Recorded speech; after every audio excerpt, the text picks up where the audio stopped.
back. Page 2. Oh, I did. I was gonna say the hours on the back. Yeah, the very Yeah, top, Yep. it's reclined. First and then it- page. Yep. Okay, Yeah. we'll check in here and see.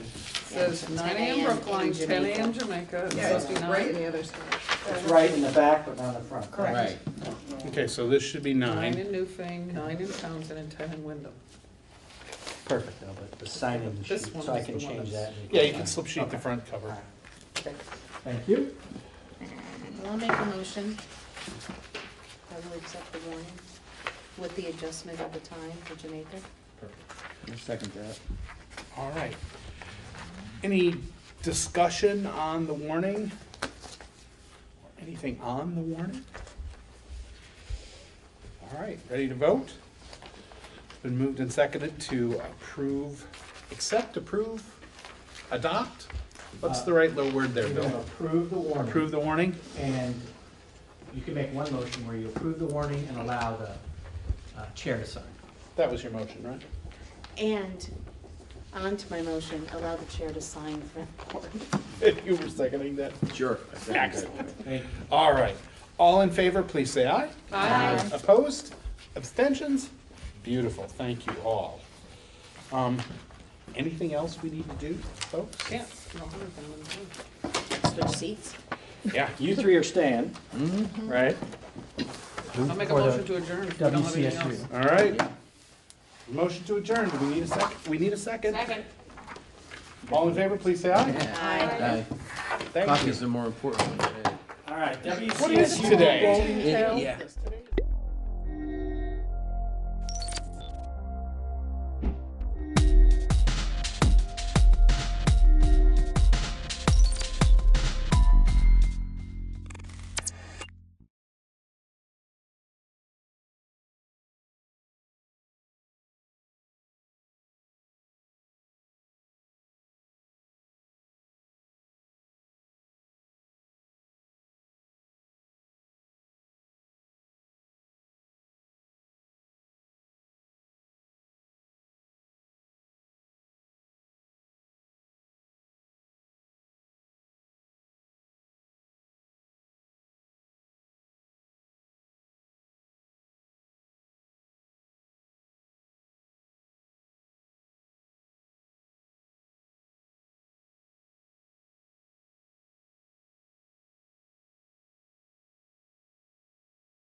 One down.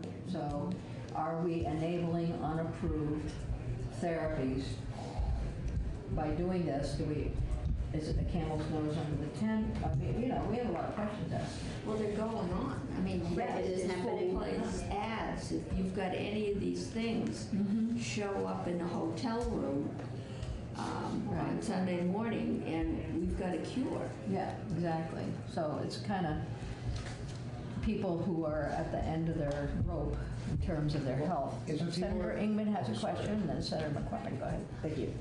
So, Jen, I was wondering, have you ever seen in statute something that specifies like when consent has to be given? Because like I've had procedures in hospitals, and I'm like, I'm not in any, they even take my glasses off, so I can't read what I'm signing, but it's like, why didn't they give this to me, sooner? Is there ever anything that actually specifies, like, it has to be done, a certain period of time before you actually show up for the. Medicated? Yeah, medicated.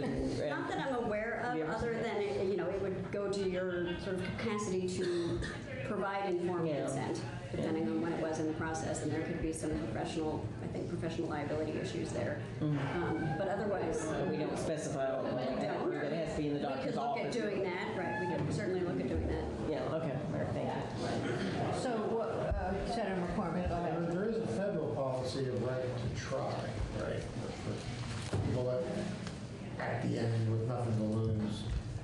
So we had looked at legislation on that in here. Yeah, that was my before, bill. right. I got killed on it. And I do think something may have been, I don't know if other people were tracking it more, may have been enacted at the federal. Yeah, no, the feds. Yeah, That's- I remember hearing that.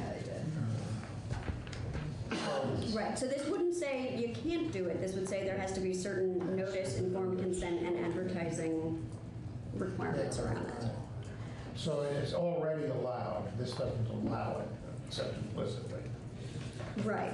So it's This is happening, right. So requiring- my understanding is that these are happening now, whether these are the same, same products that are being used under Right to Try, I don't know. So, I guess, the question for me is, there will be someone talking with us about FDA rules. And so, I think Dr. Weiss will. I mean, I have talked with him, communicated with him, but just in case we don't get enough, we might be looking to you for some help. Okay. I'm But on don't- notice. Thank you. Don't overdo it. Okay. Okay. All right. So, And I think we had talked about those actually in the context of the Right to Try bill in the Yes, past, about kind we of the have. different stages of clinical trials and that kind of stuff, so I can yeah, dust off that. okay. Anything else on that, Bill? So we'll look forward to Valentine's Day. Now we have something to look forward to. That's 252.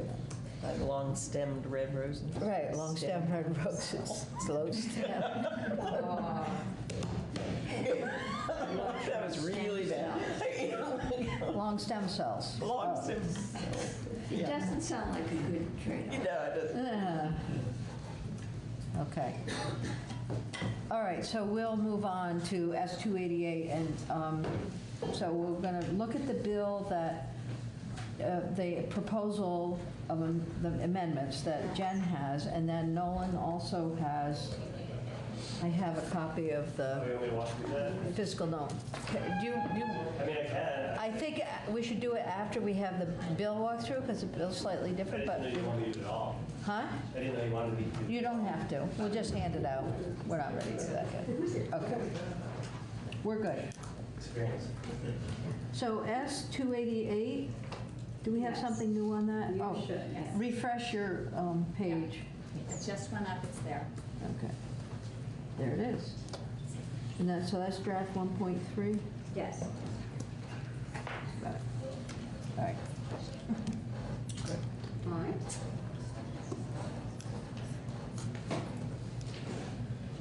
You know when you're ready. Almost. I'll turn my page.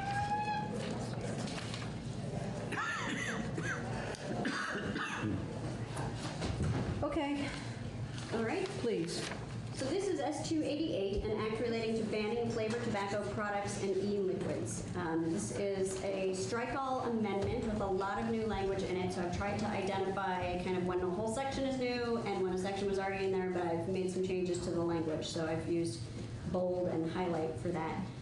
There's a lot in here because as I was going through the tobacco statutes, it seems like there is currently not a lot of reference to, there's a lot of reference to tobacco substitutes, which are kind of the devices for e-cigarettes, but not a lot of reference to the liquids. So as long as we're putting a definition in here, I was adding it in a bunch of places, but you may want to, you don't have to do them, you just have to know what you're choosing to do or not do. So the first thing that I have is a findings section, and this is based on findings that were, or some facts that were provided by some of the advocates. So do you want me to go through the findings? Yes. Okay. So this would have the General Assembly find that, first, tobacco use is costly. Vermont spends $348 million annually to treat tobacco-caused illnesses, including $87.2 million each year in Medicaid expenses. This translates into a tax burden each year of $759 per Vermont household. Productivity losses add an additional $232.8 million each year. Youth tobacco use is growing due to e-cigarettes. 7% of Vermont high school students smoke, but if e-cigarette use is included, 28% of Vermont youths use some form of tobacco product.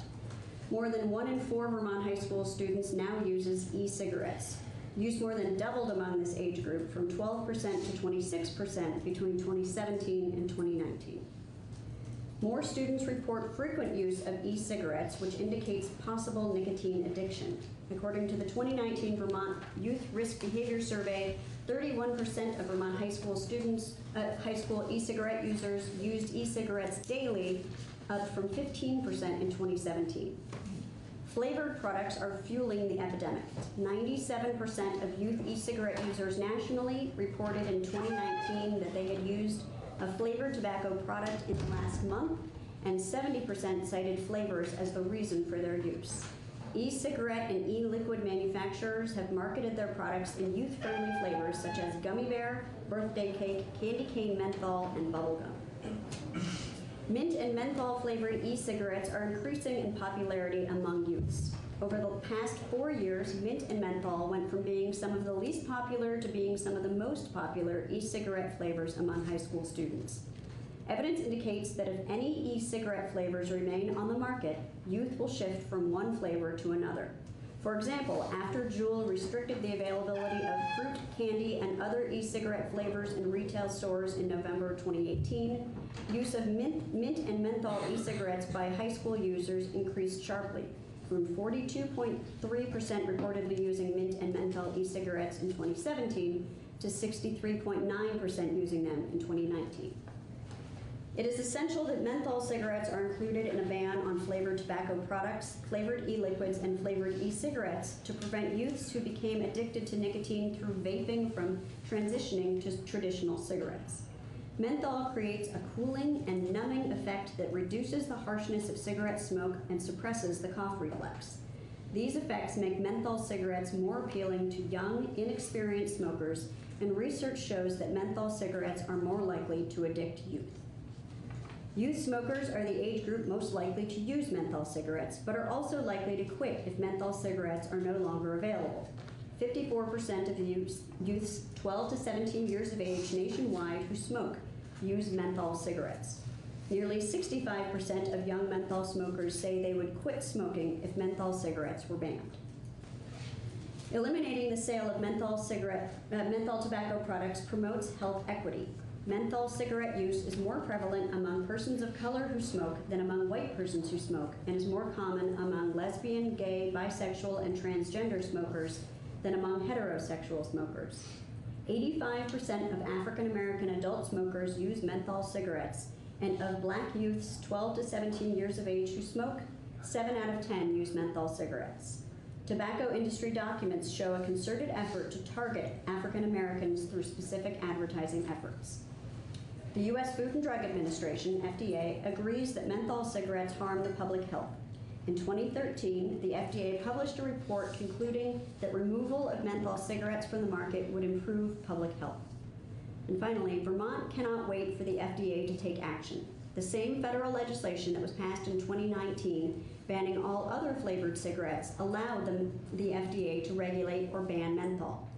Despite taking public comment on the dangers of menthol in 2013 and again in 2018, the FDA has still failed to act. The new policy released by the FDA on January 1st, 2020 falls far short of protecting Vermonters from the dangers of smoking and nicotine addiction. The FDA's policy bans only flavored cartridge or pod-based e-cigarettes, and even then exempts those that are menthol or tobacco flavored. Open tank e-cigarettes and the flavored e-liquids used to fill them can still be sold, as can flavored, self-contained, disposable e-cigarettes. So, okay, Okay. go ahead. On line 4, you said, Wait, where we are on that yeah, on page, page 4. Yep. yeah, you said 2019. I'm sorry. It says here 2009. 2009, I which is. misspoke. you 2009 is misspoke. correct. So Yes. 20 is correct. Sorry. Okay. Yes. Currently, I'm trying to go more modern. But yes, 2009 is correct. So the federal legislation that was passed in 2009 banned flavored cigarettes other than menthol, but allowed the FDA to regulate or ban menthol. Okay. Thank you for the correction. Any questions on that? It's a new section. Right, it's a whole new section, so you have not seen that before. There's a lot. Yeah, it's a lot. There's a lot. So my question is on the disposable e-cigarettes. There was a recent article in the New York Times indicating that disposable e-cigarettes was kind of a loophole for flavors. I mean, I won't Right. characterize it. It's not- you can't characterize- I understand that. Yes, there is. All right. Right, so there are, my understanding is there are 3 different types of e-cigarettes. There is the ones that use the cartridges or pods. Those are the ones that are, that the FDA is taking enforcement action to ban if they have not received pre-market approval. And then there are open tank e-cigarettes, so that's the kind where you can go into a shop and fill it, or have it filled or fill it yourself. And then there are the self-contained disposable e-cigarettes that's a one-time use and then you throw it out, and those are available in flavors as well. You recycle it appropriately. You dispose of it appropriately. But they are similar. I remember seeing the pictures and some examples. They're similar to the Juuls. They're kind of cool. I'm thinking of the difference Extended producer between responsibility. the tank things were not something you could use in school and not get caught. They're big, they're clunky, they're ugly. And they're expensive. And they're expensive, and they look, like your grandmother's clodhoppers. I mean, they're which is a different market. Right. But the disposable ones, they look like Pez dispensers. Right. And they were cute, Right. pink. They're cute, all different Yeah, colors. all right. Okay, so All right. that's that section. We Right, so need that's to the review that. findings. Mhm. And we can certainly modify as the committee chooses. So then we get into, I ended up just opening up all of Chapter 40 in Title 7, which is the tobacco products chapter. And I'm realizing it should not be underlined. So in the definitions section, I added. Can I just ask you to introduce yourself to the committee, please? You might- Yes, ma'am. My name is Skylar Janess. I'm the Director of Compliance and Enforcement for the Department of Liquor and Lottery. So this is, thank you for being here. I know that we reached out to you and we appreciate your presence. So we're going to be having to throw a line to a friend from time to time. So that's very good. Thank you. You're very welcome. And feel free to raise your hand at any point so we can get your knowledge. Absolutely. Yes, and I did reach out to Mr. Janess yesterday with a couple of, but he's not seen the draft either, so. Okay. This Perfect. All right. will be new. All right, so the first thing is in the, I added in to make changes to the definition in the tobacco products chapter of tobacco products. And you'll see later, and this goes back to the issue we talked about last week about some sort of circularity and potential conflict in the definition of tobacco products in this chapter and the definition of other tobacco products in the tax statutes. So in trying to decouple those from each other because they don't line up well, I struck the language in the tobacco products statutes that gives kind of a catch-all for other tobacco products as defined in the tax statutes, because those are both over and under inclusive of what we're referring to as tobacco products in these statutes. So I also made changes then in the definitions in the tax statutes, and I have run this by the tax department, which had some helpful suggestions that I've made in here. So you know, obviously this is the first time most people are seeing this, so it's possible that other changes need to be made. But I just took the language in the tax statute definition of other tobacco products and put it in here, the part that seems applicable, and put it in here. So this would now say tobacco products means cigarettes, little cigars, roll your own tobacco, snuff, cigars, new smokeless tobacco, this is all current law, and instead of saying and other tobacco products as defined in the tax statutes, it would use the language. And any other product manufactured from, derived from, or containing tobacco that is intended for human consumption by smoking, by chewing, or in any other manner. So that's what the tax statute says. So that's part of what the tax statute says. Then the tax statute gets into e-cigarette stuff, and then the tax statute says but it doesn't include cigarettes, little cigars, roll your own tobacco, snuff cigars, and new smokeless tobacco, which this one says it does. That's how they were sort of conflicting. Yes, so that the tax statute says other tobacco products means any product manufactured from, derived from, or containing tobacco that is intended for human consumption by smoking, by chewing, or in any other manner, and then it goes on to add the tobacco substitute stuff. So we're not really changing what's happening in the tax statutes for purposes of what is taxed under the tax statutes, but we are kind of decoupling them from each other. And then in the definition of e-liquid, the tax department had, I think, a helpful suggestion that the liquid itself something else may be happening to it other than heating, and in order to be sure we're capturing everything you intend to be capturing, this would add some language to make the definition e-liquid means the solution, substance, or other material used in or with a tobacco substitute that is heated or otherwise acted upon to produce an aerosol, vapor, or emission to be inhaled by the user, regardless of whether the liquid contains nicotine. I have two questions. So we've heard recently that now that there is synthetic nicotine, so it's nicotine that is produced in the laboratory and not derived from tobacco. Does this cover that? Yeah, because this doesn't. Okay. This says regardless of whether it contains nicotine, so it doesn't. My other question is kind of a basic question. It's a little stupid at this point, but how do you get it? What is the chemical reaction that causes the vapor to vaporize? So you're asking a lawyer that question? So just I'm throwing it out there because I don't know that we've had that testimony. I'd like to know how that happens. Anyway, you don't have to answer. Everyone else is on notice. All right. The E in the term e-liquid is short for electronic. Yes. And the electronic effect is to eat. We don't use the electronics for anything else. So this is a term, I mean, you can call it anything you want. This seems to be a term that gets used a lot, so I used it here. But I suppose it could be acted upon in a way other than heating, which is where that Could be a volcanic reaction.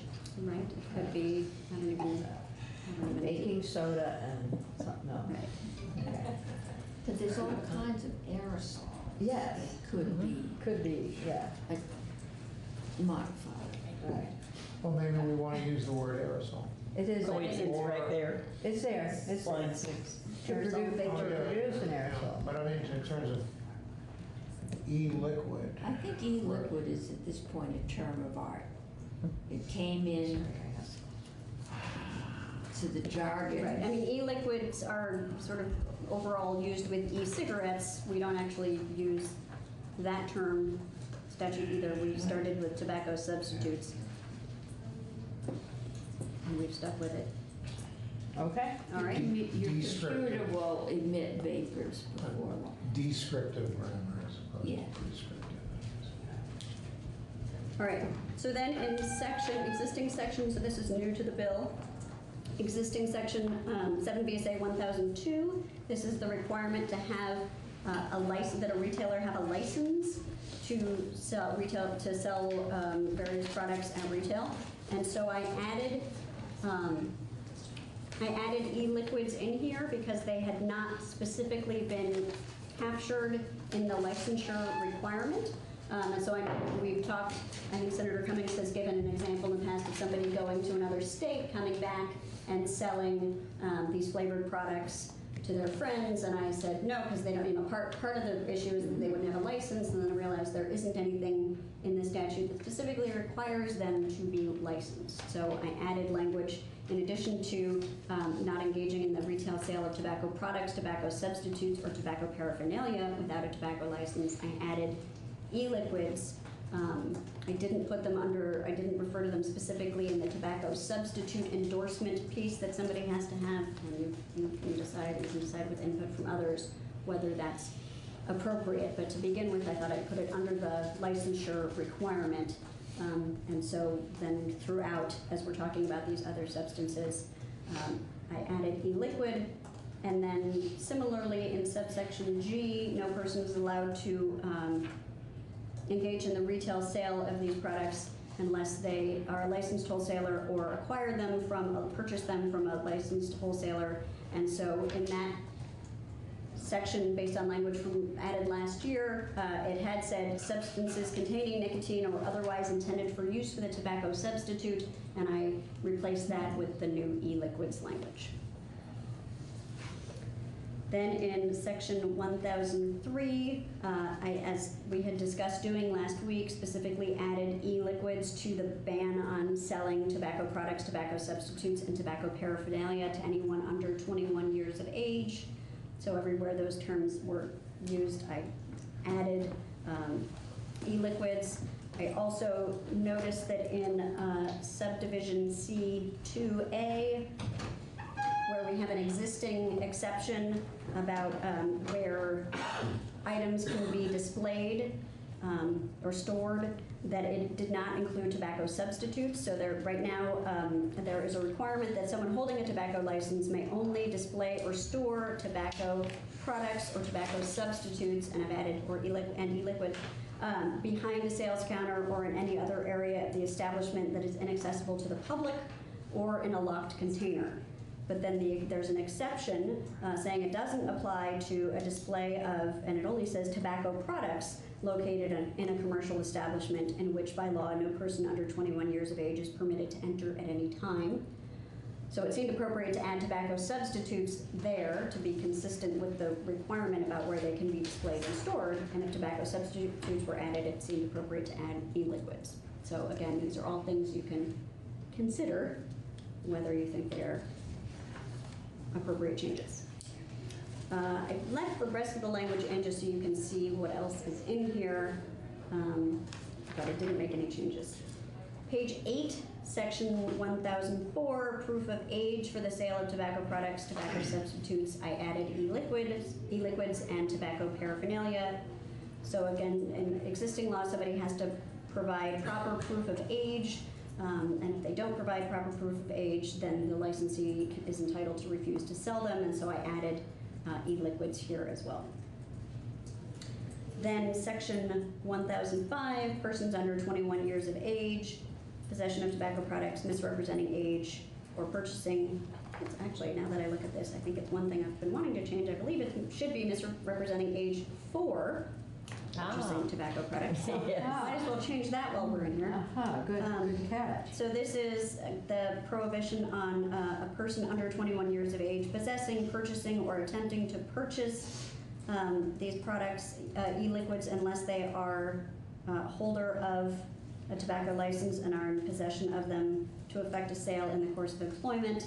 And this is the $25 civil penalty. So again, I don't know if this would ban people, still ban people under 21 from possessing e-liquids, whether or not they are flavored. Last year you had put in, or in the past we had put in tobacco substitutes, so the devices themselves.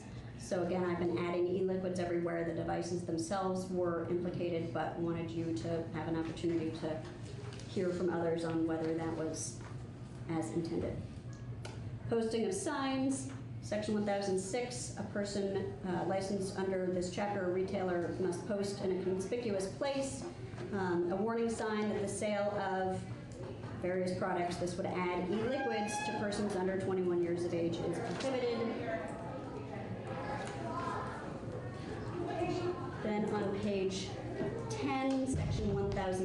selling, furnishing tobacco to persons under 21 years of age and report. This again is adding a penalty to a person who sells or furnishes tobacco products, tobacco substitutes, adding e-liquids or tobacco paraphernalia to someone under 21 years of age, and has the still directs the Division of Liquor Control to do compliance testing. There were some changes to the license suspensions last year for multiple violations. And then in subdivision 3, on page 11, and looking at this, the divisions report, the Division of Liquor Control and the Department of Liquor and Lottery, their compliance report goes to certain committees. It does not go to this committee, so I wanted to flag that in case you wanted to add yourselves and your House counterpart. Right now it goes only to the House General Housing and Military Affairs and the Senate Economic Development, Housing and General Affairs Committee. And then I noted that the Tobacco Evaluation and Review Board last year was folded into the Substance Misuse Prevention Oversight and Advisory Council, so I swapped those out. But you can think about whether you want this committee and the Human Services Committee to receive this compliance testing report, or just know that it's out there. Yeah, I mean, it is, with this, obviously, will have to be reviewed by economic development. Well, the only change to this, other than the name of the council that's getting the report, is adding the compliance testing and prohibition on, or penalty for e-liquids, as well as Right. I don't the see it as a devices big themselves. review, I see it as a look through. All right. Then section 109, and I labeled this with the question keep because it had been in the earlier versions, but I think there had been some discussion about whether it should stay in or not, and this is one of the things I reached out to the Department of Liquor and Lottery about, is adding, so under current law, any cigarettes or other tobacco products that have been sold, offered for sale, or possessed for sale in violation of section 1003, which is the sale of tobacco products to minors and some other requirements for retailers. Anything that was sold, offered for sale, or possessed for sale in violation of that statute and some other statutes throughout the Green Books, and any commercial cigarette rolling machines possessed or used in violation of section 1011 are deemed contraband and subject to seizure by the Commissioner of Liquor and Lottery or their agents or employees, the Commissioner of Taxes or agents or employees, or law enforcement officer when directed to do so by the Commissioner. And those items would be cigarettes. We lost some strike through. All items seized under this subsection would be destroyed. So I added that this would apply not only to cigarettes and other tobacco products, but tobacco substitutes, e-liquids, and tobacco paraphernalia. So that's certainly broader than existing law, but a lot of the provisions have already been added to some of those statutes. And then added also section 1010, which is the internet sales provision that we worked on last year, and 1013, which is the new flavor ban.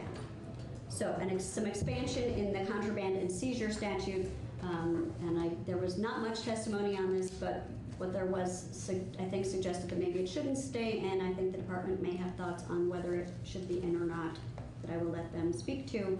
And you're talking specifically about 1009? Yes. Okay. Top of page 12. So we'll hear from the department on that. Great. Internet sales, I added into this statute. This is the one that you, the legislature, and I think to some extent this committee looked at it last year with respect to internet sales and mail order sales of all of the cigarettes and tobacco products and tobacco substitutes. So last year's language said substances containing nicotine or otherwise intended for use with a tobacco substitute. We just struck that language and substituted or replaced it with e-liquids.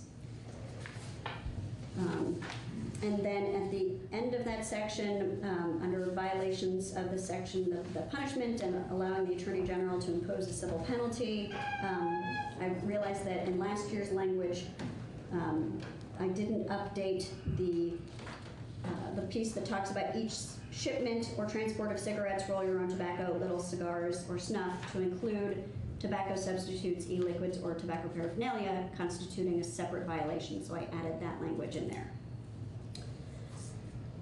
I skipped over section 1011 because it relates to cigarette rolling machines and wasn't relevant to what you're working on in this bill. Didn't seem it to me. Can I just ask a question? Yeah. The previous section, so this prohibits, like individual sales online, but it can be sold to a wholesaler? Right. Okay. Right. So, yeah, so nobody can cause these items under, and this is, as you enacted last year, nobody can cause any of these items ordered or purchased by mail or online or by telephone or other electronic network to be shipped to anyone other than a licensed wholesaler or retailer. Section 1012, my note here is add e-liquids. I didn't make any changes in this section because I didn't want to get into changing it if you were not interested, but this is an existing section of statute talking about liquid nicotine and saying basically requiring child-resistant packaging for any liquid or gel substance containing nicotine and any nicotine liquid container. And then we have definitions of child-resistant packaging and nicotine liquid container. So I could read the gum and... No, this is liquid specifically. Okay, liquids. What is liquid nicotine? It's the e-liquids that have nicotine in them. Okay. So it's sort of a subset. So the question. The bottles. It's all right. It's all right. the bottles. It's not the patches. And, no. All right. So my question for you on this is, do you want me to revise this language to apply to all e-liquids, whether or not they contain nicotine, or I could make it use our definition of e-liquids but specify nicotine? It seems like it might be a good idea to have consistent definition or consistent language throughout, but I didn't want to start monkeying with it without you having an opportunity to give me some direction on whether and to what extent you wanted changes. If we're banning them. Well, you're not banning all of them. We're not banning flavors. to bake. Well, all right. So it's just. So it would be the one. The only thing left is straight tobacco. Yes. Once we get to the next section. Yes. What about cannabis infused? That's not in touching here.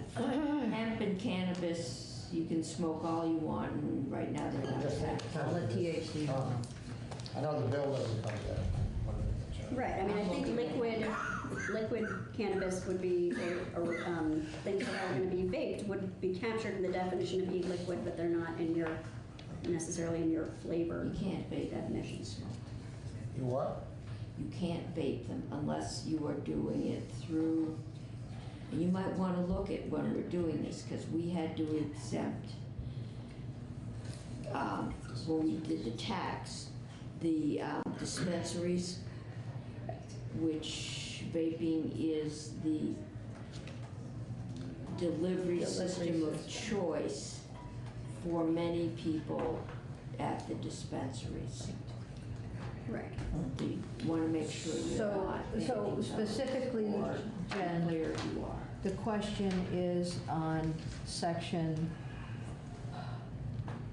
1012, and the question is whether or not to include what in this section? The question is really, should I amend this section to use the e-liquid language? Okay. And if so, do you want it specific to e-liquids containing nicotine or all of them?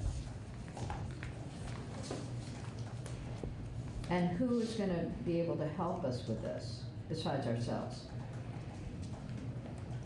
I don't have an answer for that. I think we're beyond help. You know that.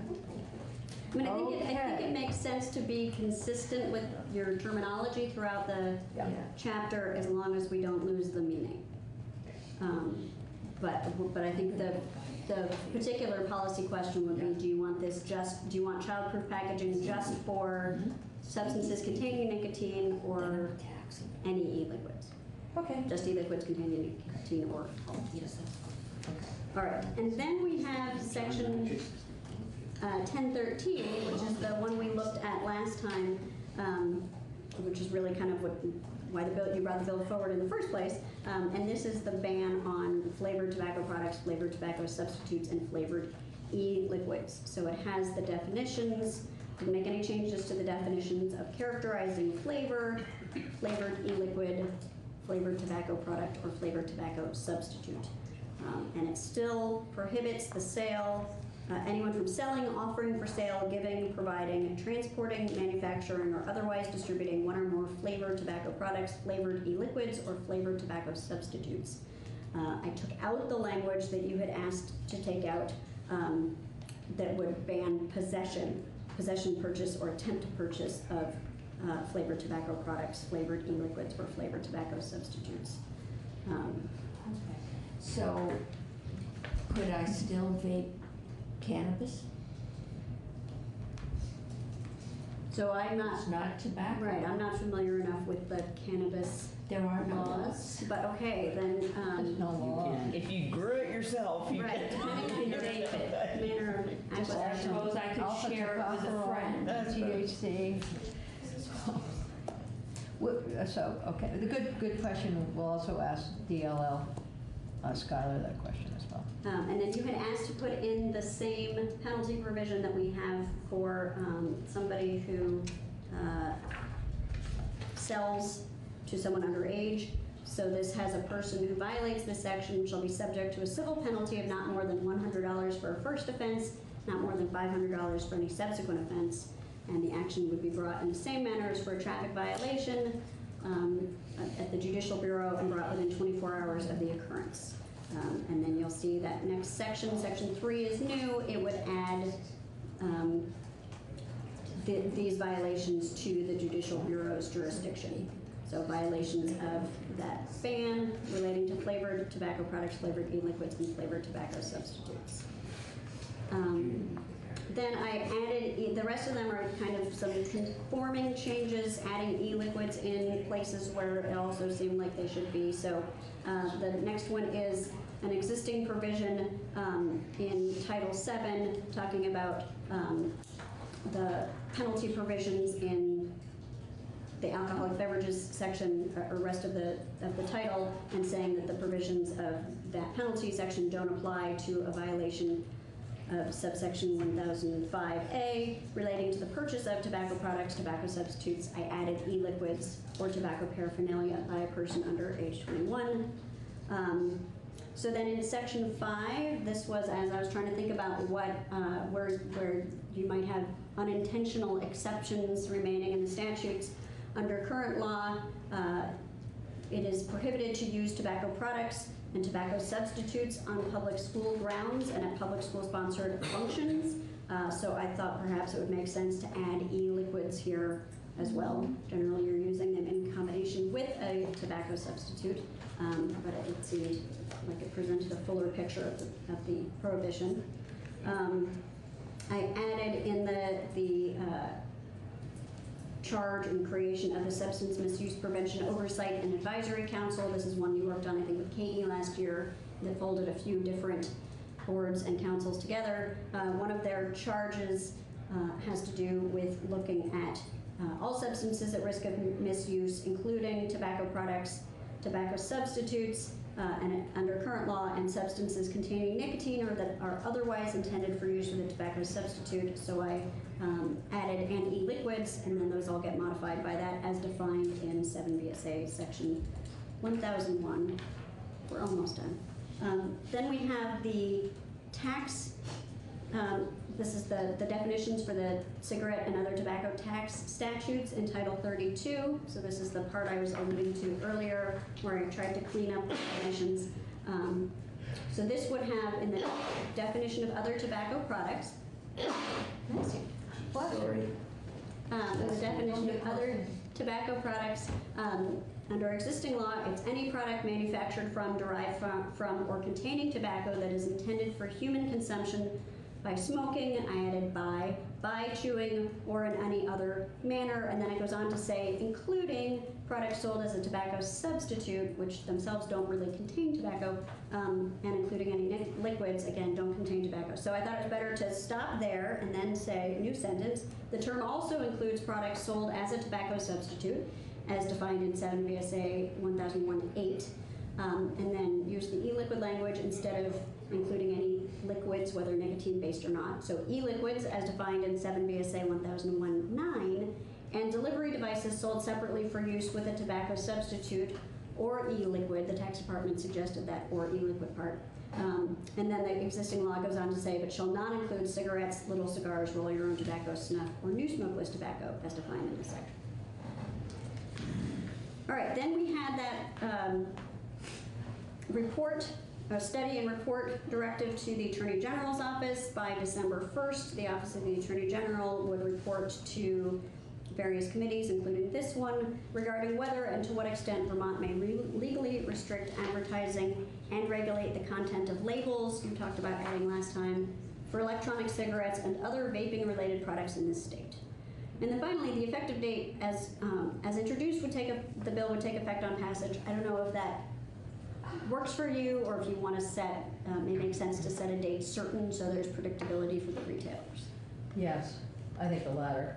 We've done that previously. I think we'll just have to talk about that. Mm-hmm. So there you go. Your short bill turned into a potentially 20-page bill. First of all, thank you so much for going through and doing, this is a huge amount of work, and we appreciate it. Helps us think. And I don't know if you know the whole committee, but I did see your introductions earlier. Oh, that's good. Okay, that's great. So, a lot of this is being suggested as a new to the bill, and there's the one specific area, that's the 1009, whether we should keep that section or not, and then the rest of it. So.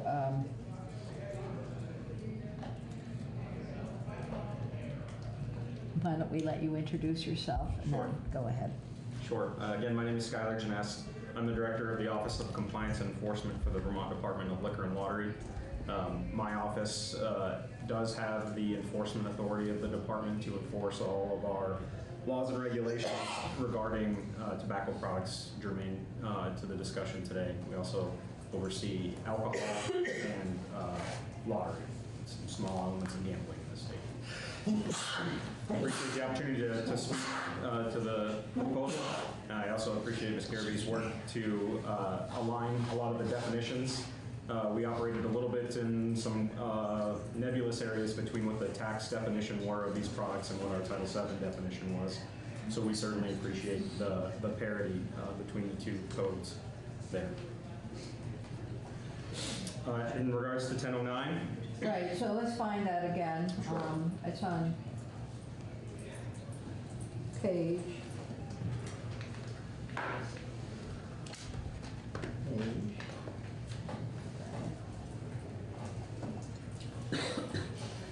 12. Page 12. Excuse me.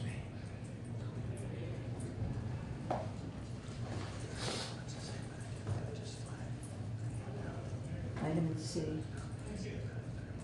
Okay. We are on 1009. Title, chapter 1009. Okay. Contraband and seizure. So talk us through this, please, and then your suggestion, I guess. I do believe that the verbiage as proposed is important to amend Title VII to allow that authority, particularly when we talk about banning a substance. Becomes very challenging enforcement-wise if we don't necessarily have the authority to seize those contraband products. Historically, we've relied on the tax Title 32, because it had this cleaner verbiage on our authority to seize contraband. So 1009 as proposed, we would be fully in support of amending that statute to include these e-liquid definitions.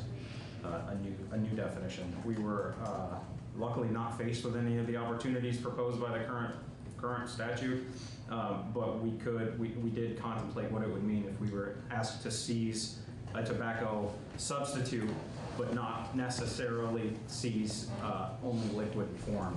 Again, the Title VII definition as it sits now tends to identify the device in particular and not necessarily the substances that go into the device. So by adding the definition of this e-liquid, it certainly extends that authority to seize that as contraband should the ban pass. Okay, questions on that, Ms. Schuyler? Well, I guess, what happens to them once they're Mr. seized? Janess, Commissioner. Are you a commissioner? Deputy? Director Director. or chief. Just go ahead. What happens to them once they're seized? They're warehoused in our evidence room, 13 Green Mountain Drive in Montpelier. On a rolling basis, we destroy them by fire. We incinerate them, unless they're part of an ongoing criminal case when we have to retain them as evidence. But if they're generally seized and the case is adjudicated, we destroy them.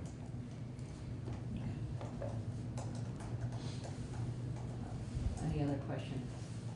Do you have any comments to make on the packaging piece, the child-proof packaging piece on page, which is 10-12, I think? My understanding of 1012 was always, I always understood that to be a provision to protect health in terms of child access to these products. I'm certainly not a doctor, but my knowledge and experience has told me that nicotine in liquid form has a certain toxicity to the human body, and that the child-resistant packaging provisions were intended to protect public health. I see no reason why the adding of the e-liquids wouldn't be pertinent to that same public health viewpoint, although it is important to mention that the definition of e-liquids as proposed here would include things not including nicotine. Things also like CBD would potentially be included in this definition as it is vaped. Things like THC-bearing concentrates would be included, and therefore would be required to have this child-resistant packaging if it met that definition. I'm not testifying that that's a negative. I'm just trying to bring that to the attention of the committee. Okay, thank you, that's good. All right, so we'll have to put that into our decision-making. All right, is there anything else here from your perspective? The only thing I would bring up is just to make the community aware, my office includes 14 investigators, and as I mentioned earlier, we handle the regulation and oversight of both alcohol, tobacco, and lottery, and some elements of gambling within the state. I only bring this up in terms of resource management for my department. This ban would certainly increase the scope and work of which my investigators do. We have around 7,000 active licenses across the state, which 14 investigators operate in 3 key programs, one being a comprehensive minor compliance program where we send minors into these establishments to try and purchase underage, testing the compliance with the statutes in regards to access to minors. Second would be a regulatory inspection model where we enter these establishments and ensure that they're complying with all laws and regulations. And third would be investigations, and those would be things like complaints from the public regarding violations of law or regulation. This certainly adds another layer of enforcement in terms of ensuring, particularly with the flavor ban, that many of these products wouldn't be on the shelves. I only bring that up to say it's a little bit of a challenge for us resource-wise. We found means to enforce these access laws in the past. The last session passing the delivery sales ban, we were fortunate to receive some grant funding from the health department to engage in some testing and compliance testing of adherence to the delivery sales ban, but that is on a very small scale basis. The delivery sales ban in particular is a wide universe of online retailers in these products. And again, 14 investigators with our mission set. We are attempting to do the best we can and cover as much ground as we can. We appreciate it. The other question that's come up from time to time is, Tobacco 21 has now gone into effect for a couple of months, and the question is, do you have any data that shows an effect or not? I do. I'm pleased to announce, and you'll see a report coming out from my office at the end of this month, which would be 6 months since passage. Our minor compliance program testing historically has shown in any 6-month period to show about 90% compliance, meaning 1 out of 10 compliance checks would result in the furnishing of tobacco products to a minor. Since September of last year and the passage of Tobacco 21, we've seen almost 5% jump in our compliance. So we are having far fewer sales of products to minors during our tobacco compliance testing since the passage of Tobacco 21. Wow, that's really amazing. I've never seen anything more than a 2% jump in any 6-month period, and this is almost a 5% jump. So then sorry, go ahead, Senator. Why do you think that is? I think retailers are sensitive to the passage of that. I think they err further on the side of caution with the passage of Tobacco 21 and trying to visually identify the age of the potential buyers. And if I think they're scrutinizing our minors much more than they had in the past. So the sales to minors has dropped significantly, but the youth risk behavior survey has shown an increase in utilization, so it's tough. Yeah. I have no hard data on that, No. But I would believe, based on the surveys we've done with the health department funding for our online delivery sales ban, I believe we've shifted access in a certain realm to online procurement. And Oh boy. Anything else we need to know? I just a comment to that. We have the guy in here from Brattleboro that just moved across the river. Right, now he's selling. So they just, you know. But he sells the tanks, not Yeah, vapes, but there will be other ones. But he's just moved across the river, so it's, you know. So the sales are legal. Right. Yeah. And we have seen a decline in our number of licensed tobacco licenses issued year after year. When I first started with the department about 6 years ago, we were generally over 1,000 active licenses in the state. I do believe the last metric I saw we just dipped below 900 licenses. Okay, thank you very much for being here and for working with us. I'm sure that, well, it's possible that you'll be going into economic development to look at this with them, so.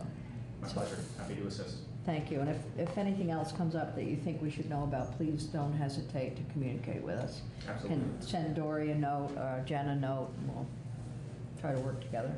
Absolutely. Thank you. Very It's welcome. nice to meet you.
The David Pakman Show at davidpakman.com.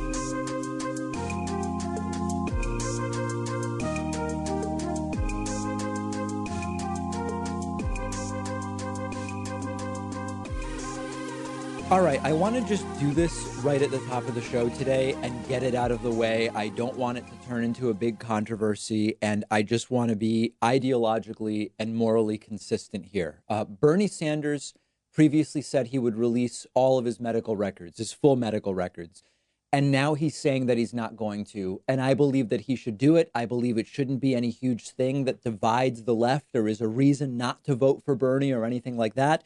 At this point, this is a Biden-Buttigieg Bernie race, I believe. There is one progressive there. It's Bernie. That's who I'm voting for in the primary, and that's it.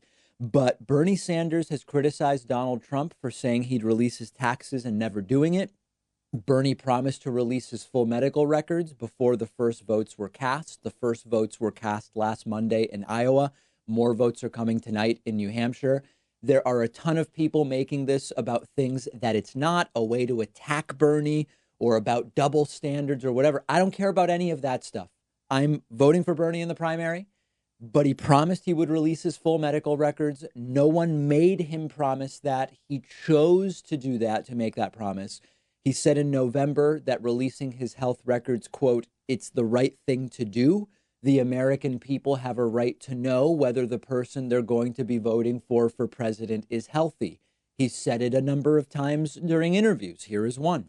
Of course, the people do have a right to know about the health of a senator and somebody's running for president of the United States. Full disclosure. And we will make, at the appropriate time, all of our medical records public. For you or for anybody else who wants to see them. Yeah. He was asked on Meet the Press this weekend if he would do it, and now he says he would not, that he's released enough and that he's healthy. The first votes have already been cast. You did not release your medical records. You released a few letters. Nobody interviewed your doctors. You did have a heart attack, apparently. Shouldn't voters see your medical records before Super Tuesday? We have released as much documentation, I think, as any other candidate. But no other candidates had a heart attack.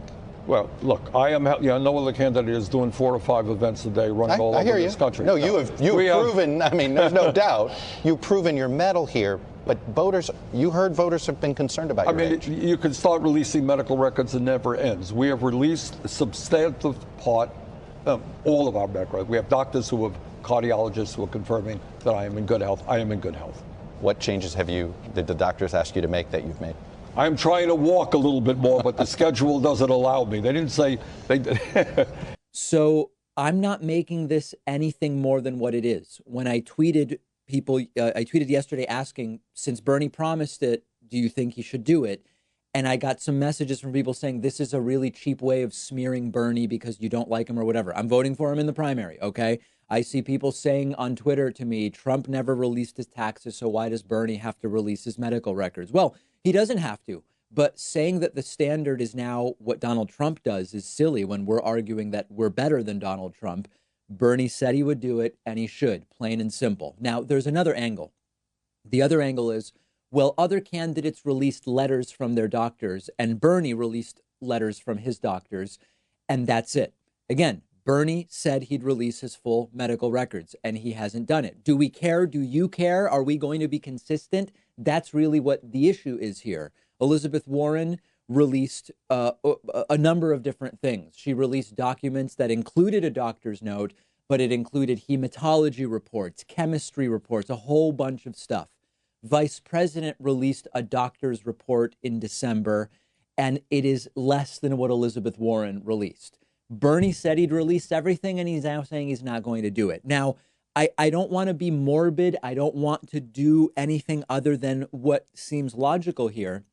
But it's widely known that when white men in their 70s, I mean, it applies to all races, but not, I'm just mentioning because we're talking about Bernie. When white men in their 70s have a heart attack, that has an effect on life expectancy. There are a lot of studies about life expectancy after heart attacks. And I hope that people are realizing this isn't Hillary Parkinson stuff. There are just real medical facts that I wish weren't true. But when I believe then 77-year-old has a heart attack, the academic research points to it's important that full medical records be made available, period. So let's not excuse this because it's Bernie and it's not Trump's taxes or Trump's bogus medical letter. Trump should release his taxes. Trump should actually subject himself to real rigorous medical examination that he clearly needs. And Bernie should release what he said he would release, period. If you disagree with me, let me know. For me, this is very cut and dry, and it doesn't really require any more conversation than the 4 minutes I've devoted to it today. On the eve of the New Hampshire primary, which is tonight, Donald Trump did a rally in New Hampshire. And it was really something to behold. Now, we're going to go through some of the key moments. And for me at this point, the wacky part is less about what Trump says, although obviously Trump is wacky and saying absolutely ridiculous things. It's more about the supporters at this point who just nod and clap along with whatever Donald Trump says. This rally was the epitome of what I would call Trump culture, where facts don't matter, riling up a crowd with red meat that is completely dishonest, if not factually false, is all that matters. Now, to start with, as many of you know, Donald Trump has a very weird history about talking about how he finds his daughter Ivanka very attractive. He's even said things before like, you know, if she weren't my daughter type of stuff. And we've covered that widely before. And once again, Donald Trump talking about the beauty of his daughter. And he seems to recognize here, because he says, I'm not supposed to say that. He seems to recognize that this is something that is a little weird to be saying. Again, yesterday talking about Ivanka, and now clearly referencing the fact that he said weird things about her in the past. Take a look. Also a woman that not too many people know. Very powerful, very smart, very beautiful, even though I'm not allowed to say that because she's my daughter, Ivanka.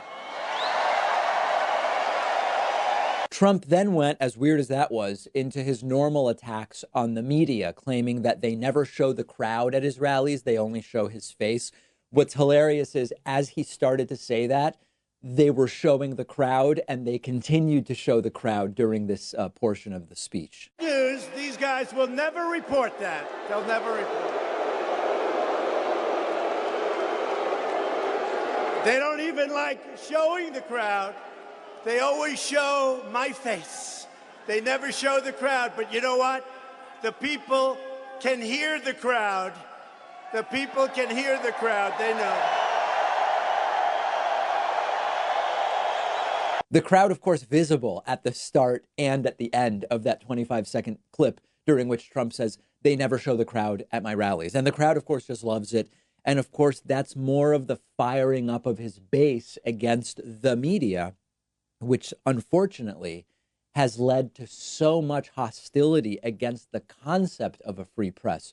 More than any president in recent history, Donald Trump has really catalyzed and coalesced a hatred, if not disdain, for media in the United States under the guise often of fake news, and we know the memes that he's used. Trump then goes on to talk about how undocumented immigrants have no addresses, which is, of course, a strange thing to say, but more importantly, he seems confused between undocumented immigrants and homeless people. We have video, remember, of Donald Trump being confused between health insurance and life insurance. That's a funny and depressing one. We have videos of Trump being confused about many different things. In this video, Trump seems confused about the difference between an undocumented immigrant and a person who is homeless. And then, of course, he throws in the normal dehumanizing language that he uses about immigrants. Record numbers, and we've ended catch and release. You know what catch and release is? You catch an illegal alien by law. You then take his name and address. They don't have addresses. What's your address? What? They don't have addresses. They come into the country. They don't have addresses. So you take his name. Trump then raises the lie that he simply won't stop telling, which is that in 2016, buses full of Massachusetts voters were sent up to New Hampshire to vote illegally.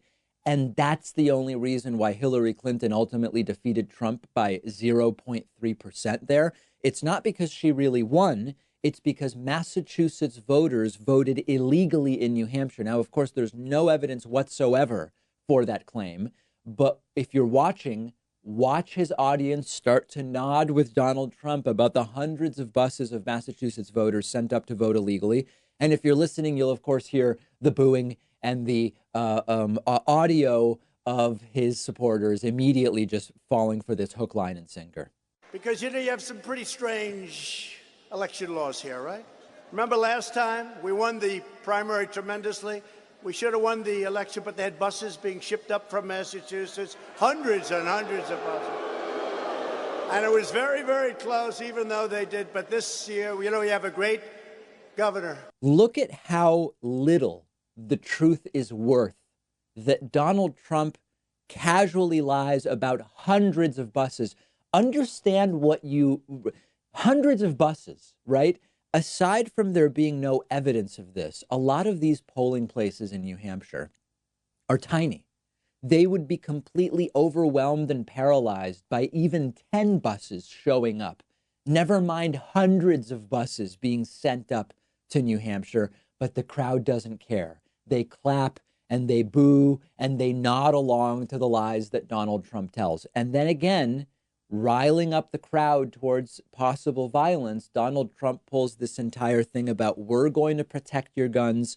They are going to take all of your guns and all of your money and all of your stuff. Take a look.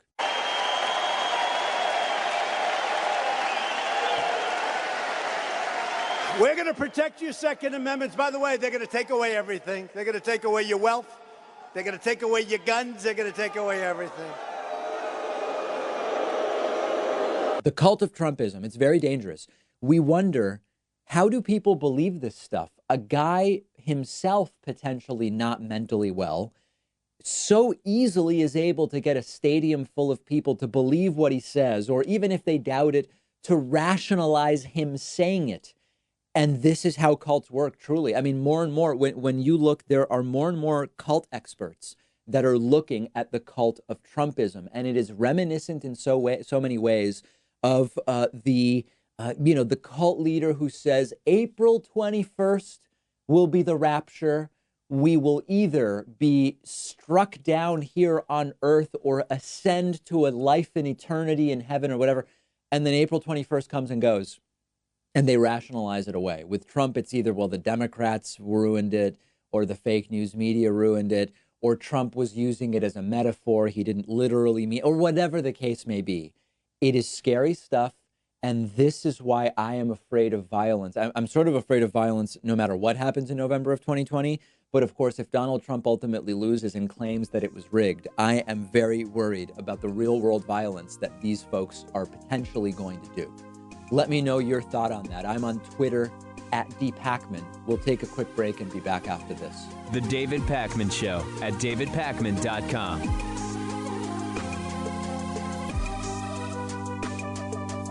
The David Pakman Show isn't some corporate media show with huge advertisers and a media conglomerate supporting us. We actually depend on support from our viewers and listeners. The easiest way, the most rewarding way, the most exciting way to support the show, to get a membership at www.joinpakman.com. You'll receive the world-famous daily bonus show for supporters only, the commercial-free audio and video streams of the show every day, and you'll be part of the solution. Because of membership, we are independent and we're able to cover whatever stories we want, whatever stories our audience is interested in, without executives looking over our shoulder. And it's why we've grown from a weekly show to a daily show. Much to the dismay of the Hatriots, we can't be pulled off the air unless all of you cancel your memberships. Please don't do that, but please do sign up today at www.joinpakman.com. Support independent progressive media.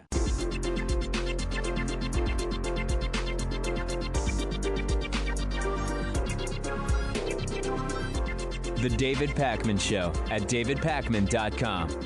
Today's new members of the day are Nancy Kolb and Lori Grentz. I appreciate you both so much, Nancy and Lori. I also want to say thanks to today's longtime sustaining member of the day. It's Scott Rizzo. Scott's been a member for almost 5 years. Thank you so much. Membership is the #1 way to support this program. Membership is the most direct way to support this program. We keep all but a 2.9% payment processing fee. All of the other platforms that many of you are familiar with, through which you can donate to your favorite, or even not favorite, independent news shows, keep more than 2.9%. When you grab a membership at joinpakman.com, we keep all but that 2.9% payment processing fee. You can also get a 40% discount off of your membership with the coupon code THISIS2020. Someday, we will hopefully find out the truth about what afflicts Donald Trump and what is responsible for his increasingly erratic behavior and the speech trouble and the memory trouble. But for now, all we have are experts who are sounding the alarm based on his publicly available behavior. And we've been talking about this for years, And slowly but surely, the discussion is moving more and more to mainstream places. We now have a series of mental health professionals, starting with a psychologist from New York City, Ben Michaelis, who did an analysis of Donald Trump's vocabulary over time. And what he found is that Trump's vocabulary has become more and more simple over time, with deteriorating sentence structure. And numerous experts believe that this is indeed, surprise, a sign of cognitive decline by the president of the United States. Now, some are arguing, well, you know, he's getting to be in his mid-70s. There might be some speech decline that would be observable in anybody that age. And that sometimes does happen. But again, mental health professionals saying that what Trump is experiencing, what he is exhibiting, exceeds just age-related cognitive decline.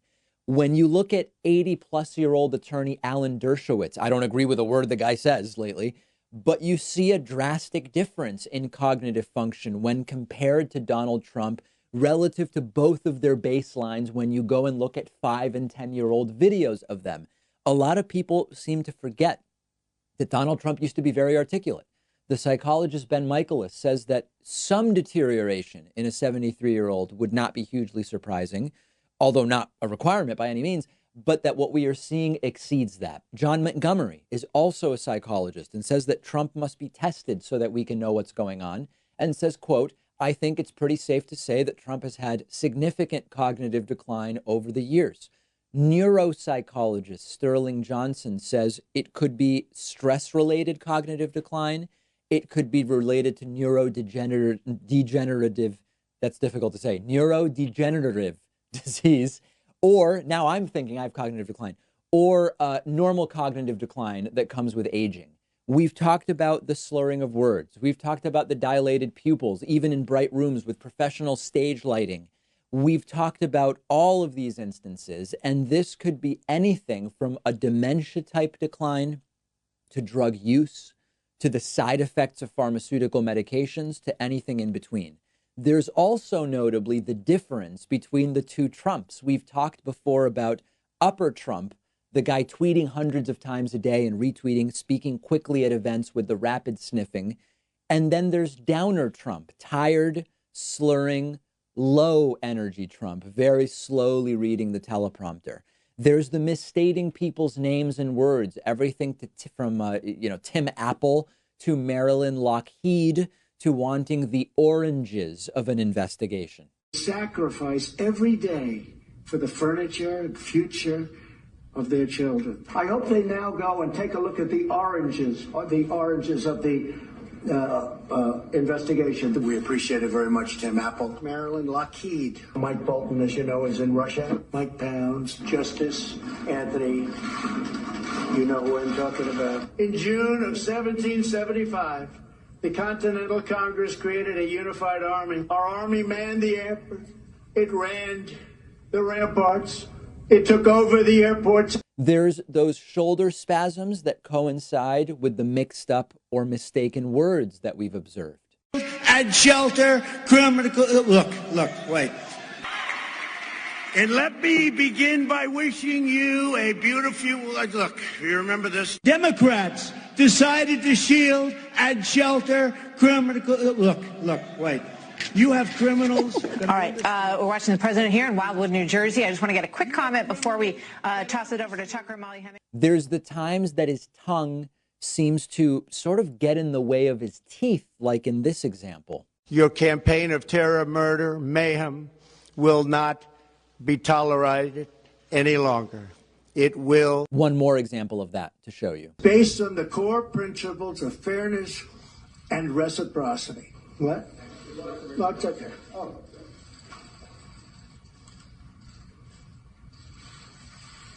They can name it whatever they can name it, peaches. And God bless the United States. These are episodes of some kind. We just don't know exactly what. And, you know, we need to be consistent. We said Bernie Sanders said he'd release his full medical records. I said earlier today he should do it because he promised to do it. And we should know. Donald Trump said he would release his taxes and he hasn't done it. He should do it because he said he would. And Donald Trump should actually be examined properly and fully for what's going on here. There's just too many experts here, everything from neurologists to mental health professionals and everything in between, saying something is going on. These are clear, consistent symptoms. The cause we don't know, and it needs to be investigated. Okay, let's talk now about the size of Donald Trump's much touted jobs numbers. They're actually not that good. So we're going to dig into the numbers today. Now, remember, we've been doing these economic analyses lately. Remember, Donald Trump claimed that his stock market numbers are the best. And last week we looked, and it turns out that over their first 3 years, Barack Obama's numbers for the stock market growth were significantly better than Donald Trump's stock market growth during his first 3 years. We looked at debt and deficit. Remember that Barack Obama saw slower deficit growth, and even in some years, there was year-over-year deficit reduction straight up, while Donald Trump has overseen some of the biggest deficit increases in a long time. And then we get to Donald Trump's claims about jobs. It turns out that during Donald Trump's first 3 years, job growth slowed down to where Barack Obama left off at the end of his presidency. Now, all the normal caveats here, there is no one number that tells you everything you need to know about how the economy is doing. That applies to all of this stuff: stock market, unemployment rate, job creation, whatever.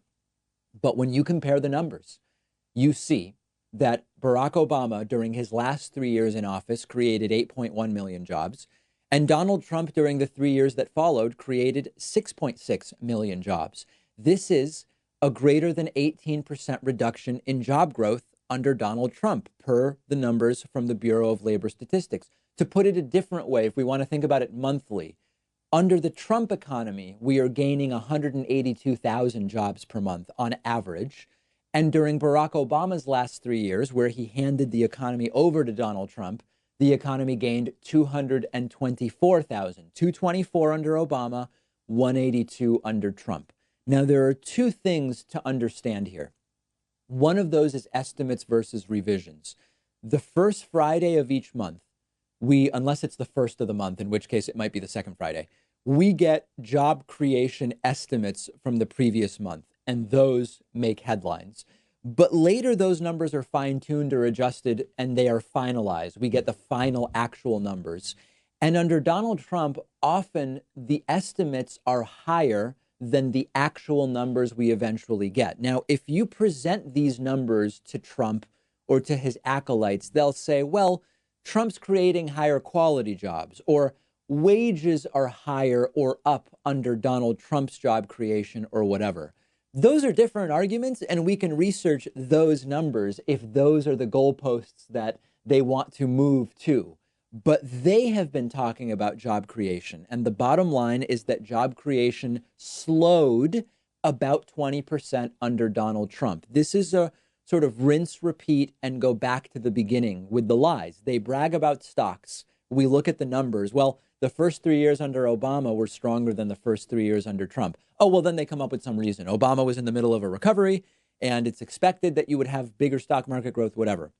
But then later they say Obama's recovery was actually terrible. Well, I thought you cited it as the reason why the numbers were better than Trump's numbers. It's just it's a circle. It's a never-ending circle. So then they brag about jobs. But then we look and, well, actually, job growth slowed when Donald Trump took over. So then they switch and they'll brag about growth, as they recently have been, GDP growth. But remember that Donald Trump promised 4 to 6% GDP growth, and we actually got 2.9 in 2019.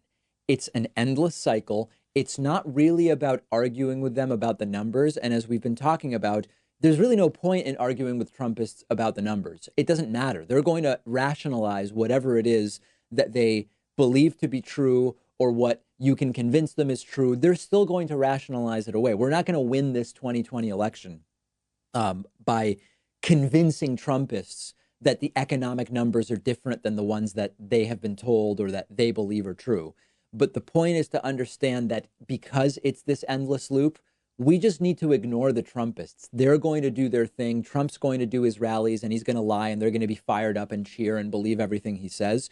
We need to activate the people that already know Trump's a disaster, but may not be planning to vote just 9 months from now. Let's take a quick break. Make sure you're following me on Instagram at david.pacman. And while you're there, follow the show on Instagram as well at David Pacman Show. We'll take a quick break.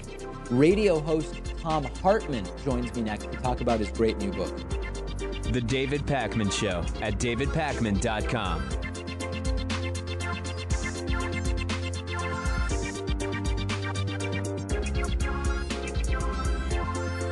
The David Pacman Show is audience-supported media. I really mean that, not just a catchphrase. And much of that support is small contributions on Patreon, contributions as small as $1 per month, meaning just cents for each hour-long episode of the show.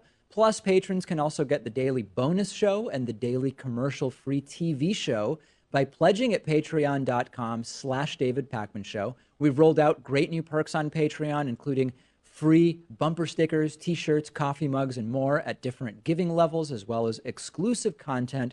And it all comes with the pleasure of knowing you're supporting independent progressive media, an alternative to the corporate stuff that is as much a part of the problem as our political system.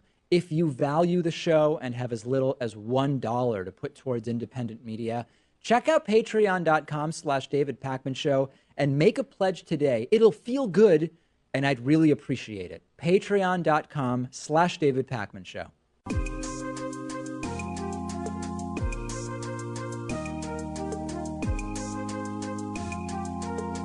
Welcome back to the David Pacman Show. It's great to welcome Tom Hartman back to the program today. Tom is, of course, host of the Tom Hartman Program and author of the new book, The Hidden History of the War on Voting: Who Stole Your Vote and How to Get It Back. Tom, always great to have you on. Thank you, David. It's always great to be on your show. So let's start with, there have been efforts to suppress the vote for politically motivated reasons, really going all the way back to the beginning when the Electoral College was established as the system that would determine who the president is. I think many in our audience know the last 10 or 15 years of voter suppression tactics, but what did it look like more towards the beginning of the United States electing presidents? Well, it was pretty sweeping. I mean, women were not allowed to vote at all. Abigail Adams wrote a letter to John when he was at the Constitutional Convention saying, don't forget the ladies. And he sent back a letter saying, we will not surrender our male prerogatives. And she said, then we will foment a rebellion, which didn't go anywhere. And of course, people of color couldn't vote. And in several states, even white men who were not property owners couldn't vote. Most of those laws, those were all state laws. Most of those got blown up by the Andrew Jackson presidency. It's a fascinating story, but probably longer than you want to get into. But, in the beginning of the Republic, and you had conservatives like John Adams arguing that men who didn't own property should not be allowed to vote.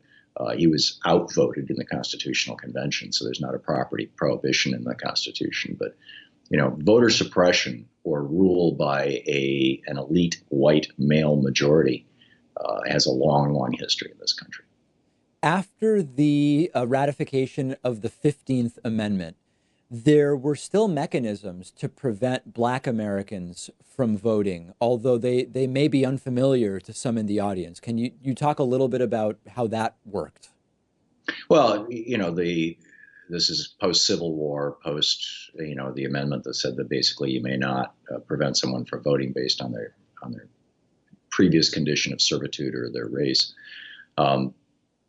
We went into what's referred to as the Jim Crow era, where Black people were forced to take literacy tests, recite the entire Constitution, or name all 26 members of the South Carolina House of Representatives or whatever. And there were poll taxes. I mean, there were all kinds of strategies that were used to disenfranchise the Black vote by and large. And some of those were also used to disenfranchise the poor white vote as well. When we look today at the ways and strategies and tactics that are used to hold down turnout, there's this conventional wisdom that's often cited that may or may not actually be that wise about when turnout is lower, it tends to favor a more conservative candidate. If it's within a primary, it favors the more conservative candidate within the primary. If it's an election between a Democrat and a Republican, it tends to favor the Republican rather over the Democrat. Is this true? And historically, Did suppressing the vote help the right more than the left, or was it an equal opportunity thing at different points in history? Throughout history, suppressing the vote has helped the right more than the left, because the right represents the elite interests. And the simple fact of the matter is, if voting requires you to leave work for a half a day and go someplace and do something and jump through a bunch of hoops and particularly prove your identity and things like that, then people who are wealthier, who tend to have salaried jobs rather than hourly jobs, people who live in areas where there's an abundance of access to polling places, typically white suburbs, find it very easy to vote. It's not all that inconvenient. Whereas people who are hourly workers find it far more inconvenient, far more expensive to vote, and so they tend not to as much. And on the other hand, the easy solution to that is what we've done in Oregon and Washington State, which is mail-in voting, and we've seen a substantial increase in voter participation as a consequence of that. Yeah, of the sort of status quo legacy elements of the voting system that exist today. So the Electoral College, of course, is one of them, but also voting hours, voting happening on a Tuesday, it not being a day that a lot of people have off, the limits on voting by mail and online voting, which some other countries have already put in place. Is there one factor whose change would most greatly enfranchise some significant number of people? Yeah, voter suppression. I mean, the voter suppression has become the go-to strategy of the Republican Party, particularly since 2000. It's been completely reinvented from the old caging of the 60s or the intimidation in the 60s when William Rehnquist stood outside polling places in rural Arizona, Native American, Hispanic polling places, and challenged voters and snarled at people, which is how he worked his way up to being Chief Justice of the U.S. Supreme Court so he could hand George Bush the election in 2000. It's gotten quite sophisticated. And there's this huge thing called redshift, where we see exit polls, which are the gold standard around the world. We overthrew a government in Ukraine because there was a discrepancy between the exit polls and the actual government produced election results. I lived in Germany for a year. People in Germany vote on paper, as they do in all the European countries. And it takes 2, 3, 4 days to count the vote. But they issue the results typically, unless the election's within a half point tight. They issue the results the evening of, right after the polls close, and they do it based on exit polls. The Carter Center uses exit polls. The UN uses exit polls to determine when elections are fair and honest and accurate. And in 2000, the exit polls showed that clearly that Al Gore won Florida, not just won Florida, but won Florida by tens of thousands of votes. But the actual vote count shifted toward the red, toward the Republican Party, and gave the election to George W. Bush. This, it turns out, was because Jeb Bush, George's brother, had acquired a felon list from the state where George was the governor, from George, basically, from Texas, and compared that felon list with the voter list in Florida. Now, the felon list in Texas was more than half African American and Hispanic, and African Americans and Hispanics largely representing a name pool that, in the case of African Americans, is Anglo names. The people who own slaves in this country are principally Irish, English, and Scotch. And Hispanics, all of their names are derived from Spanish, or the vast majority of them. So when you compare whereas on the other hand, Caucasians have names that come from Scandinavian languages, Baltic languages, Russian, Czech, Slovenian. There's literally dozens and dozens and dozens. So there's huge diversity in names. So if you take a Texas felon list and compare it with a Florida voter list, what's going to happen is you're going to get a lot of overlap in names among African Americans and Hispanics. And Jeb Bush was successful in throwing anywhere from 30 to 90,000 African Americans and a lot of Hispanics off the voting rolls in Florida in that 2000 election. In 2002, with the help of Tom, before we move on, just to be clear, so the audience understands, these are not people that were felons in Texas who went and voted in Florida. These were merely people sharing the name.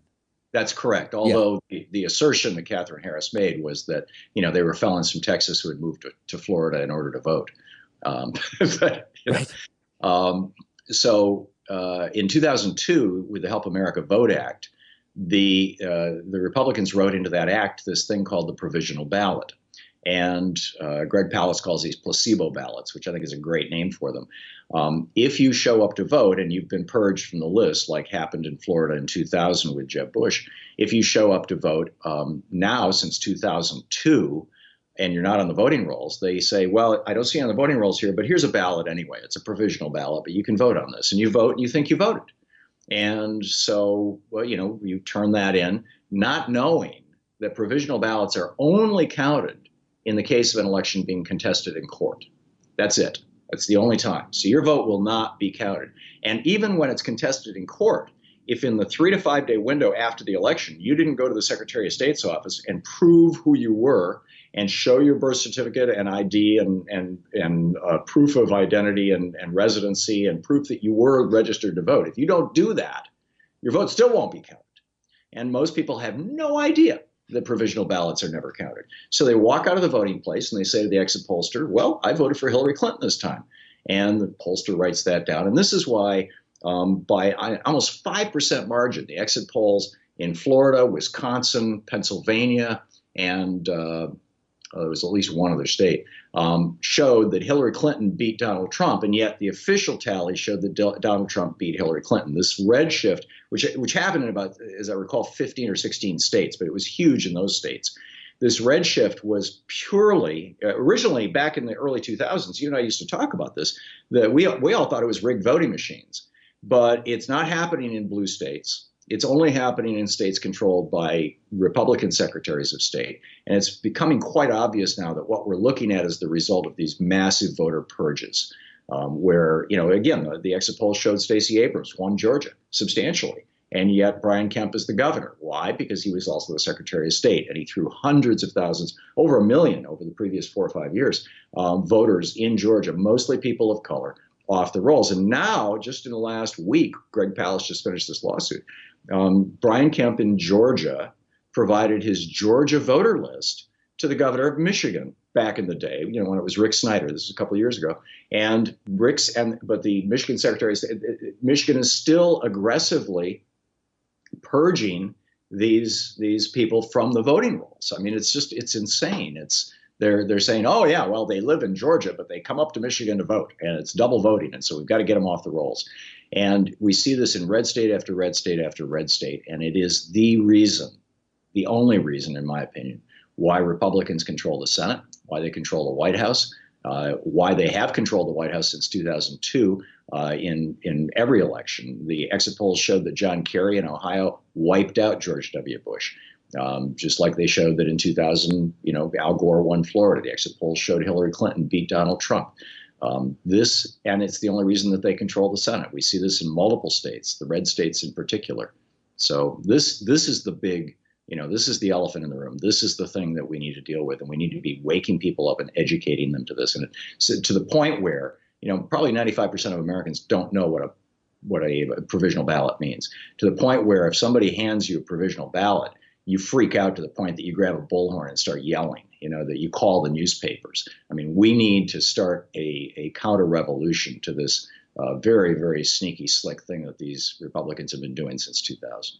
So this is kind of a good entry point to the last thing I wanted to touch on in the limited time we have left, which is whether Wisconsin goes to Hillary or Trump becomes, at least under 2016's numbers, irrelevant if we have a national popular vote rather than the Electoral College. So my question is, how important do you see that activism about trying to get a national popular vote? Is it a futile effort? Because we know that outside of something like the National Popular Vote Interstate Compact, that actually changing the way that elections work at the constitutional level would be very difficult, particularly when the Republican Party has won several presidential elections because we go by the Electoral College rather than the popular vote. Is that where our activism should be, or is it not a good use of activism capital, so to speak?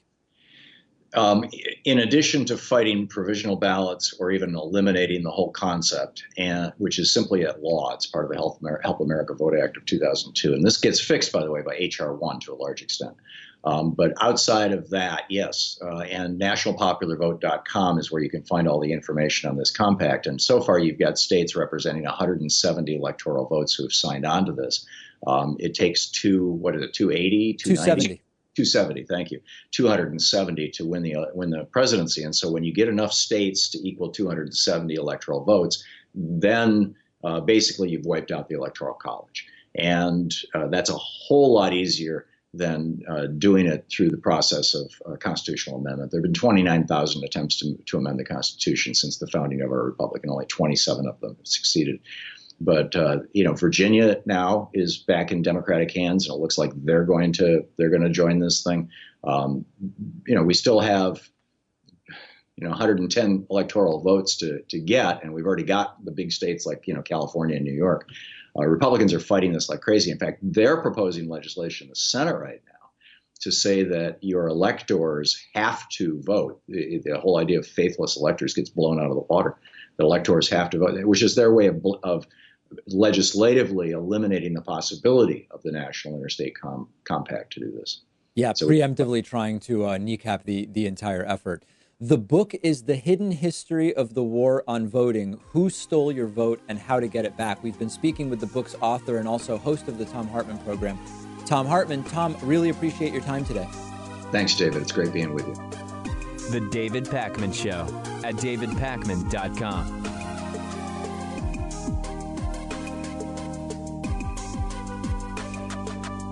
Whether you're looking for David Pakman Show coffee for your Chemex or French press or a David Pakman Show t-shirt, it's all available on our website, shipping to anywhere in the world at davidpakman.com/gear.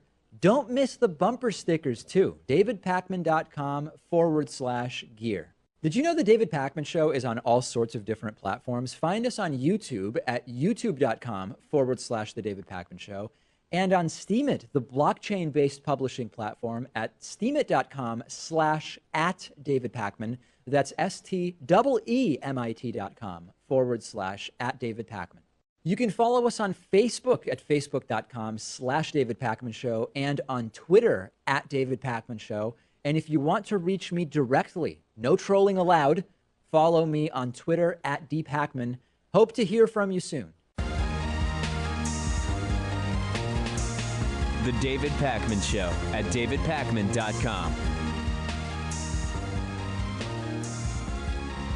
We now are aware of more than 100 U.S. service members who have been diagnosed with traumatic brain injuries. These are those same traumatic brain injuries that Donald Trump previously described as not serious headaches, all as a result of that January 8th Iranian missile attack on the military base in Iraq. The Pentagon said yesterday the exact number is 109 service members who have been diagnosed. The most recent number was 64, but remember that the number initially started far lower at 10, which was never really a believable number, and we'll get to that in a moment.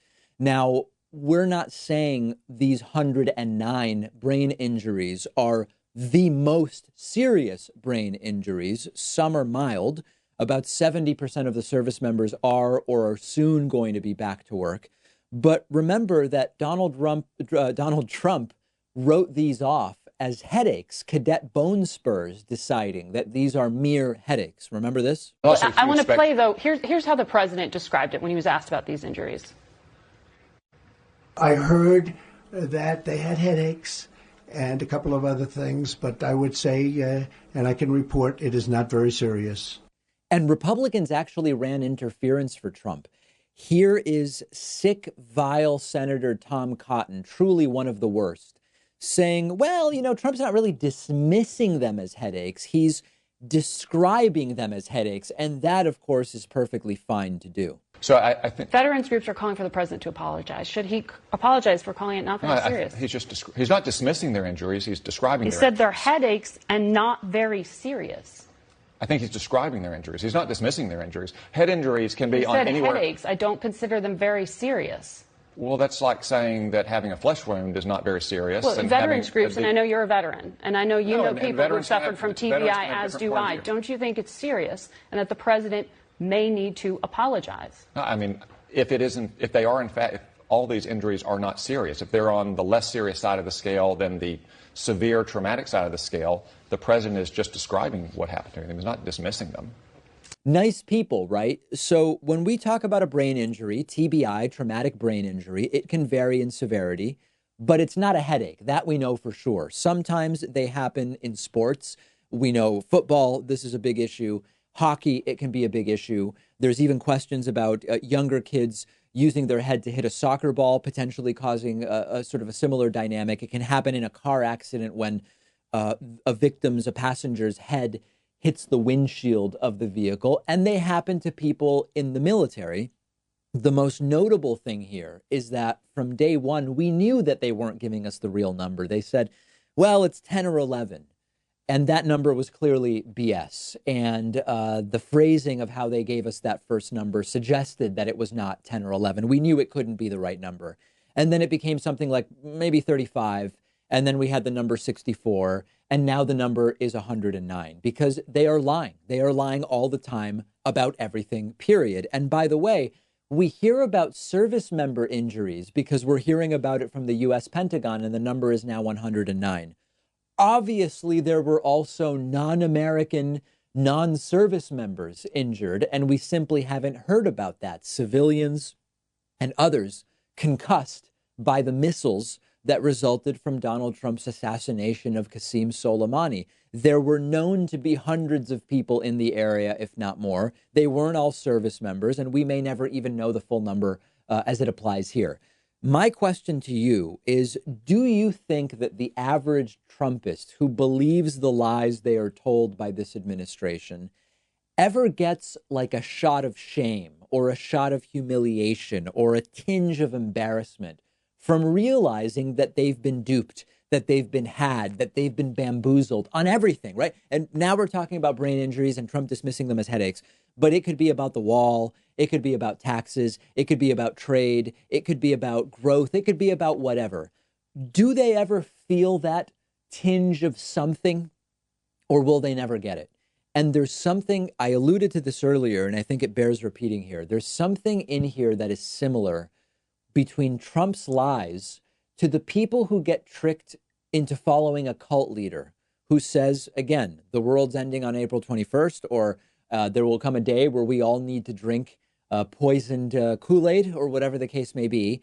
And then the prophecy fails or the justification falls flat, but they still follow the dear leader because they either somehow rationalize it or they've put, for some people, it's that they've put so much of their own identity in with whatever ideology, and the term ideology in some cases is not the right one, with whatever talking points have been presented to them associated with this leader, and they can never back out. And behavioral psychology might call it a cognitive dissonance of sorts. In the cult world, they might call it brainwashing. There are different words that would apply depending on how you see this, but increasingly the cult analysis, including, we had a guest on, Stephen Hassan, who has been studying this quite a bit. Increasingly, the cult analysis is the most appropriate one for talking about what it is that is going on with the average Trumpist. Tell me what you think. Is it more cultish?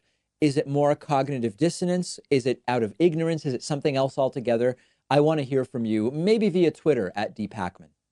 Every once in a while, we do this where I tell you some of the strange things that happen behind the scenes here at the David Pakman Show.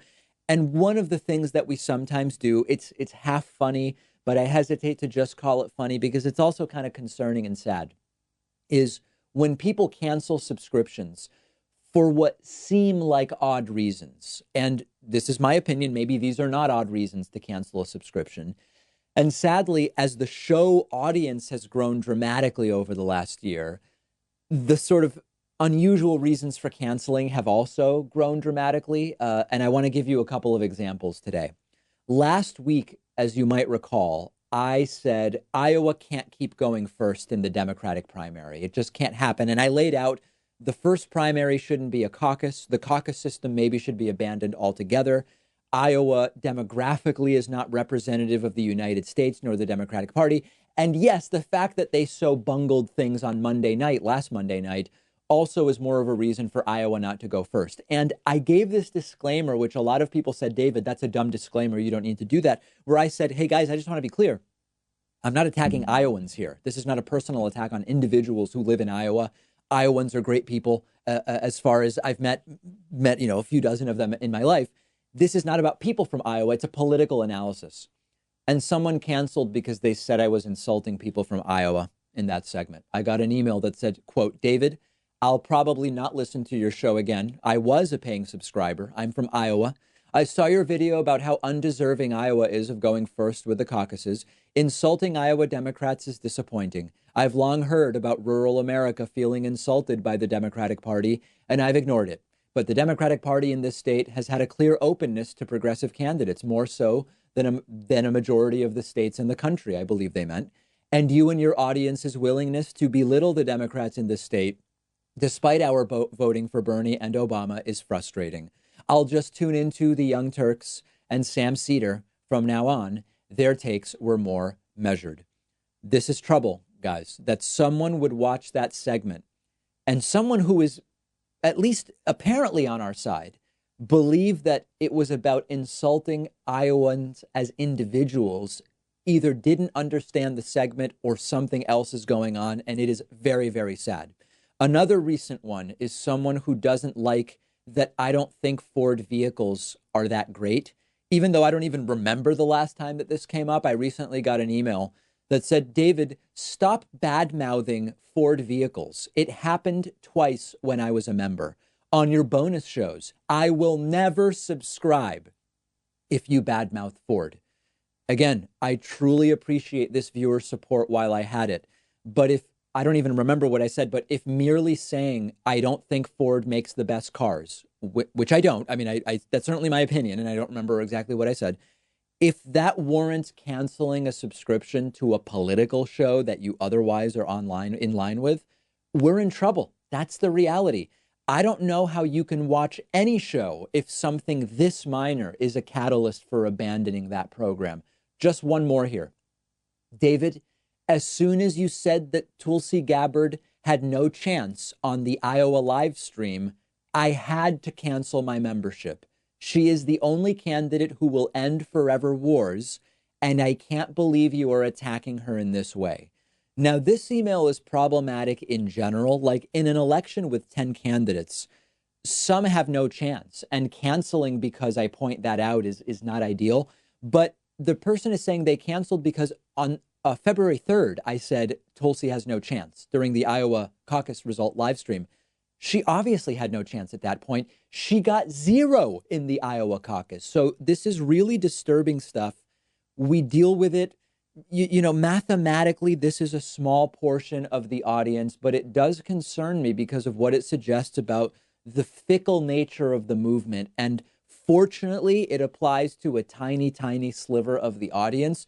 But this is not concern trolling. This is nothing other than that really does concern me, because when we think about, we need everybody on board to defeat Donald Trump, everybody, right? Really, because we need to so overwhelm the meddling and the voter suppression and all of this stuff, that when someone says I'm abandoning a show that I guess I used to agree with because they said something about Ford, or I misunderstood a story about Iowa as attacking Iowans, or I stated correctly that Tulsi had no chance of winning in Iowa on the day that she got 0 votes. If these are reasons to abandon a show, I am very worried about what will happen in terms of abandoning a movement that wants to remove Donald Trump as the top priority. It's sad and it's scary to me, quite frankly. We have a voicemail number. That number is 219-2-DAVID-P. I don't know if this voicemail is for real or not, but let's take a listen to it. It's about Bernie's 3 houses. Hi, David. It's Colin from, it's Colin from Washington State. I had a question about Bernie Sanders. My dad, who listens to conservative radio all the time, he claims that Bernie raised a lot of money outside of selling his book, and he's got like 3 houses or something. Could you possibly make a video on that and clear that up? So I don't know that I believe, 3 houses or something. I don't know that I believe this is a sincere voicemail, but let's see if we can disaggregate this. Bernie did not raise money by selling a book. Bernie wrote a book, and that's a commercial endeavor, and he made money from selling it, many hundreds of thousands of dollars, as would be expected from a politician of his stature and notoriety in society. Bernie raised money for his campaign from individuals. And Bernie does have 3 houses. And what matters is that Bernie wants health care for everybody. Bernie wants higher taxes on the very rich to pay for things that would benefit all of society, so on and so forth. Bernie's net worth of, I believe it was $1.1 million, is not at all outrageous for a guy who's nearly 80 years old and has made 6 figures for quite some time now as an elected official at the top level in the United States. And my instinct is that this is fake concern trolling. But if it's a serious question, no, you don't have to be worried about that. Go by the policies, and then you will very quickly see when you compare Bernie Sanders to Donald Trump or to Joe Biden, whose policies would be best for the greatest number of people. We've got a great bonus show for you today. We will talk about Donald Trump ramping up outreach to black voters after the State of the Union push. We will talk about some interesting new studies about the interplay between an individual's brain chemistry and whether or not antidepressants will work. And then lastly, it turns out that millennials are better at saving money in the philosophical sense, but still have less money. We'll talk about why that is. All of those stories and more on today's bonus show.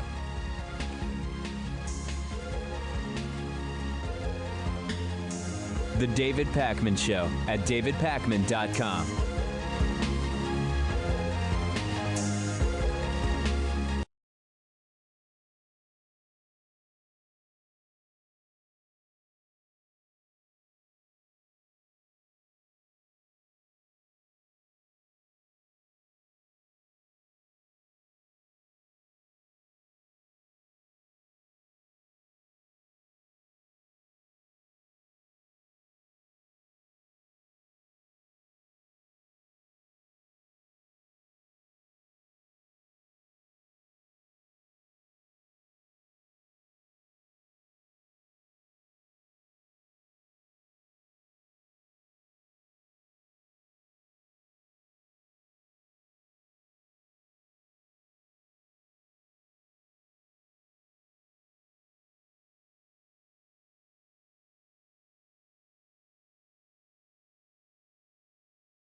I want to point out that the sun shines down its power to all the world and makes the wind blow strong as it will.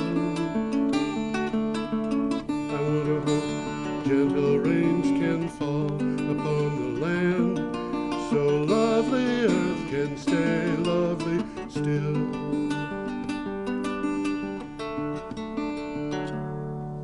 Hello, ladies and gentlemen. This is Energy Week with George Harvey, me, and the amazing Tom Fennell. In the flesh. In the flesh. I am only partly in the flesh. Not Yeah, you look under the weather today. I am a bit under the weather, that's right. Tired, sleeping a lot, sore throat, sneezing and coughing. But hopefully we'll get through this show without too much trouble in that regard, because it hasn't been too bad. Okay, every day I go to my blog and the internet, and I find everything that I can about energy and climate change.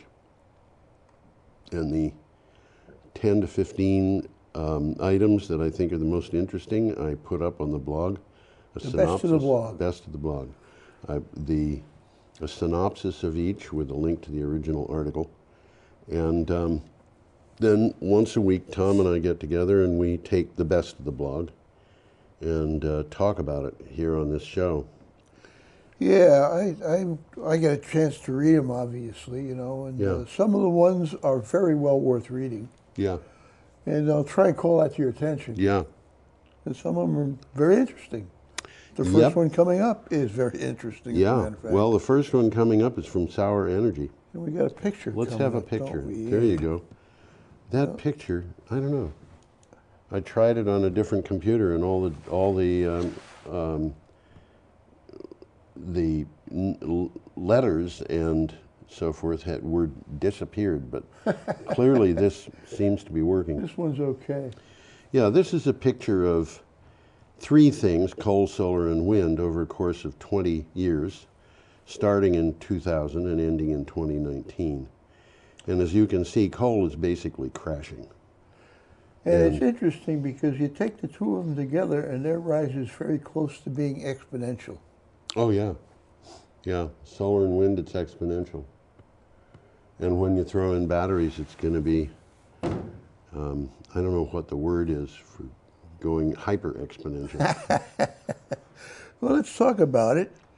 CO2 emissions fell by 12% as wind and solar took the lead in Europe. A report, the European power sector in 2019, was recently published by climate think tanks Sandbag. Does that sound like a think tank to you? Doesn't sound like a think tank. And Agora Energiewende. It says that wind and solar provided 18% of EU electricity in 2019, while coal fell to just 15%. That's the first time wind and solar have provided more electricity than coal in the EU. Yeah. This is the first time it's actually done so. Yep. And a little takeaway from it, 5 years ago, that wasn't too long ago, the EU generated twice as much for coal as it did for wind and solar combined. you can look at that graph, and it's very believable that 5 years ago it was twice as much. Interesting article, interesting details. This is a good article. Yep. The next article is kind of more of the same. It's from CNN. Exxon's market value has crumbled by $184 billion. Well, it was high to begin with. ExxonMobil, the world's most valuable public company in 2014, looks like it is in a steady decline. A stunning $184 billion, 41% of its value, has been wiped off Exxon's market valuation since the 2014 peak. It just posted dreadful results that suggest turnaround is unlikely anytime soon. Well, the article from CNN, they usually have a pretty good website. It's a short, informative video about exactly that. And the takeaway is that the stock has plunged to a 9-year low. Yes. Okay? The shale revolution has left the world brimming with oil and gas, depressing prices. And Exxon had focused on expensive long-term drilling projects overseas rather than fracking in North Dakota and Texas. Right. So they seem to have made some of the wrong decisions, and now they're suffering. there are other people who made wrong decisions too. Oh, yeah. I decided that I was going to look at the Dow Jones Oil and Gas Index. Yeah. And here is ExxonMobil, it's down 41%. The Dow Jones Oil and Gas Index in the same time is down 47%. Is it really? Yeah. And by That's the way... renewables, isn't it? Huh? Renewables, isn't it? Yeah, and the coal index is hanging around at numbers like 14. You know, the coal index was about 750 in 2008. Now it's 14. Well, we've been 13. talking about companies going bankrupt and whatever. How in the world Dow Jones can come up with a coal index and maintain it, I don't know, because the coal companies are just...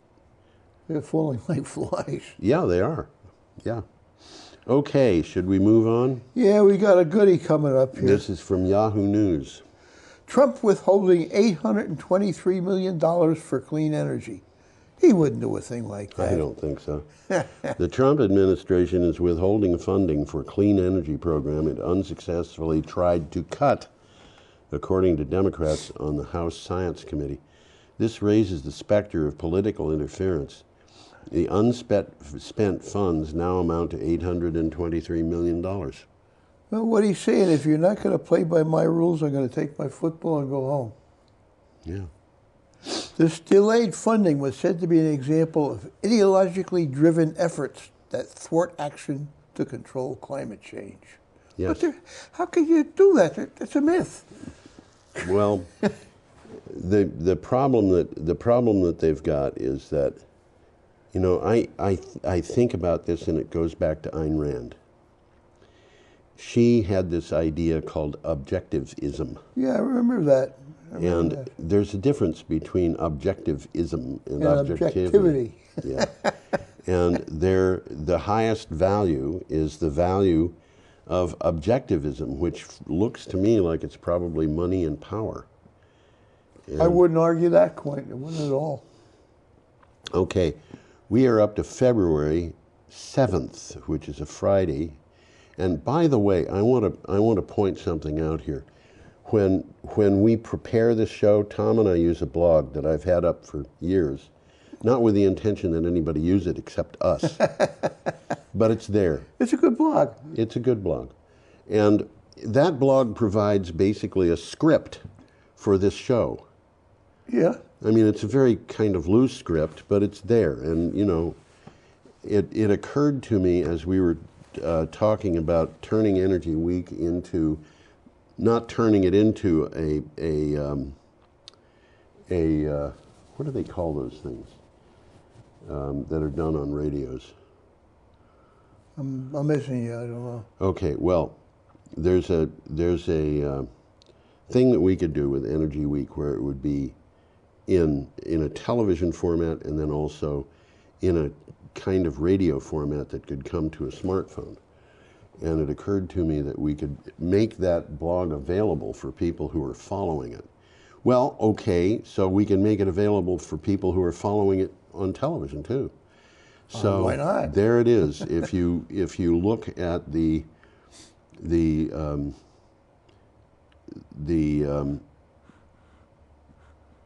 I'm sorry, I've got a cold. It's mind is not functioning properly.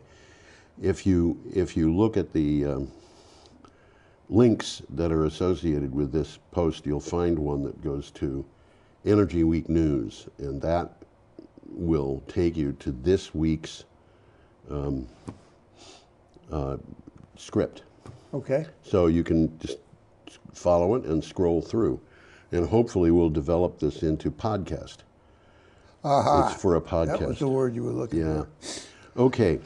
So well, this has been in the news. It's been in the news for a while, and it's kind of disturbing down under.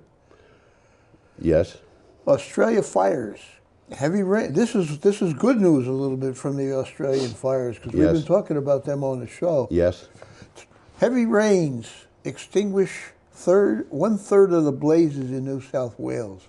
And that's only one state in Australia, but it's a huge state. But the fire authorities are saying that they expect all of the fires in New South Wales to be extinguished by the end of the weekend. Well, that's good news. Sure is. Because they've been pretty Yeah. harsh down there. Okay, torrential rain. I knew a person who always called it torrential rain. I don't think it was done for as a real, joke. or, yeah. Across the east coast of Australia has extinguished about a third of the fires in the region and could put out more, officials say. A wide band of rain sweeping through New South Wales has put out 20 of about 60 fires in the state in the past day. Now, authorities are warning about flash flooding. Yeah, they're having problems with flash flooding. Yeah. We're going to get back to this. Yeah, we'll be talking about this again. Yeah. There's a minute and a half video here Yes. that's worth looking at. Sydney has had its wettest day in well over a year. Well, you know, here we've got drought, horrible drought. And then floods. Fires, and then all of a sudden, the thing that we flip to is excessive rain. And not just excessive rain, but in some places record seriously excessive rain. Yeah. Well, from the article, as much of New South Wales has been in drought for over 3 years. Yeah. The largest blazes in the state's inland south have received only limited showers so far and were still of concern. Yes. Now, this was last week they were talking, but heavy rains are predicted to continue until next week. And apparently they have been. Yes, they have been. Okay, we have a picture here. Amazing, we and do, it comes from Natalia Fedosenko, who works apparently for TASS. I'll take your word TASS for it. TASS is a Russian news agency, which in most of my life was associated with the communist government. Well, in case you haven't figured it out, that's a bumblebee. Yeah, there it is. And the article states that bumblebees' decline points to a mass extinction, which is kind of scary. It is. Bumblebees' decline points to, well, you've already read that. Bumblebees are in drastic decline across Europe and North America, owing to hotter and more frequent temperature extremes, scientists say. Data collected for a 115-year period on 66 bumblebee species now show how bumblebee populations have changed over the years. The bumblebees are the wild population of bees. They're slightly larger than honeybees. Yeah. And what the article says here is populations are disappearing in areas where the temperatures have gotten hotter. Yeah. Okay, the likelihood of a bumblebee population surviving in any given place has declined by 30% in the course of a single human generation. Yes. They don't like heat. The Yes. rates of decline appear to be consistent with a mass distinction. And there's a little bit of advice in here. Help bees by not mowing dandelions. There you go. Interesting little sideline Yeah, there. absolutely. Okay, that was from The Guardian, and our next item is also from The Guardian. It is that.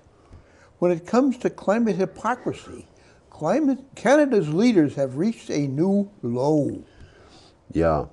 This one, by the way, is by Bill McKibben, who's from Vermont. Yes, that's correct.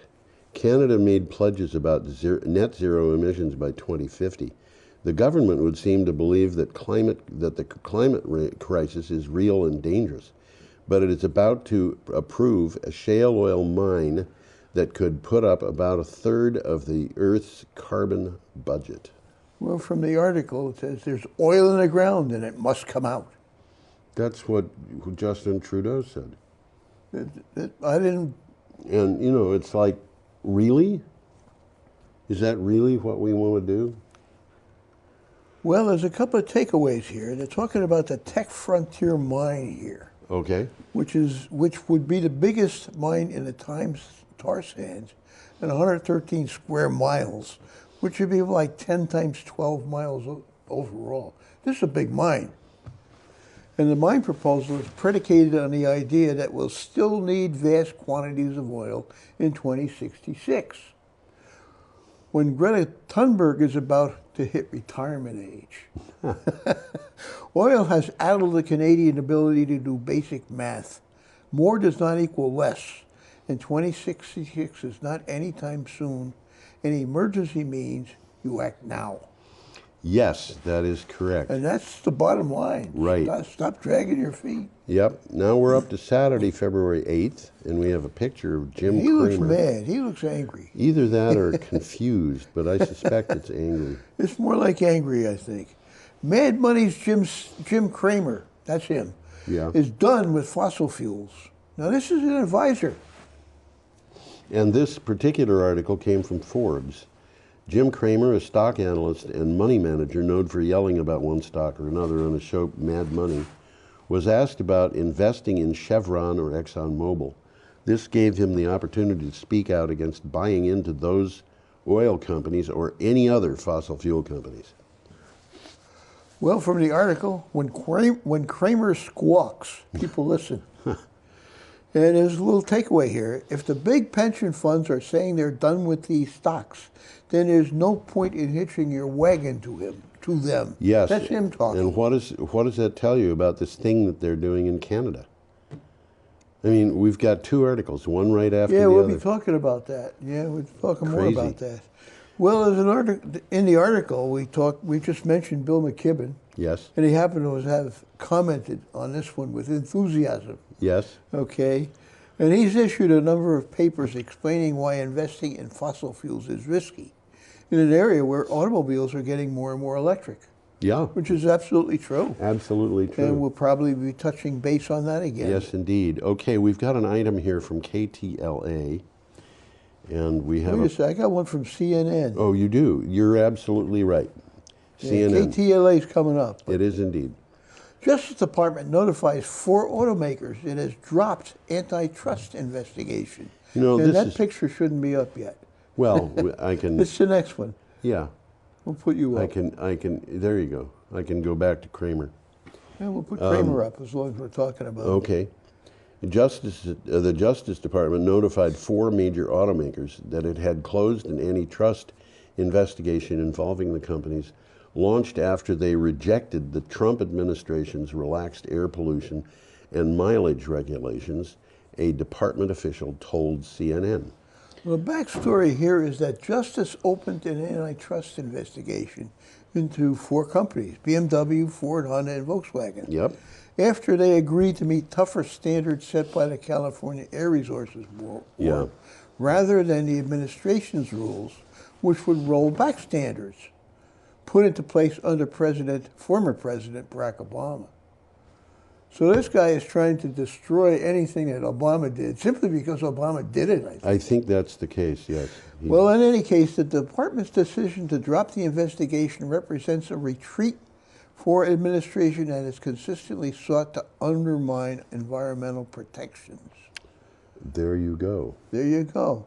Okay. Well, now we got go this up to picture coming up again. KTLA. Let's bring it back up again. There we go. That is a town called Esperanza. And Yes. Esperanza is located on the extreme tip of what they call the South... I think it's called the Antarctic Peninsula. Yes. Okay, which sticks up towards South America. And according to the article, 65-degree weather in Antarctica appears to have broken a heat record. The temperature in northern Antarctica, you know, I gotta say, why do we talk about northern Antarctica? Well, everything's north. Everything's north. But there's a conventional way of depicting Antarctica where that looks like it's in the north. But you're right. Everything is north. The temperature in northern Antarctica hit nearly 65 degrees Fahrenheit, which is 18.3 degrees Celsius. A likely heat record on the continent best known for snow, ice, and penguins. The reading was taken at Esperanza Base, an area that has warmed almost 5.4 degrees Fahrenheit, which is 3 degrees Celsius. Well, Esperanza is one of the few places in Antarctica that's actually north of the Antarctic Circle. Oh, really? I didn't know that. Yeah, it's just outside of it.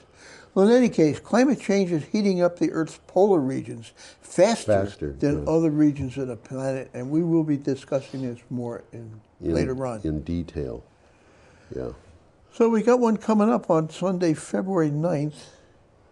Sunday, February 9th from And I Forbes. don't have a picture yet. That's for the next one. But the Trump administration is not trying to save the coal industry, the new energy secretary says. Well, what's he trying to do? A little bit confusing. Coal will probably continue to decline as a fuel for U.S. power plants, the Secretary of Energy said, but it might supply rare earth elements needed for batteries. The U.S. coal industry has declined faster under Trump than under Obama. And what they're saying is, you know, there's a lot of these rare earth elements which most people have never even heard of, you know. But they use them in things like cell phones. They use them in all kinds of things. Yes, yes. And they're not as rare as they might No, be they indicated. aren't rare. What they are is hard to isolate. Uh-huh. And they were found rather late because it's really difficult to tell them apart. I used to work with them. And, you know, I worked with gadolinium, and it's... Can't get any rarer than that. Well, in any case, what's happening here is competition from natural gas and renewables. That's taking a toll on coal. Taking its toll on coal. That's right.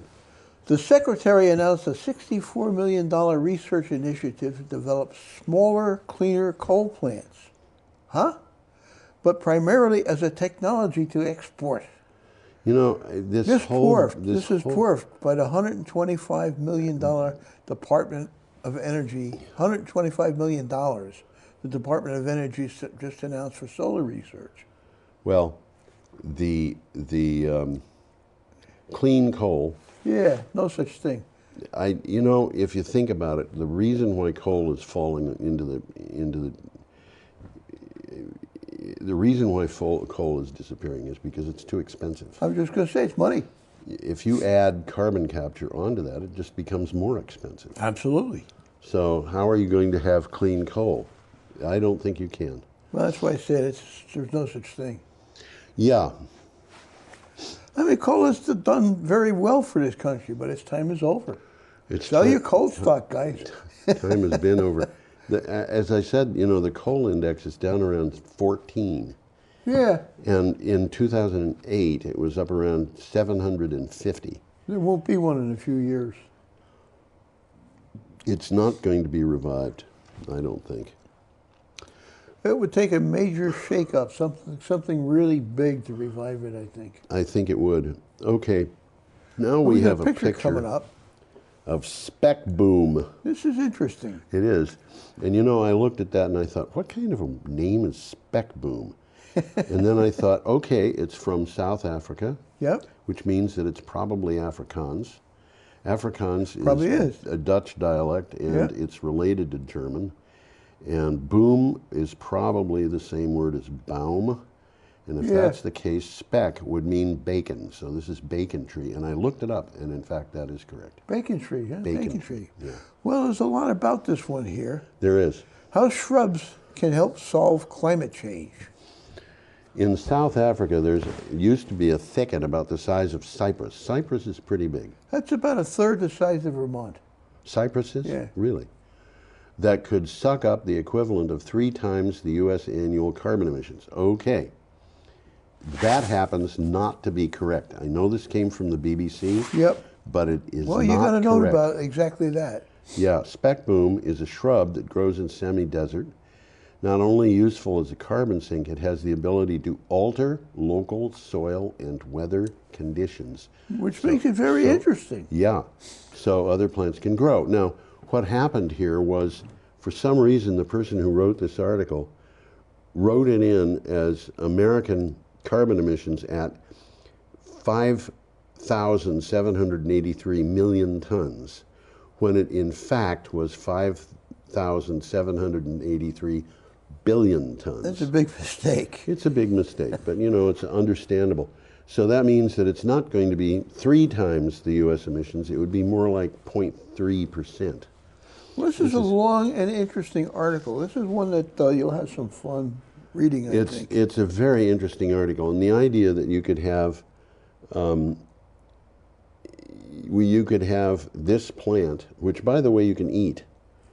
Yes, you can. Yeah, I saw a picture of it, and it looks like a great big 10-foot tall piece of broccoli. Really? You're not going to get that from this picture here. Yeah. But, you know, it alters the soil, it alters the weather. Well, I got a little blurb about that. Yeah. South Africa has been in drought for the past 3 years, which we've already mentioned. Yes. Now, speckboom, otherwise known as pork bush, Yes, there you go. is an evergreen succulent shrub that can reach 16 feet in height. Okay. Because of a remarkable growth rate, its rate of carbon capture can rival that of tropical forests. And the South African government, has a goal of planting 1 million hectares, which, interestingly enough, is the size of Cyprus, of speckboom in national parks and on private land. Okay. So the South African government's getting on the stick here. Yes. Okay. Should we move on? Yeah, we got another one coming up, which is interesting. Okay, this is from Clean Technica. It is that. It's a long, interesting article. The 2020 Chevy Bolt, not the Volt now, it's the Bolt. GM changes the game again. In 2016, Chevy Bolt became the first affordable long-range EV, beating Tesla Model 3 to market. Now it has been updated. You can buy a Bolt for around $26,000. It undersells all affordable EVs you can buy in America, and it also has longer range than any of them. Well, the Bolt is total electric. Yes. The Volt is a hybrid. Yes. Okay, that's the difference. EVs are a pleasure to drive. Quiet, responsive, clean, and maintenance-free. Yeah. That's a fact. Yeah. They're easier to build and more durable than internal combustion engine cars. Thousands of parts, fluids, and consumables are all gone in the EV. Right. They use regenerative braking to slow the car, so brakes last indefinitely. And in this particular case, the doors, the hood, and the rear hatch are all aluminum. I had a Prius. Did you? And it did regenerative braking. Yeah. And I depended on that regenerative braking a lot. And my mechanic looked at the brakes and he said, "George, you got to use those brakes more." Because they were getting rusty. That's interesting. Yeah. Well, it's 2 thumbs up for GM Yeah. and its EV future and the 2020 Bolt. At 26 grand, it's going to be very hard for any car company to beat. Okay. That's what the article says. Okay. Let's move on to Monday, February 10th. Time is a wasting here. I never did start the red timer. No, you didn't. I've just been looking at that and trying to figure out where we are. Too late to, well, you take the green number and subtract. Monday, February 10th. January 2010 is the warmest on record, and there's an image coming up, and I'll try and get that one up there. And there it is. Yes, last month was the warmest January on record globally, while in Europe temperatures were a balmy 3 degrees Celsius. 3 degrees Celsius is a lot. 5.5 degrees Fahrenheit. Yeah, above average in January. Average for January from 1981 to 2010. New temperature highs have become commonplace, mainly due to the impact of climate change, scientists say. And finish up. This is from a publication called ENCA. I'm going to put the picture up again because Yeah, the okay. picture is critical. That's the Extinction Rebellion symbol. Yes. And so we should, climate is changing, so should we. Yeah. Act now, and that's the message. Act Yes. now. Now is the time to act. Yes. 10 years from now will be too late. Yes. New temperature highs, monthly, yearly, decadal, have become commonplace due to the impact of climate change, caused mainly by the burning of fossil fuels. In Northern Europe, temperatures were an unprecedented 6 degrees higher. Huh. Kind of Okay. scary. Then we have an item from Energy and Policy Institute. Coming right up, Tri-State, which we've talked about, Yes. will replace coal plants with a gigawatt of new wind and solar. And as you've heard me say on this show, gig means big. That's right. Tri-State Generation and Transmission Association will close its coal-burning plants in Colorado and New Mexico and build renewable projects. Tri-State announced 304 megawatts of new wind projects and 715 megawatts of new solar projects in Colorado and New Mexico. Now, this is particularly interesting because Tri-State is the one that a couple of years ago was just resisting. They've changed their mind. I guess they have. Well, it's an interesting, how would you say it, agglomeration of things. Yes. Back when electricity was first spreading through America, it was very expensive to bring it into rural areas. Yeah. So a lot of the local people took it into their own hands and created co-ops. And there's even a few left in Vermont. Yes. Okay, and Tri-State is a co-op of co-ops. Yes. Okay, it's a nonprofit, and it's owned by its members, all of whom are co-ops themselves. Yes. So they are a distribution co-op. And what happened was they had a deal, an agreement with their members, saying that the members would not put more than 5% of the power generated on the grid from themselves, which meant that they could not have more than 5% of their electricity coming from their own solar or wind power. And they had to buy power. Yeah, and they went to Tri-State and said, we want renewable power. And Tri-State said, too expensive. And so all of a sudden, they started facing the problem that I think there were 3 different... well, the article says they're going to close 2 of them, so... No, there were, I'm talking about them. There were, I think, 3 different co-ops that decided to buy out. Oh, we talked about that on the show. Yes, we did. Okay. We are back to the BBC. We're back to Sydney. And we're back to Sydney. Back to Australia. Sydney rains. Record rainfall brings flooding, but puts out mega blaze. Sydney has been hit by its heaviest rain in 30 years, bringing widespread flooding, but also putting out 2 massive bushfires in New South Wales. Australia's weather agency said 391.6 millimeters, which is 15.4 inches of rain, had fallen in the last 4 days in Sydney. You think? Boy, they're not kidding. That's a lot of rain. That's a lot of rain. That's more than 3 times of the average rainfall for the month of February. Well, you know, again, this is like California, where they had drought, flood. Well, that's what the article says. The state has gone from one wave of extreme weather to another. Yeah. The rains extinguished more than 30 fires over the weekend, and that was last weekend. Yeah. Okay, about 100,000 homes were then without power, and dozens of schools have been closed. Yes. So they're going from bad to worse. Well, I'd bad rather to worse, have more bad. I'd rather have flooding than fires. Well, I think that's true. Yeah. I think that's true. Okay, we are up to Tuesday, February 11th. And we got a picture. And we have a picture of an offshore wind farm. Looks like that to me. It looks like an offshore wind farm to me. Red Rock to increase capacity at Inch Cape. That doesn't make much sense at all. I think you're going to explain it to us. Red Rock Power has applied to boost capacity at Inch Cape Offshore Wind Farm off East Scotland up to 1 gigawatt from 700 megawatts. Capacity increase will be achieved without raising turbine numbers thanks to what are called technological advances, the Chinese-owned company told Scottish authorities. This is really interesting to me. Well, I did some quick math, and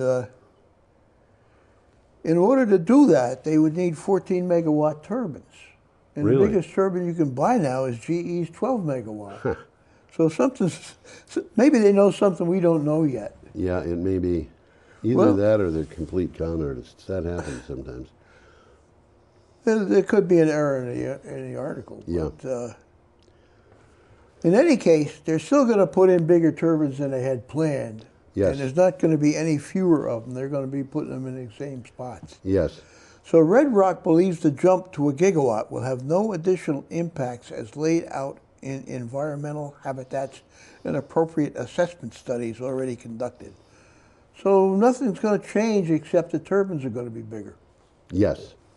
Yes. Okay, we have an item here from, that by the way was from Renews. That was from Renews. This one is from Clean Technica. Yeah, I had a hard time getting Renews up. Yeah, you told me. It happens, that happens to me every once in a while. Something happened to them. Yeah, it happens. I tried it with like several browsers. And yeah, every week, was coming something up. like that. They have. But then it came back up it. again. Yeah. So it looks like their browser was down, or their. They may have had maintenance going on. Yeah, something like that. Anyhow, this is an interesting article. Arctic permafrost thawing will double previous carbon emissions estimates. Not good news. A study from the Colorado University Boulder shows that the abrupt thawing of the Arctic permafrost will double previous estimates of potential carbon emissions. In fact, it is already changing the landscape and ecology of the circumpolar north. Well, what they're saying here, permafrost is the world's largest freezer. Yes. Okay. Warming will trigger a massive defrost. Yes. That will thaw out not just twice as much carbon as is in the atmosphere now, but also the remains of life that once flourished in the Arctic. Yes. Okay, it's buried in the permafrost. Yes. Okay, this matter, which never fully decomposed, has been locked away in this freezer for thousands of years. And it says permafrost collapse is irreversible. Well, it is, yeah. So here's the takeaway. These fundings bring new urgency. Yes. We can definitely stave off the worst consequences if we act now. Now. Now is the operative now. Word. Okay, we have an item from CNN. And This we one have a is picture. from CNN. Yeah, this is a good picture. This is a good article. That is a chin Lots strap. of pictures in this. Chin strap penguins. I like penguins. I do too. Some Antarctic penguin colonies have declined by more than 75% over 50 years. Penguin colonies in some part of the Antarctic have declined by more than 75% in the past half century, largely as a result of climate change, researchers say. The colonies of chin-strap penguins were last surveyed almost 50 years ago. And you know, Tom, that makes me wonder about how good this data is. Because if they're not looking at it. Yeah, they're not looking at it. And it might be from climate change, but it might be that a lot of it came from something else. Well, this is a good article to look up. There's a lot of pictures on it if Yes, you like pictures. Absolutely. And the takeaway is that climate change has led to warmer oceans, which has meant less krill, which is the main component of the penguin's diet. Yes. And other down species. there too, a lot of fish. Yeah, they need food. Now, Greenpeace, this is a good takeaway. They've been campaigning for the establishment of Antarctic sanctuaries, which would offer protection to penguin colonies and would be off limits to humans. Yeah. Yep. Okay, we have a picture of a koala. I think we do. No, we don't. No, that's for the next. That's the next one. Our next item is from Renews. Global carbon emissions flatline in 2019, which I guess is good. Global carbon dioxide emissions plateaued in 2019, defying expectations of a rise, according to International Energy Agency data. After 2 years of growth, global CO2 emissions were unchanged at 33 gigatons in 2019, but even as the world economy expanded by 2.9%, according to the EIA. Yeah, this is one of the ones I had trouble downloading. Really? And finally, it came back up. But yeah. Apparently their server was down. Yeah. Well, anyhow, the main reason for declining emissions from electricity is due to the expanding role of renewables, as you would know if you listen to this show. Yes. Fuel switching from coal to natural gas is also helping, and higher nuclear power generation. So there's a lot of reasons why global carbon emissions are flatlining, and that's good news. Okay, now we have an item Now from we the got that BBC. picture coming up. This is a koala with mittens. Well, I don't think they're mittens. I think they're bandages. But They're bandages. They're bandages. in any case, nice picture of a koala. Koalas are very, how would you say it, endearing. Yes, like they teddy are. bears. That's right. Australia fires. 113 animal species need emergency help. A lot of pictures on this article. Yes. Australia has identified 113 animal species which need urgent help after their numbers and habitats were devastated by recent bushfires. There appear to be no extinctions, the government said, but almost all species on the list had lost at least 30% of their habitats due to the fires. So these animals, the ones that survived, have nowhere near what they had to live in. Well, according to the article, it says there appear to be no extinctions, and I would add to that yet. Yes. Okay. Sure enough. Well, because one of the things that's happening is many of the animals that have survived the fires are going back to their habitats, and the habitats have been There's no food. destroyed. There's no food for them. There's no food. We did, I don't know if we showed this picture or not, but I saw one picture of a koala bear sitting in front of a whole bunch of carrots. Oh, yes. Well, in any case, researchers estimate that more than 1 billion animals may have perished in the fires. Koalas and wallabies, as well as bird, fish, and frog species, are among those needing the most help. The panel found some highly threatened species faced imminent risk of extinction because almost all of their habitat has been destroyed. And the koala has had substantial sections destroyed, which means they need emergency intervention to support their recovery. And that picture of carrots being dropped is part of the carrots emergency. are not going to help the koalas. They'll help the wallabies. But Well, this particular koala was eating carrots, so. amazing. He must have been what hungry. I have been told is that the koalas have to have eucalyptus leaves. eucalyptus I think I read leaves. that too. Yeah.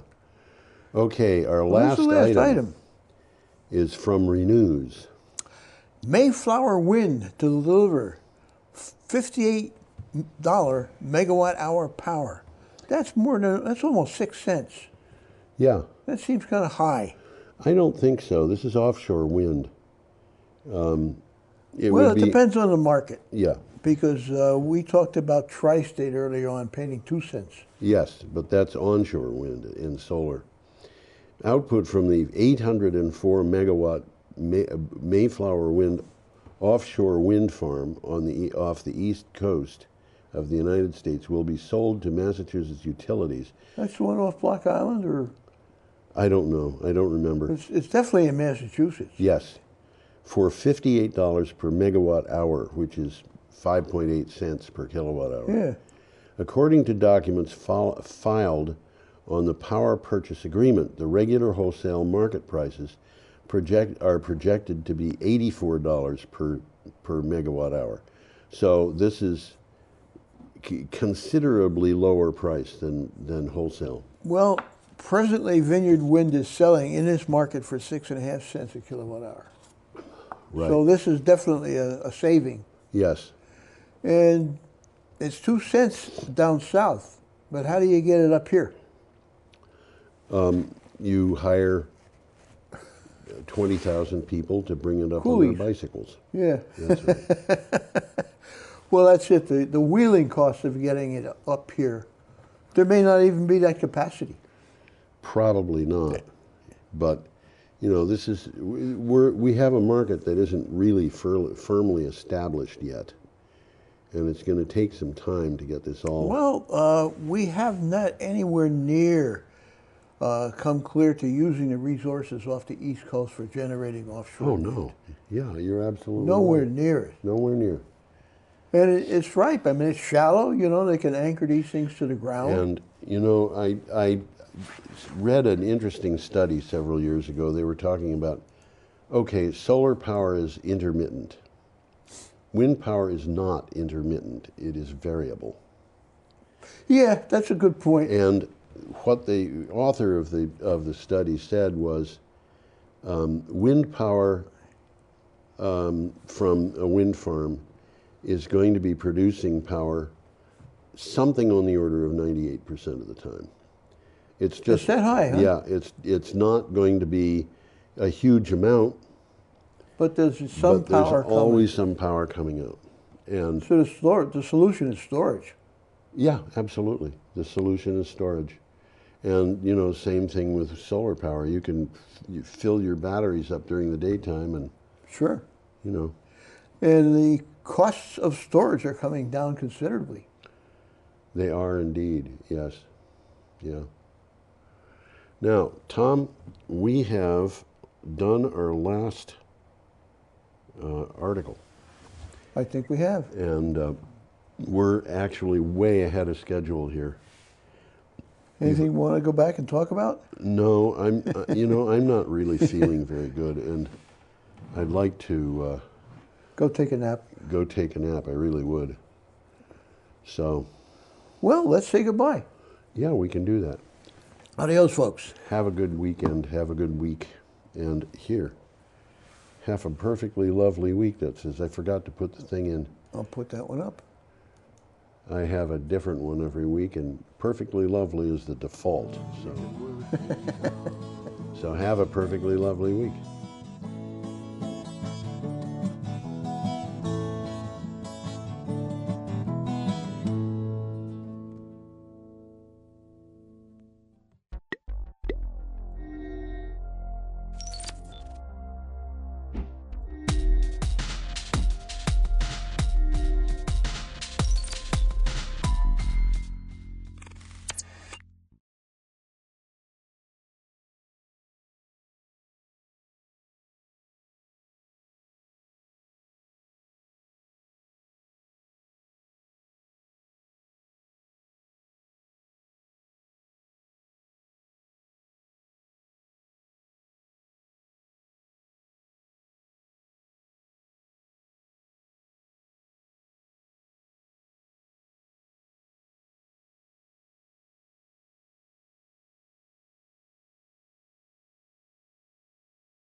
Can I get a, for the minutes of January 29th, please? I'll make a motion to approve minutes for January 29th. I'll second that. All those in favor? Aye. Okay, now discussion? I abstain. Okay. I wondered why you didn't second it. All right, review and approve bills and Can I payment. take a vote?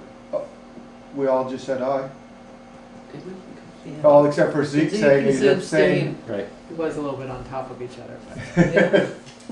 But Warrant 17, 17P, and reappraisal fund 7. I'll make a motion that we approve warrant 17, 17P, and reappraisal fund number 7. Second that. Discussion? All those in favor? Aye. Okay, public comment, no one's here.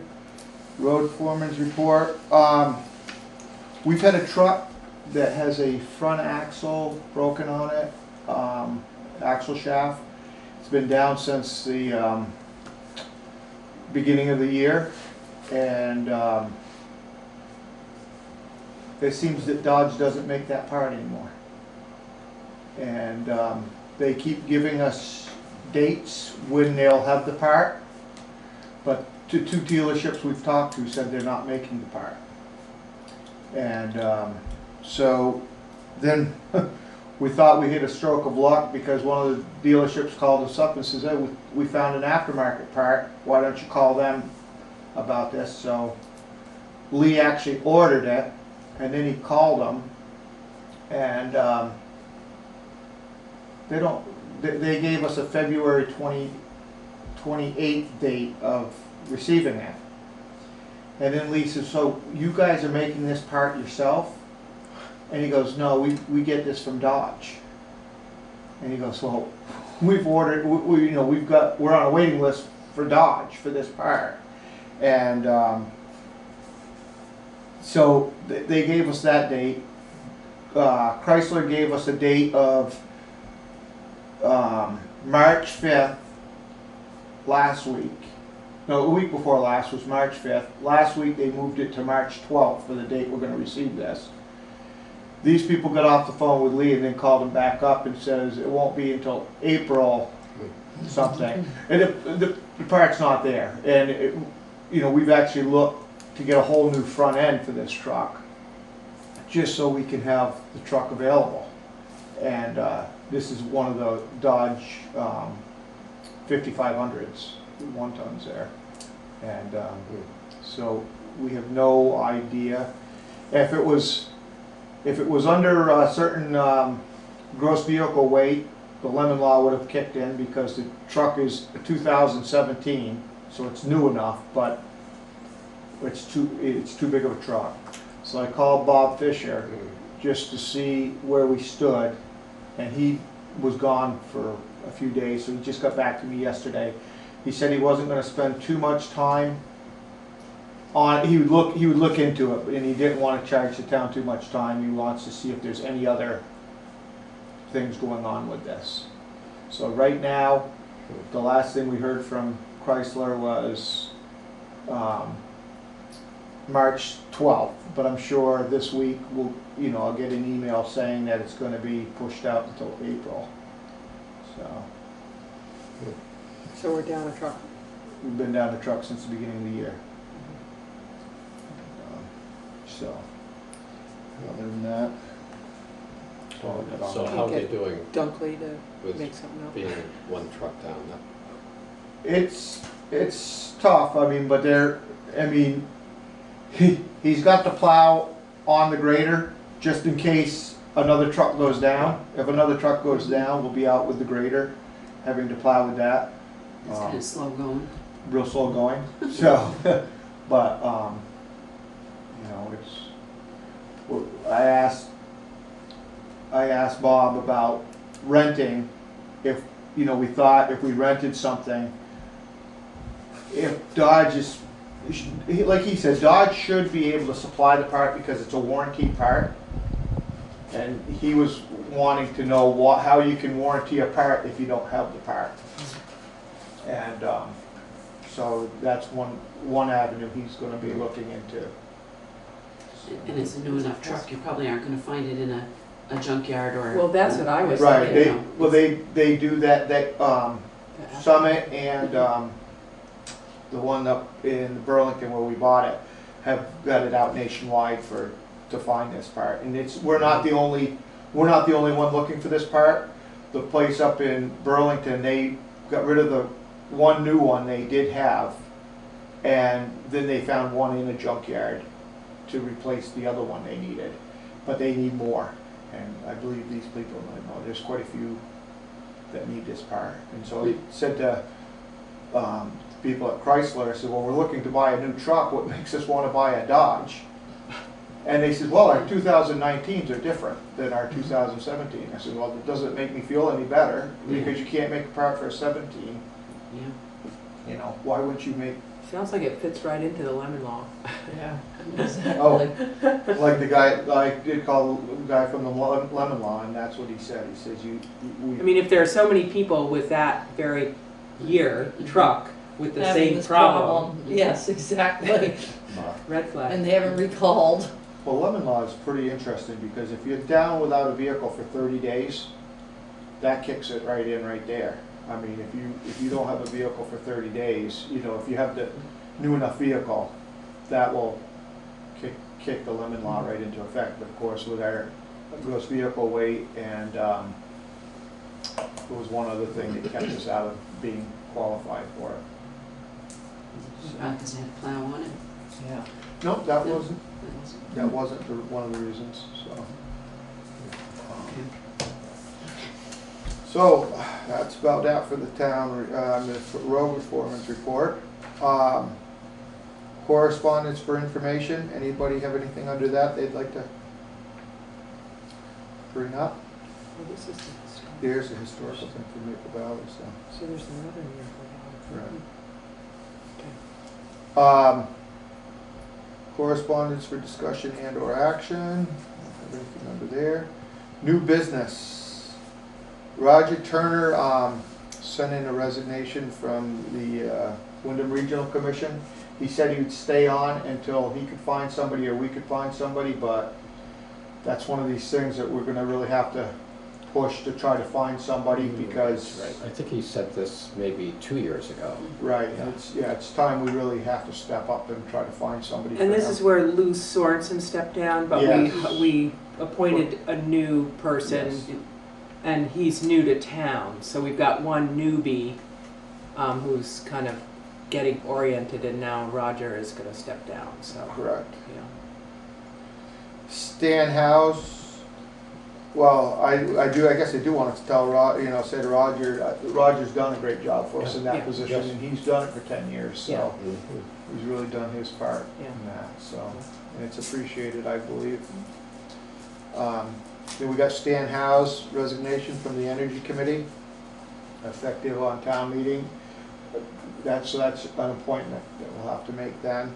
And here's another guy that's put in a lot of time and a lot of his time for this, and he's done a great job. That the Energy Committee I think does a real good job as a whole, and he's done a lot. Spearheaded a lot of projects. He always does amazing research. He's all he's really done a good job. Right, he's been with the Energy Committee since it began, I think. He has. Yeah. So, do we need a motion to accept any of those, or? Sure. Well, is he up? No, I think he's up for. Does anybody have their town report on this? No, I don't. What's his?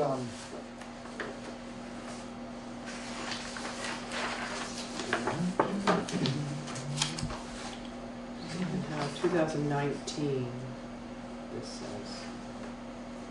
So what's he doing? No. Yeah, that's when he's done. Is that? Oh yeah. So we had reappointed him to another 5 years. So we do have to accept that resignation. Rogers, we don't have to because that's just a reappointment. Right. Yeah. So somebody want to make a motion for Stan? I'll move that we accept with regret Stan Howe's resignation from the Energy Committee. I'll second it. Discussion?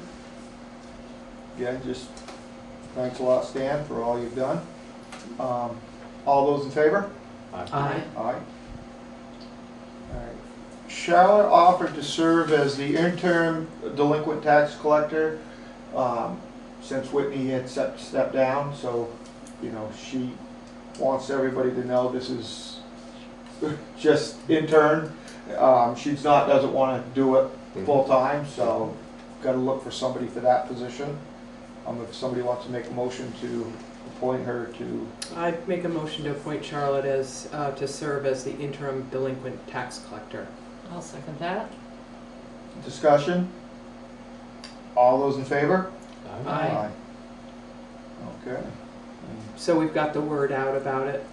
We're going to have the word out about that. We're going to have the word out about, we're going to have Lori hopefully put all three of these on, and any other positions that are coming up for reappointment. Animal control. Yeah. There's only 2 on the planning commission. Yeah, we're going to need 2 on the planning commission. So, town meeting lunch. Larry Lynch called me up a couple weeks ago, asked me what I had thought, and then he called me back yesterday. I told him I'd like to, that we probably want to discuss this, because this is without the school portion there. We could be done before lunch. Right, without. And yeah, could be quick. Without some of our Why more not? contentious issues. right, yeah, we've taken care of some of those, I believe, hopefully. Hopefully. But, We could town, bag it, Yeah, exactly. Yeah. A town meeting is a, pretty social thing for people to have, get together at lunchtime and stuff like that. So what Larry had suggested was they were willing to do like soup and sandwiches.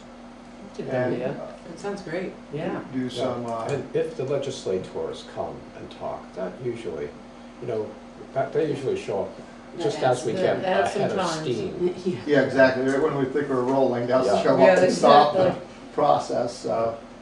And maybe they'll. Yeah, I think. But they're going to have to pack it in the morning, Oh, they are. right? Yeah. Because they're not Yeah. going to have the option of afternoons. So. That's right. So they might not be able to hit So us. is this saying that, so town meeting is at the school, correct? Yep. As usual. Yeah. It starts at 10. Yeah.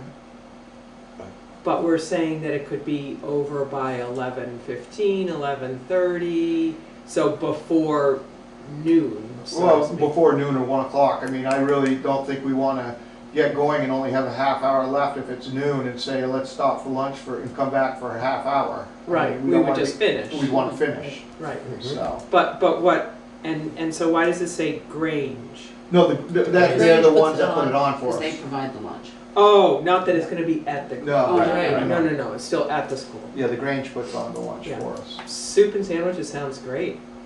So, That's a perfect idea. so they, he said it'd be easier for leftovers and stuff like that to figure out where they're going to go rather than having a full meal, so. All right, so I will call Larry and let him know that that's what we think is a good idea to do, and Sounds great. Yep. unfinished business. Anybody have anything they want to bring up, discuss? Okay, motion to adjourn. So moved. Got you there.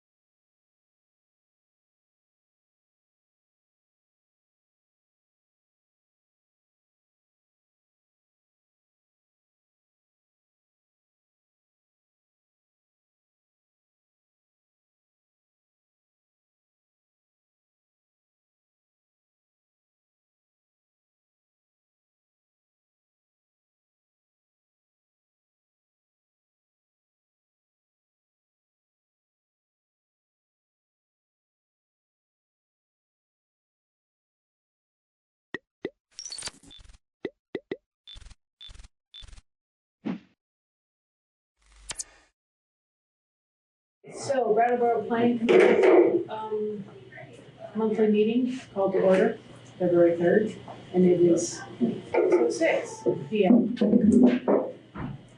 Are there any announcements? I have 2 announcements for you. Stephen Dodson, the Sustainability Coordinator, started today. Right. He is currently at the Energy Committee meeting, and he will be coming, he's going to stop up here afterwards. So. Okay, great. Any other announcements? Oh, I have one more. Sorry. Andrew and I met the Green Mountain Power people out at the substation today, and we got some clarification on a couple of things with that development. So the lighting that they have on site is only in the event of an emergency. So it's not on in the evening. It's just if there was power issues at night and they had to have workers there, then the lighting would be on. If it was on, is it pointed down and not, or is it just lighting up the whole site? It's not necessarily shielded. It's kind of, they're on a post, and so they are kind of They're both pointing away from the house. They are? Yeah, Okay. they're both like angled. The house is back here. They're both like. But there are a couple of lights that are on the fence, kind of like they have now, that kind of go straight out, but they're down lower. And so it's really only for emergency. Did they speak to the residents about that? I don't know that they spoke to them about. Because I know when they came to the meeting, they had been trying to contact them. They had been the residents, them being Green County. Yeah, I don't know if they have. That was one of the main. Is Ian filming right now? Mm-hmm. And so maybe they'll see this and. Well, we'll reach back out and just say. Yeah, I mean, they seem to know that the neighbors had wanted the temporary fence during construction, so I had assumed that they had had a conversation. Okay. Certainly, we should not be assuming anything. The erosion control at the 45-day plans, they don't necessarily put them on the plans, but they will be in compliance with the Vermont low risk handbook for erosion control. So there definitely will be erosion control measures during construction. Stormwater, it all flows to the north, which is kind of towards the Veterans Bridge, and there is a very wide kind of riparian vegetated buffer there. So they aren't proposing any treatment other than it'll run off the parking lot into that it's about 100 feet to the West River, and that is also, that's consistent actually with our regulations in that there's a little bit of impervious surface, but not enough to trigger stormwater. So they are thinking about it. We, even when we were writing the letter, we knew that we had no teeth in the land use regulations because they're under 500 square feet of impervious. The area inside the yard is considered to be pervious because they use this gravel that is, there is kind of a containment berm in case there's any oil releases, and there's this product in there that basically if oil hits it kind of, because there's drains out, and so if there is oil in it, it blocks it up so that the oil doesn't release. Then they have a protocol for coming and stopping that? Yes. And they actually did do testing at this site for pre-construction, and the soils were clean because they would have to manage them if they were taking soils off site. So they were clean. So that's good. And then the last piece of it was the landscaping on Putney Road. So there is some vegetation that's existing. It's pretty mature kind of bushes. It's not, it doesn't look like much at this time of year because it's deciduous. Tree-wise, there isn't room to plant trees because you need about 10 feet. There is some overhead lines, and then you hit a slope up to Putney Road. So we preferred what was there as an effective kind of screen, but we're not going to get any street trees on there.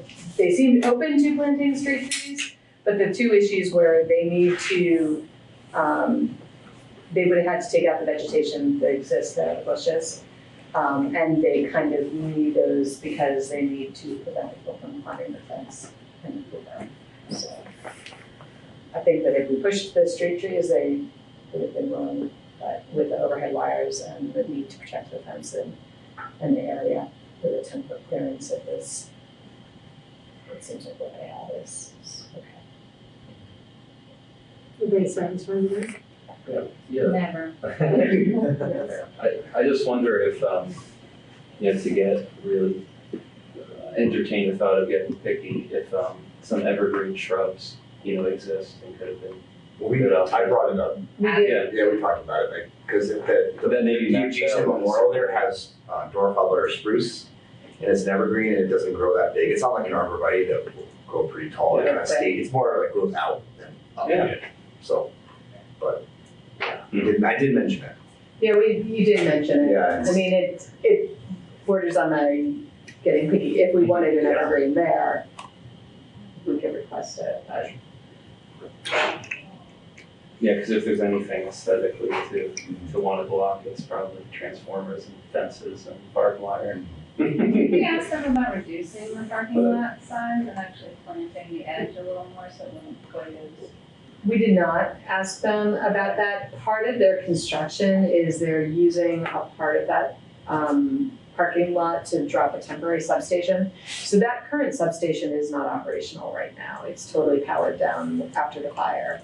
They had to put in some additional transmission wires to kind of connect it and bypass it.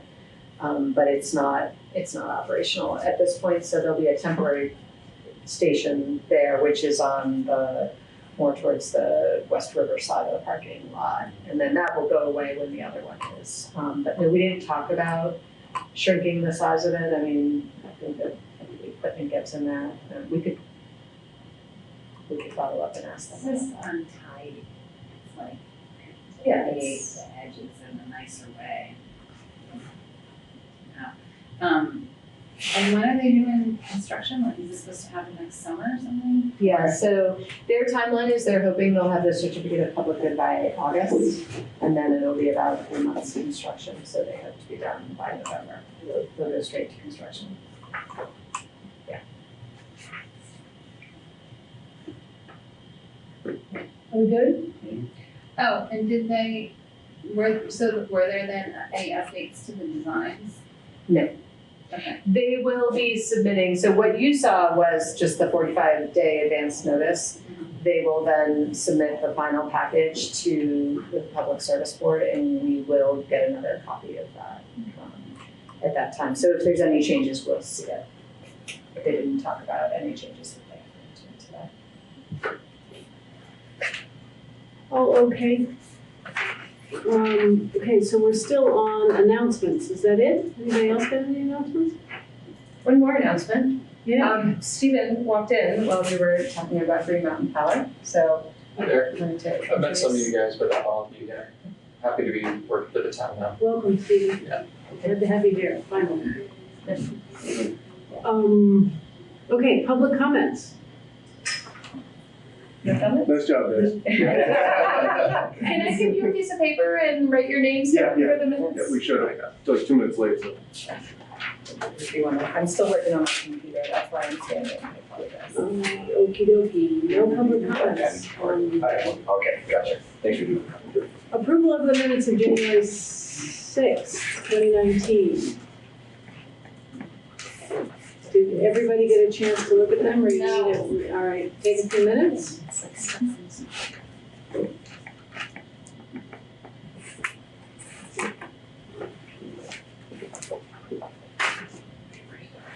I'm trying, it's not like moving, it's just stuff. It's copies of them.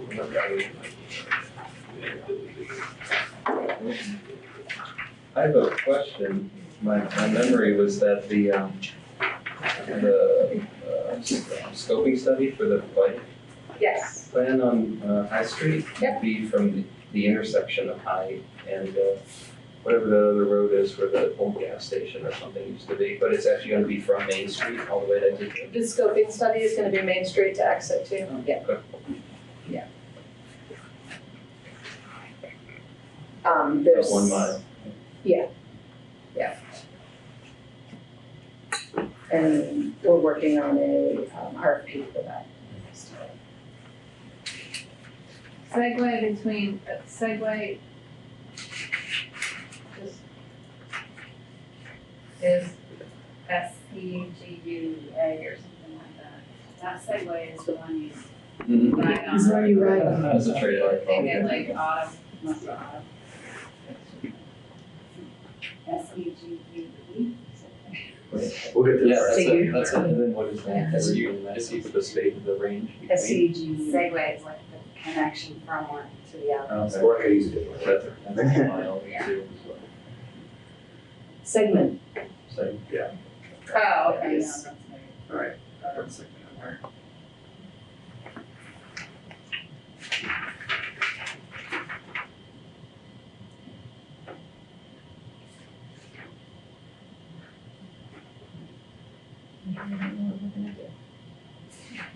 Are we good? Yep. So is there a motion to approve? I'll make a motion to approve the minutes of January 6th. I'll second. All those in favor? Aye. Minutes are approved. Okey dokey. Discussion, land use regulation amendments. Yes. Over you. We had a very nice couple slides to show you to talk through this, but this is just. Well, can you put it down here and we can just peer at it? No, because it's not getting off the screen. Oh, stinker. Yeah, there was some updates today. It was kind of crazy. A little bit crazy. We put some software on it, so I don't know if I totally. Oh, that's it. So it's on a Crashed little the vacation. computer. It's got too much stuff in it. So we can do this the best we can. Okay. Be through it. It's fun. You want to skip to after that? Well, that's the running sale operation. It's up to you. I don't know that that's gonna kind of resolve itself, to be honest. We can soldier on without it. No? Oh, the noise. What we do, we can always send it out if you guys want to see that PowerPoint. And you have the notes, so that'll Yeah. help. Yes. Oh, yeah, that would be great. They're not the full detail, but at least it's a nice guideline.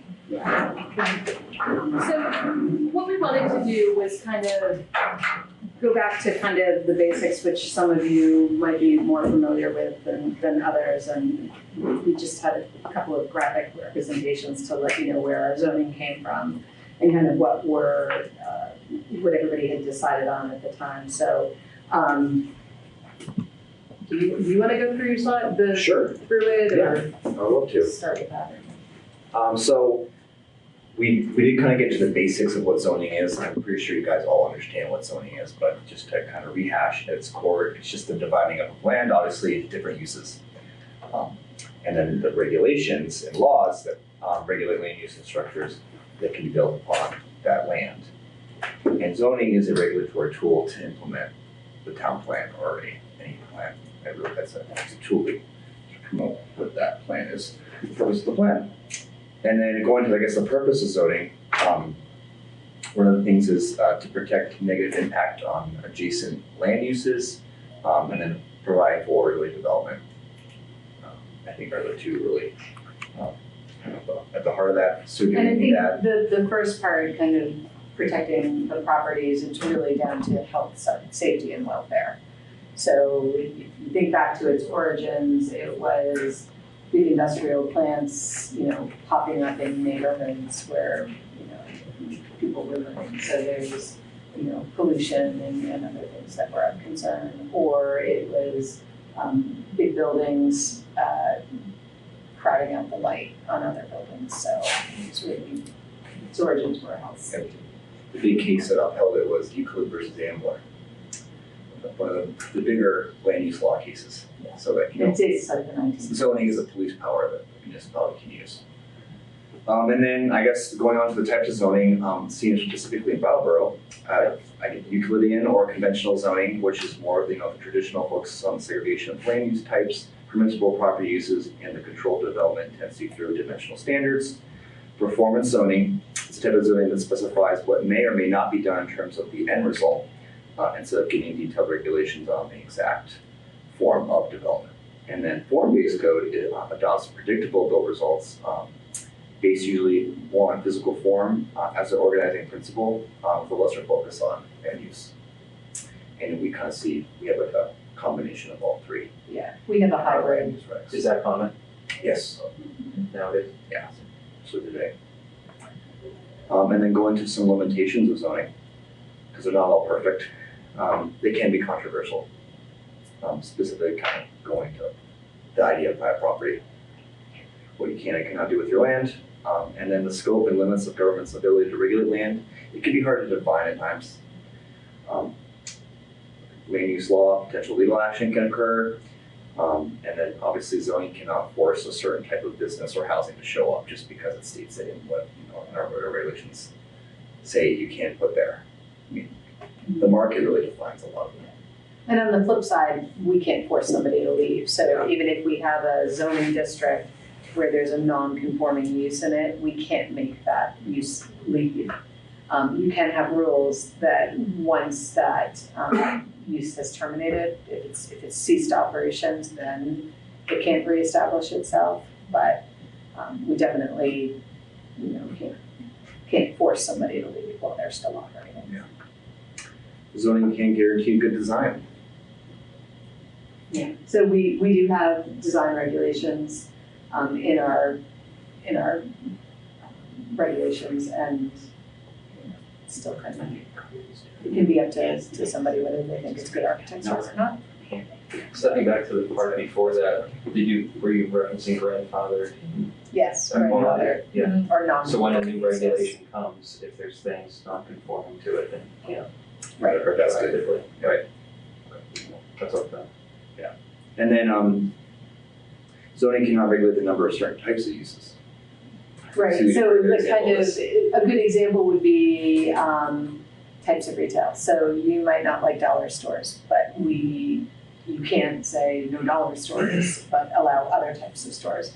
So a lot of times you might see like one liquor store pop up and another one starts popping up, or fireworks stores or whatever.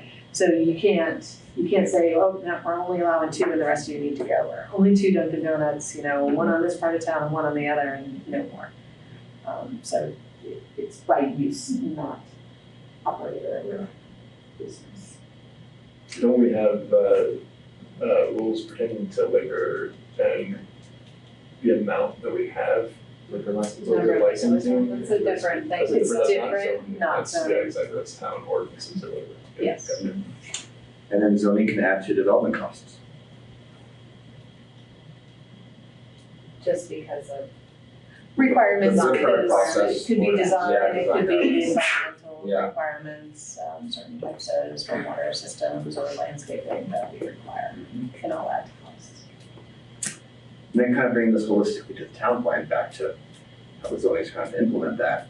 We do follow a comprehensive plan process in Brattleboro, which we're lucky to have. And basically, we have those regulatory tools, zoning, and then we also have programmatic tools, which would be like the neighborhood development area. That would be a programmatic tool to implement our comprehensive plan, our town plan. And then, I really wish we had that PowerPoint for this next part, but that's all right. Can I just Yeah. jump in on the town plan? Are you gonna get into the transects? Yeah, Or, so- okay, we can always flip in and Yeah. out. Some of the things that our town plan guides us about land use is like, we're pretty explicit that we are trying to encourage growth in already developed areas. So, we kind of define that as kind of pretty much the north-south access, so east of exit 2, but then there's West Brattleboro Village and those areas. Out in West Brattleboro, some of which are constrained by the floodplain. But yeah, so we're definitely pretty clear in the town plan that we really want it in existing areas that are sewered and watered, have sewer and water. We also want to encourage we think that there'll be over time some redevelopment in the neighborhood areas that are around downtown and up Canal Street. And so we want to continue to encourage a mix of housing. So if we could get up and operating. We've kind of been working on for one of the future meetings, looking at how many units are in the houses around downtown, because they're not single-family homes. Some are 2, some are 5+. So we want to continue to encourage that development pattern that exists. So the PowerPoint presentation was for this conversation? And Yeah, and just that there's some new we had some visuals, we had some I wish it was visuals. working, I wish I could see what you guys, I think I get it, I think I'm following, but no, can you email? I will, I'll email it to you. Yeah. Especially when we get into some of the examples of Yep. looking at lots, because we're gonna get into the CNU memo.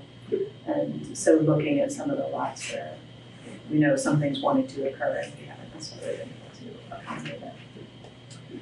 So I guess looking at, Brattleboro at a transect level, so there's something called transect planning, which actually stems from the Congress of New Urbanism. Some of the principles of that came up with this idea, but just looking at it, like here's Brattleboro, and just imagine that there's this line that went across it from west to east. So you would have what would say rural or natural landscapes going to more of the working lands like agriculture, to more of the suburban pattern. This, cul-de-sac development, Stockwell Drive, some of those, I think 1980s or maybe late 70s development.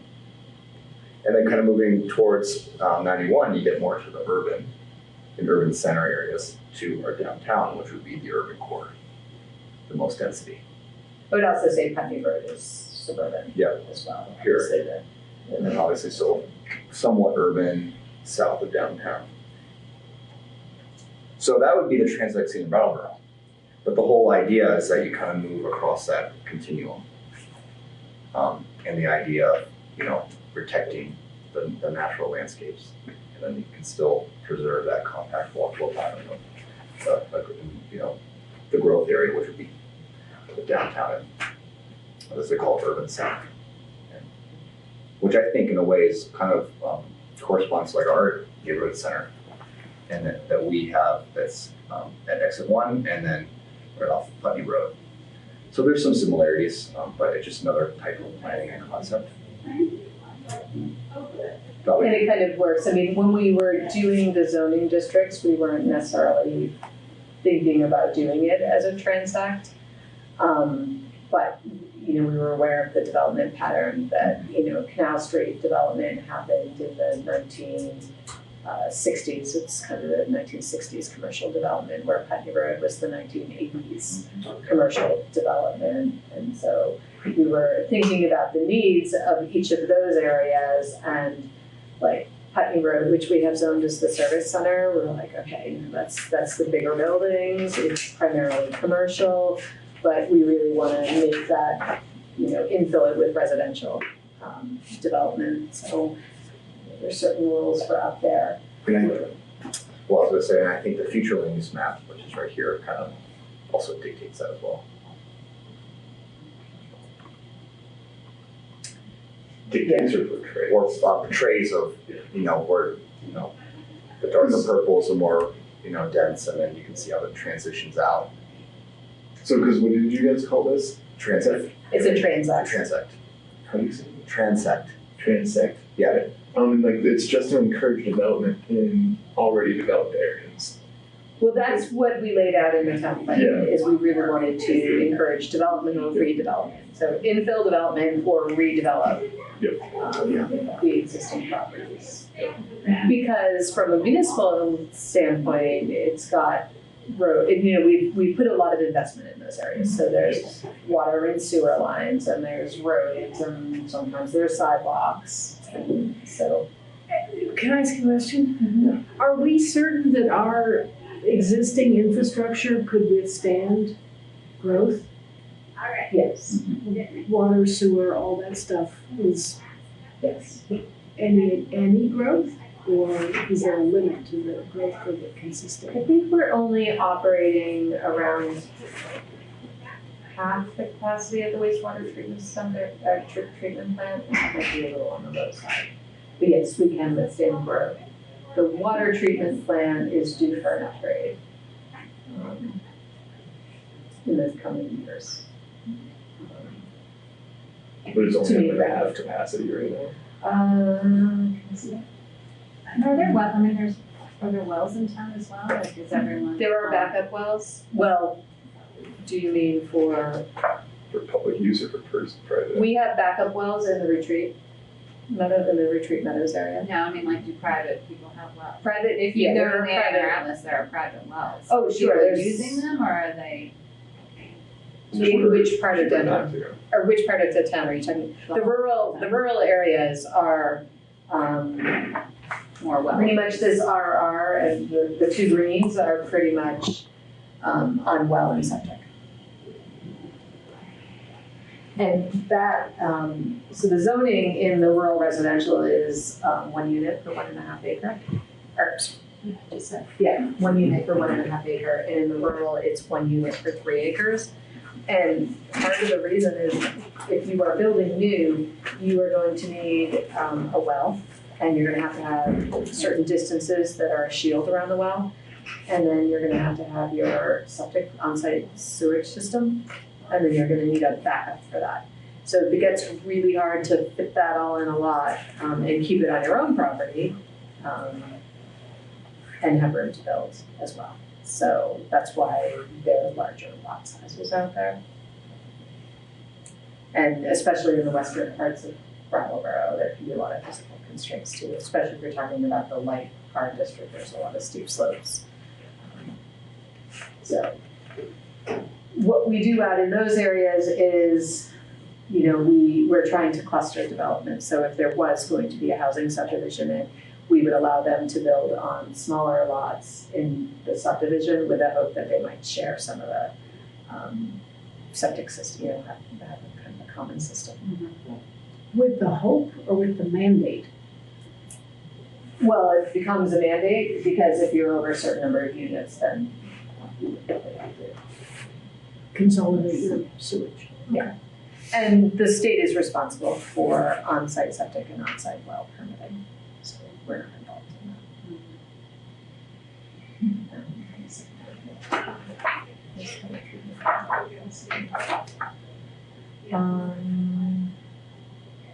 So in 2018, the wastewater was at 50% capacity, and now it could depend on what kind of load they're taking, like breweries and that kind of thing have different needs that they might need to balance out. And then the water supply has 3 backup wells. It's actually, it's got a capacity to process 3 million gallons per day, and on average, it's at 1.2 to 1.3 million gallons per day. So there's capacity. So why is there such a dire need to upgrade the water treatment plant then? Federal regulations. Okay. Pharmaceuticals is the next thing. Is it pharmaceuticals? Yeah, we want to know how to pull out pharmaceuticals very well from our waste streams, yeah, so that's gonna be part of what they keep pushing for regulation.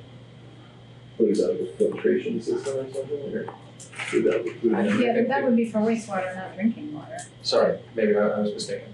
I wasn't following. We were talking about the drinking water system, great, which. Okay. As a condition of a state permit to operate a water treatment facility, the facility must be evaluated every 20 years. Let's see, it says that upgrades must be done to the filters and the aluminum sludge lagoons. So, I think it's state and federal. Do we get in, do you know, given this drinking water upgrade that's coming, there'll be like some public tours or something, or? I don't know. I really share that information. I mean, I think we're still a couple of years. Yeah. For sure.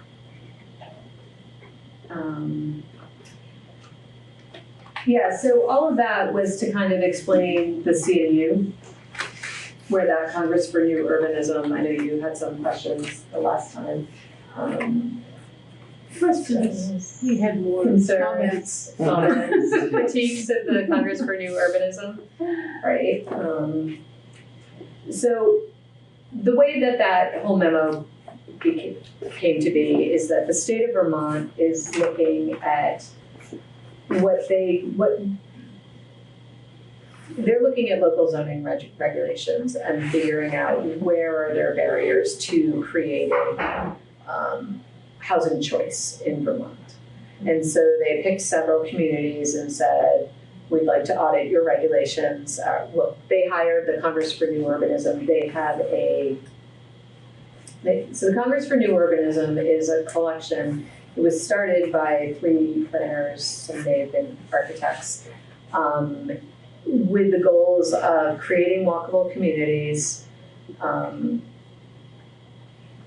having more equitable housing choices, and creating mixed uses. And what was the other one? I'm not sure where it started, but now it's kind of climate change. They're trying to play around with climate change. And so that was kind of what they were looking at. They are very much design oriented, so they're kind of the form-based code. The Congress for New Urbanism is a collection of engineers and architects and landscape architects and planners and whatnot, who are involved. So they were hired by the state to kind of take a look at land use regulations and even state planning policy as to what are the barriers to creating housing choice. And by the state, what agency? It's the Department of Housing and Community Development. And so I was contacted by staff there. They knew that we had done our land use regulations in 2015, and they said, hey, would you like us to look at them? And I said, that'd be great, because we were talking about some changes, and we knew that housing has been a concern of the select board, and Brian and I were aware of tweaks that we wanted to make, things that weren't working, because we would see projects come in the office and really couldn't. We thought they were good projects, but there was a barrier in the land use regulations. So that's where this memo came from. I went up, I did a presentation on our regulations and what I thought were some of the barriers. And then they had one of their fellows who kind of spent a little bit longer with the regulations and wrote this memo. Some of the criticism of the Congress for New Urbanism is that if you use the New Urbanist principles as like a marketing tool, that you could actually be creating like new neighborhoods that are detracting from what you already have. That's not like we're kind of the way Andrew and I look at using their principles. It's kind of, it is the walkable neighborhoods. It's kind of focusing on the public space, wanting to create a mix of uses. I'm thinking of an area in. Come on up, Jessica. Come on in. There's a big project in Londonderry, New Hampshire, where they're trying to like redevelop, or I think they're creating a new interstate exchange, and they're trying to create this new development with new urbanist principles, where you're going to create a new downtown and neighborhoods around it. That's not what we're trying to do. We're trying to take the principles and figure out how can we create that infill housing for more choice and make it walkable and reinvest in our developed areas. So can you define housing choice? Like, what is that? Is there a definition for that, or is that just we work it out by knowing what housing is and knowing what choice is? Well, or do they mean something specific when they? No, I think that's my term that I'm using. Oh, okay. A mix of housing types. So, multi-unit housing rather than just single family, which we already allow, but accessory dwelling units, anything that might meet. I can't use the word that's probably going to raise some hackles, but might meet market demand. So our zoning regulations right now, because we say, you have to have a footprint of this size for the building, and you can only get, 12 dwelling units per acre on it. We're saying, we're kind of dictating what a builder can build and what their market is, because all of a sudden that in itself can raise housing costs. Where we know we live in a community where there are a lot of single person households. So, say you have a 12,000 square foot building and you're getting 6 apartments out of it. So you're pretty much looking at 2,000 square feet. You know, this is just hypothetical. Obviously, most apartments are not that big. But we're saying at 12,000 square feet, you're only getting 6 apartments. So that cost is going to be spread among the 6 units because they want to maximize what they can get to help bring down the building costs. Whereas if we said, okay, we're not going to put a cap on the density, or we're not going to say what the building footprint is, we're kind of letting, in my mind, we're letting the market say, okay, well, this is Brattleboro, like we need single bedrooms or we need studios, so maybe we can fit more in it than these larger apartments. Am I explaining that well? Yeah, no, you are. I mean, I guess the general term housing choice makes me think, I mean, somebody could choose to have a big old house on a big old lot. And that wouldn't necessarily go to our desire, right? I mean, so Right. So when we're talking about housing choice, we're actually talking about more units on less space. That's what we want the choice to be. Well, we're at least allowing it, we're not mandating it. Diversity of options, So yeah. that it's not all one kind, it's like you can. And the demand would, Yeah. if there's demand like you described, then it would veer it more towards small studios than a big old house on a big old lot. Even though It that wouldn't would be prevent, allowed, it yeah, wouldn't, right. it wouldn't prevent somebody from building a From- single family house. That, you know, right now we do have a maximum building footprint, so in like the residential neighborhood, the biggest you could build is 4,000. That's a very big Pretty house. That's a big, because then it can be 2 stories, that is a big house. But if you, so I had examples. The building on the corner of High and Oak Street that is in the residential neighborhood zoning district, that's the yellow building. It's, I don't know exactly how many pictures of it from Google it. My computer is In memory? not- Yeah. Was it? Yeah. Interesting. Really cool. Andrew, do you recall what the building footprint on that was? Oh, it was over 4,000 It was square. over 4,000. 4,400. You're on this Google one. Earth. One at the school now? No, it's across the street from the school. It's Yellow, a yellow Northeast corner. apartment. Oh, it's a house. apartment, yeah. Another example, Oh, wait, sorry. yeah, that one. Trees in the way. Yeah, that. Right. Right there. Another example on the housing front. So, in the village center, out in West Brattleboro Village, we have a maximum building footprint of 6,000 square But so feet. the example with this yellow house was that wouldn't conform now? Right. No. You couldn't build that because the footprint is bigger, and also it has lots of units in it. So I feel like that is about a 1/4 acre. Is that what we figured out? There's So probably 12 units in there or Yeah. something. probably something like that. Something like that. So under our density regulations, you could get about 3 units in that. Oh, Wow. Really? Yeah. Mhm. Wow. Yeah. So When was that built? I don't know. But Yeah, before zoning. 1910. Oh, yeah. Well, and Well, but when was it continued to have all those units Yeah. after that? yeah. Well, I guess the question to ask is if that seems to be working well, then we shouldn't disallow it. But if it's Right. not working well, I I haven't heard any complaints. I think that it's under good management, and so the parking issues are resolved. But at the same time, it's close to downtown, so you could rent that out and conceivably have a permit in the transportation center or use the High Street lot or something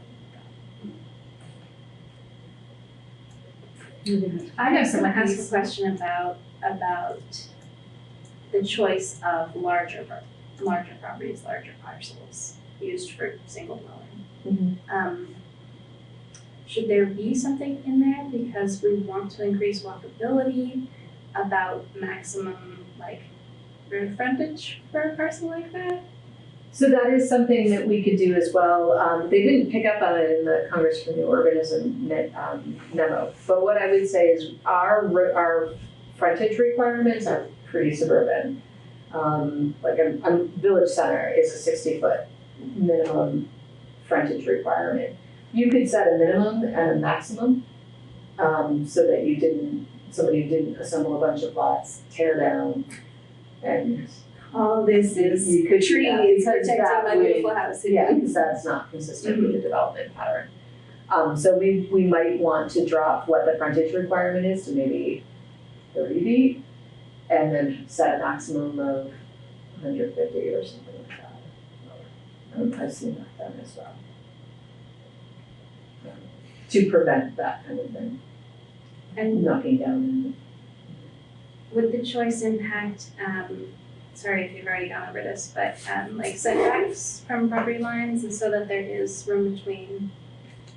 So setbacks is another thing that we could tweak. I was gonna show you an example. So one of the things in the Congress for New Urbanism letter is they talk about how you can only have one principal number of buildings per lot. So there's an example out here on Grove Street where it's a lot. Beauty Grove. So it's like right next to it. It's right back there. Where we're gonna use this as an example. What's the address, 80? It's the second. Yeah, everybody's got a computer. Yeah. It's kind of like an L-shaped lot, so it's got wide frontage, kind of like a reverse wide lot.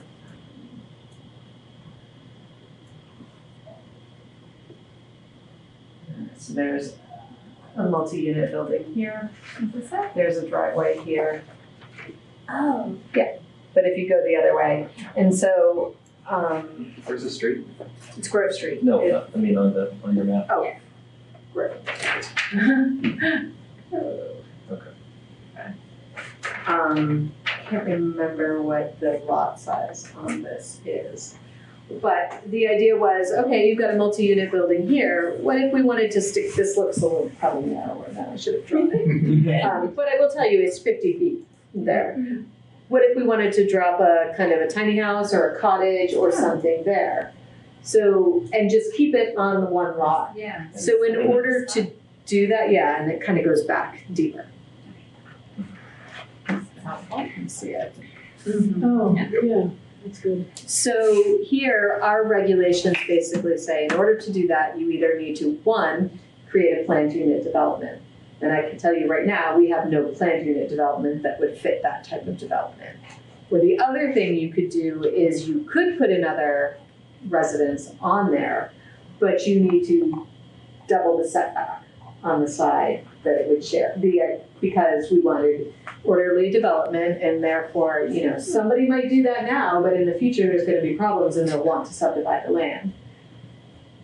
At 50 feet, in this zoning district, you need to have a total of 25 feet.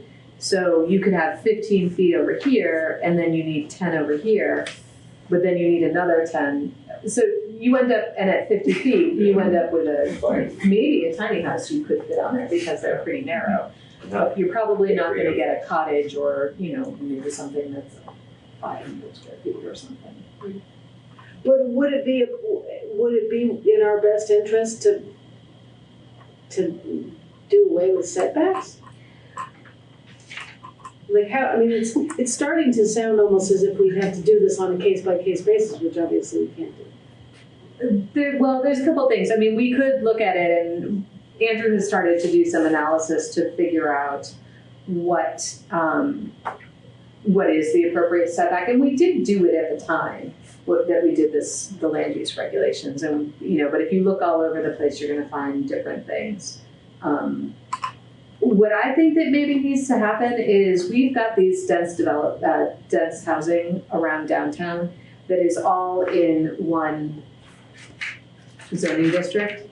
So whether you're on Stockwell Drive or whether you're on Grove Street, you have the same regulations that apply to you. And I think that it's not really respecting the compact development nature that exists here. And so maybe we need to look at dropping the setbacks to 5 feet. You know, we have to figure out what is people's tolerance. There are definitely homes that are right up to the property line, but if you have 5 feet on one side and 5 feet on the other and the property line runs through, then is 10 feet acceptable? Are people comfortable with that? Well, it's also been us to talk about creating more than one residential zone. Because you're talking about like what's in West Brattleboro compared to what's, on Green Street or, Elliott. Right, so the yellow is what we're talking about. So we're looking at, and let's leave out this because this is Mountain Home Park and it's a bit different. But, the development pattern here, these are 1980s subdivisions. Where this is, what rings downtown is, 1800s development. So it's like we have one size for both of those and it's not really working. And on the other hand, we also want to consider, are there other things we need to do and move away from some of that Euclidean type zoning that is really about the separation of uses. So the question is who here is deeply concerned? I'm not. I personally am most excited about if we're inducing development. I'm most excited about developing in areas that are already developed. Instead of for environmental reasons, instead of encroaching on natural habitat of wildlife and stuff. Is anyone here concerned of the development concepts of inducing or inspiring developers to focus on in town, like Felicity, you're asking, the boundaries or setbacks 5 or 15 or 30 feet or whatever. If we're all on board for this, it's not ever going to be a perfect plan. So 5 feet, it makes, walkable Brattleboro not really doable, in some areas. So I'm wondering, is anyone here deeply concerned of this approach? You mean cutting the setbacks? Yeah, or just in inspiring or inducing development to happen in already developed areas. No, I mean I think we already crossed that bridge, right? We already that's in the plan. Okay. Yeah. The question is how enthusiastic are we going to be vis-a-vis the zoning to support that? I mean that seems smart. I guess I'm just trying to think about continuing to keep the new housing attractive so that people actually move in and live there. Yeah, and then to still not affect other folks' property values and stuff, to try to make it livable and make everybody. Yeah, that's what I mean by the sort of case by case is the difficulty of say you're in a down economy and people are concerned about their property values. Having a cheap by jowl neighbor might actually make your house not sellable. Yeah. Right. Or if you're close to a side of a house, if 2 houses are close and they don't have windows facing each other, it doesn't matter. But if they're kitchen windows and bedroom windows, right. So case by case. Yeah, so case by case, but that can be a huge. Yeah, I mean, well, you can't do case by that's why it's case. supposed to be. That would be Well, the then that's the role of the waivers and stuff. Right. Yeah, the neighbors can come say, to the DRB this only meeting. apply in this scenario, can we? I mean, that's another thing. We did waivers that were so strictly confined as to what you could get a waiver to. We could look at the waivers and situations. I think that we need to go through, I think it'll be helpful to have some of the analysis that have been working on, that Andrew's been working on, done. And then, there's always going to be that, it's another limitation of zoning, it's not a perfect fit. So there's always going to be the one, unique, or more than one unique situation that you don't have a perfect fit for. And so maybe we need to think about what those are and check our waiver criteria to see if it really works. But in the meantime, weren't we thinking about figuring out how we could actually make more consistent the neighborhood so that we would be able to make decisions neighborhood by neighborhood as opposed to having to do case by case? Sort of this area is doing this sorts of things, so we want to encourage them to do more of that. This area is doing this, we want them to do more of that. Right? So does that mean breaking the zoning down? Like, when we went through from the last iteration, we broke it from 12 or something to what we have now, whatever it is. So it would be breaking it to even more granularity of zoning districts, or I don't want to get too crazy with the zoning districts. I think that we might want to look at boundaries. I think that we should consider having a second residential type, maybe a more urban residential neighborhood type that deals with the areas that surround downtown. And then I think we need to look at some boundaries. Well, the mixed use boundary is not really. So the mixed use neighborhood, the mixed use became an area where we didn't really know. We were struggling with where things fit in. So these were areas that had a lot of offices, maybe some commercial. They had building sizes that were bigger than other districts. They were a mix, but it really was more about, we kind of got these uses, we're okay with more mix of uses in there. But I think that in some areas our mixed use is pretty limited. We've got one example that is on Elliott Street, where we've been talking to a property owner. Right across the street is the urban center, and then it goes right to residential neighborhood, and then on Flat Street down below is mixed use neighborhood. And there's some churches and offices that extend down Elliott Street. We really drew the urban center to kind of coincide with the block buildings. But I think that's an area that we should probably take a look at again, because there's parts of Canal Street where one side of the street is mixed use and the other side is residential neighborhood, and there's offices on both sides. And so I find with our existing zoning that we really zoned it to preserve the existing pattern, but not really to be thinking about growth. And it's for the most part, it's worked, but I go back to Red Clover Commons. That could not be developed under our regs now. And I think that most people think that that was a good infill project that fits in with the neighborhood. Wilson's Woods is right behind it, but if you're in Wilson's Woods, it's not like you have this large building that's towering over you. We haven't had complaints, I should say. I mean, some people might not feel like that.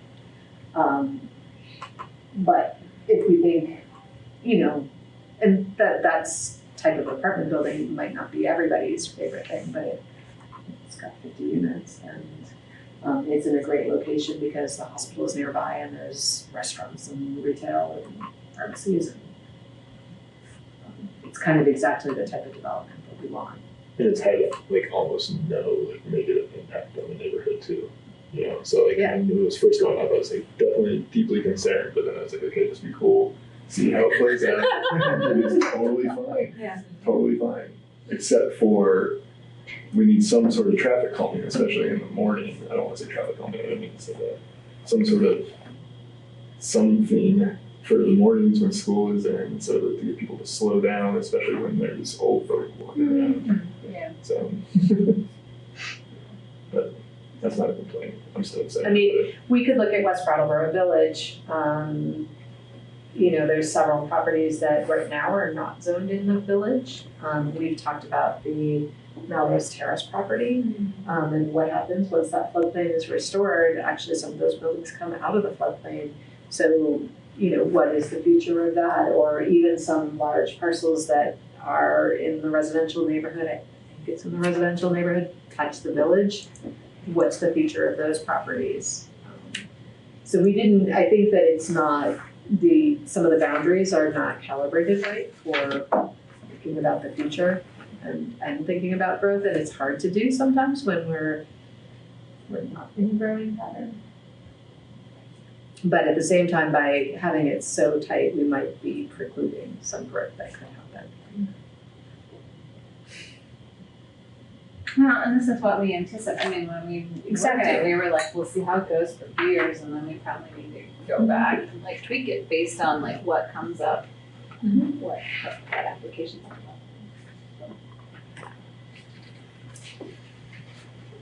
So how do you want to proceed? Well, I wondered if we wanted to get into discussing the values so that as Andrew and I are working on it, and at the March meeting, I'm not sure we might be doing the downtown plan at the March meeting. But the next time that we come to talk about it, we know what your values are, so that like I heard you talk about, being concerned would you phrase it, about impacting other people's properties. Right. Yeah. Yes. I mean, they're not. Those are not necessarily my values, but I know that they are concern of some people.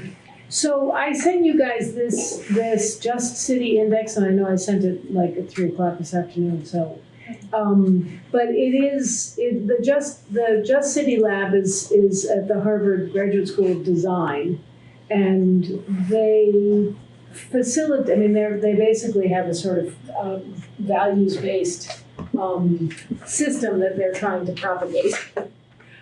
So they go around and they highlight programs that operate according to their system of values-based planning. Because the premise of the Just City Lab is that you can use planning to create a more equitable society. But in order to be able to do that, the notion is that you have to establish within your community a set of values against which you then measure all of your choices. And the thing that I sent around, or I sent the direct link to, is their value index, which gives you these very large categories of values and then a whole series of defined other things. I think there's something like 52. Is it 52 or 192? Anyway, there are a lot of them. So the point is that you have to, every community is going to be different what you choose to value and the things you choose to highlight. But once you've done it and established your set of values, then your decision-making process becomes easier because you just measure the decisions against what you've established as your values. So I'm not quite sure how we go about doing that. I was also on my way here thinking, are we like allowed to do that? Or do we need to take our values to the select board and say, you've appointed us, these is what we think our values are you going to understand our values so we can go forward? Well, right, and so that was I hadn't thought about any of that until I was on my way here, and I thought, I don't know that the Planning Commission is entitled to establish its own set of values. When we did the land use regulations, we kind of had some principles, especially we call them principles, especially like when looking at the district boundaries. So, I mean, I think it's perfectly fine that you guys lay out the values. I mean, eventually we're going to have to defend the work to the select board, and if they are not on the page with the values and they reject your work, then, I mean, we can always do a check-in with them if that would make you feel more comfortable. But I think establishing your own values as we set about in the planning commission work is fine. I think as a facilitator and manager of us, that I think it's within your purview to do. Yeah, to do to that? help Okay. to help us understand what we're doing. Okay. I think it'd take a lot of the guesswork out of Yeah. for us. So just a I thought it would also sort of streamline our activities so that because we do want to plug ahead with this revamping some of the zoning. Can I ask you something, Felicity, sorry. With these values, getting to these values for us, we're going to involve the public, right? Yeah, of course. Yes, because, all right, just wanted to. That's well, just when we're developing them, just to make sure that this is a public process.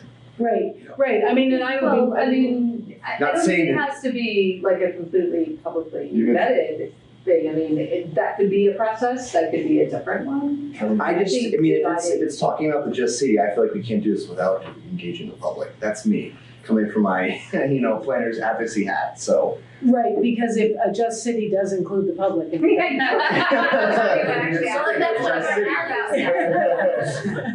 mentioned town meeting, and that's a good opportunity to get a whole bunch of. Yeah. I don't think town meeting. We're gonna be I think if we're gonna do this, I think not at rep town. We just got a ton of this sort of relevant information out of the downtown, out of the downtown. Yeah, downtown the design plan we just Oh yeah, some right. information out of that. Right. Only out of 500 participants. Like obviously that's a lot less than 12,000. But if we could get a little bit more, but we do have some of that information already. Yeah, and that was our targeted downtown.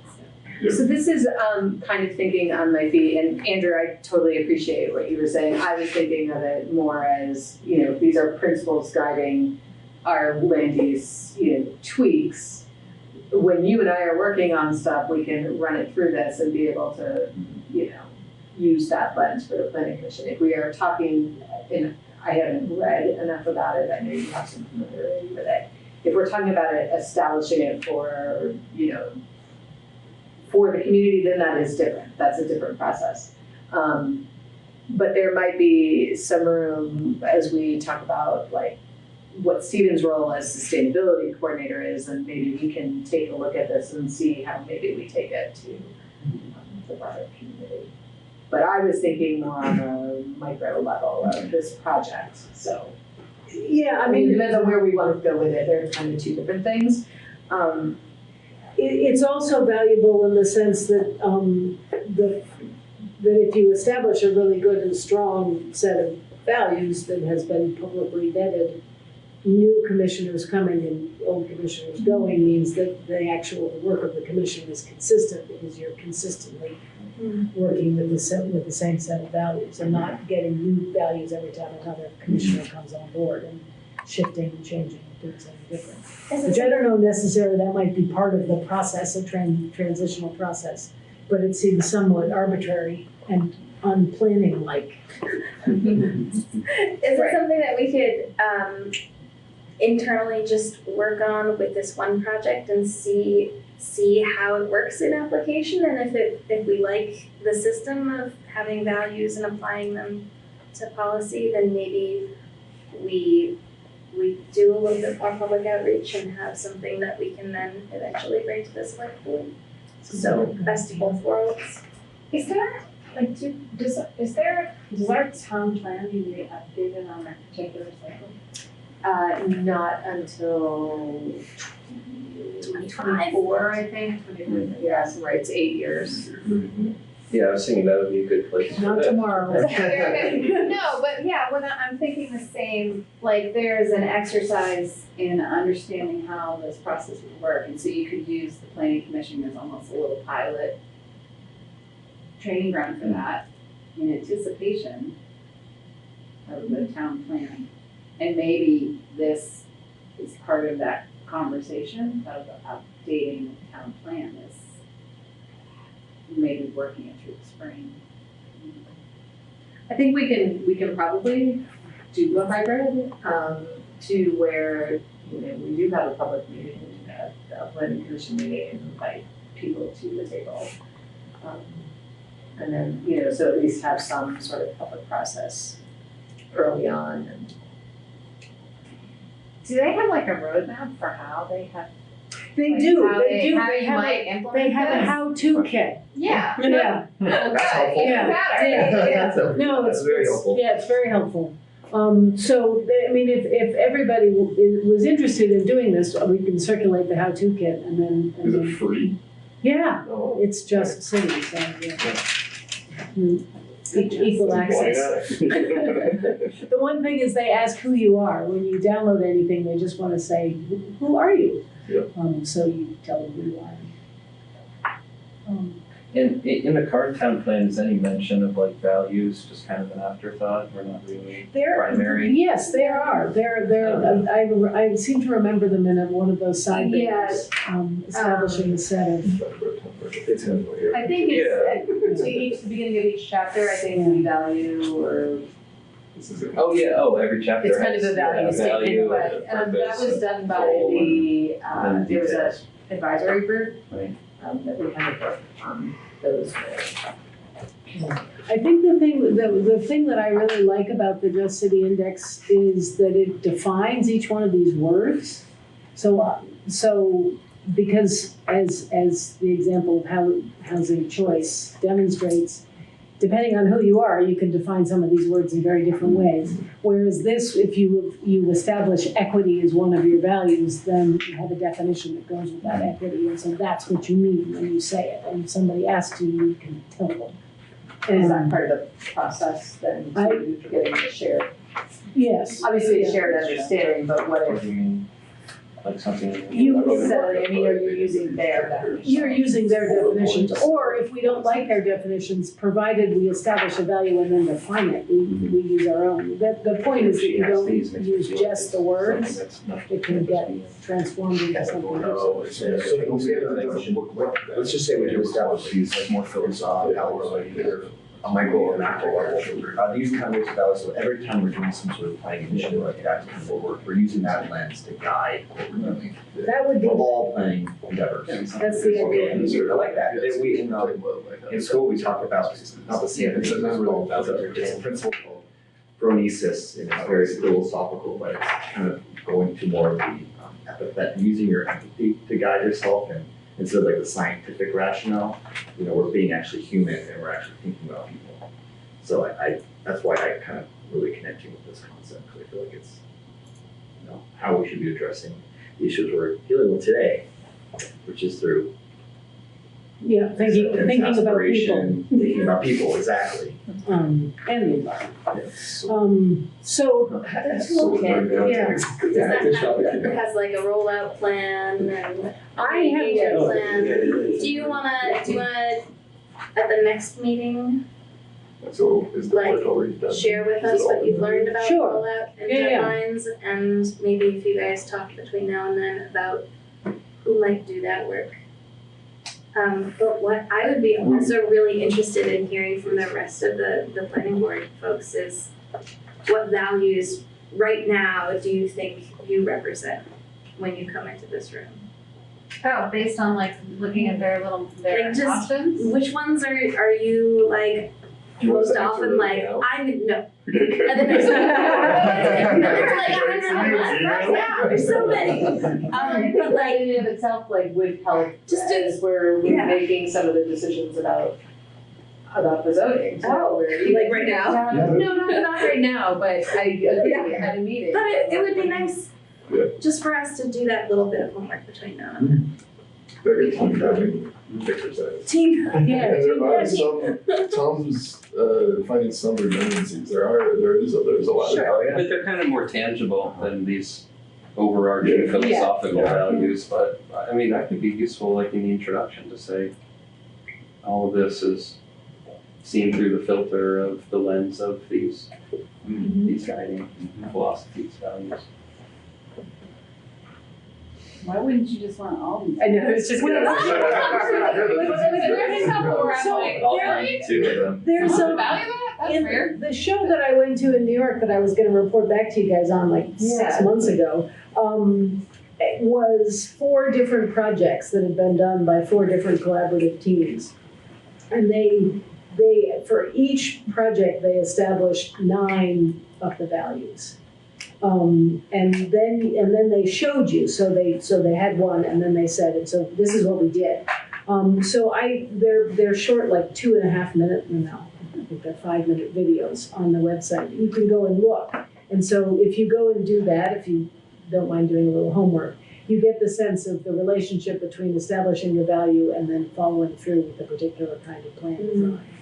So that was that project based? It was they project established based. them at the beginning of the project. Yes. Okay. Um, So I'm just thinking, okay, the toolkit will say your project is updating the zoning. It's not going to be that specific, but we know our project is updating the zoning regulations.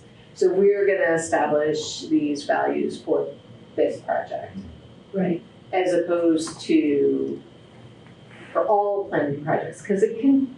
It could change. It could. Yeah, I mean, it could certainly change. And I think the idea of instead of, because you can imagine the process that if you have 52 values that you have to, every decision has to be filtered through 52 values, you'll never make a decision. So for each project, you say these are the most important things.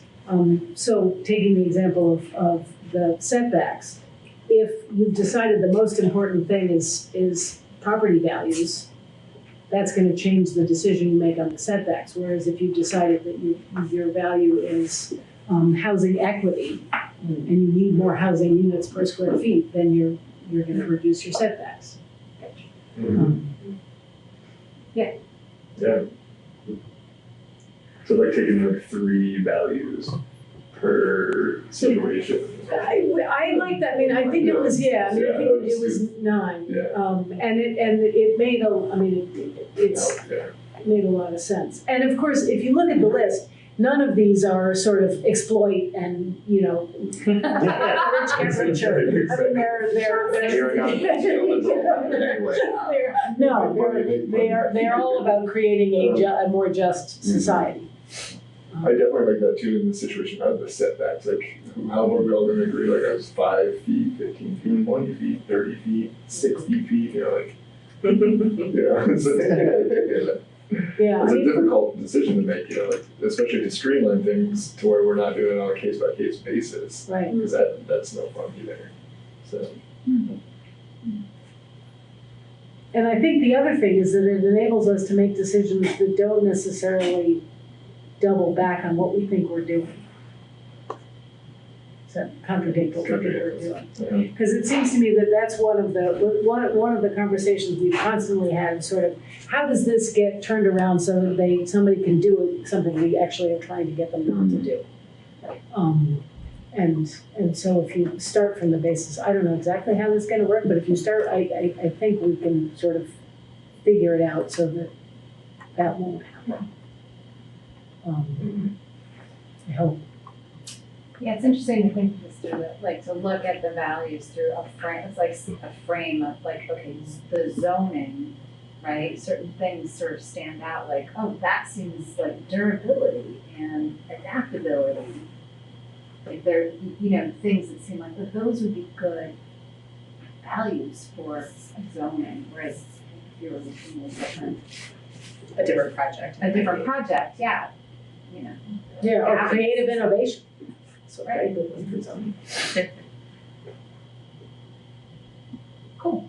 So great. Then we'll bring it.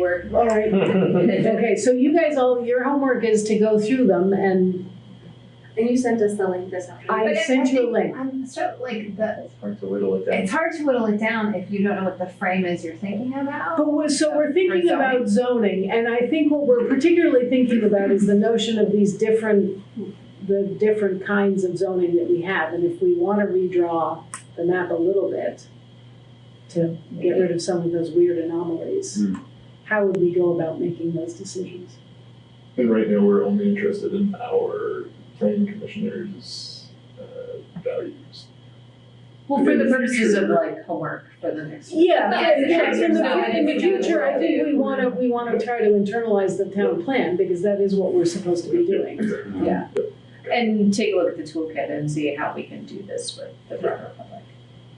Could you email? You mentioned a video or something you saw. Yeah, I'm pretty sure it's. I will send you the direct links. All of it is on the Just City Lab website, but I can send you the direct links to those. Especially if there's inspirational video. I want to see what you're seeing. So they did. I mean, there was one really cool project where they had there was a school in New York City that was sort of, for reasons that they couldn't quite figure out, segregated. And so this collaborative team came in and essentially measured all these factors to try to figure out how this school got segregated when there was no rhyme or reason to it. And they figured it all out, and then they replanned it so that they transformed it and desegregated the school just through planning. Wahoo. And are the workshops free? I don't think so, but maybe they are. I was also thinking that, we're getting all this money to do this, that, and the other thing. Maybe we could get a little thing to get them to come here and do a training for us. I was wondering about that smart. I wonder if we could use that small grant that I had sent you. Oh yeah, I wonder I wonder. I think it's up to 1,200. Be worth taking a look at. Yeah. If that might be a project we could get a mini grant for. And there's also the thing that I'm not going to remember because I can never remember words. This rural, developing rural communities. It's this federal thing. we were talking about earlier. The USDA's? No. Are you thinking of the acronym or the?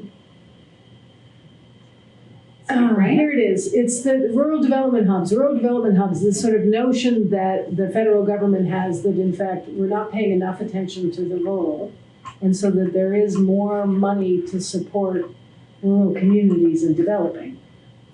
Because the movement, everybody says the current movement is people are going to cities. Mm-hmm. But in fact, there's lots of development and exciting things that are happening in rural areas. And so there's a need to strengthen these rural areas and prepare them for the development and don't keep focusing on the cities. So maybe there's some money through that. This was something that was the Aspen Institute. Okay. Because this is considering Brattleboro, the entirety of Brattleboro rural area. Yeah. Yeah. We're not The talking whole about, state the of Vermont is a rural Yeah, area as exactly. far as the federal government is Yeah. concerned. Except the Burlington. Really? Oh, yeah, Burlington is. Yeah, Chittenden County, and that is. All right, wow, okay, where are we at? Okay, so I'll look at the toolkit. You guys pick up on your values. Clean up your business soul searching. And do some soul searching, and then we'll Brush up and dust up your values. do a game plan for revising the zoning. Yeah, Cool. that sounds good. Alrighty, we're on to New Hinsdale-Brattleboro Bridge. Yes, so, I'm sitting on a steering committee with representatives from Hinsdale and Brattleboro that we've had, kind of oversee the new bridge. There's gonna be 2 overlooks as you cross the bridge. One over the channel that's closest to Hinsdale and one over the channel that's closer to Brattleboro. So you've got the island in between. You're talking about the new bridge, or you're talking about the existing? The new bridge. They both face north. Both the overlooks will face north. So we've been talking about having interpretive signage in those overlook areas with the idea that Hinsdale will choose the topic of one of them and Brattleboro will choose the other. And so they're so Hinsdale, it's my understanding that they are looking at doing an interpretive panel on the history of the island. So kind of the cultural, social role of the island as fairgrounds and ballpark and all that stuff. Dance hall, yeah. Things like that. And so Brattleboro has been asked to weigh in on what the other interpretive panel might be. And of course, I don't feel comfortable making that decision alone, so we kind of wanted to vet some ideas with the planning commission. And I do have I have a thought of kind of where I think it should probably go, but we'll do what you all have to say. So. Well, this week, the Connecticut River Joint Commission, Montastic Subcommittee, I just looking for the letter, but I'm not seeing it, reviewed the wetlands permit for the, wetlands impacts. And so one of the things, we submitted comments on that, but one of the things we actually suggested was that one of the interpretive, and I didn't know how many there were, but that some of the interpretive panels would actually talk about the wetlands, riverine wetlands, as you're looking at in the bridge. Well, my idea is somewhat in that area. I mean, interpretive panels, I don't know if we're going to be the ones to actually figure out what the art is, or like the town of Brattleboro, I should say, and what the message will be. My thought was, because Hinsdale was kind of focusing on social kind of aspects and kind of a human impact on the island, I was actually thinking something more in the natural landscape. So whether I took him to Wantasticet and was able to kind of make the Abenaki connection, or it's just something on the Connecticut River watershed, or so I was thinking it's kind of a species of fish in the Connecticut. Well, yeah, you could talk about migration. You could talk about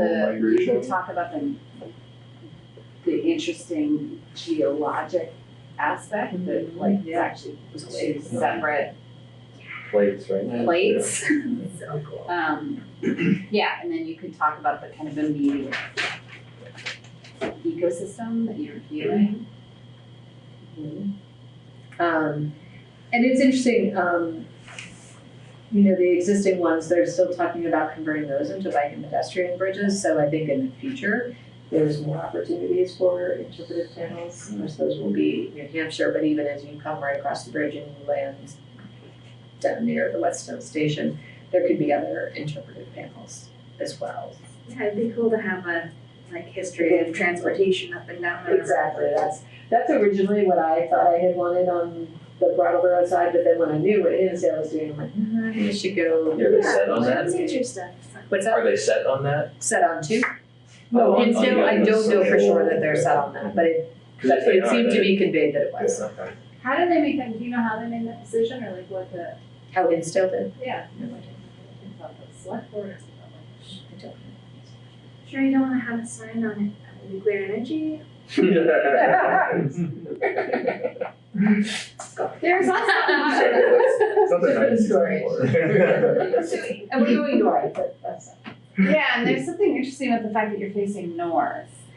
So basically the view. Can you turn around? Like, can the sign direct you to turn around? Well, the sidewalk face is south? only on the north. Yeah, but you could That be makes on the sense. sidewalk on the north side and turn around and face south. So you could actually represent the south on the thing, you just have to turn around and look. You could, I mean, usually the interpretive panels are like kind of the direction you're facing. I guess you could turn around, but you're looking over into 2 lanes of traffic and Oh, yeah. Yeah. guardrails.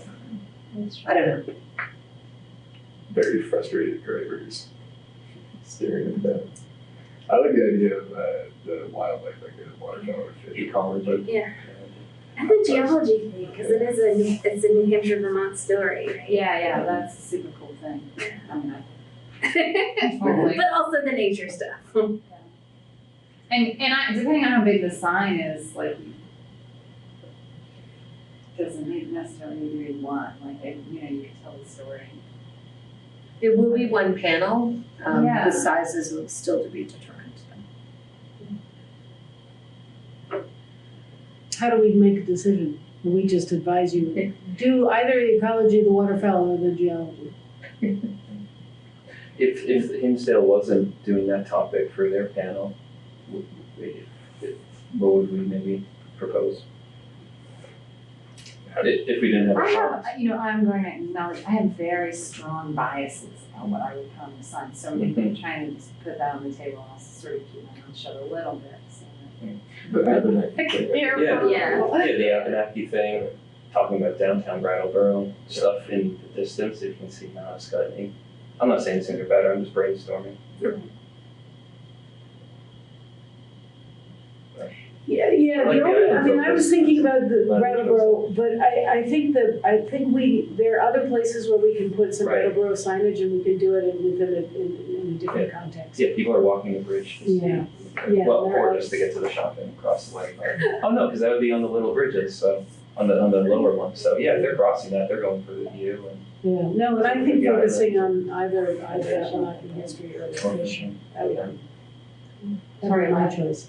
I think going for the nature would be better. Talking about how the islands, because haven't the islands shifted over time? They're kind of controlled now, but they got deposited and washed away. Well, once a Yeah, I think dam, once right? it's dammed. Oh, once it's Yeah, dammed. it's not so much. It's not even an island compared to what it used to be. What do we tell you guys? Nature, industry. Oh my God, we can. Sorry. I'm down for whatever, but I love fish.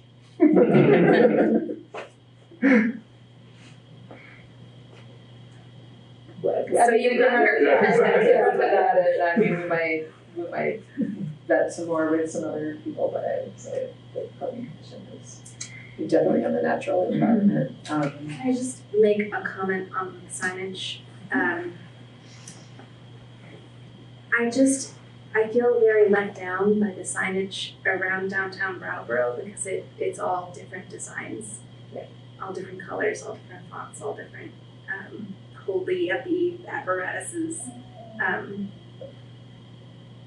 I don't know how big or visible these are gonna be, but if it's a design that sort of can be carried through downtown, or if it's with at least one of the choices that's been made downtown, that would be really nice.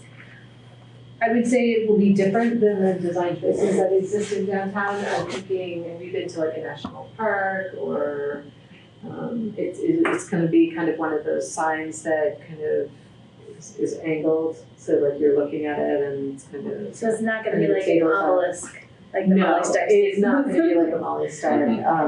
It is going to be more of kind of this height, and it's kind of angled, so you read it, so there could be graphics on it. So that kind of signage.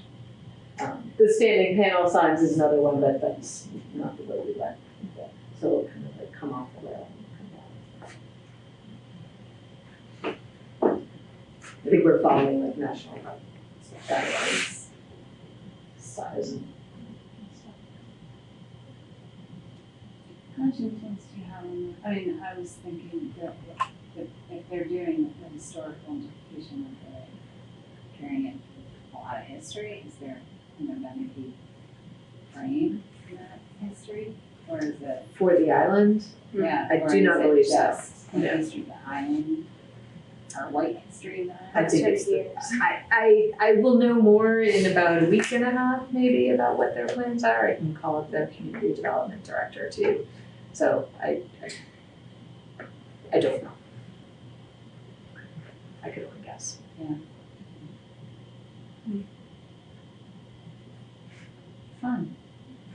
I'm just reading about one bridge over the Hudson River that has interpretive signs, and their topics were about a school of art there and some 19th century painter. Well, yeah, I prefer that's a art big, topic. that's a big deal. Well, Hudson River School. Yeah, it's a art school. Don't let's be knocking any painters out here. Nor any art historians who are currently out of work who need to maybe write signage.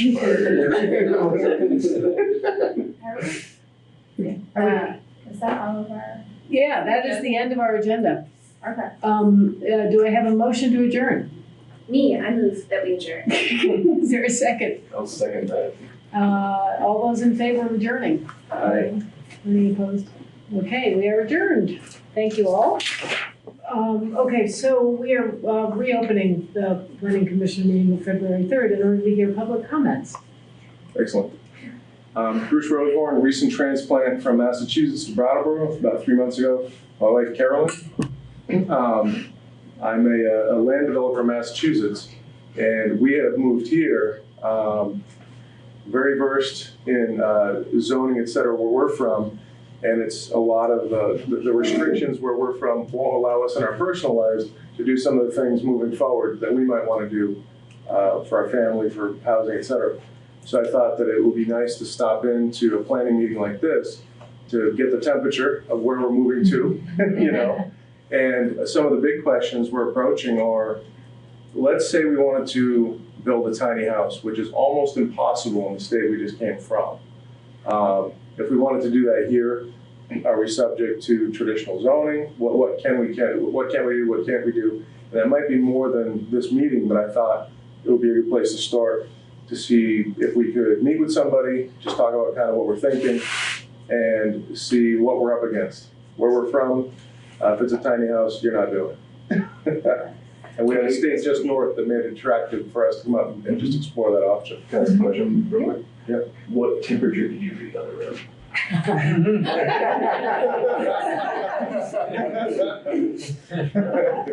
I normally come to planning board meetings with $1,000 an hour guys, just because we're going to get pushback and we know it. Right. Our time in Vermont so far has been very splendid, and I expect nothing less. I was going to go as a land guy until I got a good number. Just real briefly, and I think Andrew, do you have a card on? Well, yeah, I give you a card because you always can go to our office and have these conversations Absolutely. as well. That's me. Yeah, thanks. Yeah. So I'm Sue, I'm the planning director, and Okay. Andrew's the planning technician, but he answers a lot of these questions. Generally, we treat a tiny home similar to a single family home or, another unit. If you have an existing home on the property, then we'll treat it as an accessory dwelling unit.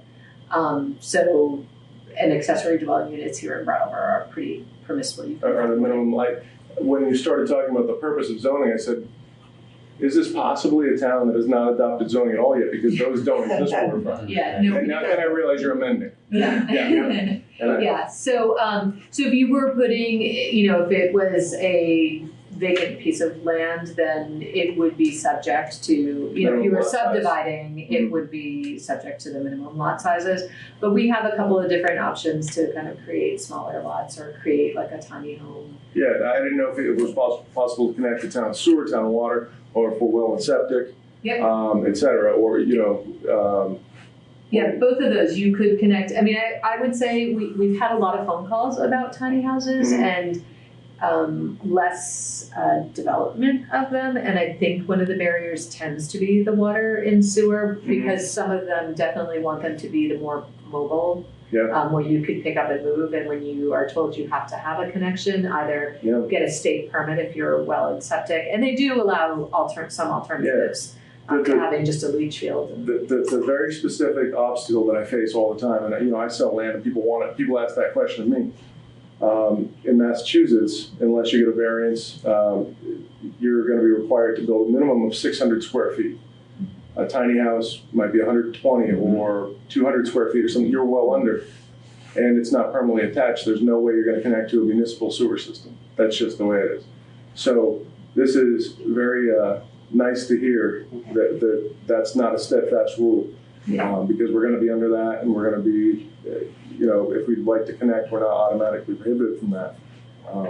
A layer added onto that is I think that regulation is the Massachusetts building code, not zoning. And so in Vermont, the building code is really lax or absent for single family owner-occupied dwellings. In fact, there's almost no regulations for that. As long as there's not business happening in it, or rentals, or daycare, or stuff like that. Most often, where we're from, is it can't be a primary residence if it's going to be for more than 2 weeks out of the year. So you would have to have, in that case, 26 of these, and move every 2 weeks. You understand? You can't have a tiny house as a primary residence? Absolutely not. It can be an accessory building. It must be 600 square feet. So I was eager to meet with you guys because if you really want to bring people in, I know how to do it. Correct. We can't do it there, but there's been a state knocking on my door for a long time just north, and that's you guys, right? And this just looks like the greatest opportunity in the world because it just makes sense. I hear you talking about what's right for the people, et cetera. Where I'm from, if they allow it in rural Massachusetts, which is not much different than here in most ways, that would create case law or precedent that could be applied to right downtown Boston. Now you get a tiny house next to a skyscraper, no problem, right? We don't have that here. So the motivations are different. This is a state that sounds like it's more is about the people. And if that's your housing choice, you can choose it, right? And we can hopefully find a way within reason. And that's it's all this is very encouraging. Yeah, I mean, the only caution that I would have is that if it's not on town water and town sewer, we're less versed in the state permitting of water, of wastewater, and on-site septic. And I'm gonna have to say water I'm gonna have to meet with some septic designers here because I'm used to you have to design a home, and the septic system is based on the number of bedrooms, and in Massachusetts it's a minimum of 2. Tiny home has 0 or 1, right? So we fail again. And so I have to get a little more educated as to how do you create a septic system that's designed to serve, a 200 square foot dwelling with a loft. Right. And they do allow alternative systems here in Vermont, so that could be helpful. Nitrogen systems, and I assume, Can you do tiny house with a composting toilet? But I designed one in unless you bring water. Well, there's a weird fact that if you're going to have a composting toilet, you still have to have a septic design that's approved. So you go through this funny game where you go through all the trouble. You spend a ton of money to get that design made up, drawn up, and approved.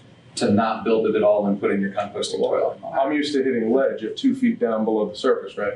And we need 4 feet of naturally occurring soil. So our question is always, well, how can we do, you just can't build. You can't do a mound system then? In some towns you can, but then they'll typically require 2 feet of naturally occurring, and let's say you get to Gloucester, Rockport, whatever, you can see there's ledge. It's a wonderful piece of land, can't do anything with it. So we always say, well, can we have a tight tank? And it comes and it gets pumped every 2 weeks or 4 weeks or whatever. And they say, sure. After you get perked and you get a naturally occurring system designed, you can opt to get a tight tank. Thinking, well, that kind of negates the purpose, right? So it's intentionally often set up just to protect home values. We already have everybody in this town that we want stay out, and that's the temperature in most of the areas I operate in. So that makes sense. Does any of our zoning say any of the districts say a minimum to a single family home? The size? Yeah. No. Oh. No minimum. No minimum housing size. Minimum lot size. We have yards. Yeah. We have. Yeah. Just minimum lot. I mean, I heard earlier 3 acres. 3 acres in the acre very western part of town. Acre and a half otherwise.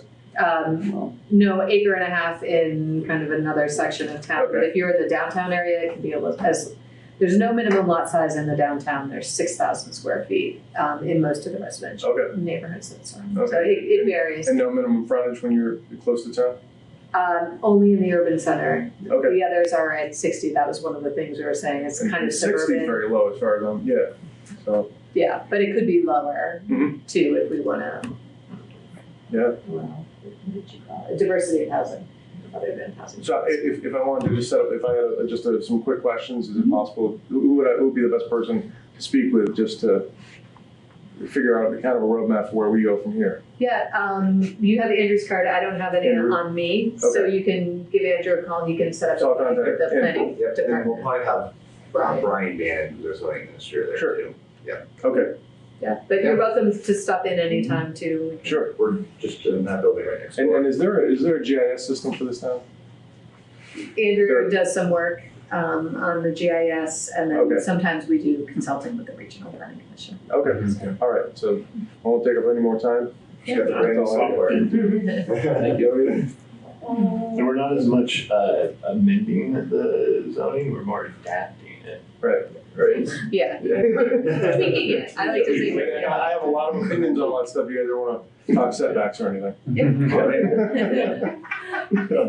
So, do I have a motion to adjourn the meeting? How do you do it last time? Yeah. We moved. Oh, I did. Yeah. I'll make a motion to finally adjourn I'll second that. officially. All those in favor? Aye. I feel like I'm like.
Okay, I'm gonna call the meeting to order because it's pretty close to 6 o'clock, maybe a little after, but it is school time, so it usually is a little slow.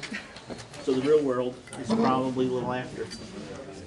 So welcome to everybody. I'm gonna go off agenda for a second.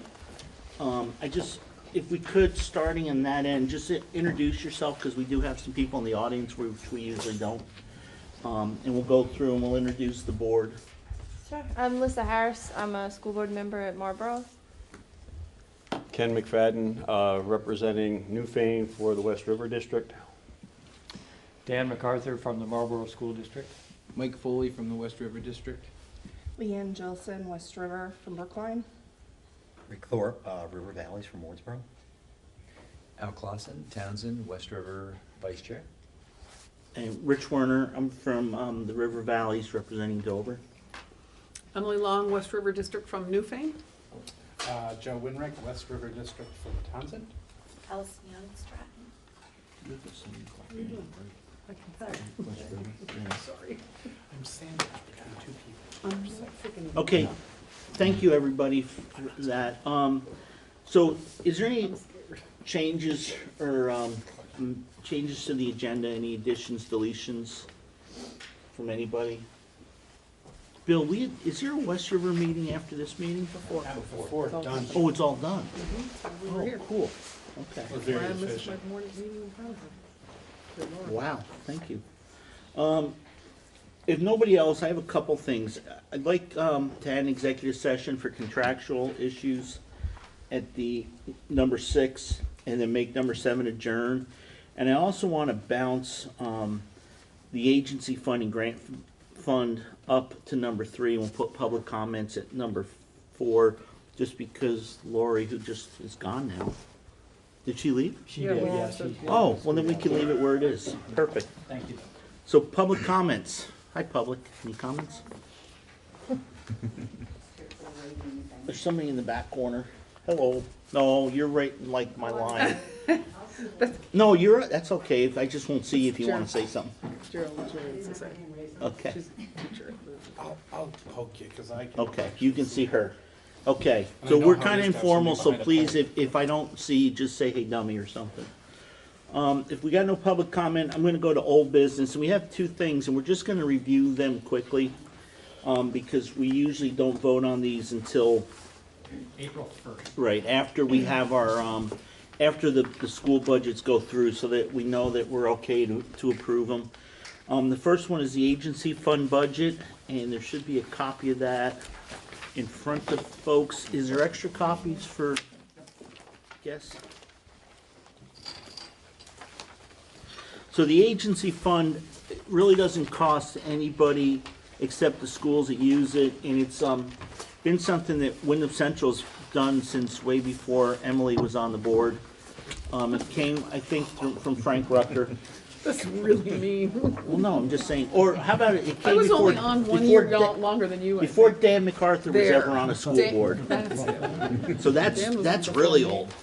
But anyways, what it is it's if different schools need like an art teacher, and they're only going to have art 1 day a week, or if they have a phys ed teacher and they only need phys ed 1 day a week, it's a way for the schools to hire a person and give them a full-time job, so we're not just having a person who's 1 day a week.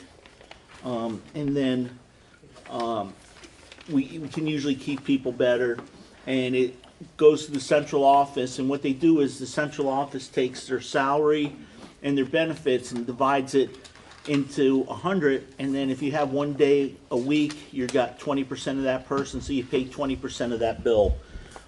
It's actually something that schools in Brattleboro have talked about trying to do, and I was really surprised when they'd never heard of it. When I went and testified before the Senate Education one time, I told them about it. I thought they were going to cut my head off because they looked at me like I had 3 heads, and had never heard of anything like that. So I think Wyndham Central is way ahead of the curve in sharing resources, before we were mandated to. So what happens is the administrators talk to the central office and give them an idea what, after discussions with their board, what they think they're going to need, and then they give it to central office, and then central office puts together a budget, which you have in front of you, And we'll vote on that April 1st. We have to vote on it before contracts have to be issued, so there's RIF notices don't have to go out. But we also changed it probably the first time as chairman 10 or 12 years ago, because we used to vote on it in December, and we decided to push it off and vote on it after school budget meetings, so that in case somebody had their budget cut, they weren't committed to the agency fund. And then that way, because the central office has to issue contracts, and once contracts are issued, we can't, they're issued and we have to pay the people. So is there any questions on agency fund? And Lori was feeling a little under the weather, so we can throw questions at Bill if you want.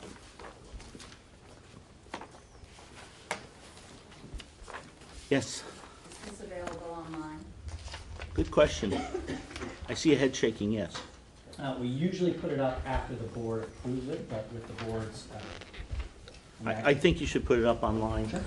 And then it should be available to all your boards, so when you vote, when you go to your meeting for your, when you go to the meeting for the budget for whatever area you're from. Oh, I know you. Yeah, so when you go to the West River meeting, you can ask questions about it there, but it doesn't show up as individual sections. It shows up as just one block for whatever they're going to be doing. Yeah, come on. We won't make you introduce yourself. Sit right next to Al. Yes. Okay, so. Oh, I'm sorry. Is there another one? Thank you. Yes, go ahead. I got a question. Well, hang on. You're next. Yes, sir.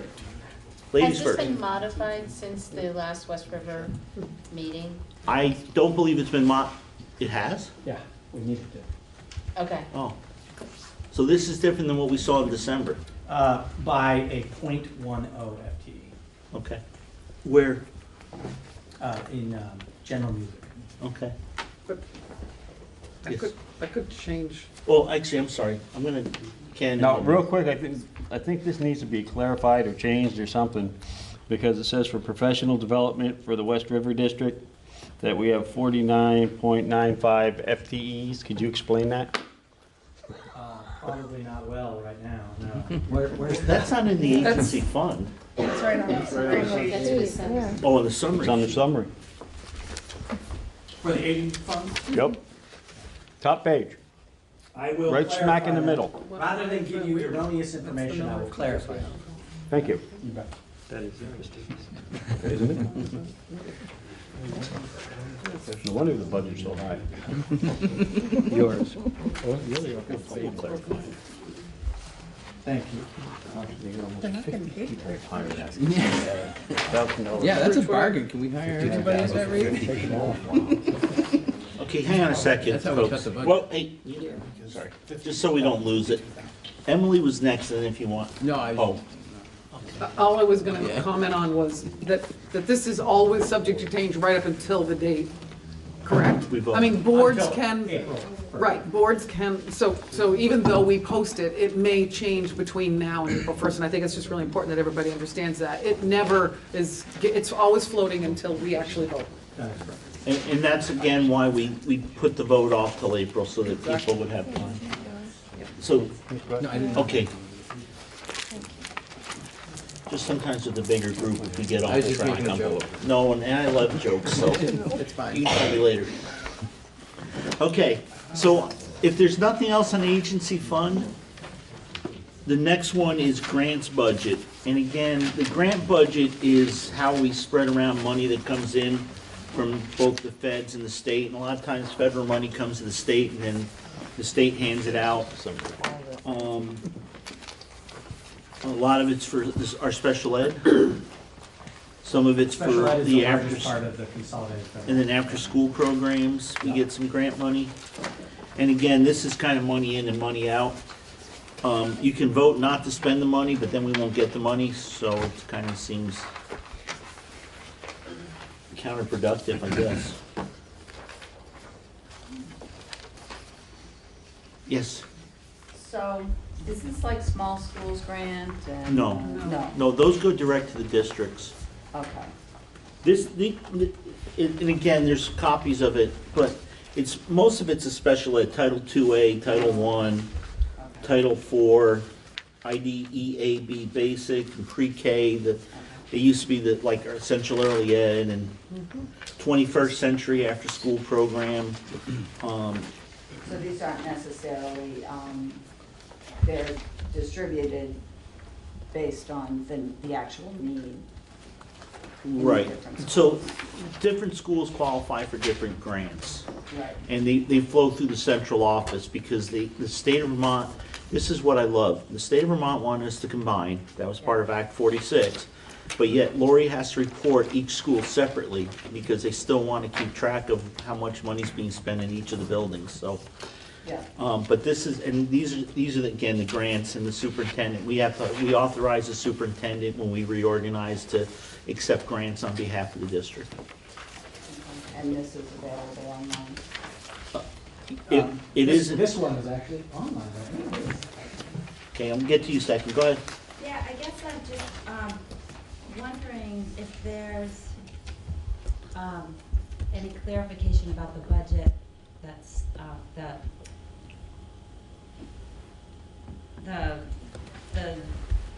how the money's being spent down at the central office. Like, is there anything in writing somewhere for the public to see how that's broken down? The superintendent's budget? Yeah, Yes. That is definitely on. that's online? Okay. Yeah, that's And already there's a been breakdown approved. there? We've already voted it. That's already been approved. We usually Right, I approve know. that in December. But I just know that there are people that are having a hard time deciding how to vote because they don't know where to find that.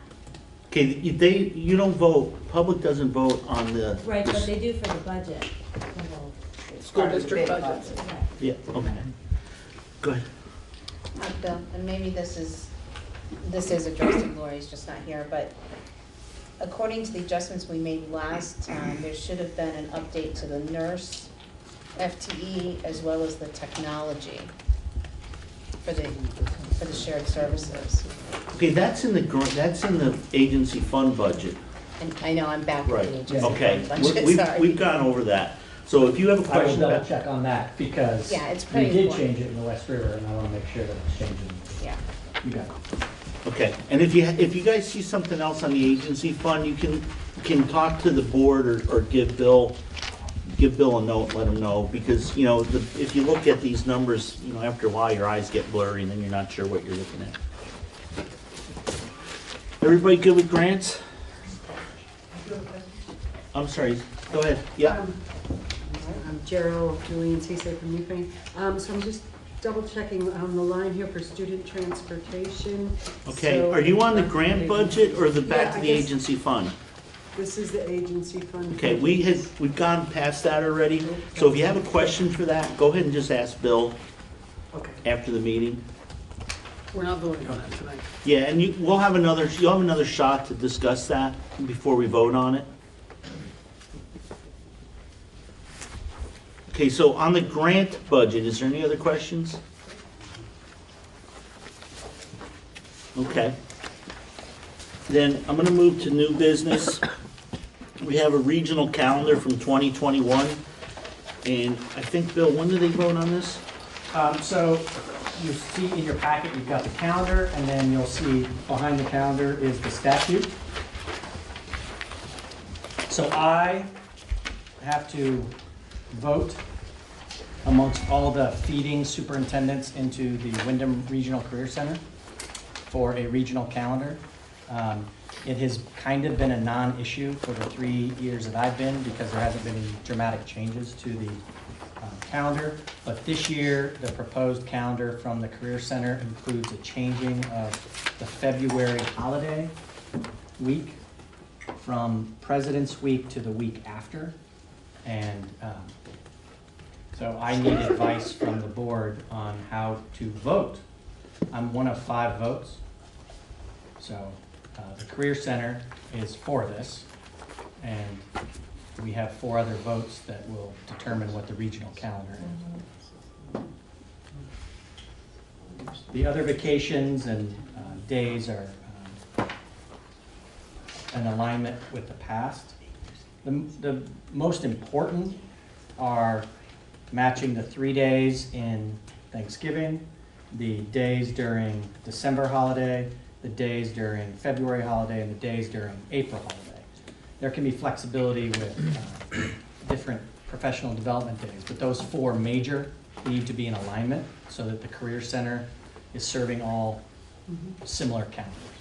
So this is the first time it's been different. So. What happened to Veterans Day? Oh, hey. So those are individual decisions by individual districts. Okay, so Ken, you can go second after Emily. So, this is then in alignment with what our Regional Career Center wants to do. That's number 1. Yes. Number 2, we have done this before. We've gone back and forth over the years, and I think it's really important that we all recognize that we haven't always had it on the week of President's Week. We've often done it to link it, frankly, to town meeting break as well, to lengthen the time, which this is doing. So this isn't outside of what we've done in the past. It's just different from the 3 years that since I have been Got it. superintendent, so I thought it was highly important for. Got it, and I'll just make one, that was my question, making sure that we all understand that. Yeah. I have been, over the many years, heard an awful lot of comments about which week we should do it, and frankly, when we've moved it to President's Week is when I mean, you guys all may be different, but I hear a lot more negative around that than having it this way. So that's just a comment from, anecdotally, from what I've heard over the years. I don't know what anybody else feels. Ken?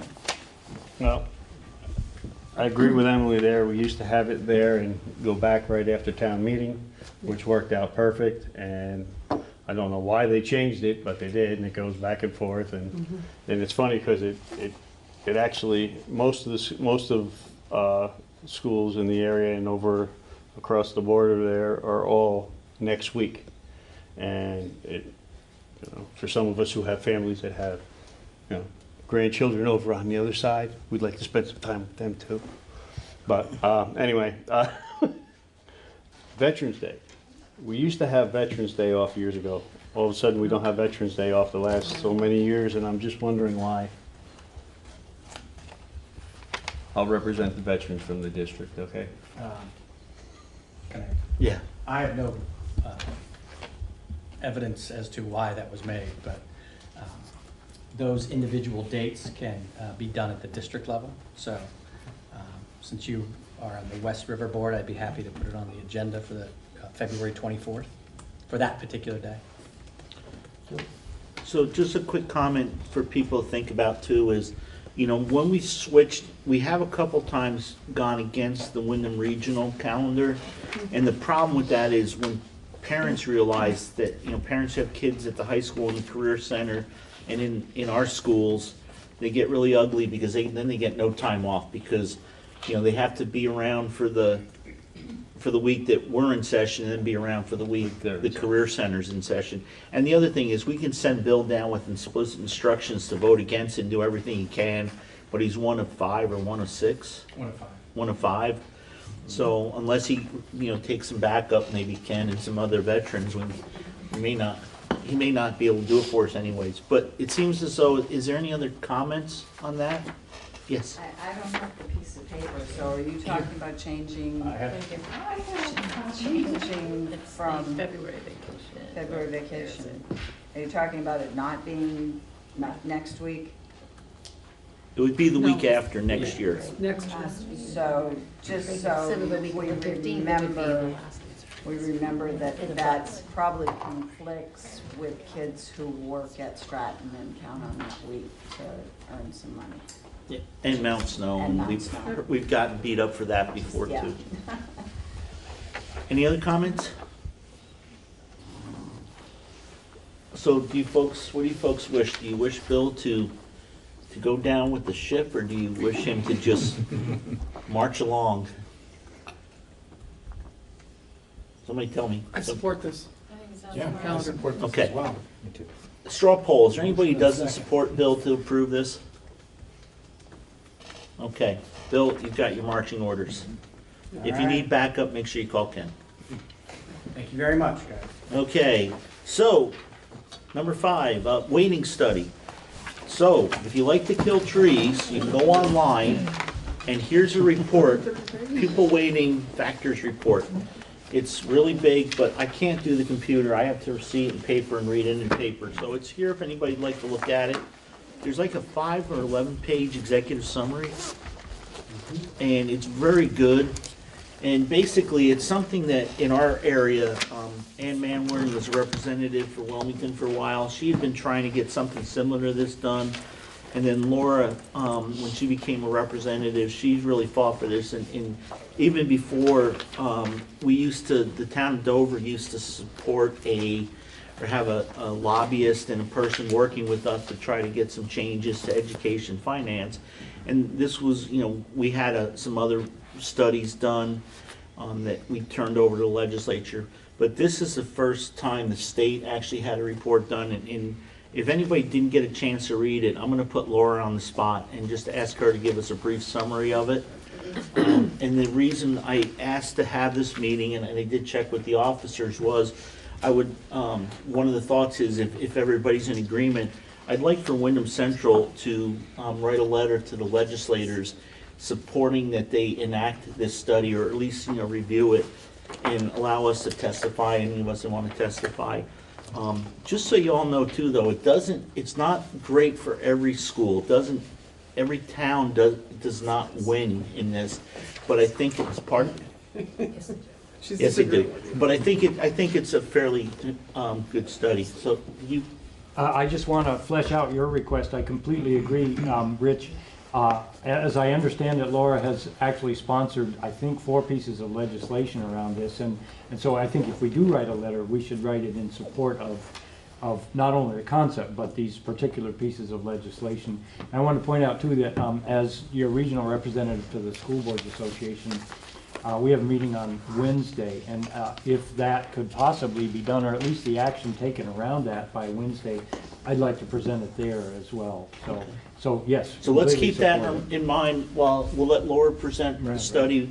If there's any questions, if there's anybody in the audience that has some questions, Laura's pretty well versed in it, and then we'll have some discussion and decide what we want to do. So I do want to just, thanks, Rich. I don't know how much time you want me to take, and I will try to be brief. We're going to be out of here at 7. Perfect, because dinner is looking good once we get to it. I do want to note that Kelly Paella, who's here, Representative Kelly Paella, Carolyn Partridge. We've saved your seat up here, Kelly.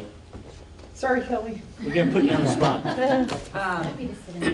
And John Gannon have sponsored that legislation, and I want to be very clear to note that we have been talking with and keeping Emily apprised of all of this, and she is very much aware and working with us. And Carolyn also, isn't Is that a fair characterization? Thank you. Okay. Carolyn, if I didn't say Carolyn. You did. Oh, she did, I'm sorry. Yeah. Okay. Does everybody understand?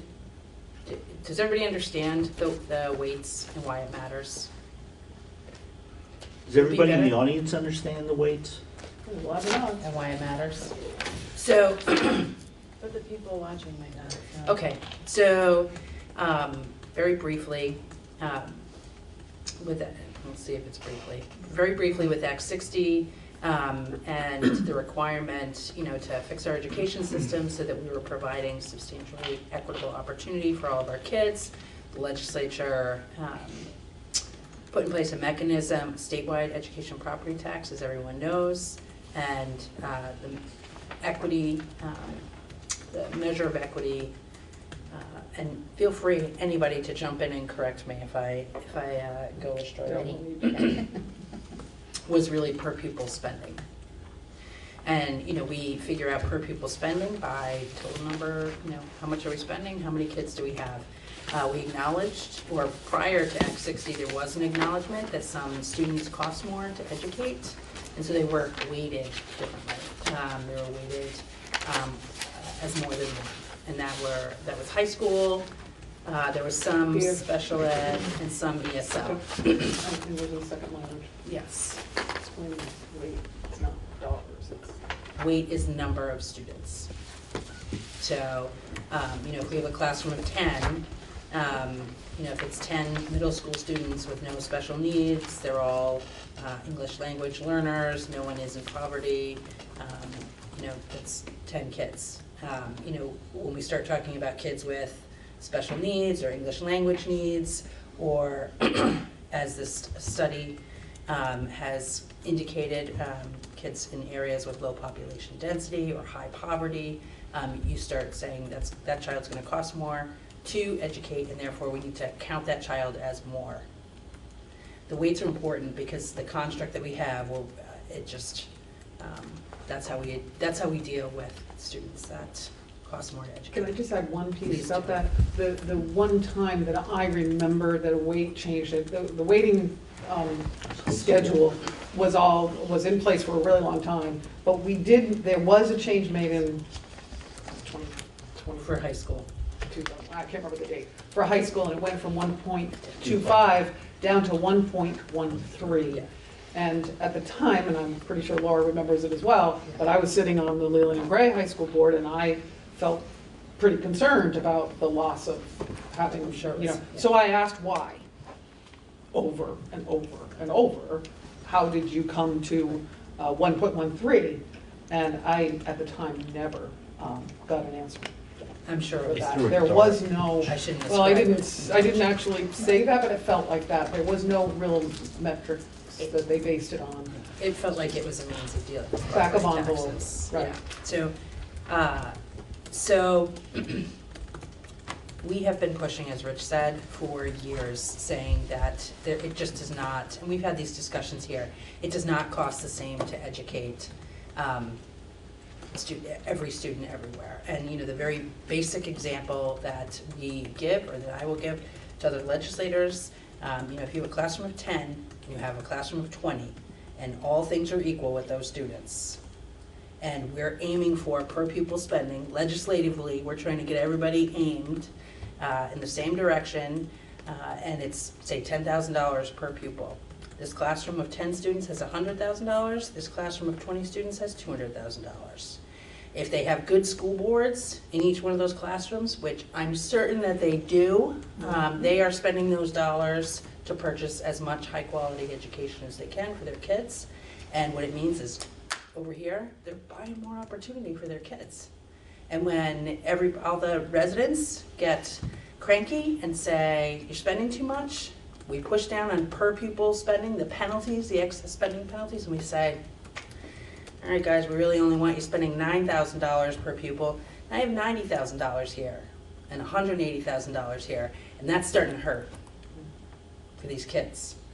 And maybe their school board's saying we have to spend more, and now you're seeing tax impacts there, or maybe your school board's not saying spend more. One way or the other, you've got taxpayers or kids getting hurt over here. We're still probably pretty good with $180,000 over here with these 20 kids. So they're seeing a tax benefit and more opportunity. This weighting study, we've been pushing for years and years and years. And actually, Oliver Olson, preceding Kelly, I can remember him speaking on the floor and talking about the differences in opportunities amongst high schools and alluding to this. This study, Oliver Collin. yeah, yeah, probably not. I think the Education Committee, and I think you probably were still on it at that time, we were fortunate enough that the chair really wanted to push on the poverty weight. Really wanted to, Dave Sharp at the time, push on that. And we took a look at all of the weights, with the exception of pre-K. And this study, I'm so ecstatic, with the quality of work that was done, the breadth of information that they considered across the nation, and they've come back with recommendations basically saying the weights that we have, they're historical artifacts, there's no basis for them, and I can see you laughing, but and it's sort of funny, but actually it makes me really angry, because not a lot of people, but some people have known this for a very long time, and a lot of kids got hurt, and taxpayers have been hurt as well. I'm sorry, Al, I'm not meaning, but I'm telling you, I'm really feeling the, injustice in this a lot. So there are, And on that too, one of the things is, it's been going on for 20 years, so when Leland and Gray started saying, okay, we either gonna give our kids more opportunity, or we're gonna fix the building, we gave kids opportunity, every school's done that. But that 20 years of not doing it, a project that 20 years ago would have cost, $1 million, now gonna cost you 10 million. And it doesn't get better just because, we can't close our eyes to it, and that's one of the problems, it just keeps compounding itself too.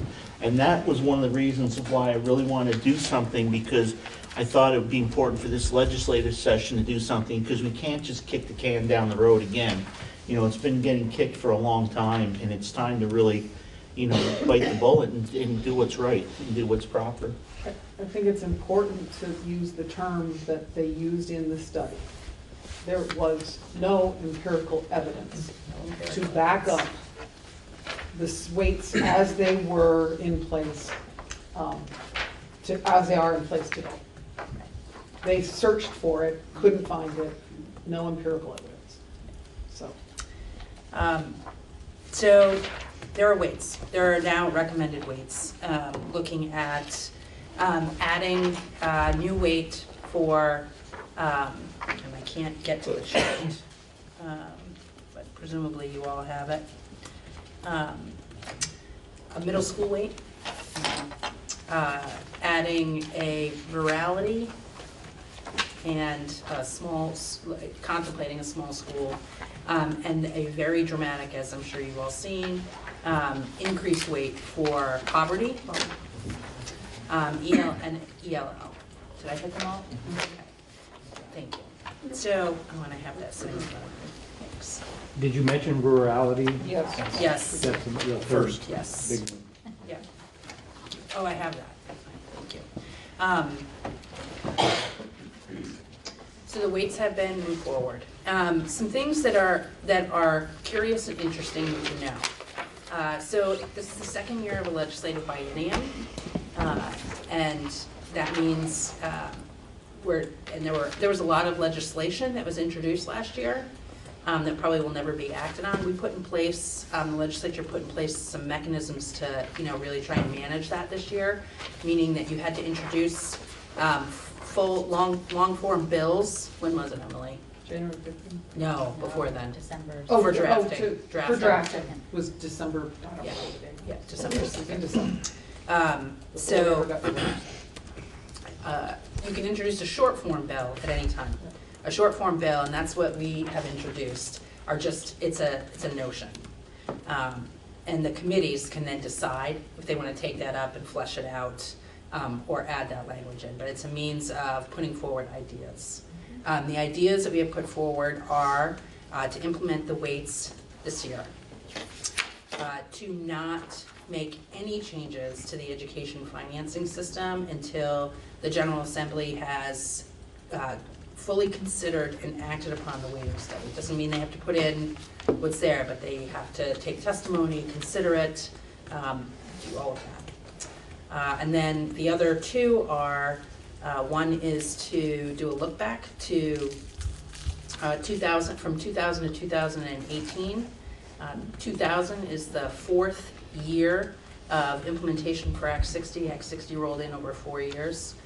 So looking at 2000 to 2018 and asking JFO or AOE to quantify the cost and lost student opportunity in those 18 years.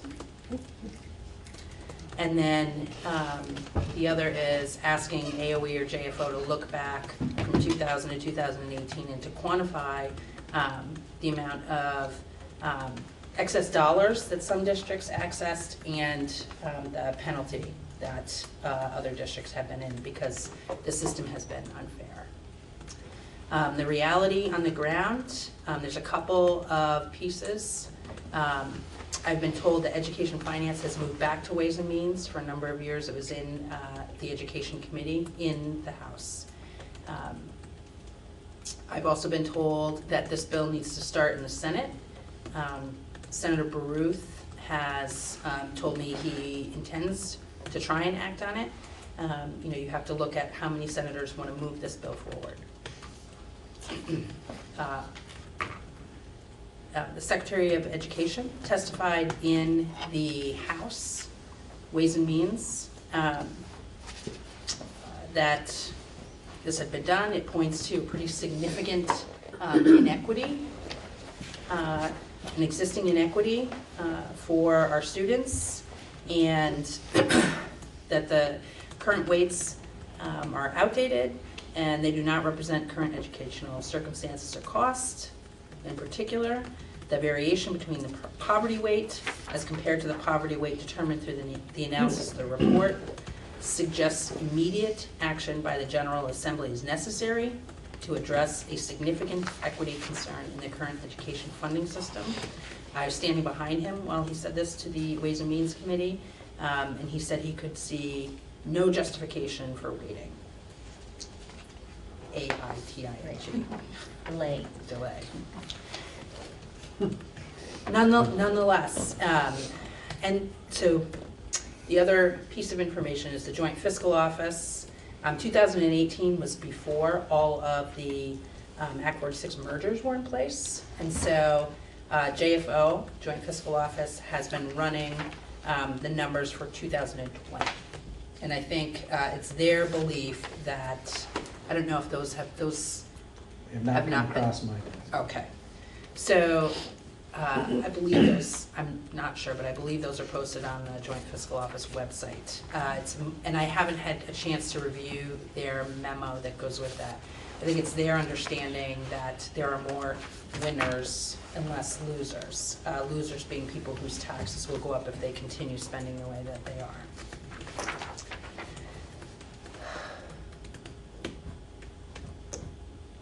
So I think that's it. The one thing that I would say, and I said it very clearly, we had a meeting in Dover pretty quickly to let folks know this had happened, this is happening. We are pushing really hard for action this year. It's my intention to push at every single opportunity to bring this forward and try and get some relief. It's my expectation. They're trying right now to roll it in over several years, which makes sense. You know, if my town was looking at a 60-cent tax increase, I'd be looking for rolling it in for the increases, but not for the relief. And so, you know, we're looking for the people who are, you know, not able to access the funding that is necessary for their kids. So looking at ways to deal with that. If the legislature, it is my opinion, if the legislature does not act on it this year, school districts who are not properly weighted and who are not able to access appropriate funding without tax penalty, I believe you should get an attorney. So, and you should fight that. I think it's unconstitutional what's going on. So. Okay, so are there any comments from the board first? Now, questions, comments from the board, and then we'll take questions, comments from the public. I was going to make a motion. Is it inappropriate to have something on the floor before we start this discussion? Would you rather do that or wait till we're done with the discussion? What do you guys think? Do we want to discuss it or do we want to have a motion to discuss? Have a motion to discuss. Okay. I mean, basically the motion is just that we're going to support these things here. So I don't think the motion takes us outside of any of the realm of the discussion of the topic. But here's my motion, subject to approval by everybody. I make a motion that the WCSU board supports legislation being put forward by Representatives Sibilia, Payala, Gannon et al. I'm not sure who all of the sponsors are. In the Vermont House relative to the recently finished pupil weighting factor report that would implement the recommendations of this report for schools in Vermont, and asks the chair to write a letter to the legislature to this effect. Okay, so we have a motion. I'll second it. Okay, Ken seconds it. Don't worry about trying to type it. He'll give it to you, right. Okay. Did everybody hear the motion okay? Okay. So is there discussion? You want a second? No, we did. Ken seconded. So a couple things I took away from Laura's comments that I would want to include in the letter and just make sure that this is good with you folks is that we want them to implement the weights this year. No change in school financing until the full legislature gets to review the study and discuss it. That they look back between 2000 and 2018 for the lost opportunities, student opportunities, and quantify excessive dollars spent and penalty dollars received or spent by districts that were in the penalty, and that we want to make sure we address we want to address the Senate Ed, we want to address our senators, Yes. our representatives, House Ed, House Ways and Means. yep, and then and Senate, Finance. House Ways and Means, Yes. Senate Finance. The Senate Pro Tem. Senate Pro Tem and And Speaker. Speaker. And I would also send it Hang on, to well, do we also want to talk about no justification for waiting and relief is immediate? no justification for, oh, waiting. Delay. For waiting. Not how, having it. And then, joint, so we want to do the Senate Pro Tem and the Speaker of the House, and was there, I would recommend AOE. And I think you should discuss whether or not you want to send it to the School Boards Association and the Superintendent's Association. I was gonna say, probably the special educators. That's a pretty big piece of it. Huge. And the Principals Association, keep them informed as well. Do the Ds. okay. Can I just ask a question? Yes. What's the timeline on this, like, that you would expect that they would? Can you repeat it sort of? What is the timeline for this? Not your fault. So a couple of things to know, which is the legislature can move on a dime if they are so inclined. This is very impactful, and so it's not gonna move on a dime. The Senate needs to move something out before crossover, which, Emily, do you know when crossover is? Yeah, but I have to pull up my calendar because we just decided on it. Did we actually vote on it? I don't know. We did. It's crossover is- mid-March. It's right after town meeting. So they would have to make a move on this by that point. Theoretically. So the Rules Committee, there's a Rules Committee in the Senate, there's a Rules Committee in the House. The Senate, at this point, they'll need to do something around rules if they were to put in a bill, or they'll need to put it in a bill that's moving because their deadline for committee bills has passed. It's the 13th.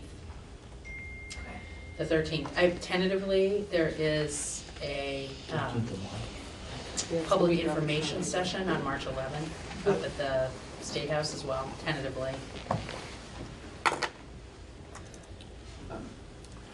I was just gonna say for financial crossover is a week later, but it has to be impacting things that are in the budget or revenue.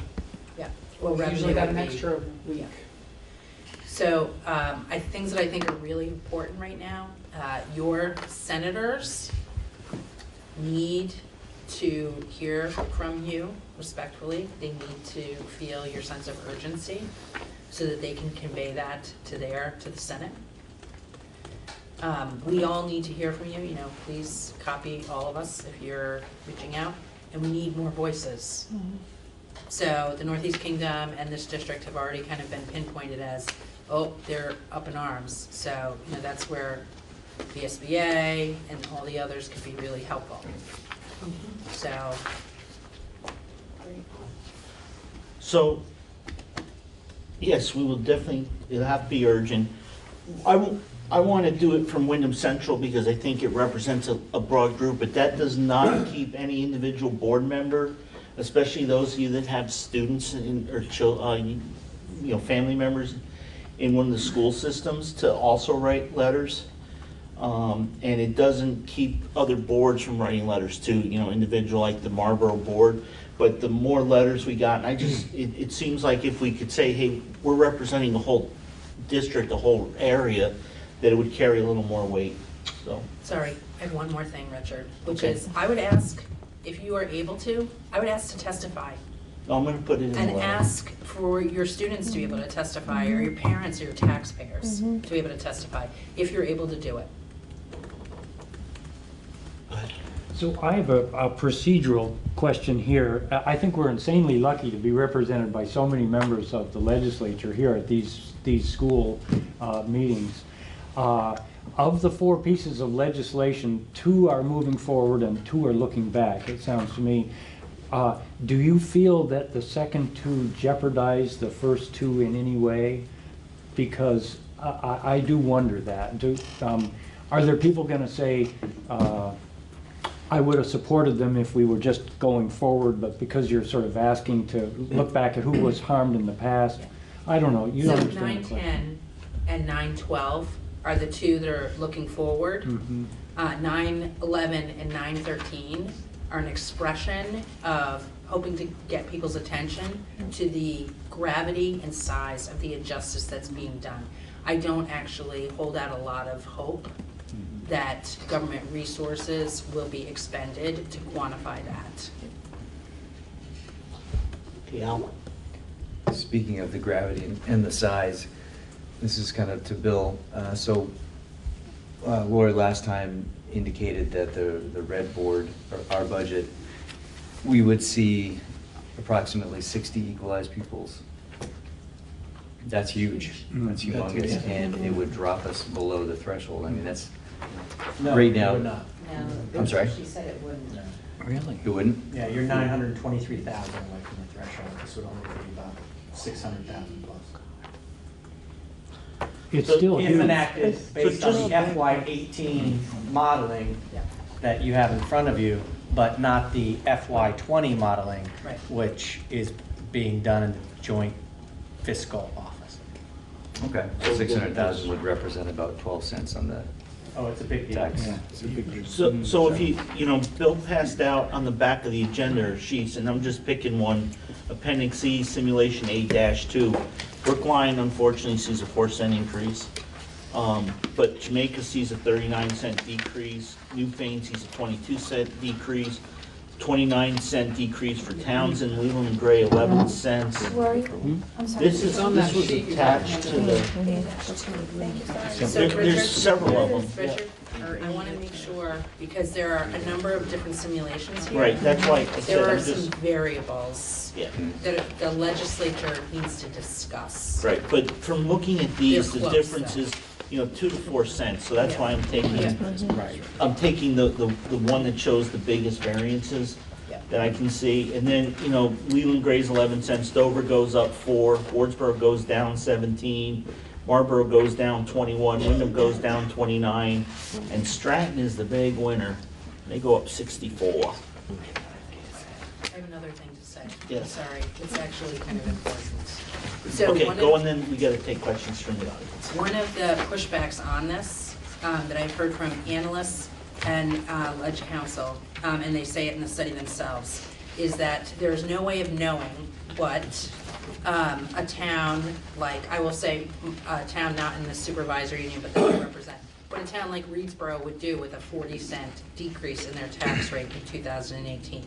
Would they have purchased more opportunity for their students, or they have pocketed the tax savings? And in fact, when I testified in House Education, there was a lot of concern expressed about that and whether or not I would support mandating that they use that to purchase opportunity for their students.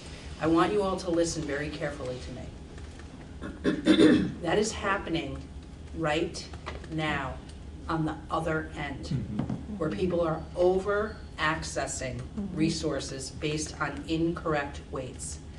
And schools that are over accessing resources are making choices to either purchase more opportunity for their students or save their taxes. And so if you are confronted with that, I hope you will push back on it. It's also a justification for dealing with this issue immediately. But it also allows the public to make that decision when they go to school district meeting. They can say, hey, look, we're willing to accept a 2-cent increase or a 10% or increase in the, or whatever that number is. And they get to, that was part of all about Act 60. the state wasn't gonna just give you a pot of money, you've got to But make that is Act decisions. 60, and you're not creating that situation by enacting these weights. That situation already exists. Right. Can I follow up on that? And I know I'm probably just stating the obvious, but I want to make sure everybody understands. This is about tax rates.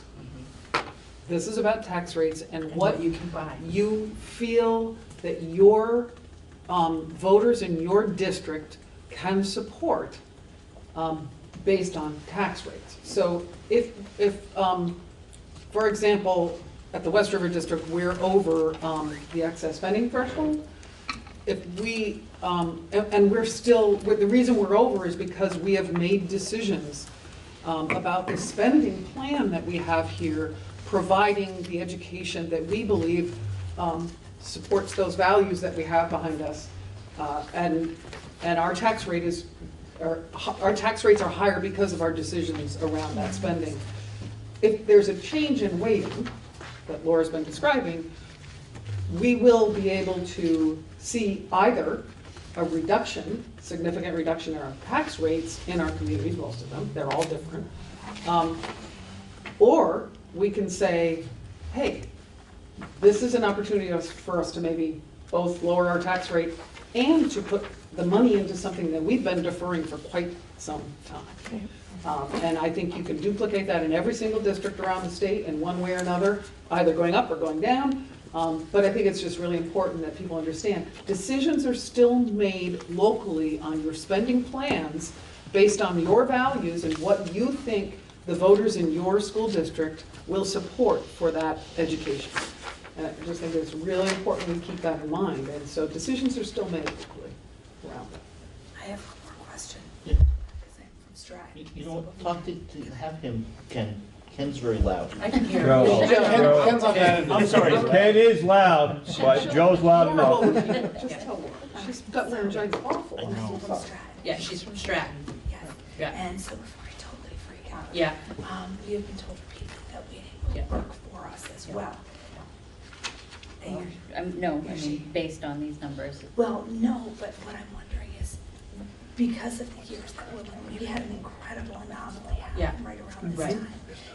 So maybe this isn't necessarily representative of what would happen overall for Stratton. Is that an accurate? So there are FY20 numbers. I think they need to be looked at.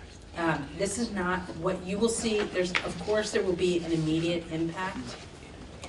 There is the opportunity to see some spending maybe come down, because what is the effect of what is happening here are large, wealthy towns without a lot of poverty have been seriously overspending, and that is actually where most of our spending is in the state. Right, but Stratton's current situation is compounded by 2 years of unanticipated students and being above, significantly above the excess spending threshold. Right. And so that's why that number looks so scary. They're not the only However, ones. since you're a non-operating district, I think your numbers function somewhat differently than an operating school district. Because I like my hair, I don't want to get scalped. Oh, it's not bad. It happened to a But couple of us. But I think if this is going to be addressed, you have to look at, right, you have to look at what this does to non-operating districts and see how they function within the funding formula. That maybe not has been as discussed. Right, and, well, there are some non-operators who go down as well. So, I mean, we have to. That's true. Yeah. right. So, And Winhall goes up, not quite as significantly, but also significantly. So, you know, and I know you, the two towns have had kind of mirroring challenges over the last couple of years, so. So we haven't given the audience a chance, so if any, go ahead and then I just had one question. Is this gonna do anything with the hold harmless? Because we can't go, like, even if this was implemented today, we wouldn't see these declines because we're held to the, can't go down by, up or down by more than 5% because we merged. Right? so the legislature can turn things around on a dime, which is great. It's terrifying. So I mean, would I this think- be out, would your legislation be outside of that? Like, so that it could go down, like it went down 29 cents, if it could happen? and not be probably have to limited be by addressed. how much it could fall? I think we have to flesh all of that out by taking the bills up and working on them, as well as the, different, you have all these different scenarios because there are some, options to discuss. So when Act 60 was phased in, what they did was, they said schools that are going up are only gonna increase so much percentage. Like in Dover, we would go up to this certain tax rate that we were below. And then the following year, we would go up to this other tax rate, whether you spent that much or not. And other schools were getting some of that money, but it didn't fully implement for 3 years or 4 years. And I think that was one of the things Laura was talking about, is they're looking at, so maybe not the schools that are coming down that would see an increase that would be phased in, but, one of the things they're arguing for is those schools that really need help. We can't wait another 4 years to phase it in. We've waited 20 years, let's Right, move. I was talking about the Act 46, right, where Yes, you are. they can't go up or down by, Right. yeah. Which phases out eventually. Right. Before you go to them, can I just ask? Yes, but we're gonna run out of time. I know, but I'm just, Laura, am I right that all 4 of those bills went to the House Ed? Even though House Education So I is wanna not just dealing with finance. clarify that House Education was given, in the 4 years that I sat on it, was given the duty of looking at finance as well. That was removed from them during this biennium. But I would say that House Ed never operated in even those 4 years dealing with ed finance. It was always in conjunction with Ways and Means. So these did get sent to House Ed, and that's a decision that gets made, but I'm not sure what action is going to be taken in House Ed. And here's my second piece to this. You may have an update for me or for all of us, but the Senate Ed Committee has had more conversations around this, I think, than the House.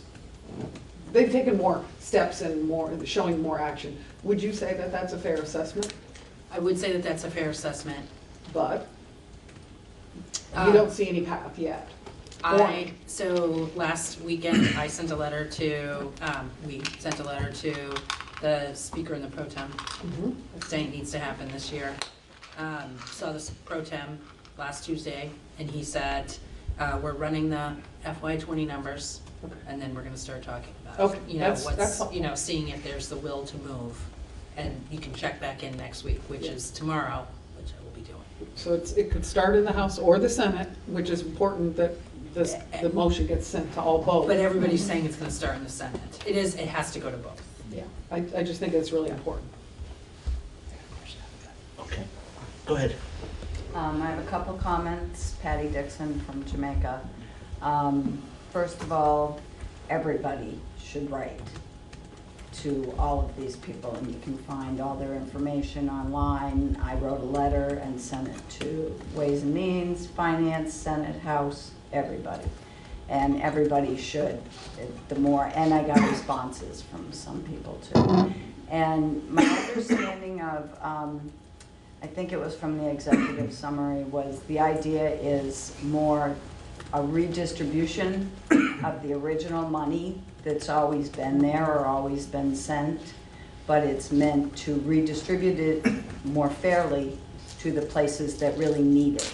Not necessarily to save money on your taxes, not necessarily, the purpose is to make things right, that we have all just agonized about every budget season. It's just, I'm sorry. Don't get me going. No, I know. Okay. It's divided boards, it's divided communities, it's just been horrific, and everything we try doesn't work. It just, very, long time coming. Yeah. Okay. Did you want to comment quick on that? Do you want me to mention Yeah. that? So- I just think it's also really important to understand that this isn't actual dollars that come into our district. This is buying capacity through tax rates. So when you say sending money, that's actually not true. It's not, and I'm not trying to correct you, I'm just trying to say, people need to make sure they totally understand what this means. It's not actual dollars being sent to your district from the state. It's buying capacity through tax rates. It's reducing or raising It allows tax us to spend more. Right. without impacting our tax rates. Impacting our tax rates. Right. Just one minute. Yeah. Any other comments from the, go ahead. I guess Gerald Julian Cisse from Newfane. And so I think when you were listing the items that influence the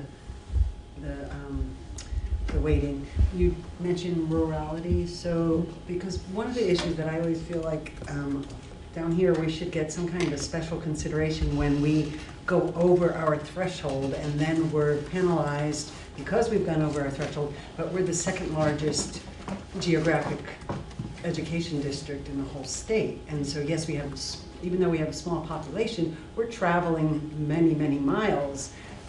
And so therefore, there should be some kind of consideration for that, that we still, you know, just because our student population lives all over the place and we have to get them to school. So I was looking at the figures here, it's almost $400,000 for transportation. That's quite a bit and influences how much of that, a percentage of that then is figured into the equalized pupil spending, then we're going over our budget, then we're getting penalized. So how does that fit into there? Can we get some kind of relief? So that is part of the argument that we made for having the weighting study done.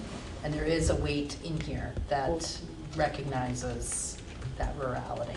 So we have to wait for these decisions to be made. I mean, just in the last few weeks when we've had our meetings here and having to cut, and we can't cut anymore. So, and yet our miles aren't changing. We still are educating the same number of students who live in the same spread out district. I will just say to you, I would encourage you, cannot wait for people to understand your pain or to do the right thing. We need you to help. We need you to be articulate about what you are facing, and we need you to work with your boards to be articulate about what you are facing and to communicate that. We need everybody. Any other comments from the public? Drew? No? Anything as a board member? No, I support the action that was called in motion, and I second the call to put in there that we will testify, parents will testify, board members, we will all march up and testify. Well, drive, it's a long march. Go ahead now. It's a long drive. And then Ken. Yeah. Pardon, Ken? If everybody done speaking up no, here? Al wants to speak, and then I'll get you, and then we'll vote. Just following on to what you said, so is it fair to say that the excess spending threshold is really kind of a compounding of the inequity? I mean, loan sharks don't charge you 100% on penalties. Right. It's Continues to be pushed back on the excess spending threshold from all angles. Yeah. right. So I'm just thinking, if we were not able to push this legislation through, at the very least, if we could knock that out. So that was a The excess suggestion that I made to the education committee. When we were there, you know, like I understand that you may need to roll this in, you know, because of, you know, the shock factor for places that are looking at tax increases. And, you know, I encourage them to look for then one-time dollars or something to help us, or look at the excess spending. And, you know, we've been hearing some good ideas about, you know, ways to do that. Yeah, because you're not taking it away from anybody else at that point. Yeah. No, but your excess money's going to Well, other places. one of the other notions that is being put out there that at this point I've heard nothing to help me not be alarmed by this is the notion of doing categorical grants instead of adjusting the weights. And so if you don't adjust the weights, you keep the inequity in place and you put some, you know, temporary, you know, will into categorical grants, which is simply going to increase education spending, which I'm sure none of our voters or your constituents will, you know, weigh in with you It's about. also not adjusting what's wrong. Right. Okay, Ken. But it allows What? you not to have to make I was difficult gonna call the question. decisions. Okay, well, we don't have to call a question. You guys ready to vote? That's one less vote. So I have a question. I'd be willing to revise this if my second will go along with it. Instead of saying this clause relative to the recently finished pupil weighting factor report, instead of that, mention House 910, 911, 912, and 913, or maybe leave them both in. No, there. just, but that's okay, because you said it. Yeah. So it's gonna be in there. I don't think we have to, I can reference it in the letter without you having to change Okay. your motion. Okay, unless you feel that the motion would be more I more think, effective. Okay, all right, so, yeah, I'll make sure I put it in, and you know what? I'll shoot it over to you, and you can look at it. okay, sounds good. Do you Okay. want me to reread as, I don't think so. Do we need to reread the motion, or is everybody okay? Okay, so if you're ready to vote, all those in favor of the motion from our gentleman on the left, signify so by saying aye. Aye. Any opposed? I Oh. feel like I might need to oppose just because this is glaringly awful for the town. Okay. But I don't know if I should do that. Well, it's up to you. You need to It's make a okay. decision. Yeah, it's okay. So I think I have to oppose. Okay, so we have one opposing. So the motion carries almost unanimously. Thank you, folks. Thank you for the audience. Thank you for your input. We really appreciate it. It's really nice to see you here. And then if you have any questions, send her an email. She'll tell you who to write to. She'll give you everything you need. So hang on, we're not done yet, folks. We're not done yet. Okay, we have a contractual, yes. Yeah, you can leave. So we have a fairly quick contractual issue, and we will make a decision after the executive session. So I need to have a motion for an executive session for contractual issues. So moved. Okay, so Joe moved it. Do I have a second? Second. Thank you. We have a second. Mike. It's not about this. No. Oh, it's just coming. Yeah. Okay. Okay. Okay, so we have a motion, a second. All those in favor say aye. Aye. Okay. Rick. And I will make a motion to instruct the chair to sign the contracts for Christopher Medina, Director of Operations. For the email. Email. Oh, the amount, okay. In the amount of $77,344 for fiscal year 2021. Oh, say that slowly. We'll give it to you in a minute. Okay. No, Would you like we'll it give slower, to him Peter? in a minute. We'll hand them to him. Okay, great. Director of Finance Lori Garland in the amount of $104,310 for the year 2020 through 2021. For Director of Curriculum, Instruction, and Assessment, Jen McCusick, in the amount of $106,339 for the year 2020 through 2021. And finally, for the Director of Special Education, Stephanie Beatty Hancock, in the amount of $101,274 for 1 year, 2020 through 2021. 102, 274. Yeah, we'll give them to you in a minute, Peter. $101,274. Good. Okay, second? Second it. Okay, Dan seconds it. Is there any discussion? Hearing none, all those in favor say aye. Aye. Any opposed? And any abstentions? Okay, we are good to go. So our next meeting is April 1st. Good luck at your school district meetings, folks. And I'll entertain a motion to leave. You're not done yet? So moved. Motion to adjourn. Okay, got a motion adjourned by Mike, and somebody else has so moved. Leanne seconded it, and all those who are in favor say, let's go. Okay.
Thank you all for coming out on this terrible night. Right, last night. This is the River Valley's Unified School District Annual Budget Report and Meeting. There are 15 items you have to discuss tonight, so I would appreciate brevity and civility. This is democracy in action. This is the real deal. All right, you all live around this same area. We all have to interact with each other.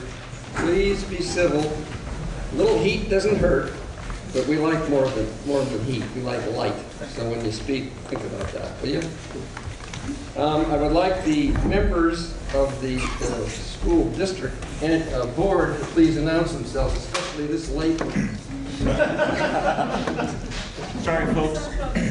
Pardon? Tell them your name. Yeah, that's right. There's worse that we could have done. Yeah. So, anyways, Rich Warner, I'm from Dover, and I'm the chair of the River Valleys Board. I'm Rick Thorpe, I'm from Wardsboro, and I'm the vice chair. Barry Pearson, Wardsboro. Dwight Borum, Wardsboro. Mark Schauber, Dover. Peter Barris, recorder. Frederick Noyes, BCTV. We don't. So my name is Bob Backus. You foolishly elected me as your moderator last year. So by the law, I have to continue until you vote on Article 1. So if you would turn to the article page, which is page 5 of your handout.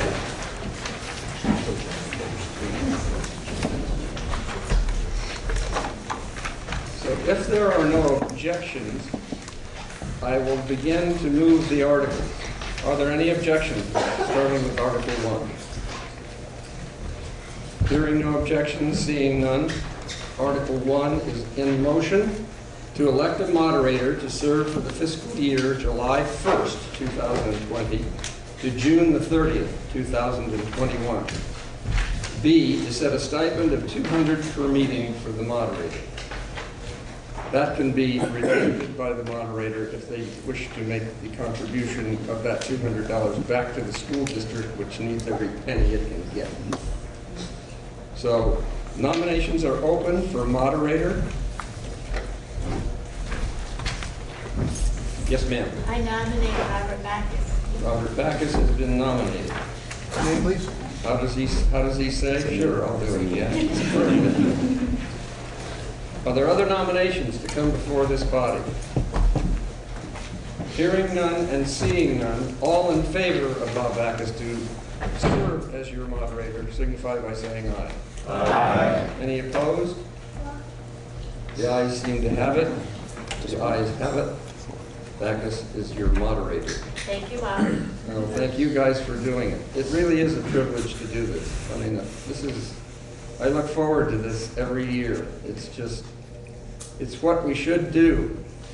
We should work together to make things better. Article 2, to elect a clerk to serve for the fiscal year July 1st, 2020 to June 30th, 2021, and to set a stipend of $2,400 for the clerk. Before we put this on the floor for you guys to nominate, would somebody from the board explain why the clerk gets $2,400? I can. So, when we put the district together, there was a lot of work. It took a lot of time and effort. And Andrew, we did go to both of our clerks, both the Wardsboro and the Dover clerk. And Andrew, unfortunately, I think drew the short straw. And it was a lot of work because there was a lot of questions, and we send stuff to the state, and he asked the the Secretary of State questions, and he'll get 2 or 3 different answers. So what we did was we put aside $200 a month because we do rely on him a lot. And we were going to do that for the first couple of years because we think after that we could reevaluate it and may become a little bit easier. The other thing that happened is by not having the vote by ballot for the budget, we don't have the commingled ballot, so it's quite a bit easier on them. So we agreed to this, and Andrew, Andy, was good with that. He would serve for us, and we can look at that again next year. But there's still quite a bit to do, and he's still been very helpful to us and very supportive. And we would recommend that you that you keep the stipend for at least a year. Thank you. Any other commentary from the board? To elect, this is Article 2, to elect a clerk to serve for the fiscal year July 2020 to June 30th, 21, and to set a stipend of $2,400 for the clerk. Nominations are now open. Yes, sir. State your name, please. Marco Tellini, Dover. I'd like to nominate Andrew McLean for clerk. Mr. McLean, how do you speak? If the folks here elect me, I'll serve for your clerk for next year. Thank you. Any other nominations? Seeing none, hearing none, I need a movement to say the nominations are closed. So moved. Say moved. Thank you. Now, with nominations being closed, all in favor of Andrew for our clerk for the next fiscal year? All in favor signify by saying aye. Aye. Any opposed? That's a nice. Hearing none, seeing none. Andrew, thank you for serving. Article 3, to elect a treasurer to serve for the fiscal year July 1st, 2020 to June 30th, 2021, and to set a stipend of $2,400 for the treasurer. Nominations are now open. Currently, it's Marco as our treasurer. Yeah. Any nominations? Andy? Andy McLean from Dover. I nominate Marco Tellini to serve as our treasurer. How say you, Mark? I would be happy to continue to serve. Thank you very much. Any other nominations? Hearing none, seeing none. All in favor of Mark signify by saying aye. Aye. Any opposed? Thank you, sir. Thank you. Article 3 is passed. And, what do we got next, Jeremy? Auditors. Yeah, all the auditors. Yeah, I'm trying to figure out how we do these auditors. If only 3 people are nominated to be auditors, we can do Article 4 on a single ballot by law. If there are 4 or 5 or 6, we have to do it by paper ballot for each, each time until we get the 3 that win the race. Am I clear? All right. Article. Yeah. Thanks, Jordan. To elect 3 auditors to serve for the fiscal year July 1st, 2020 to June 30th, 2021, to set a stipend of $200 per meeting for the auditors. Nominations are now open for the position of auditor. In the vast silence. Yes, ma'am. State your name, please. I'm not volunteering. Susan Landover. Can you tell us a little more about what's involved in $200 a meeting? Are there a lot of meetings involved with this? So far there haven't been any. And the auditors now with the treasurer and we have an elected treasurer, we have a business manager and a business office, and it's kind of almost an antiquated position. We actually are looking into, do we actually really have to do it? And it's kind of like the weigher poll. We have to have a weigher poll, but has anybody in the last 25 or 30 years asked to have their poll weighed? And kind of like the tree warden and fence viewers, there's like statutory positions. So our clerk is looking into whether or not we have to do that. We talked about it, maybe once or twice a year would be the worst case scenario for them to meet. But again, all the balancing of the books is done through the banks and through the treasurer and through the business office. So just to further ask a question, so I know with the town, you have auditors and they're pretty busy. Yes. So maybe this isn't as complicated, but there's a lot of money. So do you have to have a general audit once every 3 years or something by some other outside force? The school is required by the state, and a lot of our funds come from the state, to have an outside audit done. That's every year. So that's entirely separate from this? Yes. So what we have here is a bit of a residual tail. It really, you can elect not to nominate anyone, which will strengthen their request of the state that we can drop this off the ballot. So, any further questions? All right. To elect 3 auditors to serve for the fiscal year July 1st, 2020 to June 30th, 2021, and to set a stipend of $200 per meeting for the auditors. Is there any further discussion you'd like to have? Yes, ma'am. So I would make a suggestion that we either pass over this or some other wording. Passing over is fine. Perfectly. Any further? Yeah. Well, we can do it without passing over, actually. Yeah, you can do it without passing over. Yes? Do we have enough checks and balances? I know we have manual audit and goes through the banks, but is there such thing as too many checks and balances, and is this not needed? Yeah, that's basically what it will happen. If you don't put anyone in this position, it'll come back to the board, who takes it to the state says, look, you're right, we don't need it, and then we're done with it. That will not be on your ballot next year in that case. And that's a very good question you asked. There are other methods of auditing that go on all year long through the superintendent's office, through many of the functions of the state education branch, and they do have a very formal and very rigorous one once a year. So there are quite a few audits. That's why most people feel that this could be well gotten. Yes, sir. Randy Capitan, being a current auditor of the district, I can tell you that we've done nothing. Thank you. I didn't want to put you in bad position. What's the old saying? If I'm nominated, I will not run. If I'm elected, I will not serve. Yes. Any further discussion? Hearing no further discussion, is there a motion to pass over on this particular? Yes. All right. So Susan Ryan Dover, I'll make a motion that we pass over on Article 4. Okay. Second, Sarah Shippey. Thank you. All in favor, signify by saying aye. Aye. Any opposed? Hearing none, seeing none, there you are. Thank you. Thank you very much for helping us go through that. Article 5, shall the voters of the River Valley's Unified School District set the annual stipend for school directors at $2,000 and for the chair at $2,500? Would someone like to move it? So moved. Jeremy Thank you. Stroud from Wardsboro. Thank you, Jeremy. So it's been moved that we open up this particular item, which tells the voters of the River Valley Union School District to be sure when they set the stipend for school directors at $2,000 and the chair for $2,500 that you got to earn your keep.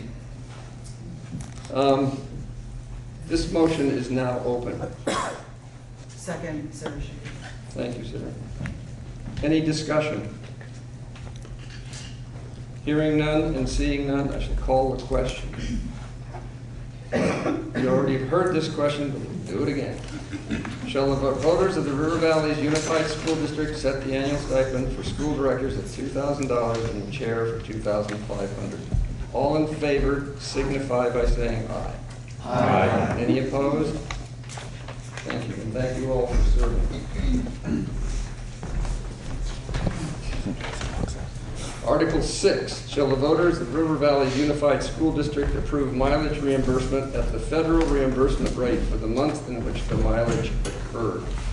Would someone tell us what the mileage rate is, please, before we get going? 55 cents, correct, Michael? 57. There's a rate. 7.5. 58. It went down. All right, Article 6, shall the voters of the River Valley Unified School District approve mileage reimbursement at the federal reimbursement rate for the month in which the mileage occurred? Any further discussion? Are you ready for the question? And since we've read it twice, we're going to ask you to please vote on Article 6. All in favor signify by saying aye. Aye. Any opposed? Hearing none, seeing none, Article 6 passes. Article 7, shall the voters of the River Valleys Unified School District authorize the school directors to withdraw money from the reserve fund to offset the homestead tax rate, but not more than $200,000. Would someone on the board like to comment on this before we put it out for discussion? Explain why this is in there. Basically, it's in there so that we can equalize the tax rate or not have it bump up too much. So we'll take $200,000 out of reserves, which we already have, which was collected in prior years, and we'll take some money out to try to level off the tax rate as much as we can. Seeing as we don't know what all of the rates are this year, we can't guarantee that we're going to stay the same as we have in the past, but having the money there and available to us makes it easier for us to try to do that. And it's also something both towns have done in the past. It's not new to either town. Before, while we were still separate, and we also asked this same article last year, and even voters approved it for us last year also. All right, this is Article 7. Would someone like to move Article 7? Article 7, Sarah Schuman. Thank you. I'll second that. I'm sorry, who's second? Jeremy Shrout, Wardsboro. Thank you.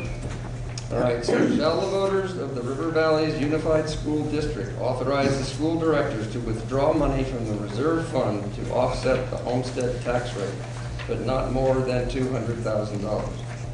Any discussion? Yes, ma'am, or sir. Sorry. How much money is in the reserve fund as of now? We're, we believe, around $800,000 to $900,000. We have, if when we move forward to Article 10, we'll have a discussion about the reserve funds. Okay, because that shows a regular number. In Article 10, which I guess we'll discuss when we get there. Any other questions? Are you ready for the question?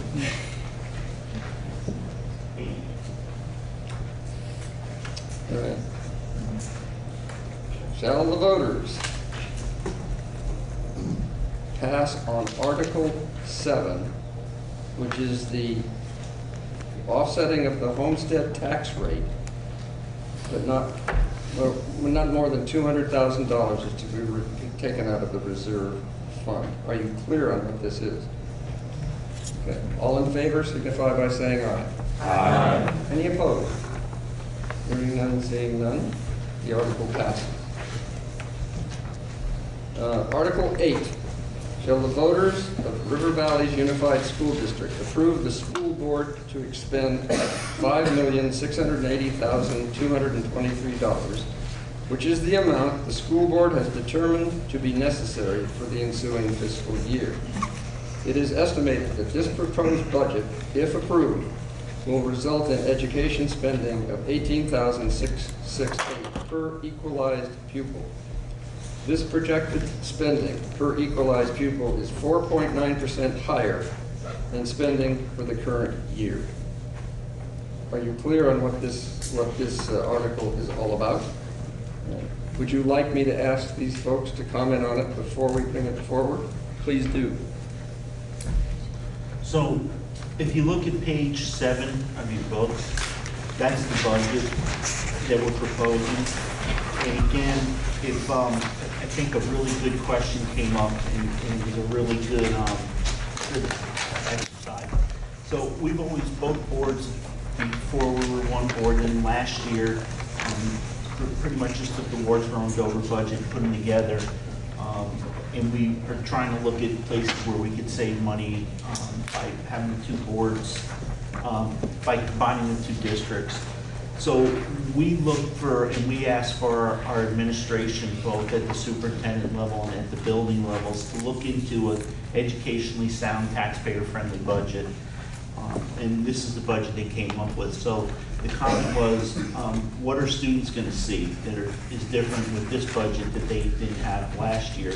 So the two main things that were reduced a little bit was there's a little less media at the Dover building and there's some less art at the Wardsboro building, but we also increased some other areas, and one of them is we spent some time, and last year at the meeting, we talked about a focus for the Wardsboro building, and at that time, there hadn't been one chosen.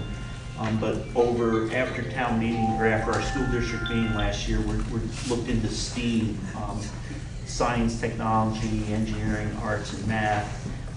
And Tammy was really, and her staff were really able to push that. So we've actually started that program this year in the building. And there's been some articles in the Bucketville News and in the papers about the STEAM program.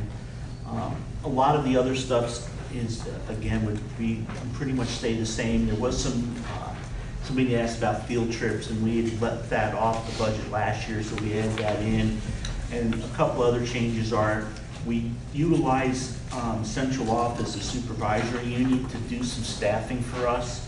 So we don't have a need for a full-time instrumental music teacher. So instead of us trying to hire somebody for 1 day a week in the Wardsboro building, trying to hire somebody for 1 day a week or half a day, the central office hires somebody full-time, and what they do is they take that position and divide out the benefits and all the costs for that employee, and then they split it by so much per day, or half a day, an FTE equivalency. So if we use them for 1.5 days a week, we get billed for approximately, or for 30% of their time. So it's a way to have good employees and not lose people, because they maybe are okay this year with 1.5 days a week, but next year they may need a full week. So it's really worked out well. So we shifted some costs that way. And we've also in the preschool, in the Wardsboro building, preschool and the kindergarten teacher are the same person. But what we did was we split them in half, and we split them long ways so we could have half and half on each side. So we could account for one in the preschool because that's part of the job, and one in the elementary budget. So there's some, if you look like on page 7, you see the teachers. It looks like, we went down a lot, but that was really moving the preschool teacher. Because if you look up at the preschool, the first line, 5111 teachers, that went up. So it really isn't, we didn't add a teacher, it's just the funding for it was moved so we can account for it better. And that's basically the differences in the budget. Yes, Andy. Dr. B told me to keep an eye on you. Yeah. So I don't believe we had a second, motion and a second on We haven't yet. I just asked Okay. the board if they would. All right. Any further questions for the board? Oh, for the board? Yeah, for the board, and then we'll move the article. Don't you have to move the article first? You can, but I find that I've been told over many of these town meetings that people prefer to hear from the people who crafted the motion before we even get going, because sometimes, they'll give you a lot of things to think about, and then when you have your chance to speak, you're better informed. But I'll do it whichever way you folks want. I am at your disposal. Tell me how you want to do it. Your hand was up first.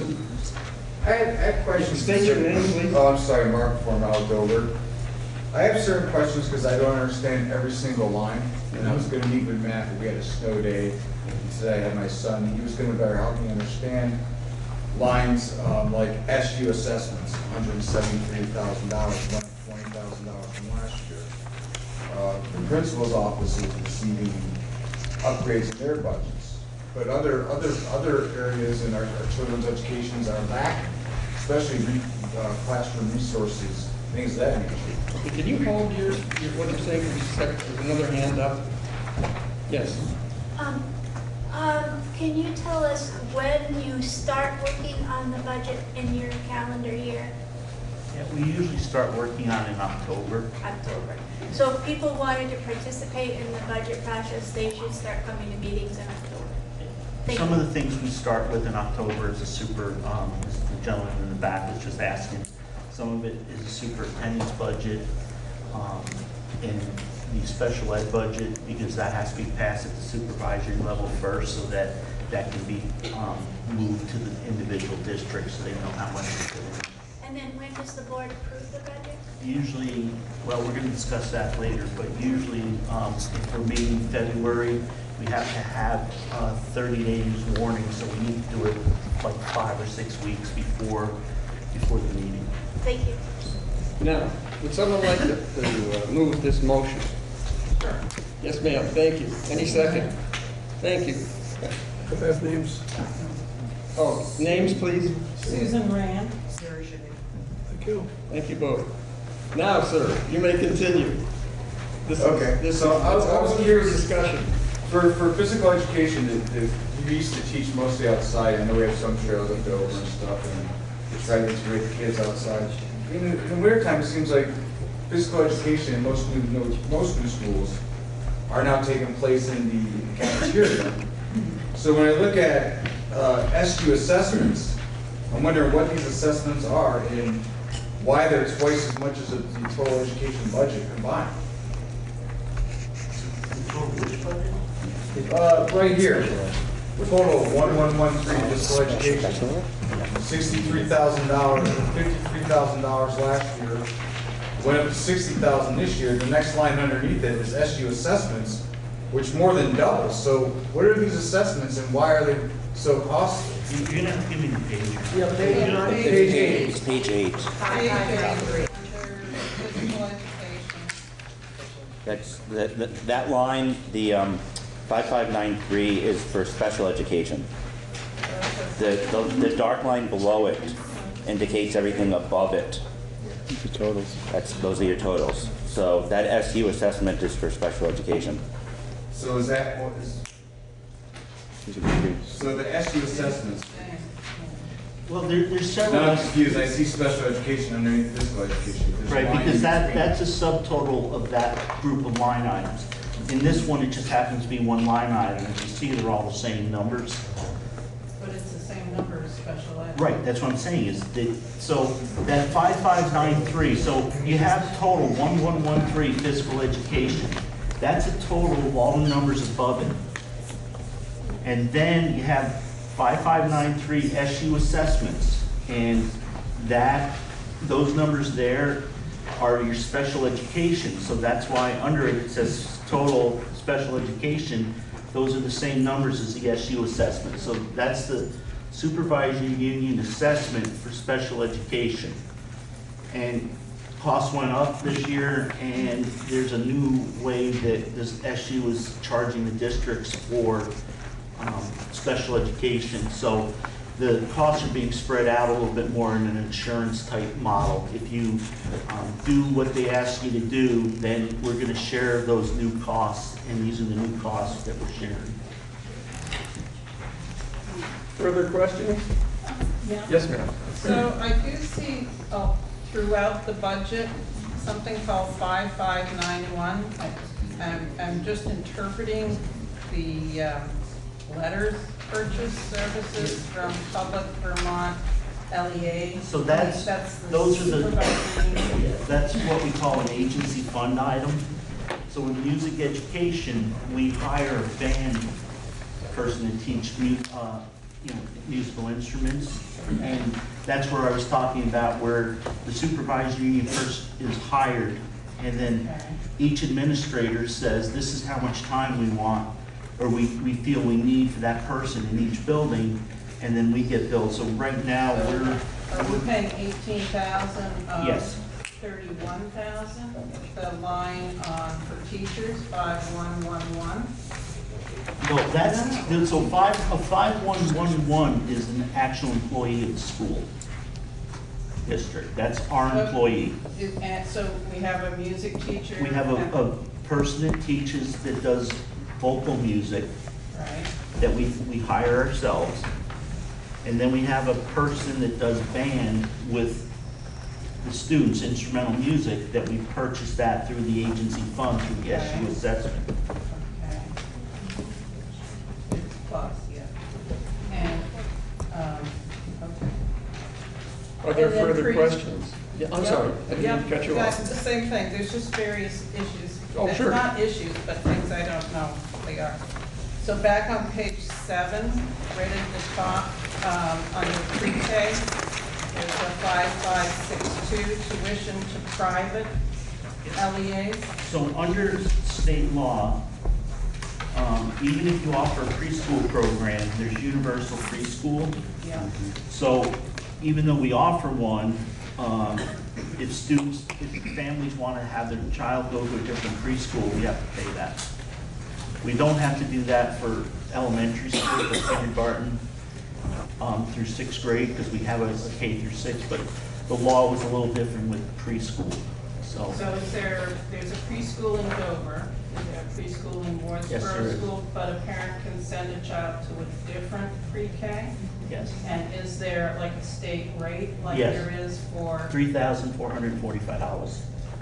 Okay, so, and that's what we pay, 3,000? Yes. So we're projecting 10 students that will be out in placement.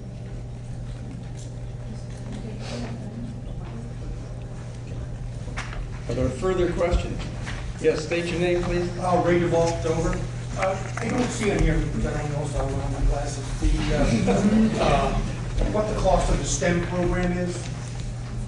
I don't see it. Is it broken out in there? No, there's some professional development, so the STEM program doesn't really have a cost, other than there's some professional development and there's some additional equipment. So if you go to page,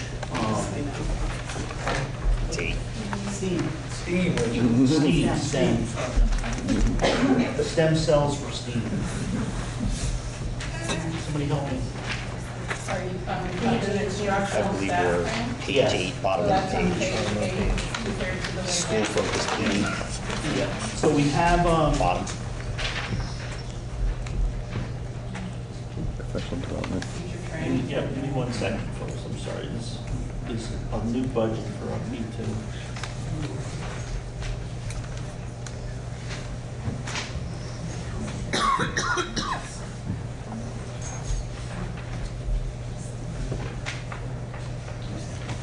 Okay, so 5111 under the instructional staff training. So school focus, professional development, those items between there are the STEAM and the IB costs. Yes, go ahead. So you can't State your tell. name, please. Oni Smith, Dover. You can't tell which is STEAM and which is IB in that conglomeration there, those lines.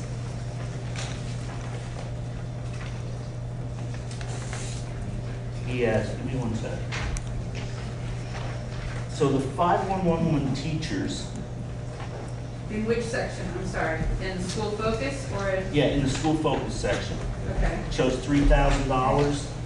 No. 10,000. That's above that. That's No, 10,000. under, oh, I'm sorry, you're right, it's 10,000, that's for STEAM. And we had put in $30,000 originally, and then we changed it because we put in $30,000 for the whole program. So the 10,000 is teachers, the second line item of 12,000 is IB coordinator stipends, the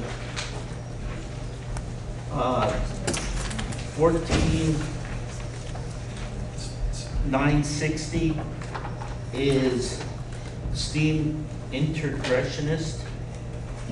Integrationist, I'm sorry. Very small, whoever had the glasses issue, I have it up here also. And then the FICA's is on the salaries. The next one, EMP training development for 10,000, that's IB professional development. The 4,000 below that, other professional services is STEAM training. The 1,500 is general supplies for STEAM. The 4,500 is the 3D printer for STEAM. And the dues and fees is for the IB license. Other questions? Yes, sir. Hi, Randy Capitani, Dover. Could you guys go through a little bit on the secondary school costs?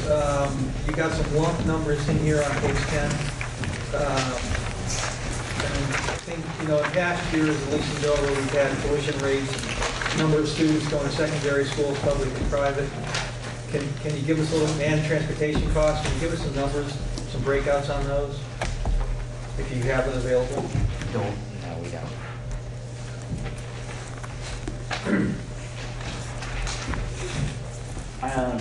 Purchase services under 5591, for transportation resident students is some of that secondary transportation. So that would buses to Living Liberty Gray, Gray Brattleboro? from Wardsboro, and the bus to the career center. And some of it's for the mover. We pay a stipend to the mover. We have them from the Dover side, they go down through from Wilmington.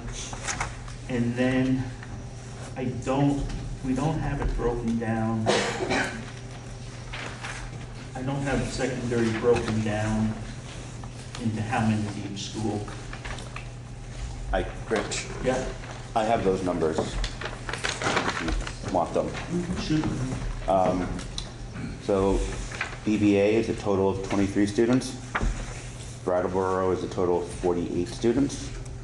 Twin Valley is a total of 12 students. Leland and Gray is 31.2 students. How do you get that .2 in now? I didn't do the math. Very small.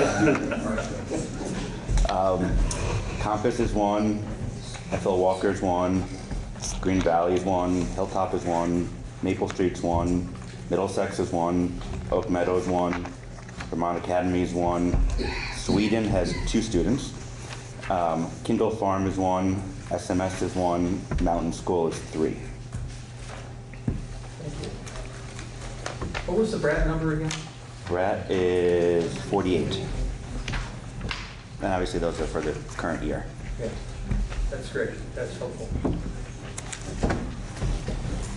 Other questions? Yes, ma'am. What's the tuition rate that we're paying for a non-public high school? Well, you're gonna vote on that. Oh, we are, really? Yes. That's the 2 articles away. Oh, okay. Next article. Next one, Article 9. Any further discussion on Article 8? Hearing no desire to have that, would you like me to call the question? Any objections to calling the question? All right, I'm going to do it. Article 8. Shall the voters of the River Valley's Unified School District approve the school board to expend $5,680,223, which is the amount the school board has determined to be necessary for the ensuing fiscal year.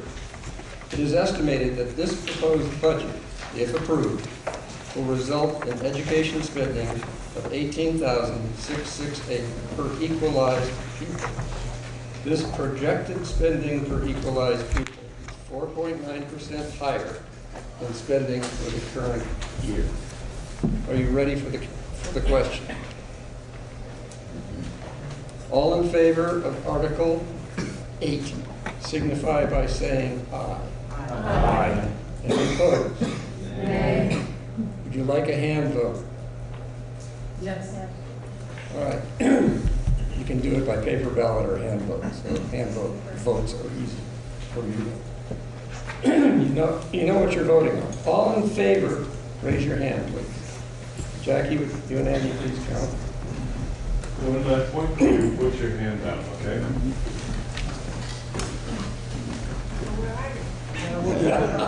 He's hiding from you.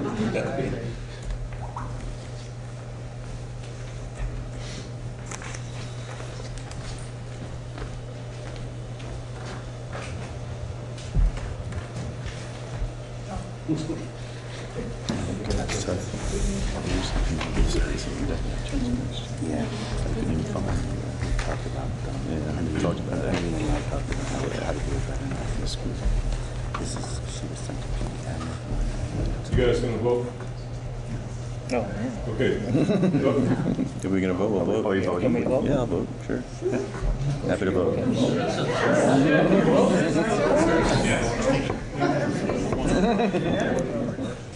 34. 34 in favor. Opposed? Please raise your hand. And keep them up so that you can get Same them. deal.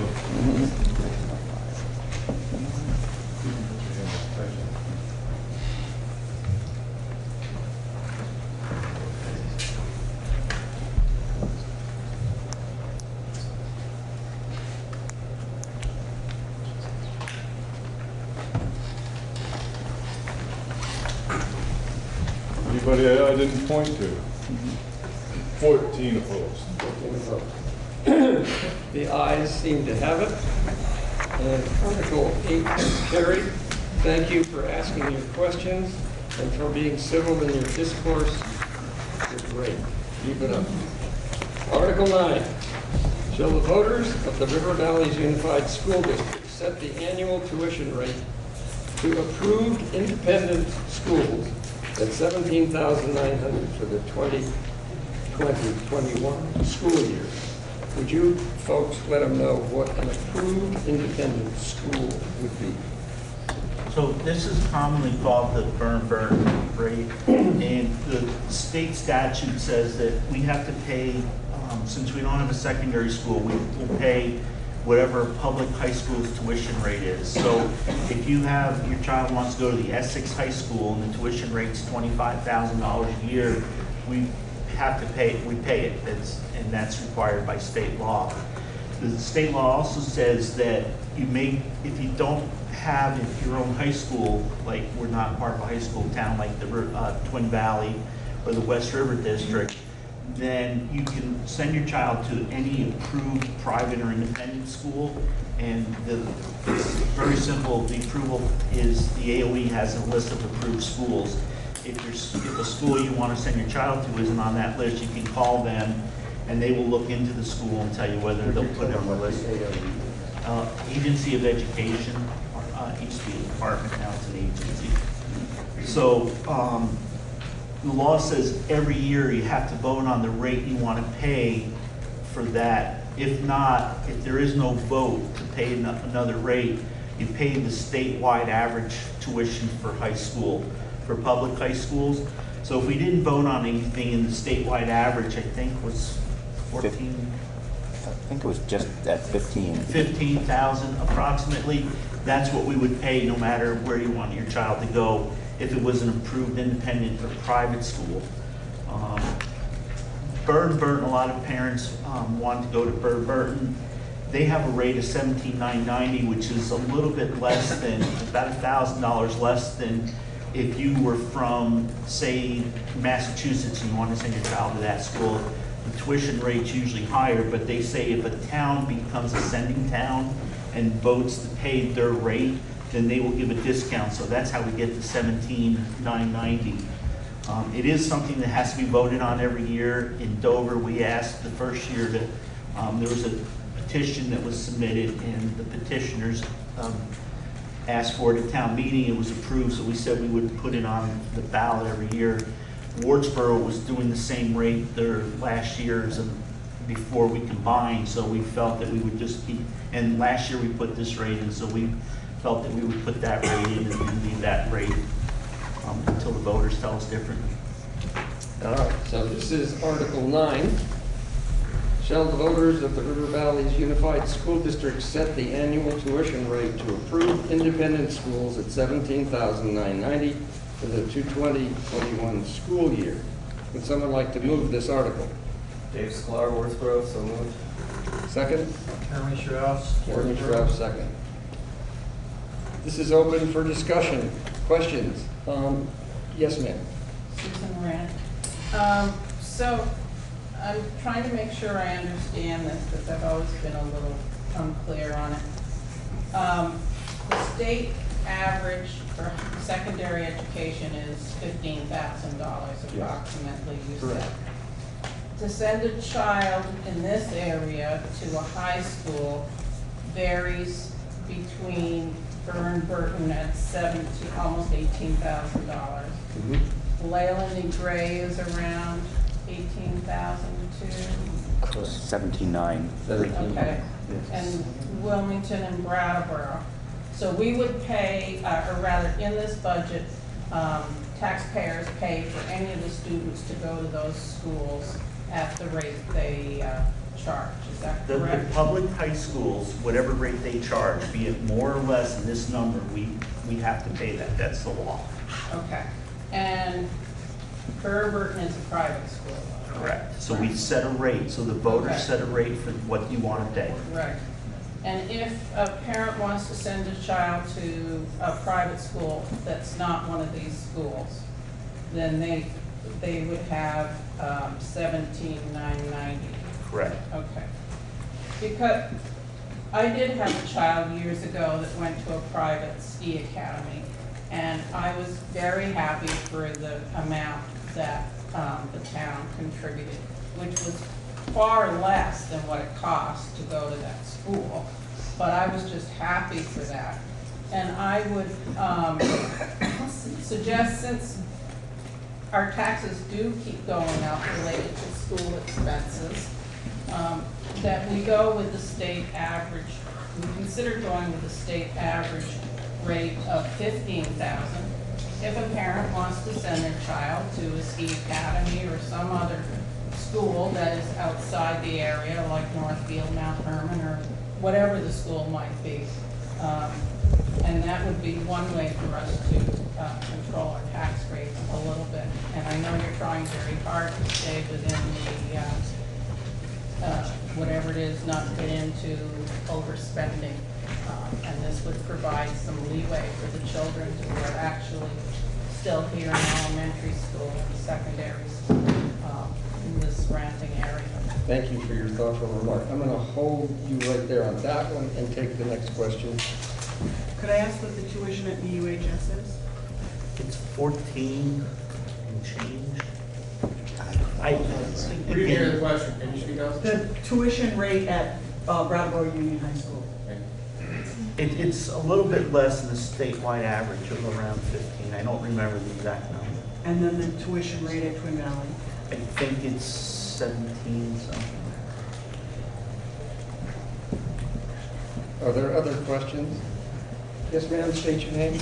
Tennille Cutler, Wardsboro. So we know that those are like the four most common high schools: Brattleboro, BVA, Leland and Gray, Twin Valley.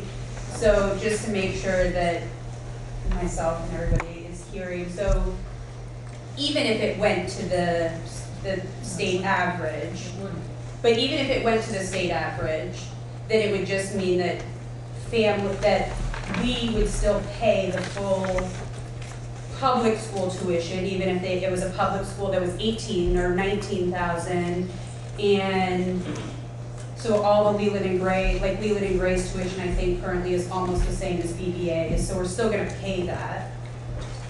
It would only maybe save on the schools that have a lower tuition, but if it's a lower tuition, we're not giving them 17.9, right? We're just giving them the 15. We don't actually give the parents money. No, the schools. I'm just saying, like, that's actually what it would cost. So just to make it really clear, folks, public high schools, Leland and Gray is a public high school, Twin Valley is a public high school, Brattleboro is a public high school. Right. There's a public high school in Essex, I don't know what it's called.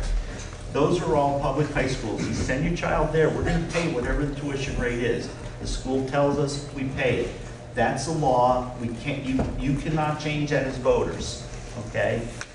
We have to approve a rate for independent and private schools. Whatever you want to approve that rate at, you can. But if you don't approve any rate, or if you vote this article down, then we go to the statewide average tuition. So the statewide average tuition is around 15 and change. So if you want to send your child to a school that's 13, we're only going to send the school 13 on behalf of your child. If they go to a school like Northfield Mount Herman, which is $60,000 a year, we're not going to send you everybody else's part that wasn't used. You only are going to get whatever that statewide average tuition rate is, or another number that is voted annually by the electorate. So every year you have to decide what rate you want to have that be.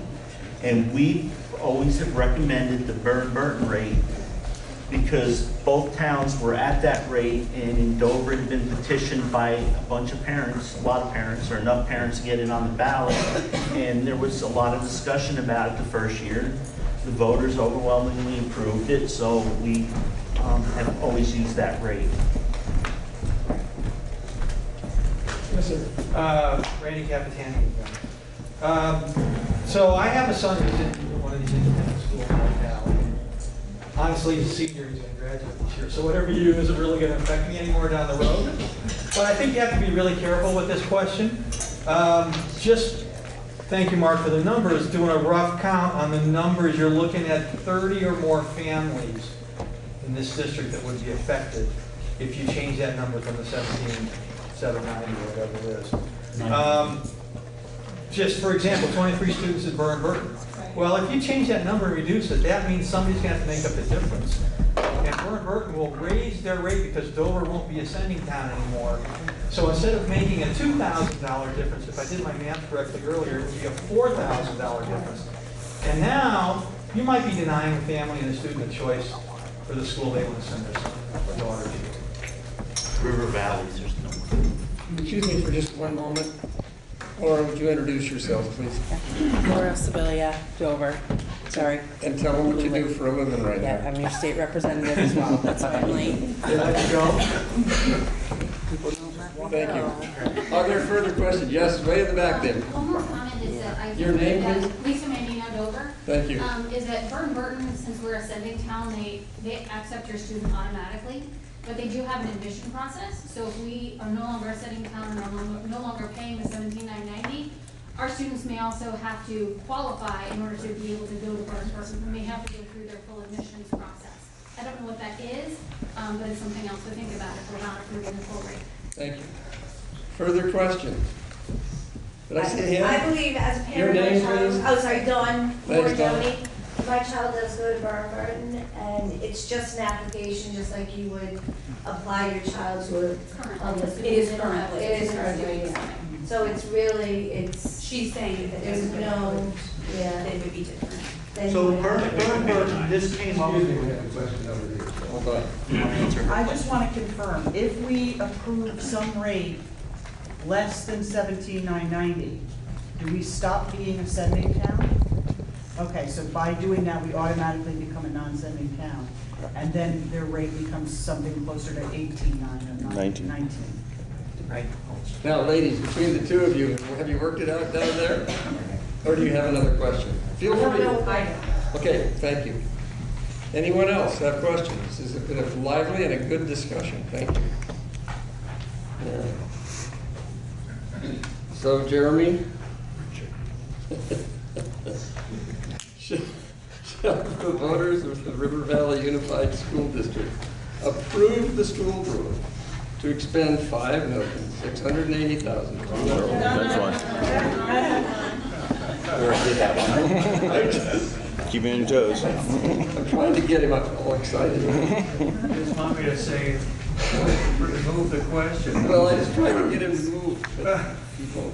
All right, shall the voters of the River Valley Unified School District set the annual tuition rate to approved independent schools at $17,990 for the 2020-21 school year? Jeremy Schroff, I move that. Andrew Andino Dover in a second. All right. Any further discussion? Seeing none, hearing none, are you ready for the question? Mr. Simons, I suppose you are. All in favor of Article 9 as written, signify by saying aye. Aye. Opposed? The ayes appear to have it. The ayes have it. Article 9 passes. On to Article 10. We're still on page 5 of the amendment. Shall the voters of the River Valley's Unified School District establish reserve funds as set forth by the school director and fund each account with the money in the current general reserve and special reserve funds from Wardsboro and Dover districts as follows. A, reserve fund $564,143. B, capital improvements. Number 1, buildings, $200,000. Number 2, transportation, $100,000. C, special revenue funds, $29,424,00. Would you like me to ask some of these folks to give you a little background on this before we move this question? Go ahead. So currently, unaudited, we believe we have around $893,567 in reserves that came from both the Wardsboro District and the Dover District.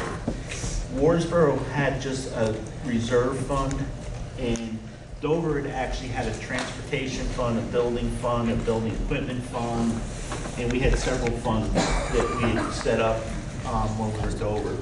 So by state law, with Act 46, all the money went into one big pot and was just put in the reserve. So what we're asking you folks to do is take that pot of money and to split it up into the reserve funds. And the reason we're asking that is just to have a lot of money in the account kind of draws the eyes of the state, because they kind of say, wow, they got a lot of money. Isn't that our money? Because we're the ones that give them their money to operate the school. So we feel that we're better protecting the money by having it set aside for specific projects. So we came up with the reserve fund of $564,143, and the reason that number's a little odd is we funded the other two first, the big capital improvements for the building at $200,000, and that's for major improvements in the building. That's not to put a coat of paint on the building or to fix a window. That's if a roof goes, a septic system goes, a water system goes. You know, the roof's Dover, for some reason, built a flat roof in 1971 and enjoyed it so much we built another one in 1990 something. So when those roofs go, they're like a mirror. We've been told that, you know, they work until they don't work anymore, and they don't give you a lot of warning. And the roofs could be, to do both roofs, could be over $100,000. Dover's on a sewer system, but Wardsboro's on a septic, and we all know septic sometimes fail. There are heating issues in Wardsboro that we need to address. There'll be heating issues eventually in Dover. We have two 20-some-odd-year-old furnaces that, you know, will hopefully last for a few more years, but we don't know what. So that's why we asked for 200 in the building. The transportation fund is not to fund buses back and forth or operation. That's when we have to purchase a new bus. And we currently own 2 buses, and they cost about $100,000 each. We hope to get about 10 years out of them. So we figure we have at least enough money for one bus if we have to. But over the next year, there's a few parents in here and a few board members that are on the transportation committee. So we're gonna look and see if there's a better way for us to combine transportation and utilize services from the West River Group. And then the $564,143 is what's left over that isn't already committed in the special revenue funds. But out of that $564,143, and this is why when Randy asked earlier, we said we'd tell you later, 200 of that was committed this year to offset homestead revenue the year we're currently in. We don't know if we'll have to use it all or some portion of it, and we won't know until the end of the school year. You just committed another $200,000 tonight to offset next year's taxes after July 1st. So there's really only $164,143 left in that fund. But again, we'll have a better feel for that after this year closes out and we have an audit. The 29,424 seems like an odd number, but those are actually 7 different funds that are dedicated funds. We receive the money for specific purposes, and they have to be spent on those purposes. So if you want the breakdown of that, I have it. If you don't, I don't have to give it to you. It's up to you folks. Someone like to move Article 10. I move Article 10, Jeremy Shrout, Wardsboro. Sarah Shippey, second. Thank you. The article has been moved and is now open for discussion. Questions? Seeing none, hearing none, would you like me to call the question? All in favor of Article 10 signify by saying aye, please. Aye. All opposed? The ayes appear to have it. The ayes have it. Article 10 is passed. Thank you again for your interest in the discussion.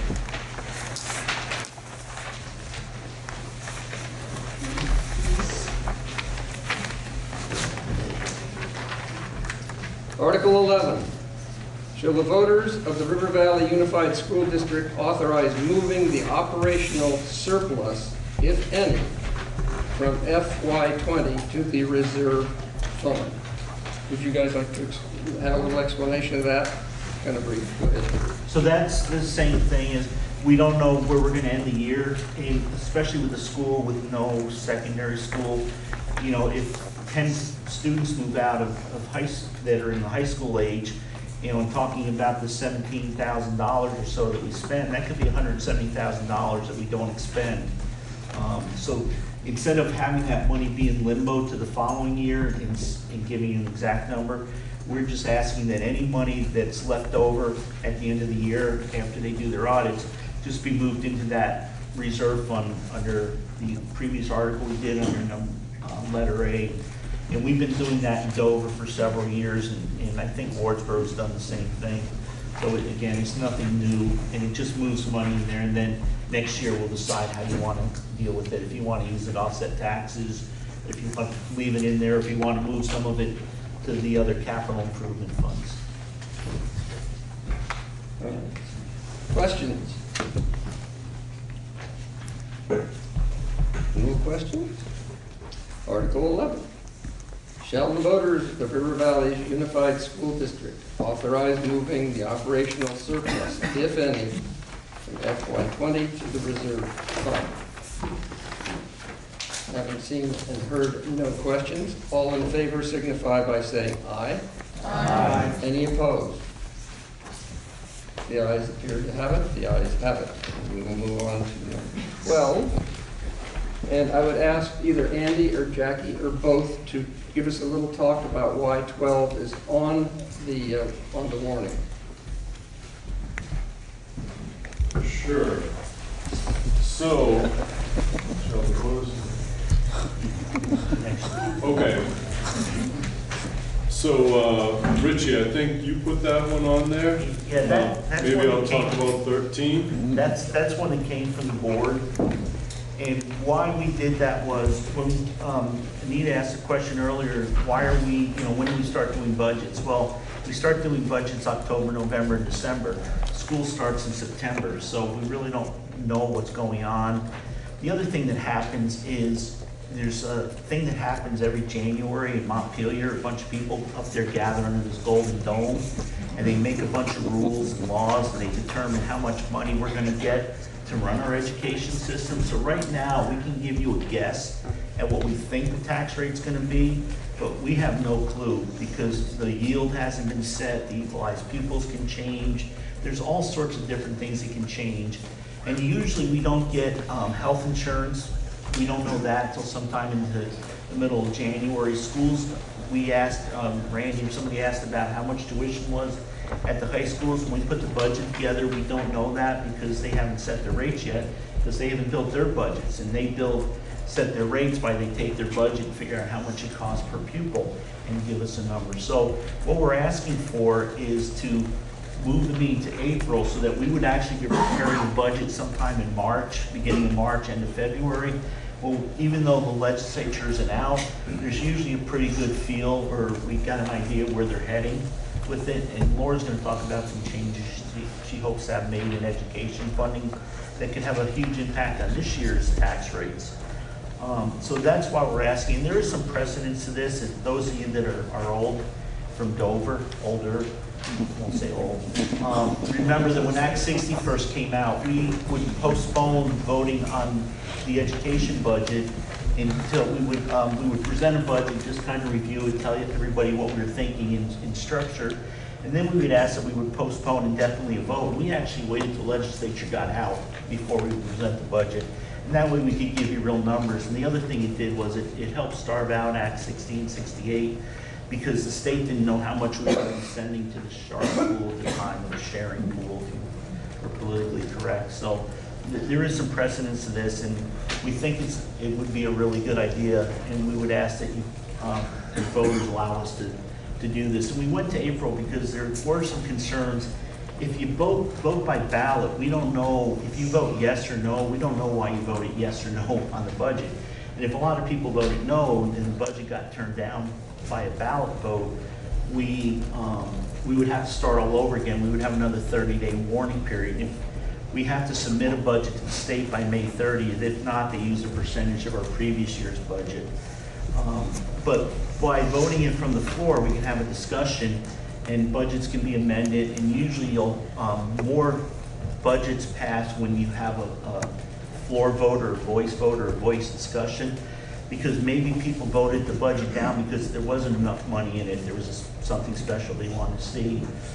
So we weren't that concerned about about having the possibility of the budget being turned down because we get to discuss it. So we would ask that you pass this article in the affirmative. Yes, May I have permission to give the chair a note? sure. It's not a nasty note. No.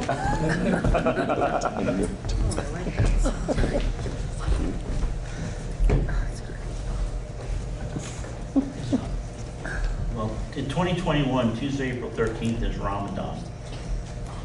I don't know if that precludes you from voting on budgets or not. You know, we talked about different dates too, and you're never gonna get a date that works for everybody. I mean, you remember last year in Wardsboro, those of you that fared driving all the way to Wardsboro from Dover, the roads weren't that great. You know, we've got weather issues. In April 13th, we could have a tornado. I'm going to read this one more time, then I'll ask somebody to move it. Shall the voters of the River Valleys Unified School District move the district annual meeting to the second Tuesday in April? Would someone like to move this article? Yes, ma'am. And second was? I'll second Marco Tonini. Thank you. Been moved and seconded. The motion is now open for discussion. Questions? Have we taken a look to see, to make sure that's not April vacation? It looks like Easter's on the 4th, so it shouldn't be, but holding a meeting during vacation's a bad idea. So, again, we're not gonna pick a date that works for everybody. It's usually the third week in Yeah, but April. vacation is a big, It's normally the third week in April. okay, that's all. Yeah. Go ahead and say that so they can And hear for the you. next 8 years, it skips Passover also. Could you say, sorry. could you tell Sorry. what you just Normally, said? the vacation week is the third week in April. We did discuss that at the meeting. Okay, that's my only concern. Could you say that loudly so they can hear it at the Did back? anyone hear that? Normally, the break in April is the third week in April. We did discuss that at the meeting, so that was taken into consideration. Thank you. Yes, ma'am, your name, Along please? those lines, it is April vacations for Burn Burton Academy, for Mountain School, Lynn Hall, and possibly some of the private schools. They do the second week in April. Also, competitive athletes go out for nationals, the first and second week of April, so parents of competitive athletes that live in Dover also may find a challenge in that second week of Dover. So just informational. Thank you. Again, I agree, we're not gonna find the best date for everybody, but that's, as you said, about 26 families right there in 2 schools that would definitely not be able to make it. Thank you. Other pieces of information or questions on this article? Yes, sir. Would there be any issues with amending this to the first Tuesday in April? It's, you know, I believe it's germane. I mean, I would think that's a question for the moderator. Yeah, you can modify anything. You can do it directly if you'd like, just, you know, you make a motion, you know, we reread the question the way you want it phrased. Somebody, you know, we move the question, we vote on it, and if it's held, the current, No, writing of it- I'm asking the board, would they have an issue if we amend it to the first Tuesday in April? That seems like it would work better. No, you can move it to the 4th. I would prefer you move it further away than you move it closer, just because it gives us more Yeah, sure. time. But that, again, it's up to you folks.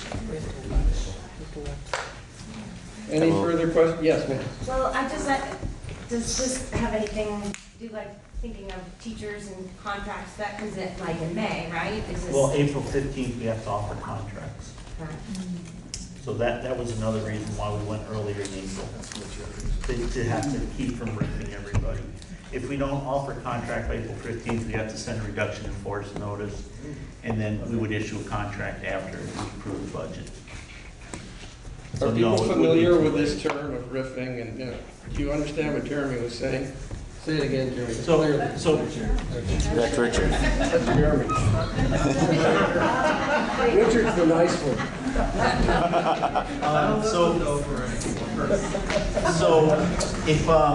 So those of you that aren't familiar, when we're required to offer teacher contracts by April 15th. Again, it's a state law. They have to be returned by May 15th. If we don't have an approved budget, we can't offer a contract.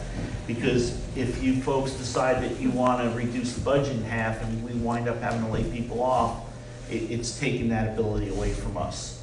So we would have to send RIF notices because we aren't offering a contract, because there is no budget that's been approved. So that would just create some angst amongst staff because they won't know that they have a job on April 15th, and maybe they could have looked for a job somewhere else. So that is one of the reasons why we picked April 2nd, or the second Tuesday in April. Are there other questions? This is a good discussion. Yes? This date is pretty much predicated by the information we get from Representative Sibilia, brought down from the State House, reflecting on if our budget is gonna be, or taxes are gonna go up or down. That's essentially why this date was chosen. No, the date was chosen because it moves it a little further out. We're not gonna have all the information from the legislature. Usually doesn't vote the budget and final numbers till sometime in May, but we have a better feel because a lot of the committees have met and they've got an idea where they're at. And it also gives us a little bit longer to put our information together, like to find out what the tuition rates are gonna be from the other schools and what health insurance is gonna increase. And it moves us away from the holidays. Sometimes it's very difficult. You know, somebody was talking about stuff that goes on. Well, you know, during this time, we're trying to put the budget together. We have 2 weeks of vacation time, you know, Christmas, New Year's break. There's holidays, there's a lot of stuff going on. So we were thinking this would just move it away and maybe not have as much stuff happening. Yes, ma'am. State your name again. Neil Cutler. So I was with you. I thought that if we were going to have sort of more solid numbers, so if we're just bumping, is there a reason we couldn't bump it back to the last week of March? If we're just saying it's giving a little bit more time, it doesn't impact any of the April breaks and, you know, not the competitions or whatever, like if it's that last week of March, it's almost to the second week of April, but leaves April alone. And we are still sort of putting in what we have, but not everything. Yeah, and again, it's up to you folks. It's moving it a little closer, but it's giving us more time. It would be better than February, yes. Sure. Any further questions or discussion? Would you like to make a motion? Mr. Smarter? Yes. We actually had a pretty extensive discussion about this. One issue that will come up if we put it the last week of March or the first week of April is Passover. Now, it's not going to be every year because the calendar doesn't work that way, but it will be an issue. So there are always going to be holidays and vacations and... Yes, ma'am. Susan Moran. So will the board, does it envision our meeting at night or during the day? No, it would be nighttime. It would be nighttime? Right. It's just moving it from the second Tuesday in February. Again, we just went to the second Tuesday in April.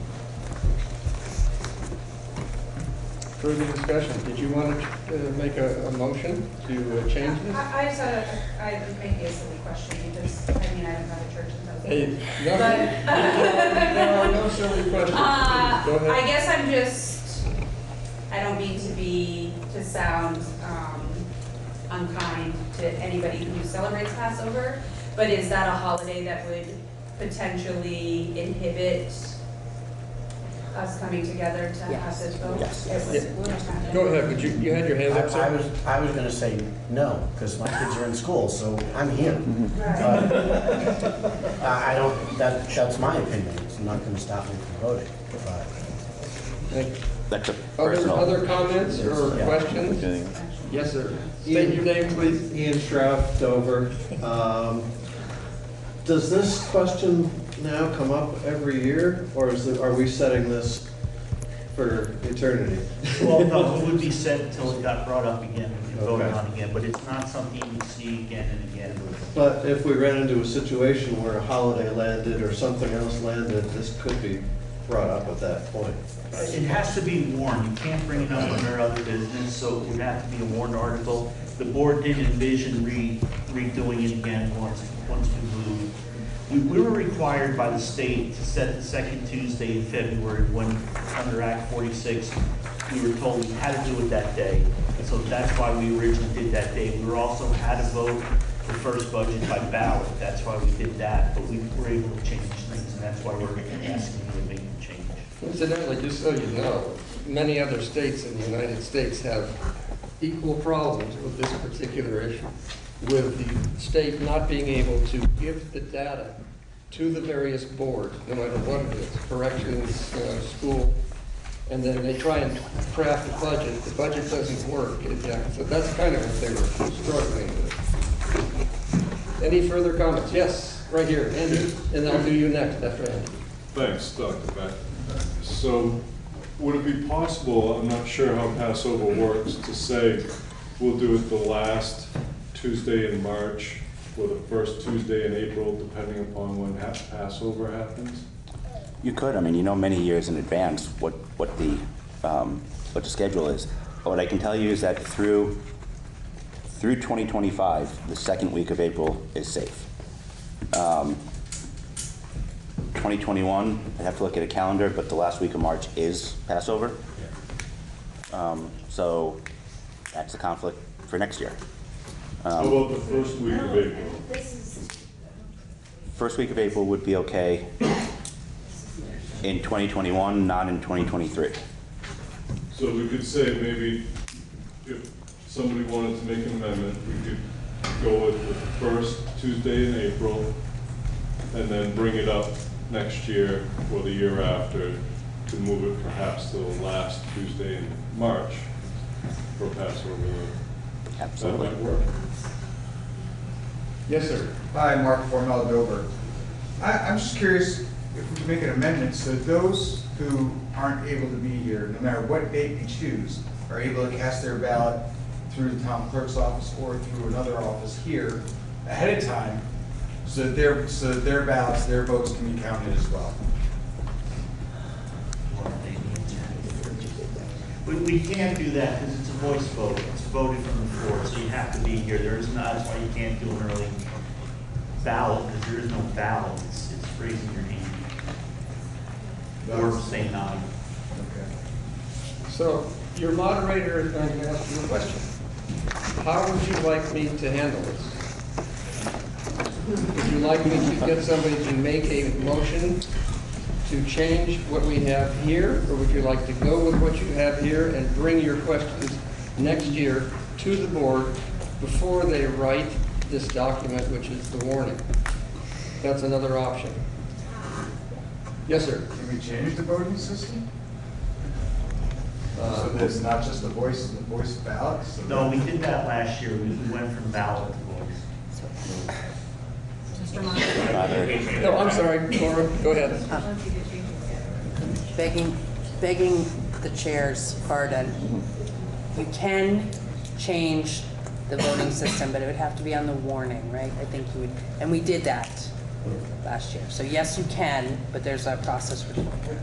Remember that if you are interested, just a sideline for a second, if you'll allow me. If you have interest in working on this document, the warning for the school, if you go to your school board, months ahead of time and say, I'm really interested in seeing this change, they will work with you to put that into the warning. As a citizen, you can put anything in the warning. Yeah, well, it has to be petitioned, but I mean, if you're interested enough to want to change, obviously you would go get the petition, get it signed, and then get it to them. So that is a mechanism. Yes, you, sir, in the back. Can I make a motion? You certainly may. Can I make a motion to move the River Valleys Unified School District annual meeting to the last Tuesday in March? All right. Seconded, Don. Yes. Done. Thank you. Motion. Go ahead, your names again, please. Could you tell your name? Tom Oakley from Dover. And the second? Don Kelch from Wardsboro. So this is an amendment to Article 12. All right? So we work it the same way as anything else. So it's been moved that we take a look at the last Tuesday in March to replace what we have here. All right? Everybody clear about that? All right. So it's been moved and seconded. So it's now open for discussion. Yes, ma'am. So is that last Tuesday in March next year Passover? Yes, it is. Yeah. So I would not be in favor of that. I think we should select a date that's not a religious holiday where people need to be at home having their meal with their family. Thank you for your comment. Celebrating. Other comments? Yes, Does it have to be a Tuesday? state your name. I'm sorry, Dave Sklar from Northborough. Does it have to be a Tuesday? Maybe a Wednesday or a Thursday? I don't see why not. Jeremy can speak to that, because in Wardsboro, we moved ours to a Monday, and we did it each year to see how it went. So you can do things like that, I'm sure. Yes, sir. Excuse my ignorance, Passover one day? No, 7, 8, sorry. it's 8 days, 8 days. Well, It's 8. yeah. The question was, how long is Passover? It's 8 days. Like 2 days. No, So just something else. That's also 8. Oh, I didn't know, sorry. All right, other questions here, please? Folks, other questions or comments? Yes, I ma'am. guess my concern was, I thought Passover was the night of the Seder, and that's very important to me. Good. Maybe I'm wrong. I'm sorry, go ahead, sir. So the first 2 nights of Passover are Seders, but the holiday itself is 8 days. Sure, it's 8? I'm sorry. Yes, sir. It's 8. Joel Titlebaum, Woodsboro. Yeah. Should the floor have the opportunity to vote on the article as written before amending? Generally, you try and amend it. If someone on the floor wants to amend the article, it is their right to have it amended. Now you can vote it up, or you can vote it down. Yes, back in the way in the back there. Listen, can I make an amendment? Yep. All right. We have an amendment already made. I'd like to deal with that. Amendment slightly? You can amend the amendment, but then you have to come back to this amendment and then get to the original. No, we have to vote on it. So it's going to say, shall the voters of the Valley and the district move the annual meeting to the first Tuesday in April for 2021, and then going forward to the last Tuesday of March.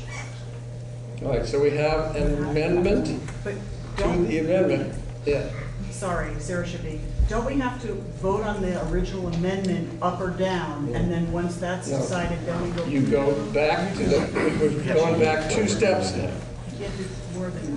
No, You can do 2. You can do 2. 2. No more than 2. No more than 2. So we're on number 2 of the amendment. The minutes taker needs the name of the mover. At least amend the It's amended. We got it. We got it. Got it. Move to amend the amendment to say what? Lisa, could you read it out again real Shall the loud? voters of the River Valley Unified School District move the district annual meeting for 2021 to the first Tuesday in April, and going forward to the last Tuesday of March? And then going forward. Do you understand what she said? I'm saying starting in 2022, which is the first Tuesday in April.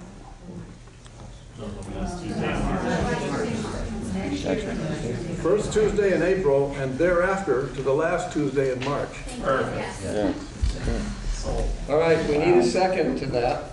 I'll second intermittent. So it's been moved and seconded. All right. We're going to open it up for further discussion. Yes, ma'am. I'm not amending anything. You know, you can't. You're I know, I'm stuck. not even gonna try. Sarah should be. Given that we're having this much of a struggle, is it reasonable to have this article on every year, saying next year we're gonna have a meeting on this day? So we just have this article as every year, we decide for the following year. The reason is in the eye of the beholders and the movers. That's you folks. And, you know, I'm supposed to stay neutral. Is there a precedent, or is there a reason legally why we couldn't do it that way? So there's no reason legally, but we don't live in a vacuum either. So part of our budget is designed by our administrators with help from the central office and the business manager. We're not the only budget that they create. They actually created quite a bit bigger budget for the West River District. They have the Stratton District, they have the Marlboro District, and they have the Wyndham District and the West River District. So there's 5 districts they create budgets for. Part of our choice moving this was so that what we wound up having is several times while we were discussing budgets, we didn't have central office people there who had worked on the budget because they were at other meetings, the West River meeting or a different meeting. So that was one of the other reasons why we picked the second Tuesday in April, because the West River District will meet earlier, so they can work on the West River District budget, be done with that, and then work with us on our budget. So, you know, and the other thing is, I think if you start bouncing meetings around, it's like town meeting. It's always the second Tuesday, first Tuesday in March. And we were looking just for a date that everybody knows, you know, from here on out, it's whatever that date is. But again, as Dr. Backus says, you folks can tell us what we, you know, what's right and where we're gonna go, what we're gonna do. Now, you're talking about Second Amendment to Article 12. Are you ready for the question on this? Yeah. All in favor? Oh, before we do that, I'll ask our faithful scribe, would you read that second amendment? Second Amendment, Ms. Oakley moved that Article 12 be amended. No, Ms. Mandino moved to amend the amendment to say move the meeting to the first Tuesday in April and thereafter to the last Tuesday in March. All right, all in favor of the Second Amendment signify by saying aye. Aye. All opposed? No. No. The ayes appear to have it. The ayes have it. So, if you're asking what happens with the other two, since you approved this one, sign it aye. It's done. No, that becomes amazing. Yeah, because what I'm saying is, it's done, that part's done. Now you gotta move on, the next article closest to the amendment. I mean, to the article. Would you mind reading out that one, sir? Now, this would be the original motion. No, First Amendment. The original amendment. Mr. Oakley moved that Article 12 be amended to move the meeting to the last Tuesday in March. Is that clear? But that's been amended. But that's been right. So that's not a motion anymore. You have to clear these off and get back to the original motion. No, but doesn't this become the original motion? It will become, but you also need to do something with that hanging chat there. So we need to vote no, basically, in order to get the very last amendment. Yes. Again, you've got to. So, my understanding, and correct me if I'm wrong, is that the amendment to the amendment passed. Yes. And so now we need to vote on the First Amendment as amended. Correct. Okay, and so the First Amendment as amended would read that our annual meeting next year will be on the first Tuesday in April and thereafter the last Tuesday in March. So this vote gives us an opportunity to discuss that again. It feels like the same motion, the same question. Thanks. Are you guys clear? Yes. Since it's already been seconded, how about a vote on the First Amendment to the article? As amended. As amended, yes, as Andy just said. Are you ready for the question? Oh, yeah. All in favor, signify by saying aye. Aye. All opposed? No. All right, equal numbers pretty much, Andy. Okay. All right, raise your hand if you're for the First Amendment. As amended. As amended. As amended. That's the first one. So It's all amended.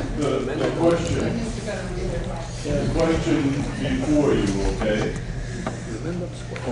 is if you were going to amend Article 12 to read as follows, that the annual meeting will be the first Tuesday in April next year, and thereafter, the last Tuesday in March.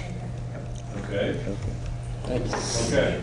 So all in favor, I want you to raise your hands and put them down when I point to you. All in favor?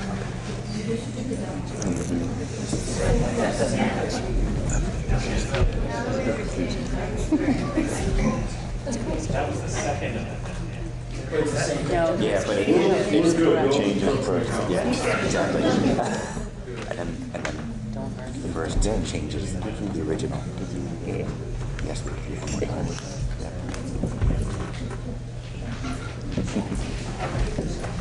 So,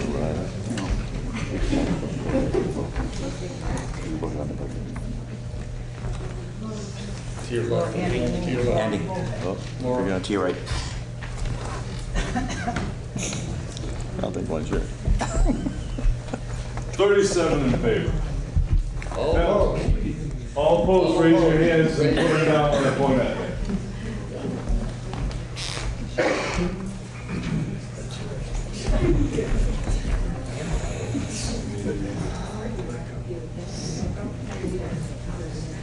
Three opposed. Ayes appear to have it. Now we move on to the actual article again, which is Article 12. Now they're saying it over. Shall the voters of the River Valley's Unified School District move the annual meeting to, Andy? The first Tuesday in April, and thereafter, the last Tuesday in March. Are you clear? Are you ready for the vote? All in favor signify by saying aye. Aye. Any opposed? The ayes appear to have it. It passes. Very nicely amended, Devin. You should be proud of yourself. Well done. You guys are wonderful. Thanks, Andy. All right, and moving on to Article 13, which says any other business that may legally be addressed.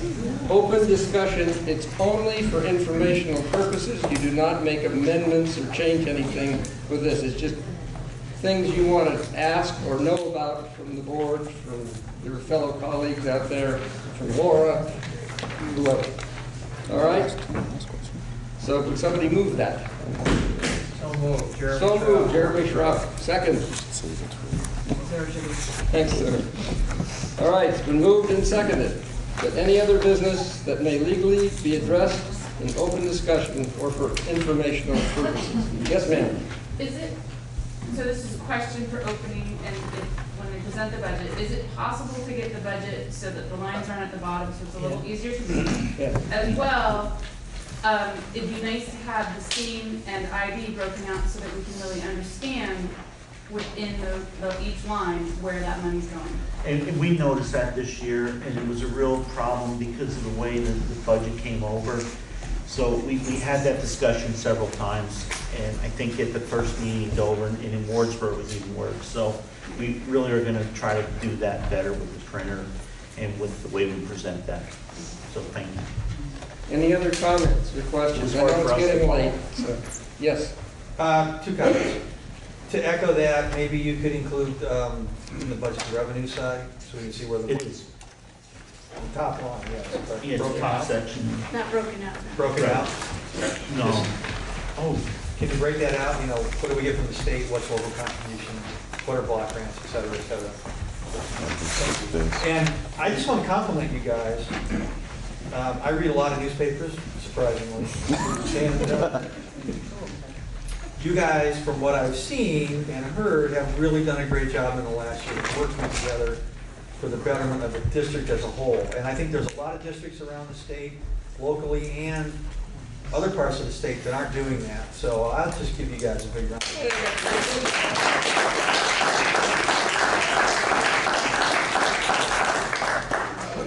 Before you all leave, Laura, would you mind, do you have anything you'd like to address to the board? It doesn't have to do with New Hampshire? So, I don't know how much time people want to hear from me.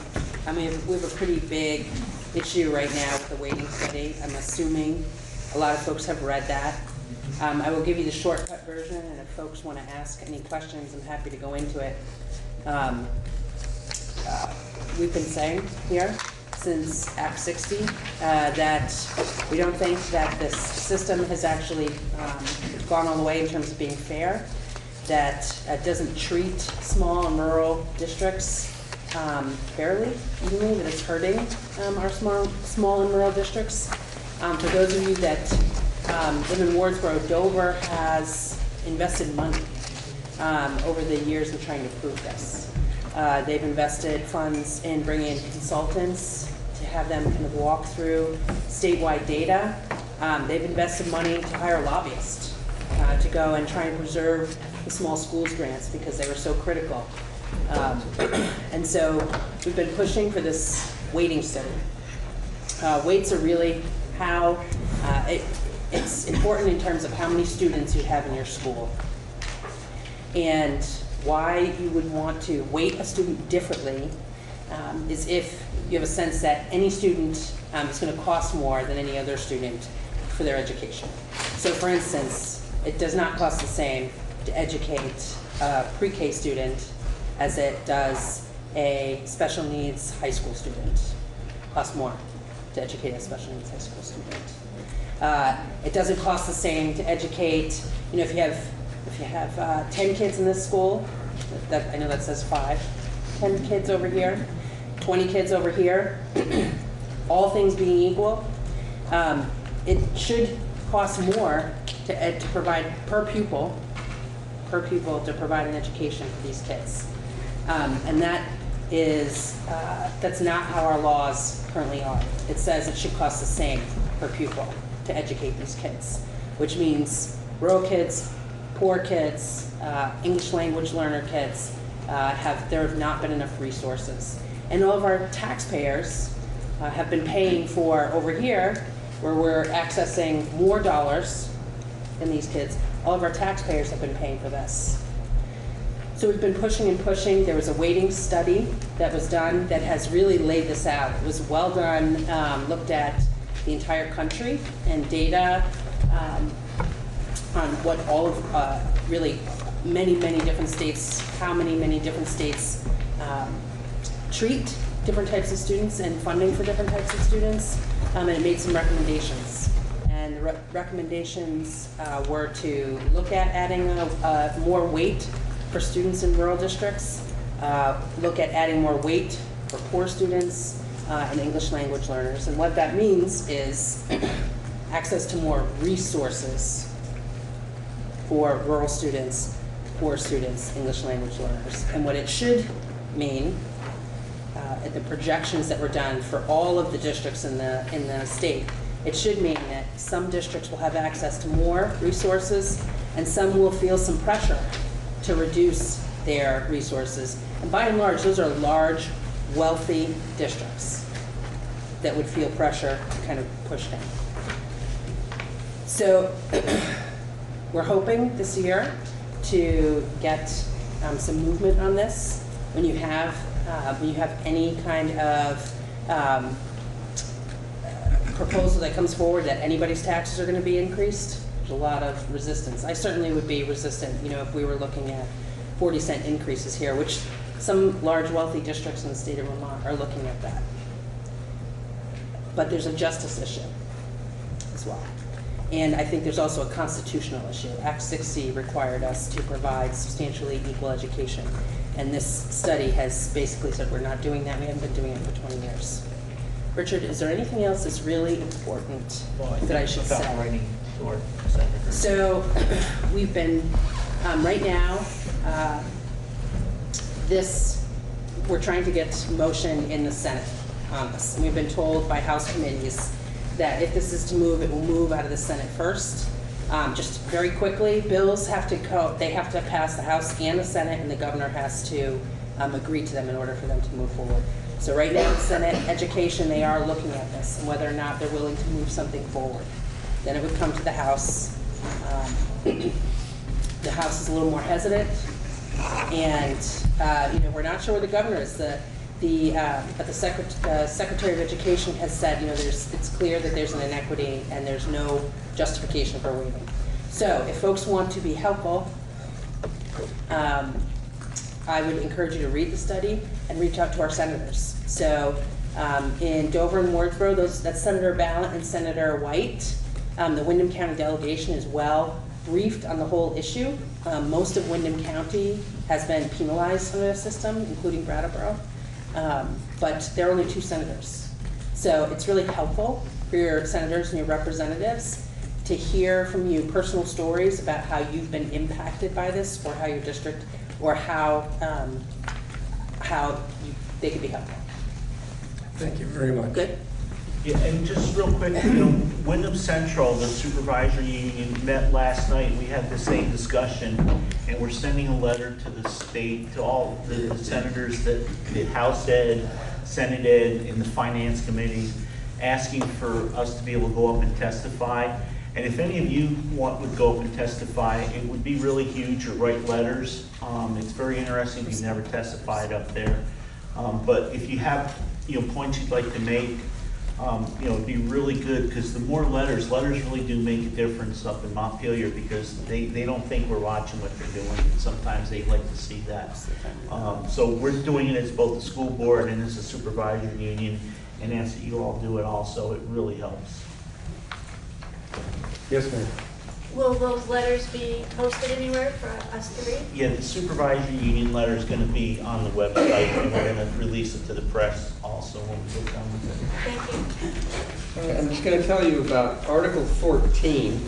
As you notice, will be voted by Australian ballot at the town meeting in Dover and from the floor at town meeting in Wardsboro.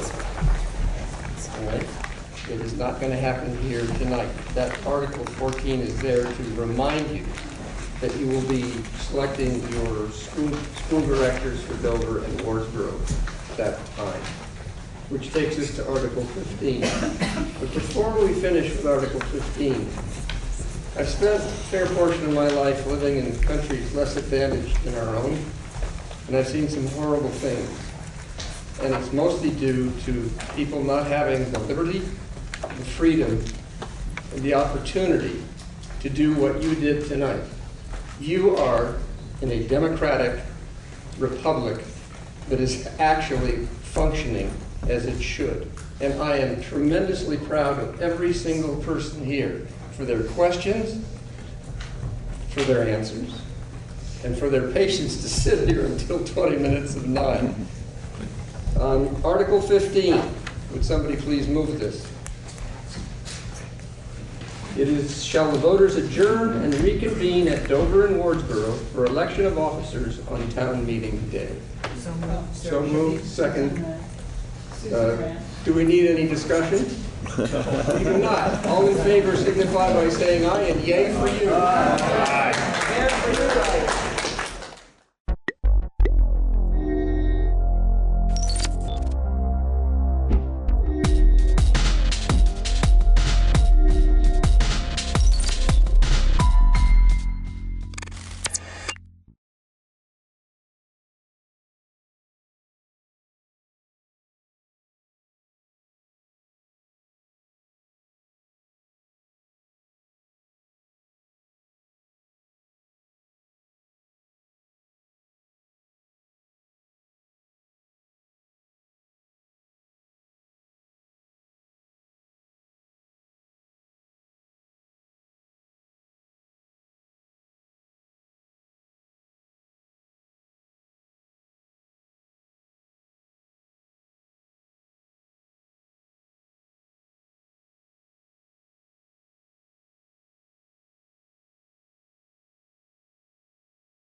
we will call the meeting to order. This is a special Putney Select Board meeting for public informational notice about the bond issue, which will be voted by Australian ballot at town meeting day. But before we start on that, we wanted to just make a statement about our dedication of the town report this year. The dedication this year is to Jim, JD, Yes. and Jean McClyman. Town report is dedicated to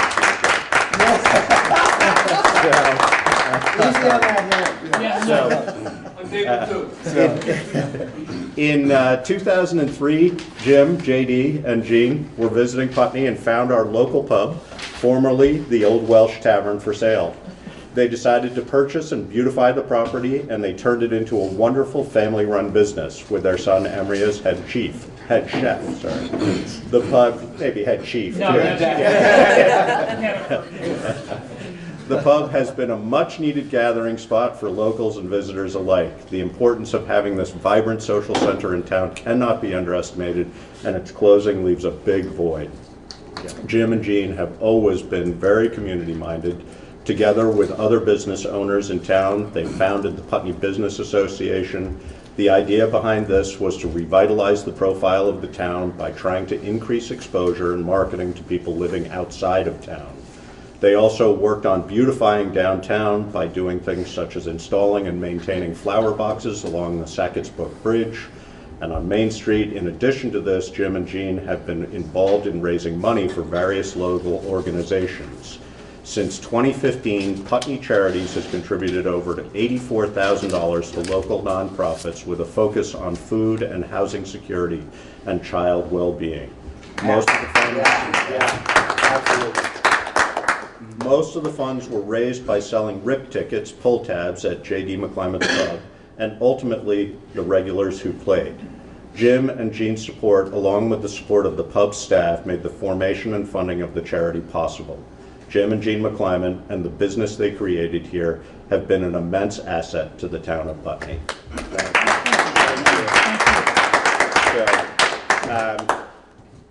David, I know, wants to say something, and anybody else who wants to say anything is welcome too, but David? So here goes. This isn't my strong suit, so bear with me. Yeah, that's fine, David. Okay. You have fed us and served us. Listened to our gossip, complaints, and our dreams, provided us with a much-needed respite from our worry and work-filled lives, contributed to the betterment of our community.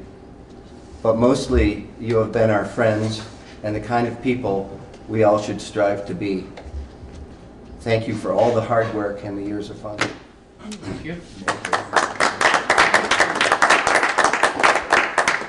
So we just have 2 copies of the town report for you, which has a beautiful color picture. Are they now liable for anything that's wrong in the town report? You don't have to show this to anybody. So there's no new fire truck? There's no there is new a fire truck. You're paying for it. That's why you're here. Oh, yeah. Yeah. No, they were having a meeting. And Oh, thanks. you aren't required to stay now, but we wanted to make sure that you were here to be recognized for all, just the town being Well, thank grateful you for very all much, the work you've everybody. done. Really nice. Yeah. Really nice. Thank you. Very nice. So- Thank And you. we have a new guy going in that's going to be just even better. Is there somebody coming in? Yeah, we have somebody coming in. Great. Nice. That's We're not exciting. sure, we're supposed to close Friday.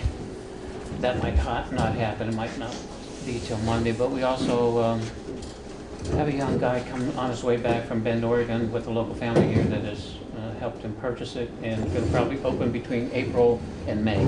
Excellent. Nice. That's And really good. upgrading the interior a bit, and pretty much the same format sort of thing, so it's going to be bigger and better. Great. Yeah. And you can come as clients then. Yeah. Yeah. That's good. Sit on that side. Exactly. Not that I never have. Will you be able to do that? Of course he will. Yeah, of course. I will, I'll have an easy time doing that. Yeah, exactly.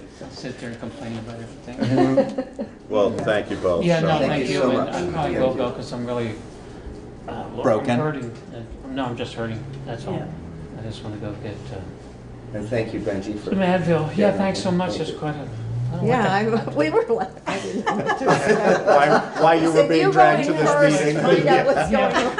I thought it was going to slow down the closing of the pub. You found something. Oh, yeah. Oh, you didn't buy the way. Yeah, we just found this thing buried out there. Wyndham County Sheriffs are right outside. Yeah, I saw the state police out there. We buried that stuff pretty good. This is all being filmed, so. Cool. All right. Good, well, thank you both. Yeah, thank you. Have a good night. Thanks, everybody. Thank you. Carry on. All right. So now we will move on to our public informational meeting. And Tom Goddard, who was hoping to be here tonight, is at the scene of a fire over in Dummerston, and so will not be here. But you and he worked on a presentation, or others. Actually, I don't know. I worked on the presentation. Okay, good. He's been. And so I might just start by reading the article as it will be presented to voters on town meeting day. And this will be an Australian ballot article, so it will be voted by paper ballot. Town of Putney seeks voter approval to purchase a new 2021 fire engine for the Putney Fire Department to be financed by general obligation bonds or notes for a purchase price not to exceed $550,000. The question to be voted upon by Australian ballot: shall general obligation bonds or notes of the town of Putney in the amount not to exceed $550,000, bearing an interest rate not to exceed 2% for a term not to exceed 10 years, be issued for the purpose of financing a new 2021 fire engine for the Putney Fire Department? And then it's yes or no in favor of this bond issue or opposed. And this was dated, the original document was dated 29th day of January 2020. So I think we'll go ahead with the presentation and then open up to questions after that.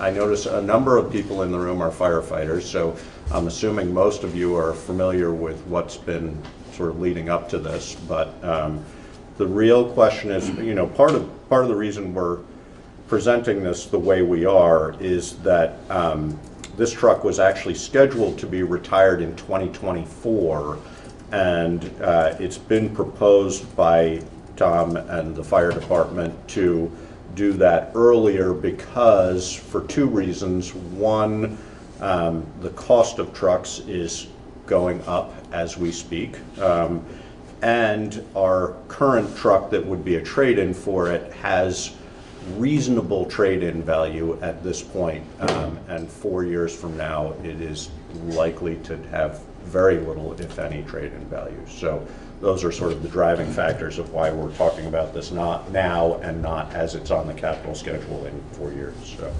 but Karen? So I'm Karen Astley, I'm town manager, and if anyone from the fire department wants to jump in and add information, I welcome that.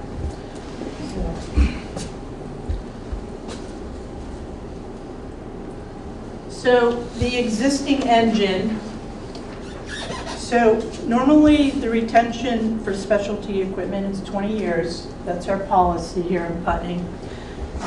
So we're looking at the 2006 Typhoon Pumper, which is 14 years old. Purchase price back when we first bought it was $229,938. It's a lightweight engine from what I understand. And this piece of equipment is paid for. So the possible trade value right now is about $100,000. Did you guys want to add anything else? So the new engine that's proposed would be a 2021 built to specifications. Build time is 1.5 years. It's a heavy-duty engine. The cost right now is not to exceed $550,000, and Tom and I talked about that because with the possible trade-in, it brings brings that borrowing down. We would borrow for 10 years and be part of the capital plan. And the interest rate right now, because we went out for financing, is not to exceed 2%. And that's what it's written in the article as well.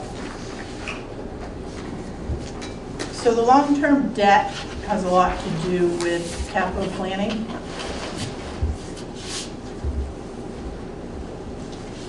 This sheet right here has everything that the town of Putney is paying for.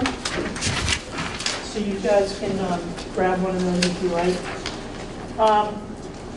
So what we've done, this is everything. So from fire station to highway department, to the water system, to the sewer system. We've added Article 7, which is for a new dump truck at $190,000. And we've also put in this long-term capital plan is the vehicle exhaust system, which right now is Article 8 in the town warning for $103,000. So the bottom line is right here. So the amount borrowed total would be $5,066,631. Now, someone had asked me a question. Yes, please. May I? Yes, you may. So the vehicle exhaust system for $103,000 is for the new dump truck? No. It's for the new. It's for out here in the garage. It's to exhaust. It's to pull. Okay, it doesn't state what that is. Right. But yeah, so there's 13 hookups out in the station. Well, that's Yeah. a great investment on Yeah. lung cancer. Thank you. Yeah, it's true. It was one of the things that got mixed when the station was built. Such is life. Such is life. But your lives are important and it should be included, Correct. aside from a truck. Right. Their lives are more important than a truck. Yep. Tom's about 10 minutes out. Okay. So I'll slow down. Carry a on, little bit. sorry. You're fine. You're fine. No, that's good. We need to take some time to get till Tom Right, gets here. Yeah. So that, can I ask you a question? That schedule here doesn't include the new truck. That's where we are now. No. Right, So this okay. debt schedule right here does Right. not include Correct, we got it. the fire truck. I think we got it. So the amount we borrowed, balance that needs to be paid. So somebody asked me, they're like, okay, so we got all this debt, right, $5 million. How much of that has been paid? So we did the calculation and we had it down to $4,052,355.32. Is it good? Some might think so, some may say not. We operate on a budget of about, is it 2.6 for operating. Ballpark. Yeah. So 4 million seems a little high, but we have options. So What do you basically, this is the long-term debt, and as you can see, it gradually decreases. And that's because of all of these cells right here are zero. So as we pay things off, things drop off.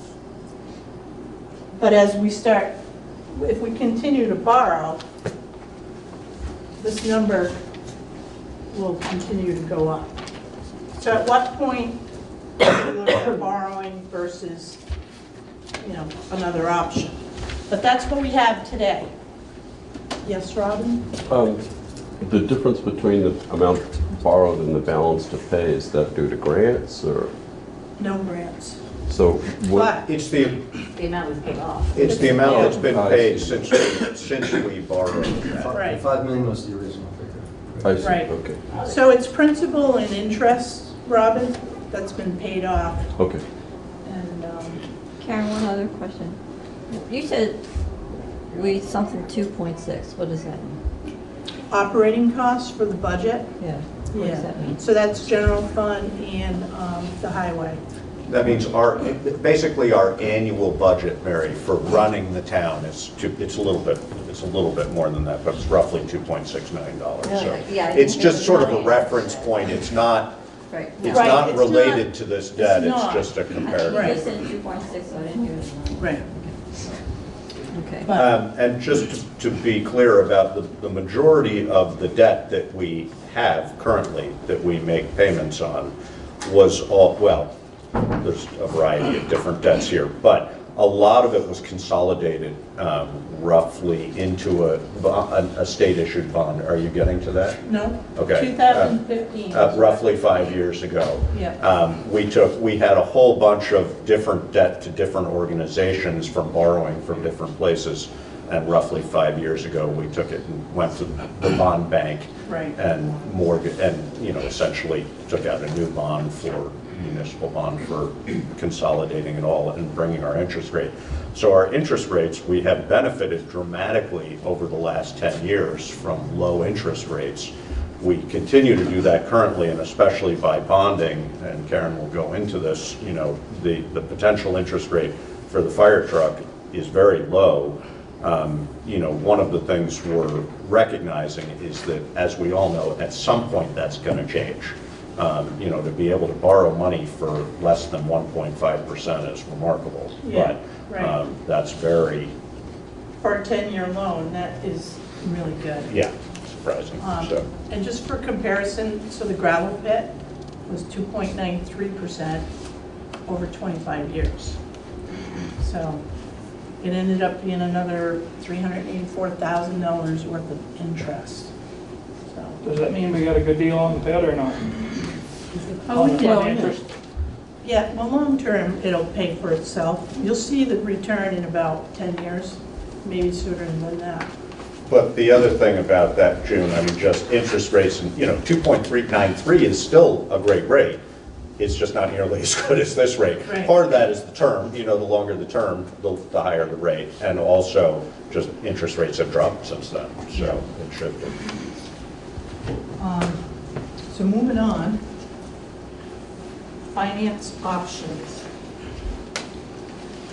So Tom and I did, we went to Vermont Municipal Bond Bank, which is a process to bond with them, People's Bank, and Community Leasing and Leasing Corp. Where is that slide? Hang on, guys. This quick one. Finance options? There it is. All right. I jumped one ahead. I don't know. Yep, I did. So anyways, so we're looking at borrowing about $547,480. Not to exceed the $550,000. So this is Vermont Municipal Bond Bank at 10 years and then at 15. And you can see the difference. People's Bank, they'll only go 10 years, they won't do 15, and that's the same with the Leasing Corp on the end. But if you look at how much more interest you're going to pay compared to the bond bank and, let's say, community leasing, it's quite a bit. So the difference between People's Bank and Vermont Municipal Bond Bank is $44,079 in interest. So that's why we're looking at the bond bank, even though the process is long. In the end, we're going to save a lot more money. So I'm going to go back one slide because I jumped around. So borrowing or leasing, there's pros and cons. Vermont Municipal Bank, you cannot pay it off early like you can with a lease or a regular loan. That's, we're just going to have to pay for it for 10 years. There's no way around that. And again, like I said, it's a process. It's very lengthy. If you miss a step, you're basically going to start over. Do you often pay things off earlier than planned? No. I was gonna say. No, that's I not- mean, you know, we're not like a. We don't have like, private oh, great entity, year, we made a lot of money this windfall. year. Exactly. I Yeah. mean, we could do that. We could with a With- few things, if they're low enough. Like the sidewalk, I think there's 2 more payments on that for about 24,000. We have a 1-ton. Tom's got a couple trucks that are low that, you know, if we had the surplus, we could decide to do that. But as you know, I mean, you know, you pay the vast majority of the interest up front anyway. So at the tail end of a loan, especially, I mean, for me, there's 2 things that would discourage us from thinking about doing that. One, any of those are at the tail end of the loan, so you're really just paying principal anyway. So why not wait it out? 2, it's not going to benefit us by paying it off early. It's not like we're going to have a windfall from paying something. That's why I was wondering why she was saying like this is one problem with the loan, that we're not gonna be able to do that. We don't And I have was that thinking, option, but we don't do that. That's not Yeah, a we problem. typically don't do that All right. anyway. It's just sort of a feature of it that we could or could not. Right. The other thing with the Vermont Municipal Bond Bank is there's fees associated with that because you have to have legal counsel, you have to have bond bank counsel. So that adds to that loan. It's, I'd say. How much? Is that points? Less than, Not points. no, less than $5,000. I mean, for something like the gravel pit, we needed quite a bit of legal counsel because it was a complicated And deal. engineering. This is Right. pretty straightforward, exactly. So on this, those expenses would be low. They're both requirements of both having our own counsel and bond counsel are requirements in order to apply, so we have to do them. But yeah, it would be a smallish number. We could probably get a clear number on what that would be. I can pull it from Yeah, the gravel find pit. out. Well, the gravel pit's much higher than this Right, would be. right. So this is why we decided to go with the bond bank, and this is part of the process. You have to have public informational meetings on Australian ballot votes, and we will have a second meeting at the end of February, because it has to be within 10 days of town meeting. So, all this is available on the website, or if you need a hard copy, we can provide one for you. All right, so considerations, purchasing or delay.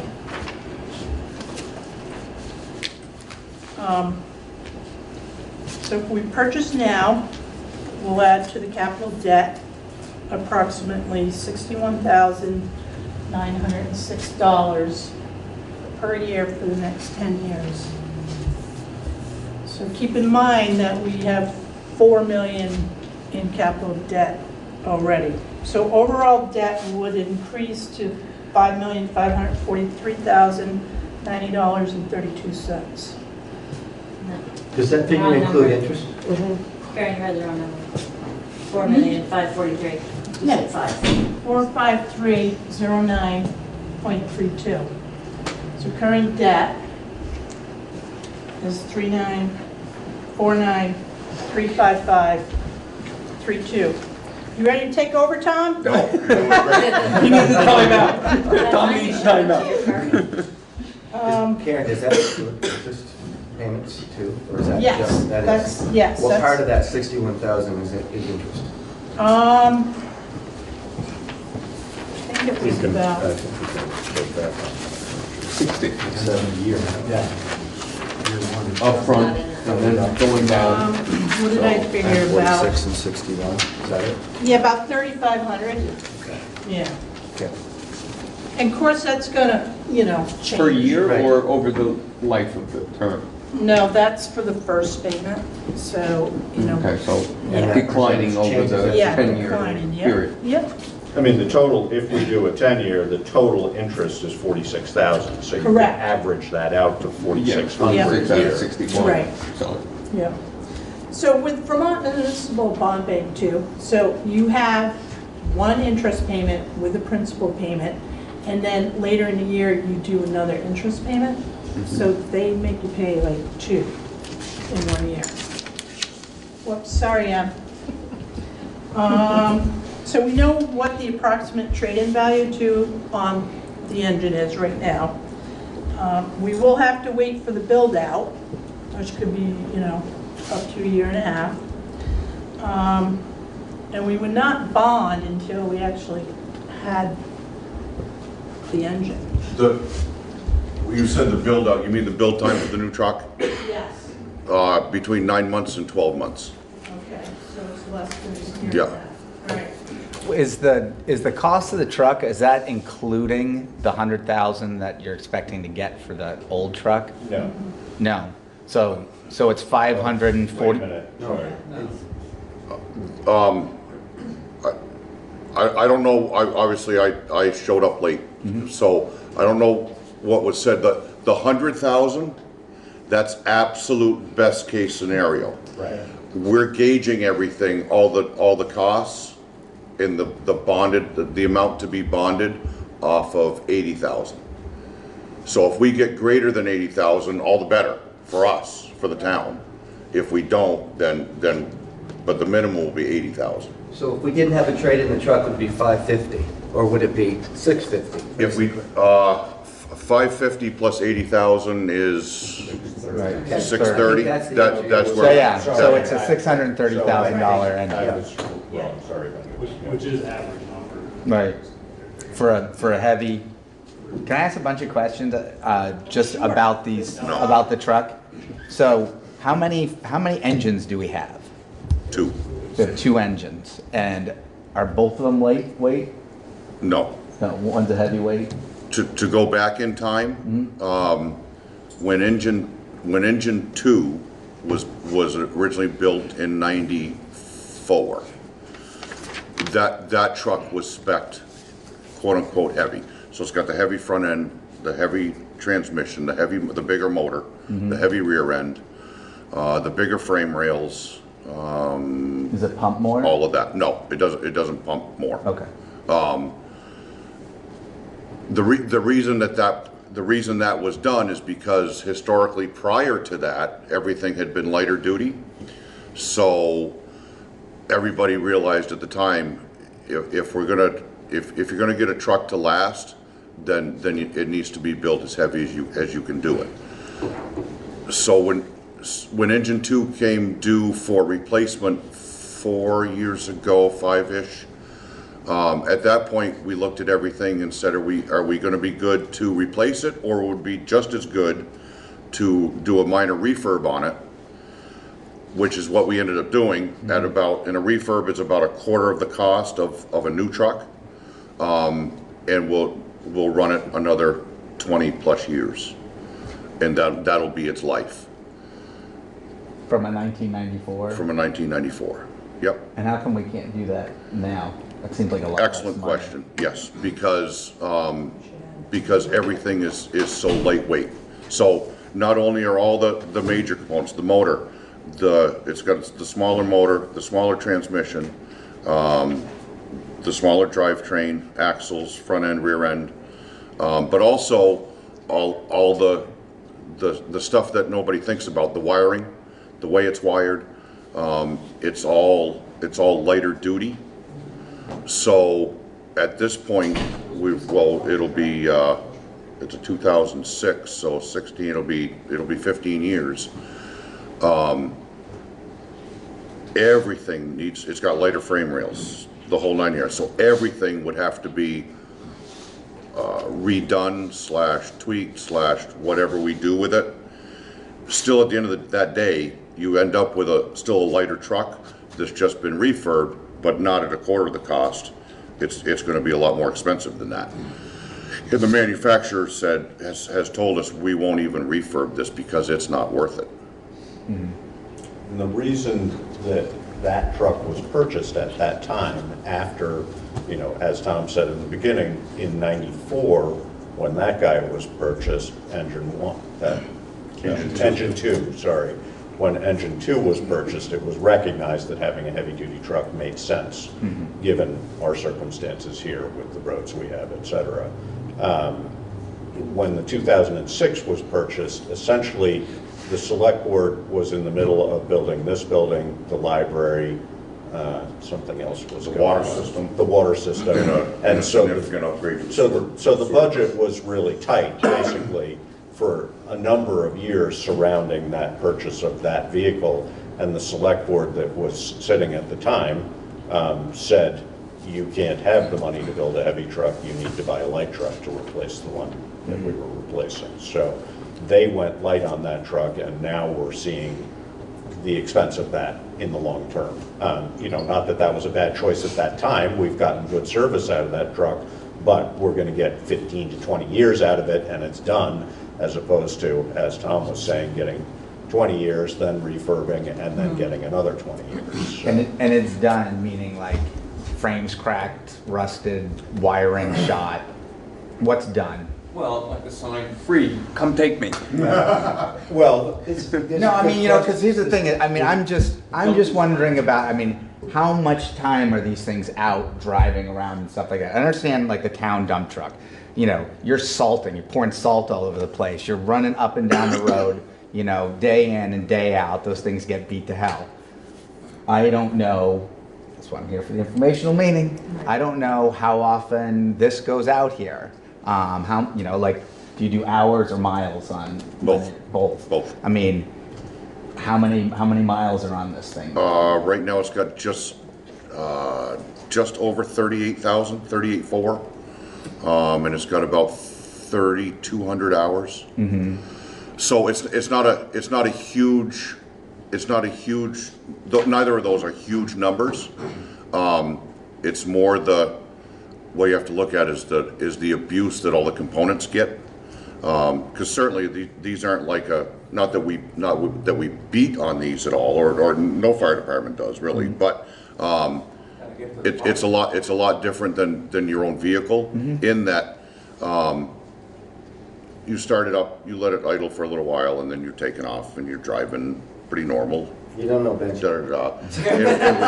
well, I know, I meet him once in a while. But with these, they're running. There's no real lag time, and they're headed out the door, and we're beating over the roads and so on and so forth. So, just as an example, when I was talking about the electrical side of things, right now on Engine 1. We've had a nagging electrical problem here over the last several weeks, and finally it developed itself to the point where we could troubleshoot it accurately, and we found that one of the computers is partially fried, one half of the computer. So what that means is we've got to replace that entire computer, and that's going to be about $3,800. So again, just one minor example, with a truck like we would have spec'd when Engine 1 was bought new, and like we're spec'ing now, those types of issues aren't going to exist because the electrical systems are totally different. Because of the natural upgrades that come along with building a different truck. So along the lines of his questions, you run the truck, I don't know anything about it. How long would you reasonably expect that we could use it, and the repairs and maintenance would still be a good value and not have to buy another truck? We've talked a little bit. My question to you was, is it a public safety issue right now? Do you need a truck right now? Because it's not going to work. The answer to that is no. So okay, now, any idea how we can, a projection? Let me expand upon that answer just a little bit. Yep. Is it an absolute crisis, an absolute necessity for us to replace this truck now? The answer straight up is no. The only reason that we're bringing this forward is because, as the group of folks in the department and myself, as we were putting a spec together to be used in 4 years when the truck comes due for replacement, and we started to get some idea on pricing from some different truck manufacturers, and they were all right in the same ballpark. We said, this is a lot, number one, this is a lot more money than the town of Putney has been used to seeing for a new fire engine. And that's just the way it is. It doesn't matter who the manufacturer is. It doesn't matter what you're talking about. The costs are pretty much the same across the board. And none of us ever dreamt that we would be looking at over $600,000 for an engine. That was never a thought to anybody. But that's reality. That's where we're all at today. So when we started to realize that, we also started to realize at the same time the fact that the engine one right now, as it sits, still has a significant monetary value to it. So in talking with the town manager and talking with the select board, it was decided to move this forward, simply saying we have an opportunity to get this truck at the end of the day, after we sell engine one, and utilize that value that's left in it at what is the most decent price that we can get it at, with the concept of in 20 years that truck will go through a minor refurb, just like we did with engine 2, and run it another 20 years plus, versus waiting another 4 years. The cost of the truck is going to increase roughly 3% per year. If I remember right, that the end cost we'd be roughly a $200,000 difference, $199,000 something difference overall at the end of the day between purchasing this truck now versus waiting. So that's the only reason we brought it forward, is we're talking $200,000 in savings over the next 4 years. Is it worth it or isn't it? $200,000 savings, and trade-in value is higher. Our trade-in value right now is a minimum of $80,000. Okay. It'll dump to a maximum of $30,000. So now, because I ran my mouth so long, I've forgotten the other piece of that. It's okay. What was your no, well, I want to correct. I didn't say correct. I said the truck is done. The truck is not done. That was a misstatement. I shouldn't have said that. But the truck, I think that it's scheduled to be replaced in 2024. We're starting to see issues crop up with it. In 2024, you start to, I think, that the question of how long could we run this truck, the reality is we could keep running this truck probably for a significant amount of time. The downside of that is if you're headed out of the barn and something breaks, you got a problem. How often do we send 2 trucks? Frequently. Yeah.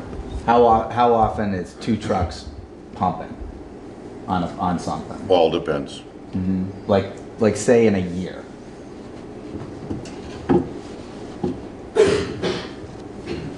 50% of the time. Mm-hmm. It's also, and they're not it's not just taking care of Putney, it's assisting other towns. No. Which Which is an that's important also part what of. we have. We also have mutuals. Believe me, I want my fire chief to want the best fire department he could possibly have. And then as a townsperson, I'm here to go, hey, that's great, but that's a lot of money. Oh, absolutely. And again, I just have an issue with when we start replacing equipment. Putney has some very nice, shiny equipment. I know they use it a lot, but you look at other towns, and I think we're probably we replace our stuff pretty often with some really nice stuff, and so sometimes I think we might need to think about checking it. I'm not. Anecdotally, I wouldn't disagree with you, and I don't know that, but I'm not. Just looking at you got a 2018 dump, a 2017 dump, 2020 dump. We replace the dump trucks every 10 years. Yeah. That's the big, life of the truck. Exactly. Right. We've talked about. You've heard those discussions Mm-hmm. at town meeting. We can try and wait on those, but then we start spending money on repairs. Right. We have the cost of downtime. We have the cost of the repairs. A 10-year replacement phase for highway trucks is not unusual. I mean, yes, some trucks, some towns choose to do it otherwise, but that's a pretty, I would say that's a pretty typical replacement period. I think the trucks, the fire trucks, we also sort of have on the capital plan as typical replacement periods, and that would put us at 2024. It's the question of whether it's worth investing in this earlier in order to save and gain from the increased trade-in. You know, that's why we're here, to talk about that, whether it's worth it. Robin? Two questions on that. That 3% increase a year, has that been pretty consistent, and over how long a span, and has there been any increase or decrease in that rate of? The answer to that is no, it's not been consistent. And what we're being told by all the manufacturers, and we can only take this for what it's worth, because I mean truly we don't know. Typically in years past it was 1.5%, more like a 2% increase, and that was fairly consistent, had been for, well, when we bought engine 2 originally, when we bought the tanker, it was the same. Even when we bought engine 1, it was still the same, that 1.5–2%. Now they're saying 3%. However, in the next breath, they're all saying, but don't hold us to that. The other thing that's been it's because a lot. I'm sorry, Josh. A lot of it is what they're telling us is because what the federal government's doing. Tariffs. Right. So on the. So they think that's where some of that. That's what they're telling us. Again, whether that's that could be a ploy on all of their parts, just like anywhere else, to say, yeah, we'll use this as an excuse to jack the costs up. I don't know the true answer to that, but that's what we're being told. And the other part of my question was, so the 80 to 100,000 on the trade-in of the old unit, that's now, I assume. Do you have any guesstimate as to what the value of that would be? At the end of the term, 30 grand. Well, no, at the end of your build-out, because you're talking about 9 months to a year minimum, it sounds like, on the build-out. So what's the value of that truck at that point? They'll hold it at that. They be, For how long? They being the manufacturers that we're dealing with. So that's who you'd be selling it to? Yes. Yeah. It'll either be to one of their wholesalers, or it'll be private sale, however it works out. Thank you. Just a couple. June, I'm sorry. Did you have a? I was just going to say, I'm assuming that nobody makes a guarantee like that. So is that something in writing? I'm just curious what happens a year plus down the road when they say, hey, we messed up, we're going to give you $40,000 for it. No, if they tell us that if they tell us that now, i.e., should this all go through, so that at the end of March we then put everything officially out to bid. It's going to be the same because we're only talking a matter of a few weeks. Whatever they tell us at that point, which will be what we're saying now, it'll be held.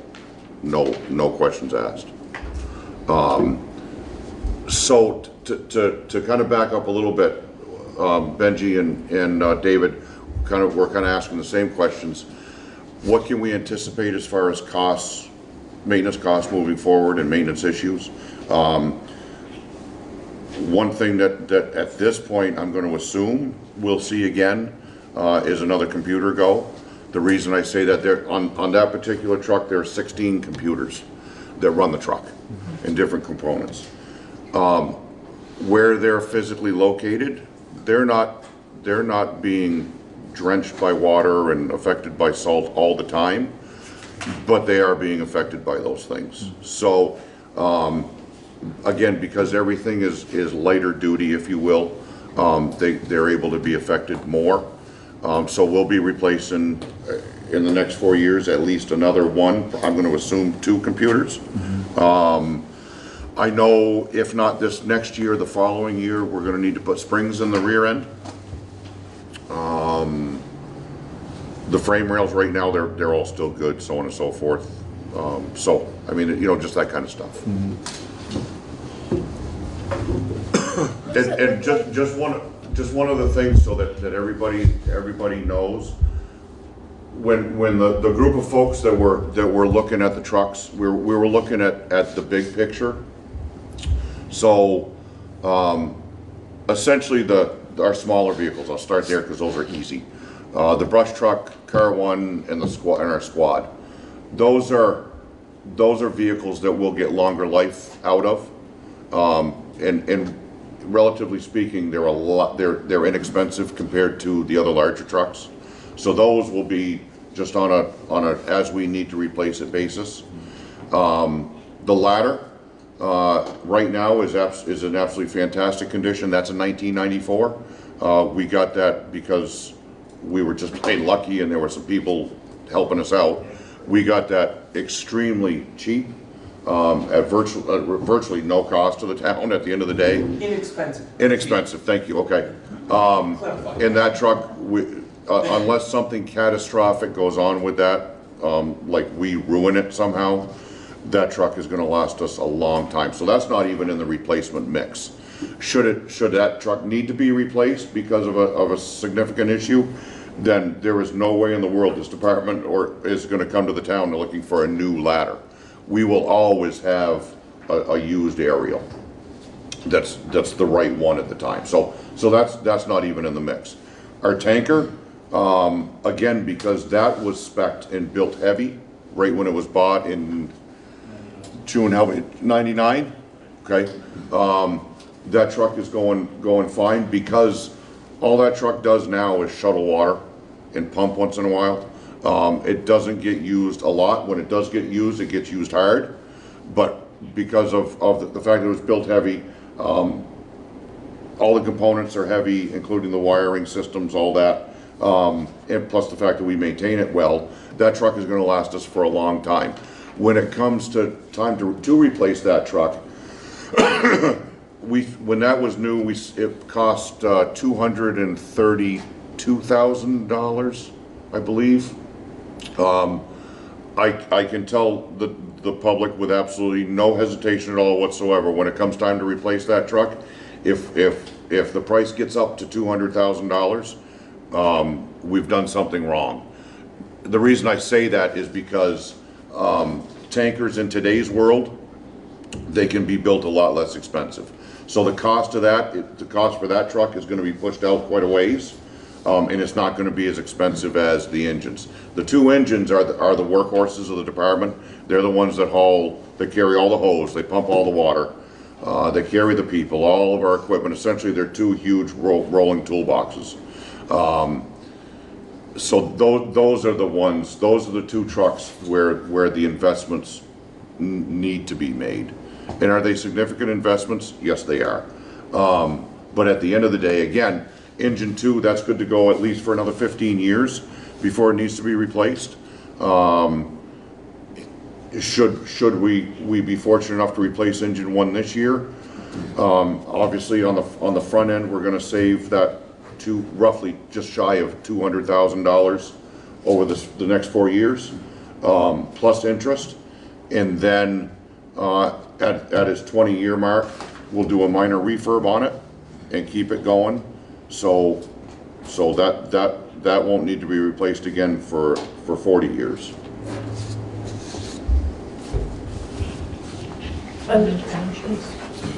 Just curious, what would it look like if engine 1 broke down and you did have a catastrophic event in Putney? We would need, if we had a major fire, we'd be in trouble right out of the gate. Help. And there's no help. And you can ask our folks that are here. Our run cards are heavy right out of the gate, so we have a lot of help coming immediately. Run card. The run card is the order in which apparatus comes into town and how much on each alarm assignment. So intentionally our run cards are heavy, and those run cards are based upon, and they work well given what we have here. If we don't have one of our engines here, we're in trouble right out of the gate, and there's no exaggeration to that. There's no play on words, no nothing. So it's a difference between losing a building and not losing a building? It could definitely be, yep. But again, you're confident that the truck right now, there's nothing catastrophic about the happen? No. Okay. All right. And to Benji's point, if we were to say, we're not buying a truck now, we're not buying one in 2024, we're not buying one any in the foreseeable future, how long could I don't know we- if I was saying that. But What? I was, sorry, you know, you're not getting any more trucks. What I am saying is holding off and sort of like replacing it as needed when it's really, when you really go, you know what? That's my question is, you know, I mean, if we said, no, we're not gonna do it now, we're not gonna do it, you know, until we absolutely need to. Yeah. I mean, the problem with that equation, as you know, is that when you have the problem with a fire truck in the moment, that's a big problem. But how long could we keep that thing running if we chose to? I mean, you know. Well, I mean, we could keep it running another 40 years. However, what that's gonna look like in the big picture is where we were at when we replaced engine one. Where the previous engine one, there was no more real repair to that thing. Right. I mean, it needed to go. It needed to go 10 years prior to that. Right. But, and it was all understood at the time, it is what it is, water over the dam, but every year it was like, geez, can you get one more year out of that? Right. Can you give us 2 more years? And before you know it, all of a sudden now you're out 10 years doing that. And it's like, okay, we don't have any more time. Well, and the other part of. So to bring it back to reality, honestly, we said right from the start when we bought engine one, that's a for this area, for this part of the country, the way we run things, that's a 20-year truck. So I would since based on, again, the way it's built, I would hate to see us keep it beyond that 20 years, because then it's going to start nickel diming us. And in today's world, nickel diming is much more expensive than the nickel diming of 10 years ago, 16 years ago. So there's probably a point somewhere between today, getting it right now, and when it's at the point where it's not worth it. I deal with this all day, with Right, people all day long. They sure, come in and sure. say, what's the estimate? Do you think it's worth putting the new engine in? And there's a formula, and I say yes or I say no. Right. Of course, it's up to them. Right. Some people like me are foolish and keep things forever. Right. But eventually, you know, whatever, you have to replace it. Yeah. There's a line. Where's the curve? Where's the curve change from? You know, is it worth it for us to not have a truck payment for 2 or 3 or 4 more years? Yeah. And the money that was going into that fund, I can finish that. this is you. Yeah. There's a couple more questions. Mary. If we, all of a sudden, say we don't buy the truck now, and then it goes and we say we really have to buy a truck, do we have to wait 9 to 12 months for them to? Yes. Yes. So then we would only have one truck, Right. one engine. Now, honestly, if something catastrophic happened to one of our trucks, the dealer that the manufacturer and the dealer that we typically work with, and I'm going to assume it's going to be the same this time around, whenever this time comes. If we needed a loaner truck, they would find us one somewhere and have it here for us. So that would be a help. Or we could end up stock like Bratt over their ladder truck and come buy a temporary truck.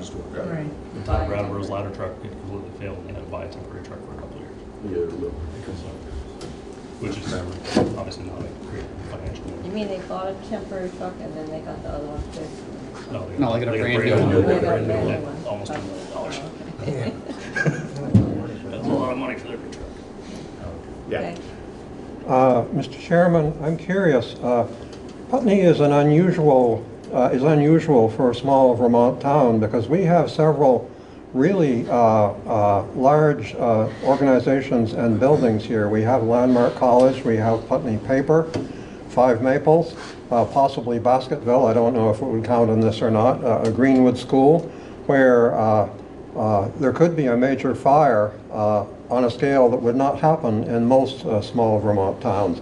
And by the way, regarding Putney Paper, look online for the Markel paper fire in in New Jersey, which was the main plant for Putney Paper, and you can see from the news footage that it was a total loss.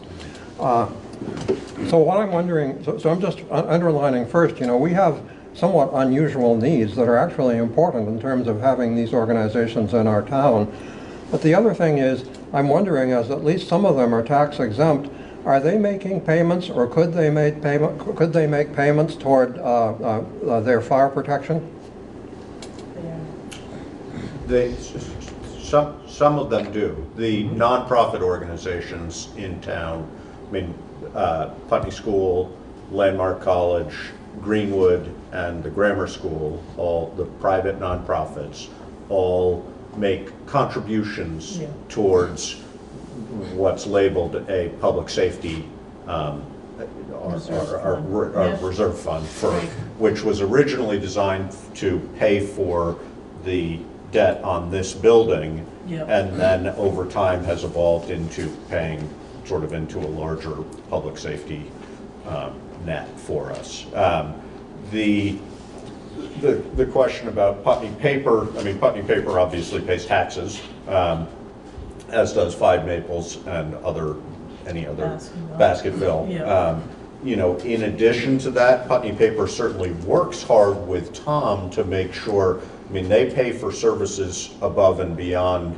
If we're on standby for them, example, when they have a shutdown or something, they pay for those services. So, it's a balance, but essentially it's their tax bill that pays into that for the businesses. So. Do you want me to finish this? We're almost done. Yeah, that'd be awesome. And then we can take more questions. All right, so delay purchase of the engine. So this building will be paid for in 2027. And the payment on this building is $40,277.12. That's the principal payment. So 2027, this will be paid off. If we considered an equipment fund or a reserve fund, by delaying, we could, the 1994 engine, the last payment is this year. And that payment is $37,678.59.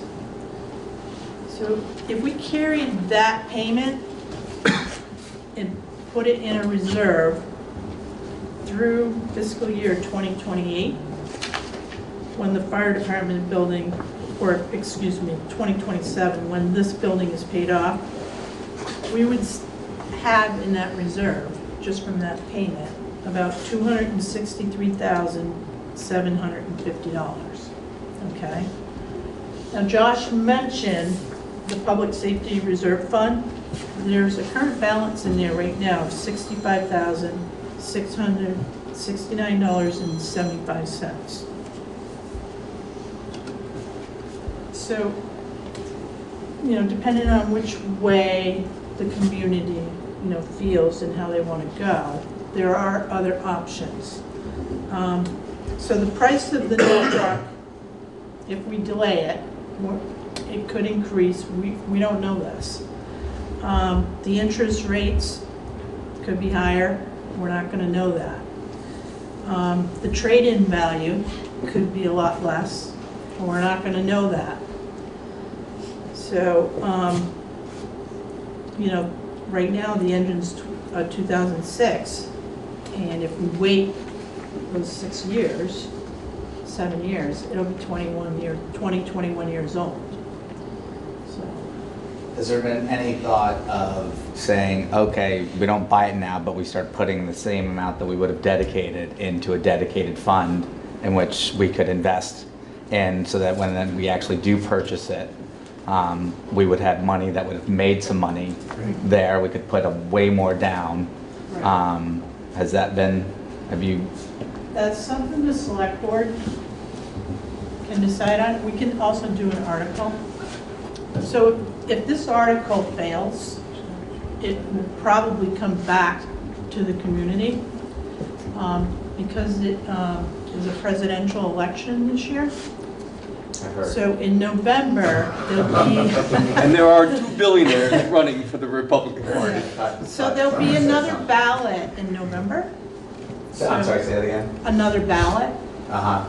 So there, we could do a special meeting then and put the article back on, but, so I just wanted to lay this out though. So you purchase now or you delay, you know, it's up to the community, you know. No. So looking at this as part of the big picture and all the long-term debt, are there other things coming up that will be paid for that they won't, those payments could also fund this? So instead of just the truck payment not being there? Well, so the equipment fund, we're looking at this for the highway department too. So if we do a equipment reserve fund and pay for equipment and get away from the borrowing, we could save some money.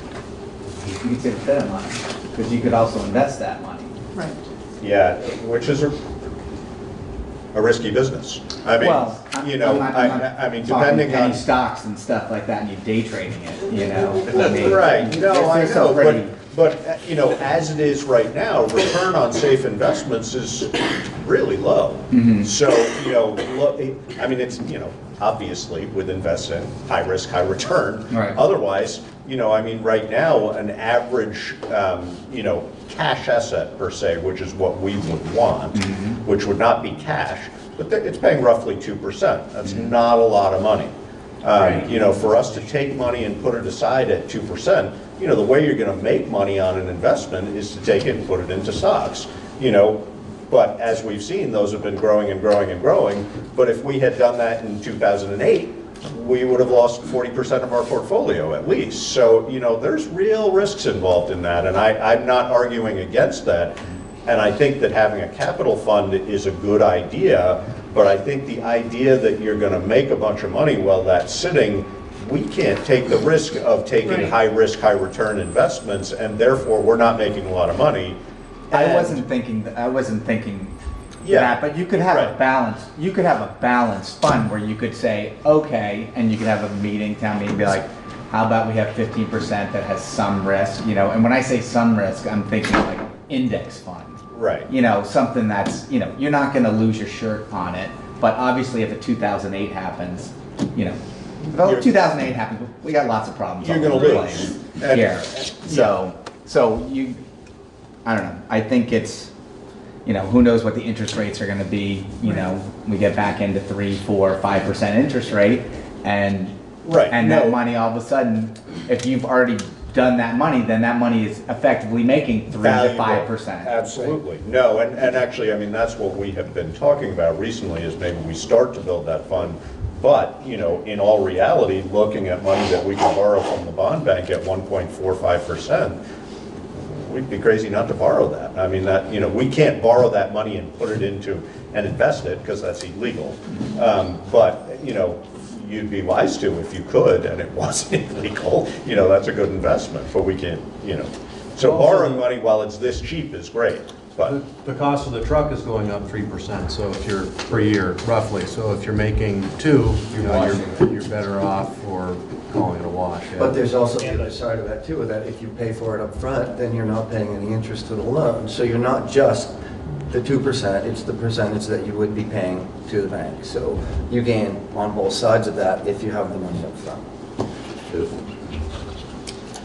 Tom?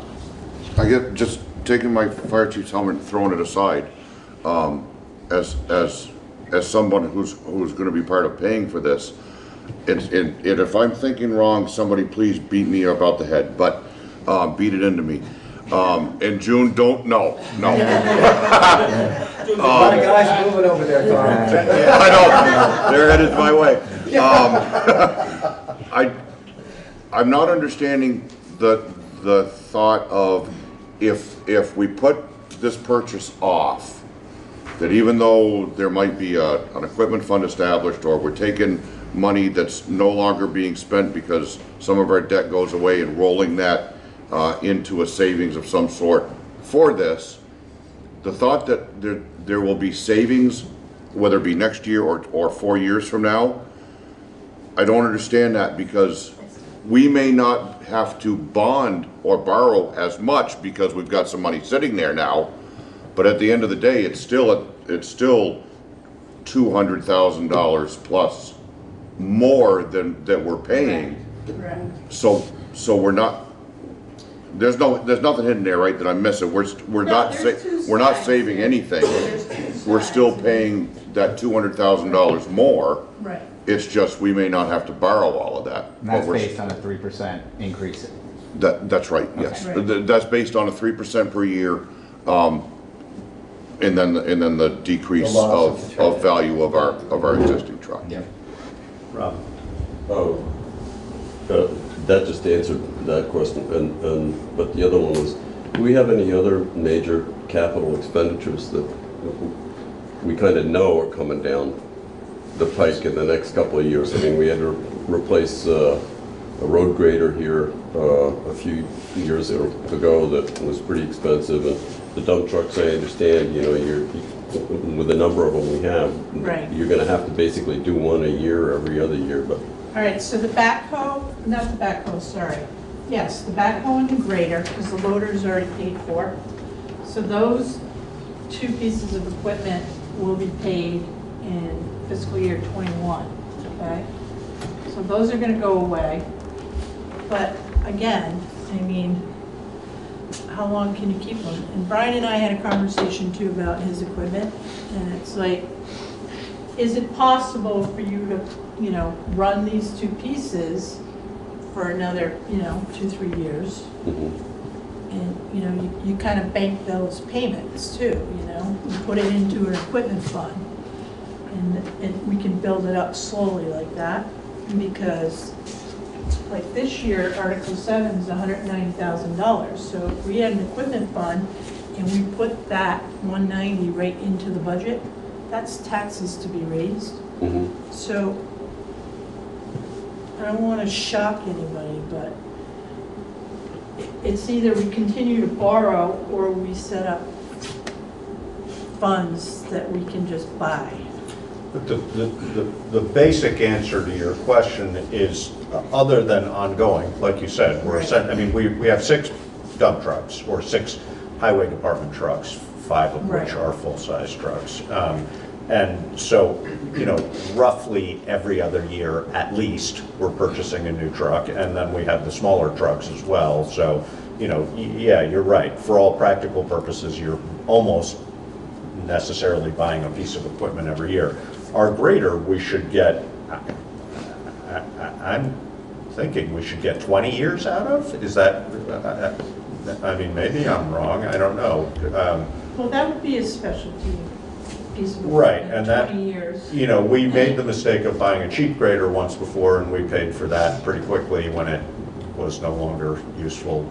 I don't know, whatever it was, 8 years later or something like that. So we bought a nicer grader the last time, and we should get a significant amount of time out of that. A 2015 backhoe should be lasting us a solid 12 years, I would think, 15 maybe, I don't know. I mean, I'm sort of speaking off the cuff, but we're going to have delay time here in payments, but those are going to come back around no matter what we do. But the answer basically to your question is, we don't have another huge big ticket item coming. Depending on how huge big ticket you're talking, we will have more trucks coming up, and more trucks now are $200,000, or not quite, but they're pretty darn close. So it's a constant evolution. Do we have another $600,000 item coming up? No time soon that we can see, know of. obviously. Exactly. Nobody could expect you to. Right. Unless you want to buy us a ladder. Well, I want to point out too, though, that A 12-foot or an 8-foot? Yeah, exactly. with this next dump truck, there's no more dump trucks until 2027. So, because our oldest one now is 2017. Right. So we're good for a little while. Yeah, but the loader, we don't, who knows? Is there grant money for fire trucks? Is that real? Is that a thing that happens? It's real. There is. Yes. Because you've got all that money for the air That's right. packs and all Through that? Is that that something? that same avenue, Yeah. there is grant money for fire apparatus. Okay. However, number one, I can tell everybody because we looked into it. Okay. We've asked last year, just a few months ago, I talked with our regional rep from FEMA, just to say, hey, I'm ringing your bell again. The answer was the same. There is no way that we would get that money, even if we applied. The reason for that is because we don't even come close to meeting thresholds that would need to be met in order for that funding to come through. Like disasters. That plus the equipment we have is extremely well maintained. It's not new, but it's determined by need, and our need isn't as great as other departments' needs. Exactly. So what I kind of equated to is if Brattleboro, if Bellows Falls, if some other smaller towns within our mutual aid system, both sides of the river, if where they truly do have a need, because they're running 50-year-old trucks that on a good day they'll run. If they're not receiving those grants, there's no way that we're going to. And in our rep from FEMA, he's saying exactly. We're not a metropolitan area. We can't demonstrate the true need. We just don't meet the thresholds. Can I add one more thing to Robin? Yeah.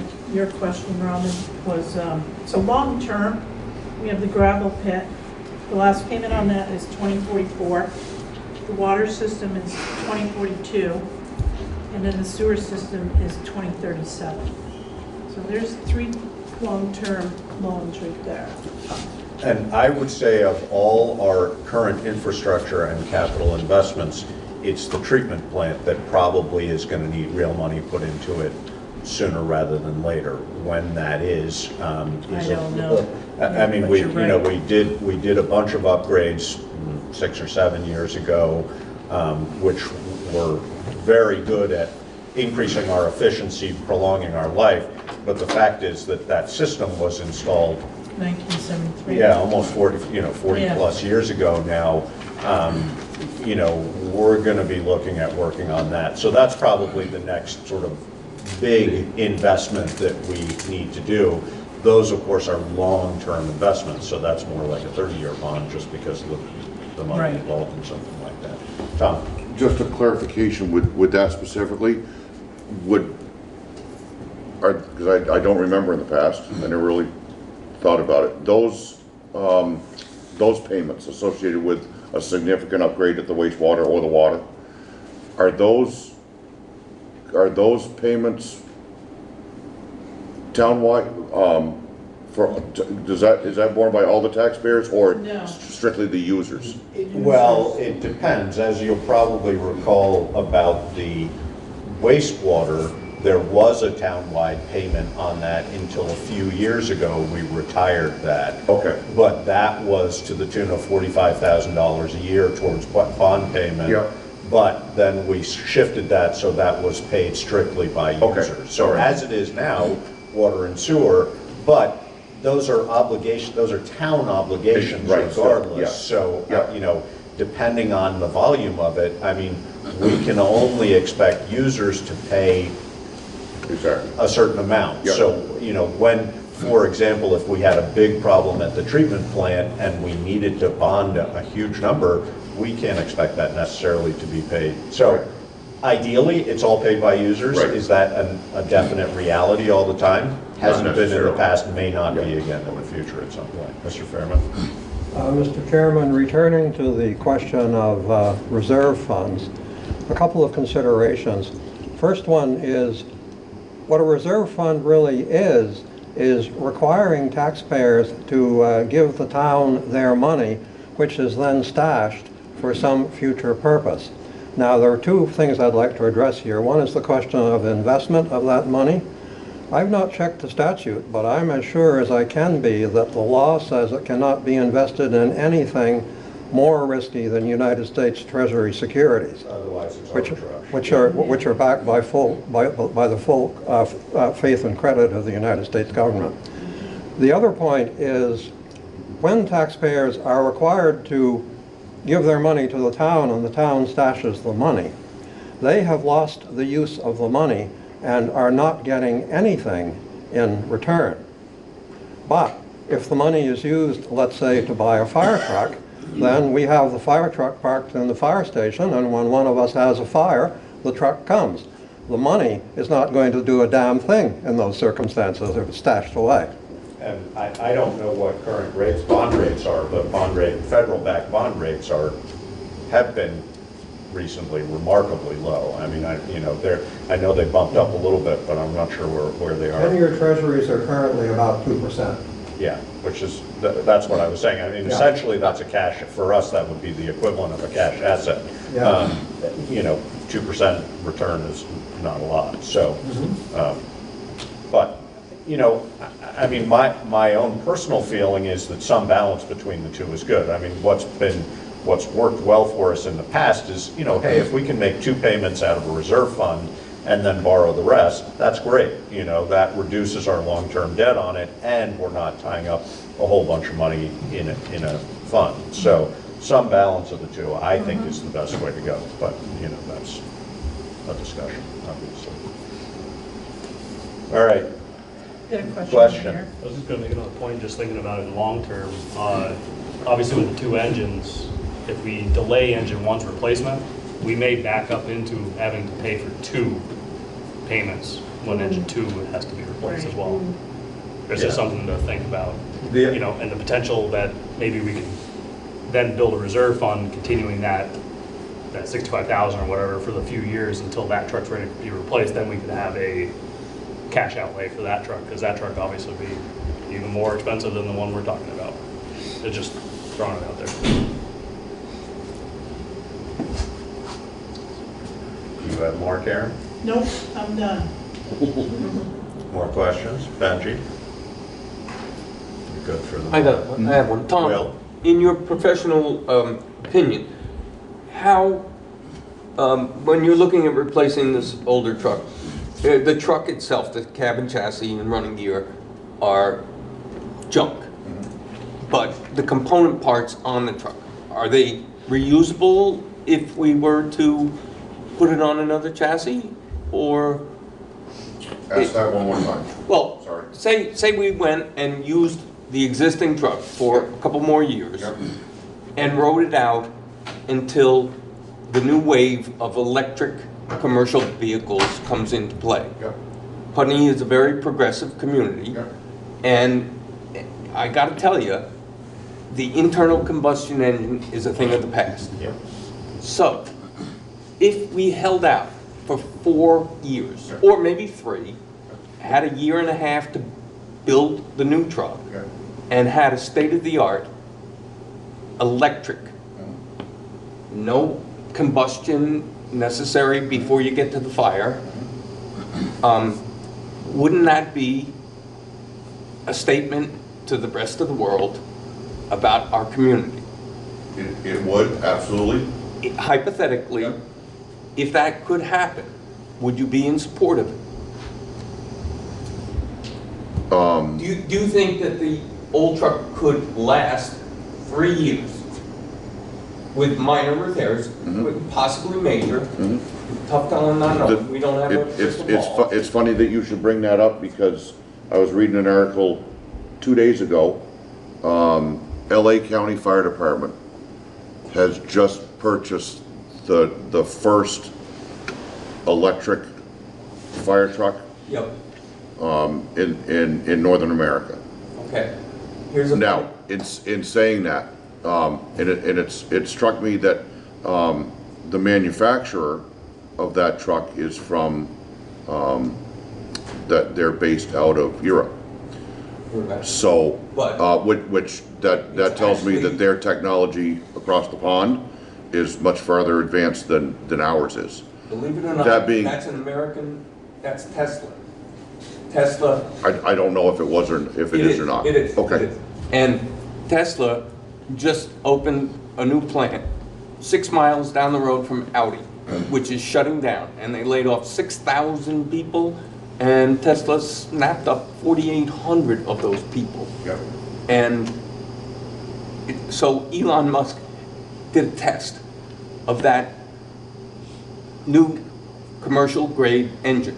He put it in a tractor, empty, object, and he raced a Ferrari. And the truck beat a Ferrari. And then everybody said, well, that's a fluke. He said, okay, put 10 of those Ferraris on the trailers, and I'm gonna pull it, and I'll race the Ferrari. And the truck won.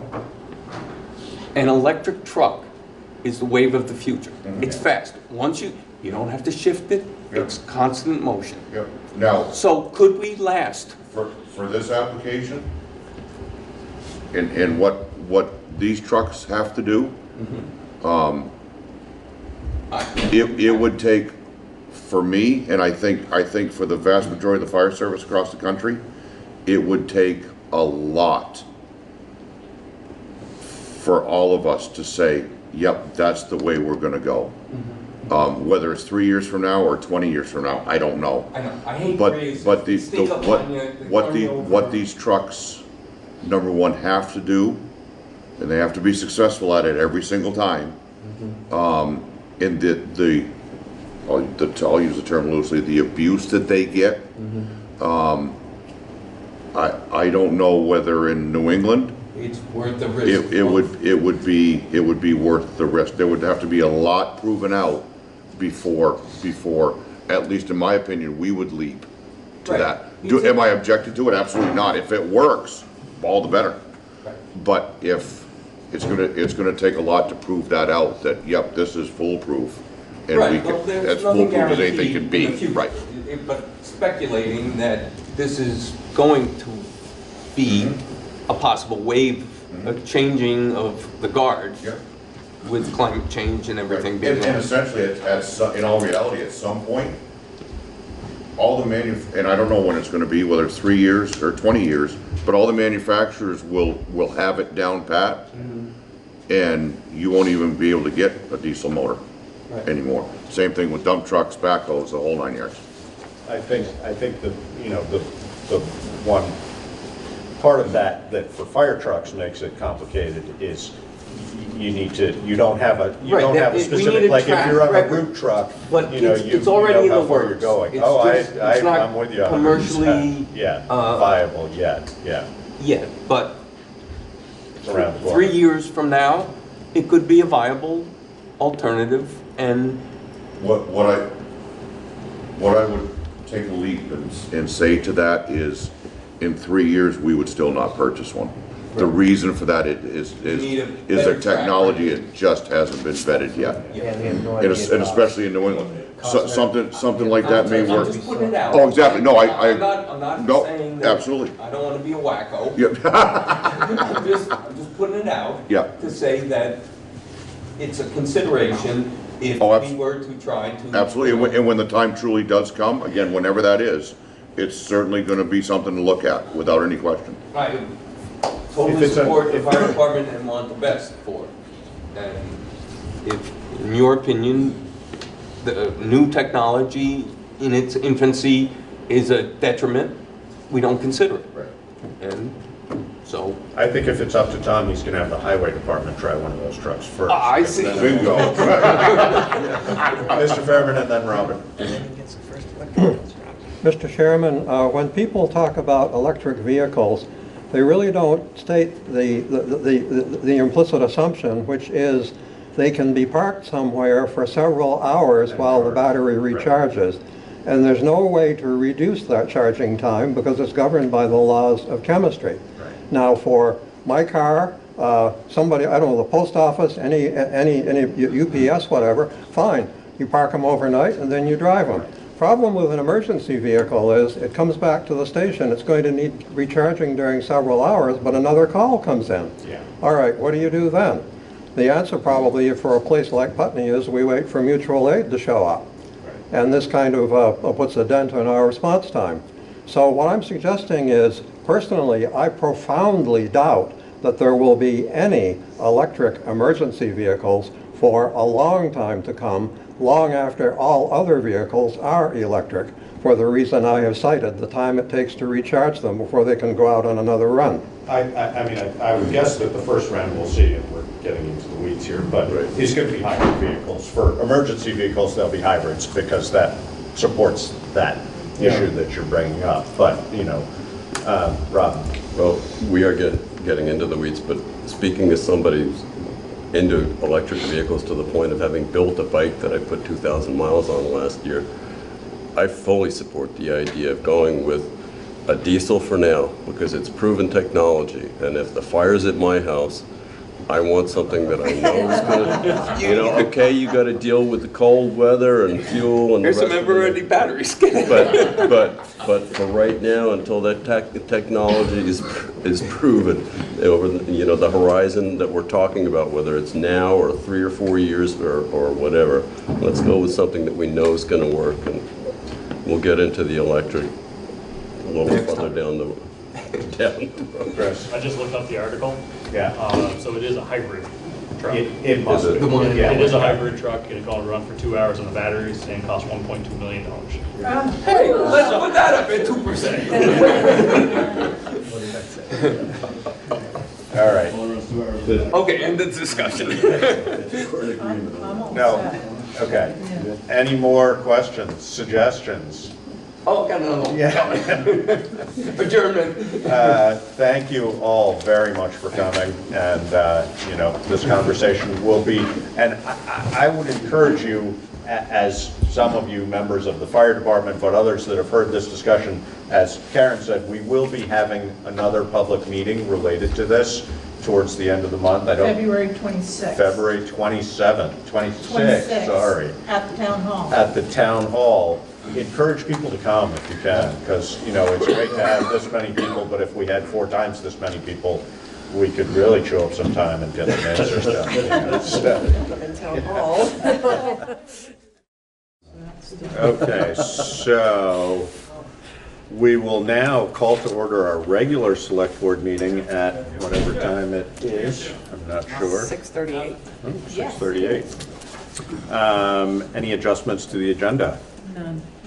Approval of minutes for January 29th, 2020. So moved. Second, approval Second, of yes, minutes. I second that. It's been moved and seconded to approve the minutes of January 29th. If there's no further discussion, all in favor? Aye. Aye. Aye. Public comment on items not on the agenda? No. Okay. Select board items. So certificate of highway mileage approval. So this is an annual thing that comes. We basically need to verify the amount of mileage that we record with the state, and we get funding based on that. So currently we have no Class 1 highway. We have, which would be the equivalent of Route 5 as a Class 1. Yes, correct. But we don't maintain that. Class 2, which is more like the equivalent of West Road, or Westminster Road. Yes. We have 15.67 miles of. Class 3, which are our dirt roads, are 38.98. And then State Highway, which is Route 5, we have 11.501. So for a total of 66.151 miles of highway, Class 1, 2, or 3, or state. So if there's a motion to approve the certificate of highway mileage. I move to approve the certificate of highway mileage for the year ending February 10th, 2020. Total amount being 66.151 miles. It's been moved and seconded to approve the certificate of highway mileage in the amount of 66.151 miles. And just so people know, legal trail, we have 4.11 miles, and Class 4, we have 4.78. Been moved and seconded. If there's no further discussion, all those in favor? Aye. Aye. Aye. All right, and then we need signatures. I wanted to comment that the state does provide about $120,000 because of this certificate. in payment towards it, yeah. Revenue for the town of Putney. All right. Wyndham Regional Commission broadband resolution acceptance. Oh, No, wait. sorry, I thought it went to her first. No. Apologies, what? So I've prepared the resolution for the select board to review and sign. This is basically for the town of Putney to work with Wyndham Regional Commission on a broadband feasibility study